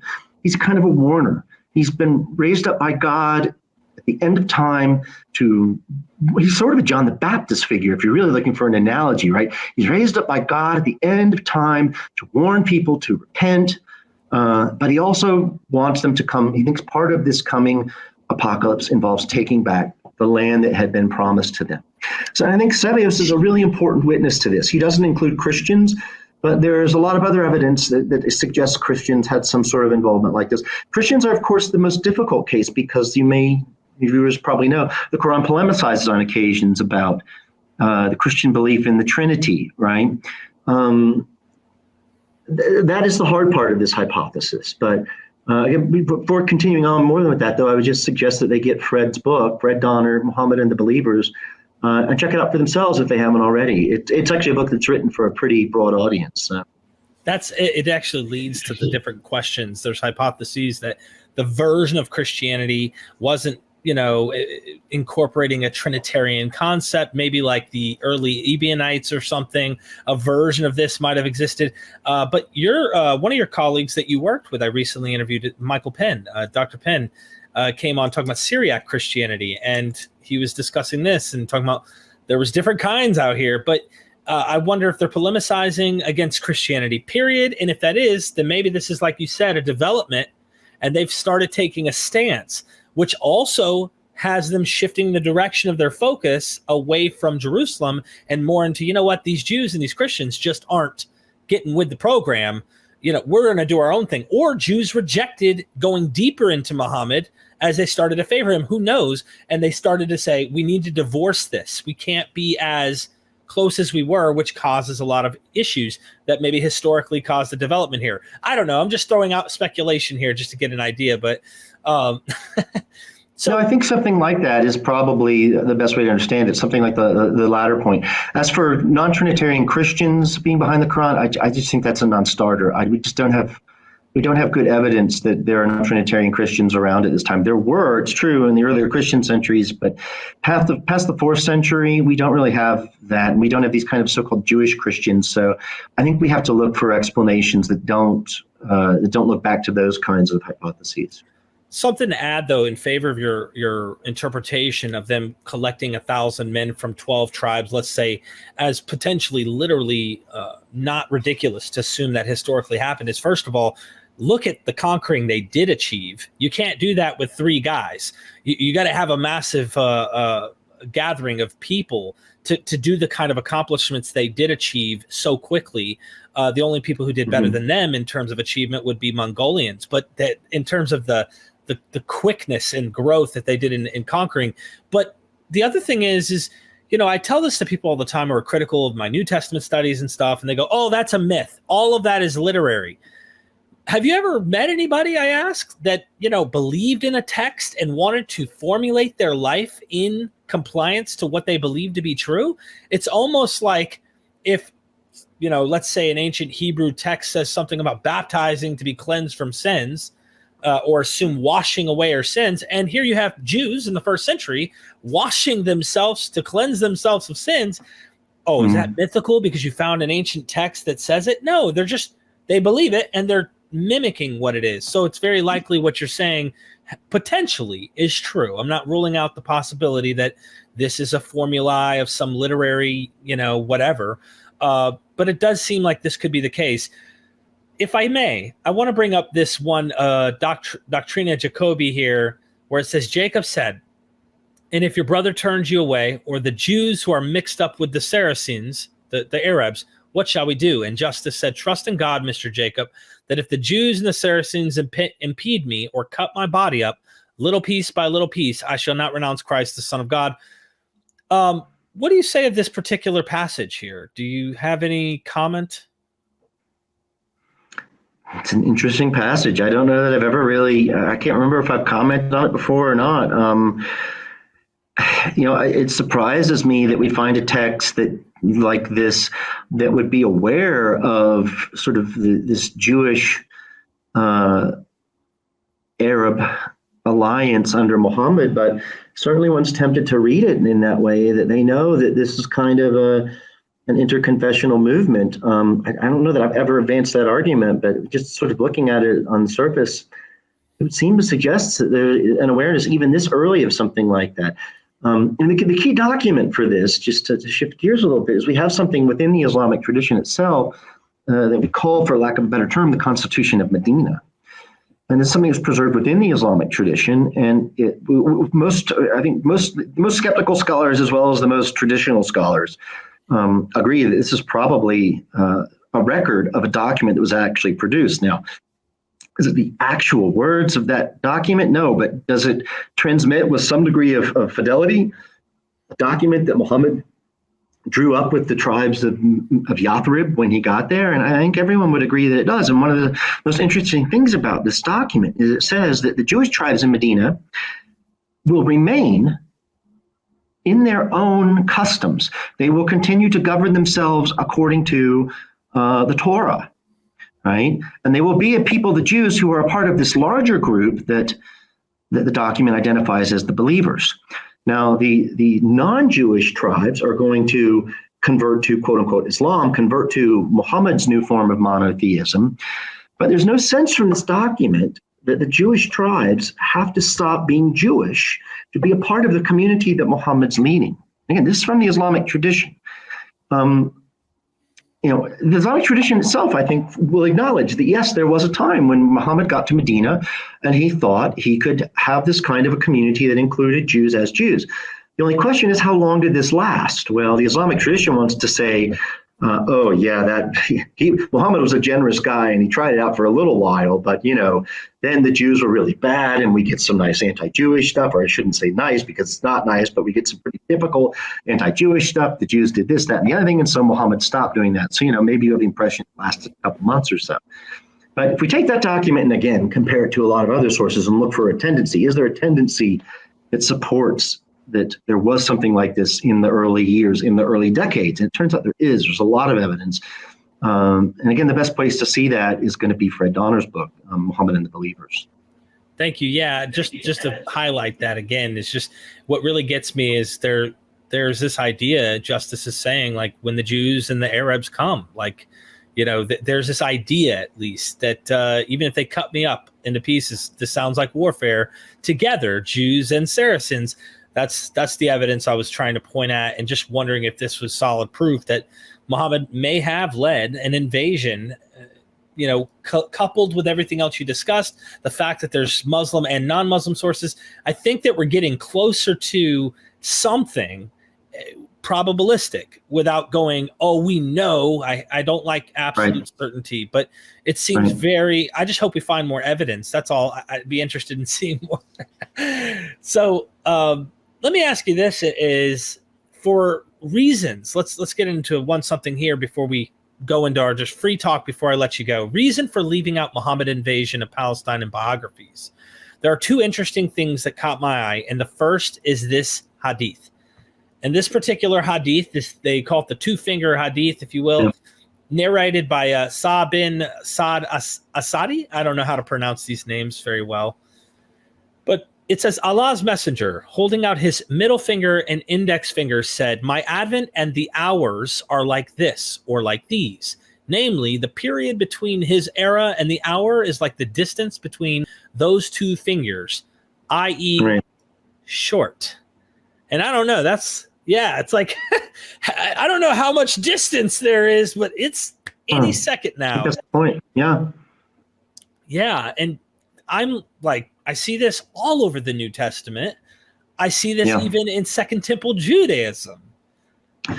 Well, what I want to do with those kinds of traditions is follow through the logic that generally governs how we approach apocalypticism in study of the gospel traditions and early Christianity, right? I mean, there are historical Jesus scholars out there who say, oh no, Jesus wasn't an apocalypticist. He was this wise philosopher. And some of these people are my friends. But, I honestly think that the only reason you would come to that conclusion is if you are desperately trying to avoid what seems more probable, right? You're desperately trying to avoid it because you don't want a Jesus who's irrelevant.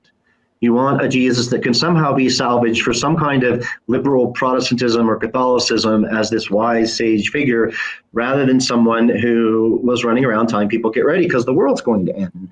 I think that's the most historically probable reconstruction we have of Jesus. And the logic with a lot of this goes is that, so we know people are going to make up traditions. We know that not every tradition we have about Jesus, about Muhammad, about Stephen Shoemaker, right, is necessarily rooted in something that actually happened, right? So we know there are going to be these traditions that people remember for whatever reason, or even make up on purpose, perhaps, for whatever reason. Then we look at these eschatological traditions, right? So Muhammad was wrong about that, at least, right? The hour was not that close.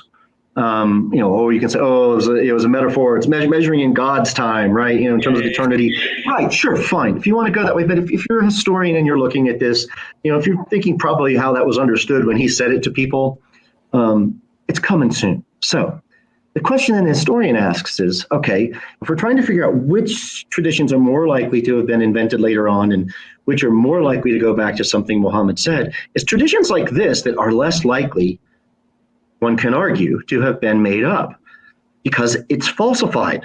It didn't happen.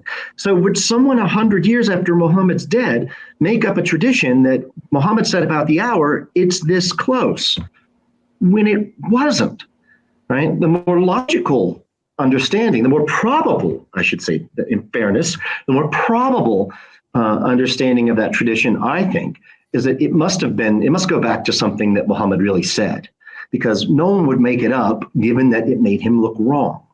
The only reason someone would keep telling it is because probably it was a very early memory that established itself in the community as something that they all believed was the core of Muhammad's message. And it's also, cognitive dissonance studies, right? So they could still apply it to themselves, second, third, fourth generation could still see it as relevant because, he's saying still soon. And Christians today still think the end is soon. And it's like, it's been 2,000 years and you still think soon, but you don't get that term mellow in its original context, what it's actually saying. So I just wanted to bring that to your attention because I knew you would definitely be all over it like white on rice. The second statement is by Umar. And to give people kind of a tease, right here, the history of Al-Tabari, the last years of the prophet. So you can go and source me, go check out my sources, make sure that what I'm doing and saying is on point. And in this book in particular, there's a statement. Umar stood up and spoke before him after praising God, extolling him with what was due, et cetera, et cetera. Then he goes on to say, but I thought that the messenger of God would conduct our affairs until he was the last of us alive. Did Muhammad and the early Muslims believe that the end of the world would happen in their lifetime? Is this a hint at that? I think they probably did. I think I'm not the first person to suggest that, but it is a pretty radical minority opinion. But yeah, based on texts like that,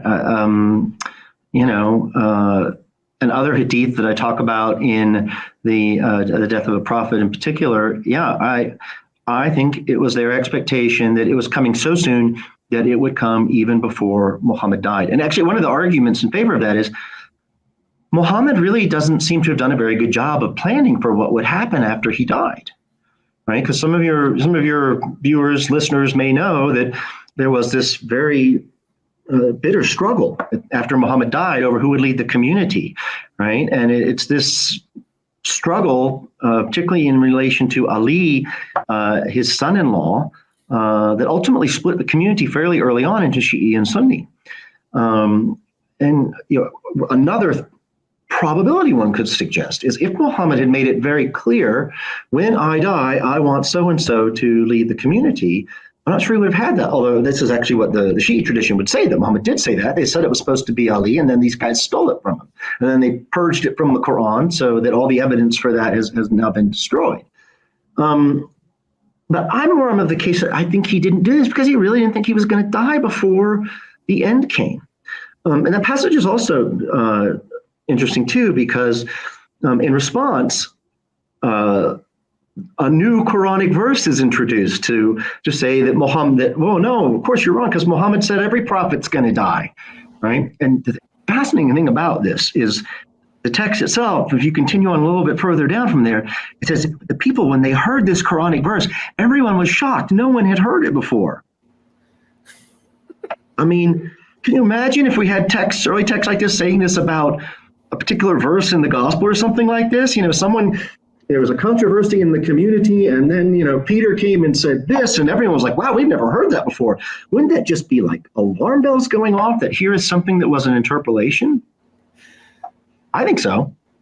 I think you hit the nail on the head, because my Jesus studies, I have a weird hypothesis in my mind, and I don't know if it's weird or if there's others who back me on this, but I think Jesus didn't plan this either. And I am kind of prone to think Jesus thought of the Son of Man as the Danielic figure, not himself as the Son of Man. And then he becomes the Son of Man when Christology takes off its own mutation, which is a huge, complex discussion. But there was a power struggle right off the gate, in my opinion, between Paul and the Jerusalem people, James, Cephas, etc. And I think that it was not planned. Cognitive dissonance sets in. The end was supposed to happen. And even Paul's thinking, any moment now. In fact, hey, Thessalonians, I know your family members have died, but this is what I see. And I'm beginning to kind of have this image wondering, is this empire, this growth, if you will, the early Islamic understanding is apocalyptic, just like what I see in the New Testament.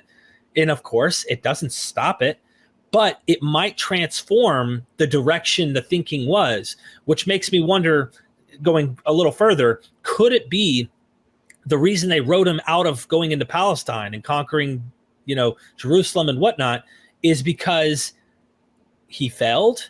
The second coming, that the end didn't happen? I don't know. Makes me wonder. Could be. I mean, I remember presenting this material a long time ago to colleagues of mine at the University of Oregon, and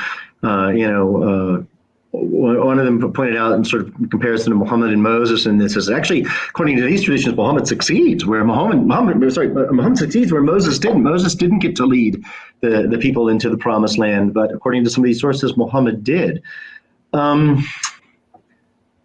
I just I don't know that my hypothesis isn't so much that they wrote him out because he failed, quote unquote, because he was wrong about the timing of the eschaton, the end of the world.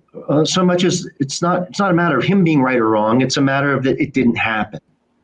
And once it didn't happen, they had to readjust a lot of their expectations. And one of those expectations, I think, or one of these beliefs, was the significance of the Holy Land. Right. And once the Holy Land was not their primary sacred geography, that meant it would make more sense to remember Muhammad's differently as having taken place in the new sacred geography, which I do think there is a reorientation to diminish Jerusalem and raise up the cities of the Hijaz as the main focus of Islamic sacred geography. And I think it's in the process just of rethinking that, not on purpose. I don't think one even has to say that someone, said, okay, we got to change the traditions about Muhammad's life because we're changing, where we think our sacred geography is. Memory just doesn't work like that. And actually, the book on the Quran I have coming forth, I have a lot of stuff on memory science, a lot of it inspired by my mentor, Bart's book on Jesus before the Gospels, actually trying to think a similar way about Islam that he does there about Christianity. So, I just think it would have been, one hates to use a word like natural, but I think it would have been expected that the end of Muhammad's life would be remembered so that he dies in the Islamic Holy Land, rather than that he is leading the conquest of this land that is no longer the primary Islamic Holy Land, but it's sort of a secondary Holy Land still, because they can't quite forget. Very well put. Well, here we have multiple sources, multiple attestations saying very similar things. They don't contradict each other about him going into the promised land or to take over the Palestine, which is where the holy sites are, where Jesus, Moses, the whole nine, all the Abrahamic faiths are really centered there. And now we're shifting down to Mecca and Medina. And the question I have for the audience as they're going into this, as I bring this up, is how trustworthy should we trust the Islamic sources to give us accurate accounts in this, the life of Muhammad? And those who are interested in sourcing me, go check it out. There's a translation of Ibn Ishaq's, I don't want to butcher any names here, but in particular, there's this phrase that says, things which it is disgraceful to discuss, matters which would distress certain people, and such reports as al-Baqai told me he could not accept as trustworthy, all these things I have omitted. There's omissions, there's probably interpolations, especially when it's faith ridden. My question is, should we trust? I mean, what is it possible in this particular source, for example, and I'll bring it back up if you'd be interested, but I'm reading that highlight, and is it possible this Muslim historian's admitting editing parts of Muhammad's biography out?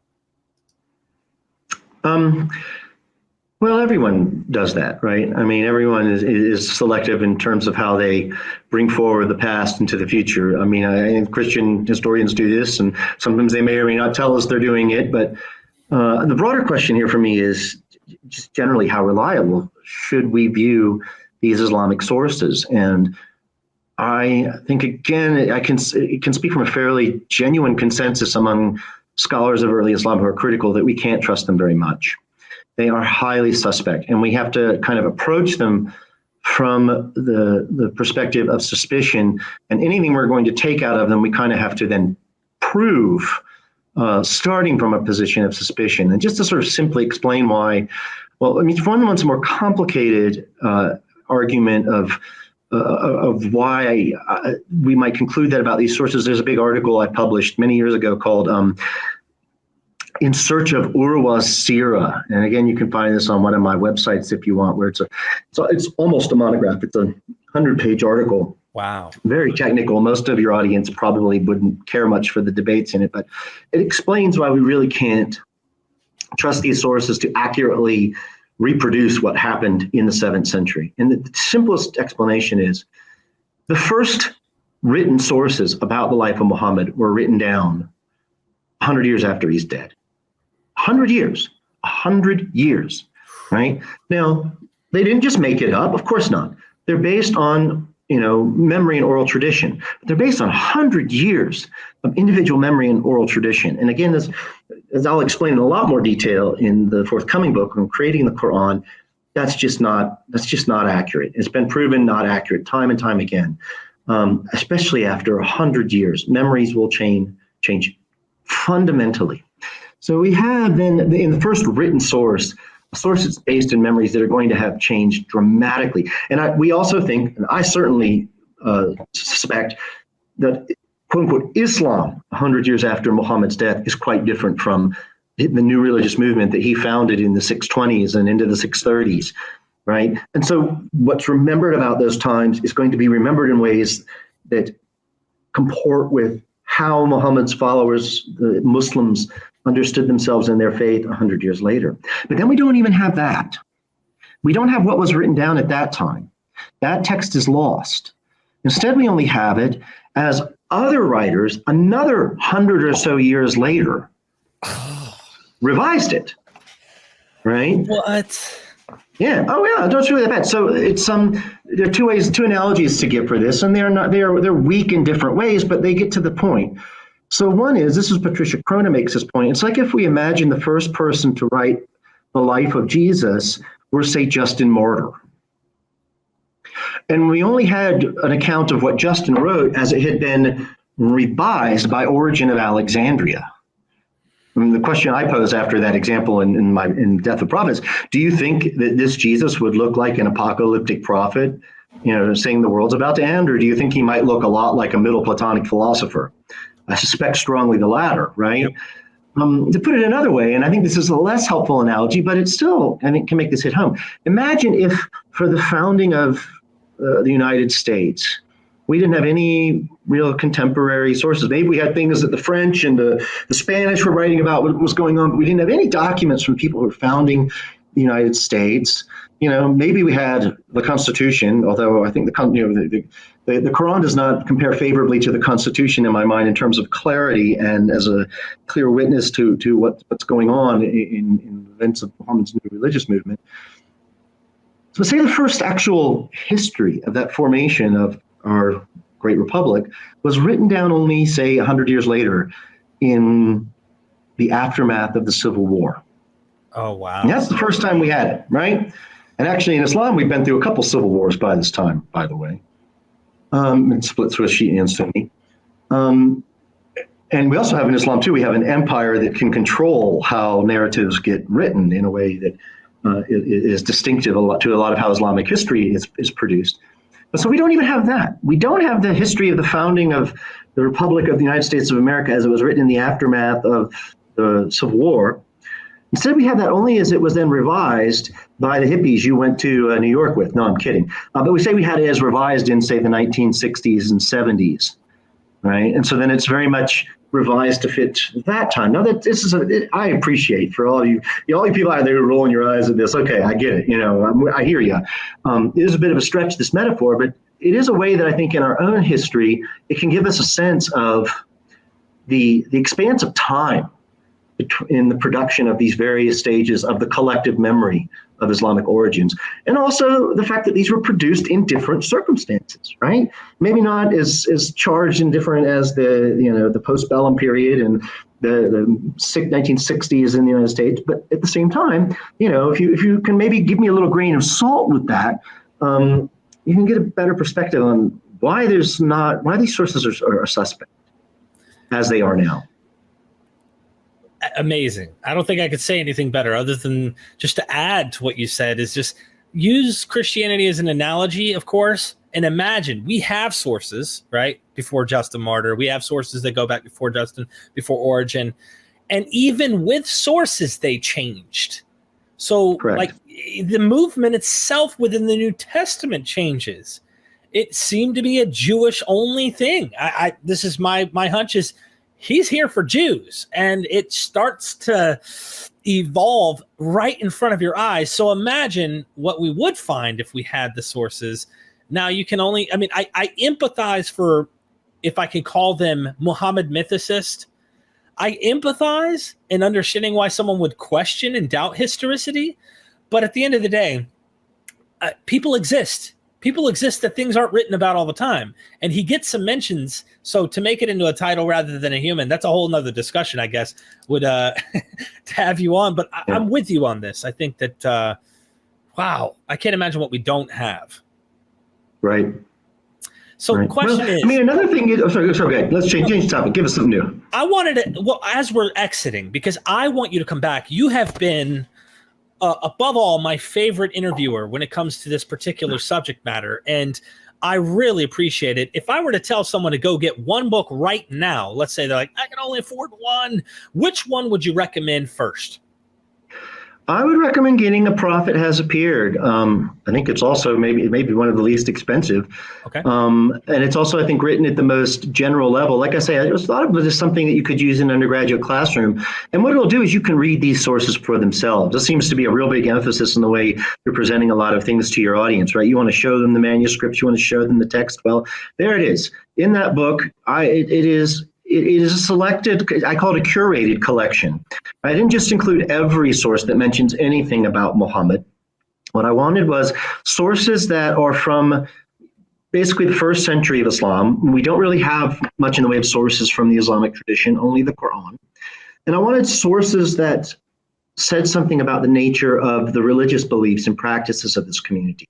So if there were accounts of battles with the Roman army in Sebeos, which, of course there are. I didn't include that because I'm not interested in that, right?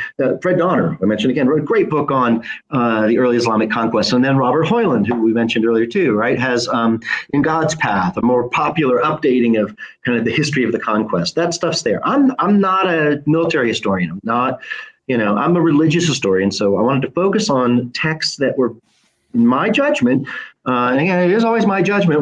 You can critique it that way if you want, but I've thought about this a lot, and but I think are the best, most important things for people to read from those non-Islamic sources for thinking about what early Islam is like. So yeah, if you want to go buy one, go buy that, and then get some more, and then I'll give you a free one in the fall once Creating the Quran comes out. I hope they do. One final question I must ask, and this just, with apocalypticism in mind, we're going to have to do a follow-up episode to really entice our audience with this book, the books you've written. But I think of Jesus, and I think of him as another Joshua. The difference is he's not warfare, it seems. Now, there are a few serious scholars who think that it's been whitewashed and that he might have been a rebel. I do think that there might be historical precedents for him trying to cleanse the temple, which might have been what got him. Oh, yeah, I think that's true. I think that there's something to that. I really do. My question is, Joshua, with the warfare, with the sword, everywhere I step, this will be God's land. Like, we will conquer this. This will be the empire of God. And couple that with apocalypticism that we find in the Jewish thought down into the 7th century. You mix Joshua and Second Temple Judaism in some wild way in thinking. It seems like you have the early rise of Islam with a prophet-like figure or a Joshua-like figure leading it. Am I on? I mean, is this a good hypothesis in your thinking? Yeah, I haven't thought much about Muhammad and Joshua. I think there are a couple old articles about how in the traditional Islamic biographies, there are some ways in which he's portrayed like Joshua. But no, I mean, probably there's something to that. I think Moses is really the clear figure that's in the Quran that comes to the fore, much more so than, say, a Joshua figure would. But yeah, I mean, the other element that you didn't mention, which is really a key part of Apocalypse of Empire, is that by the time we get to the 7th century, apocalypticism had become imperialized, right? And it was joined to the idea of an empire.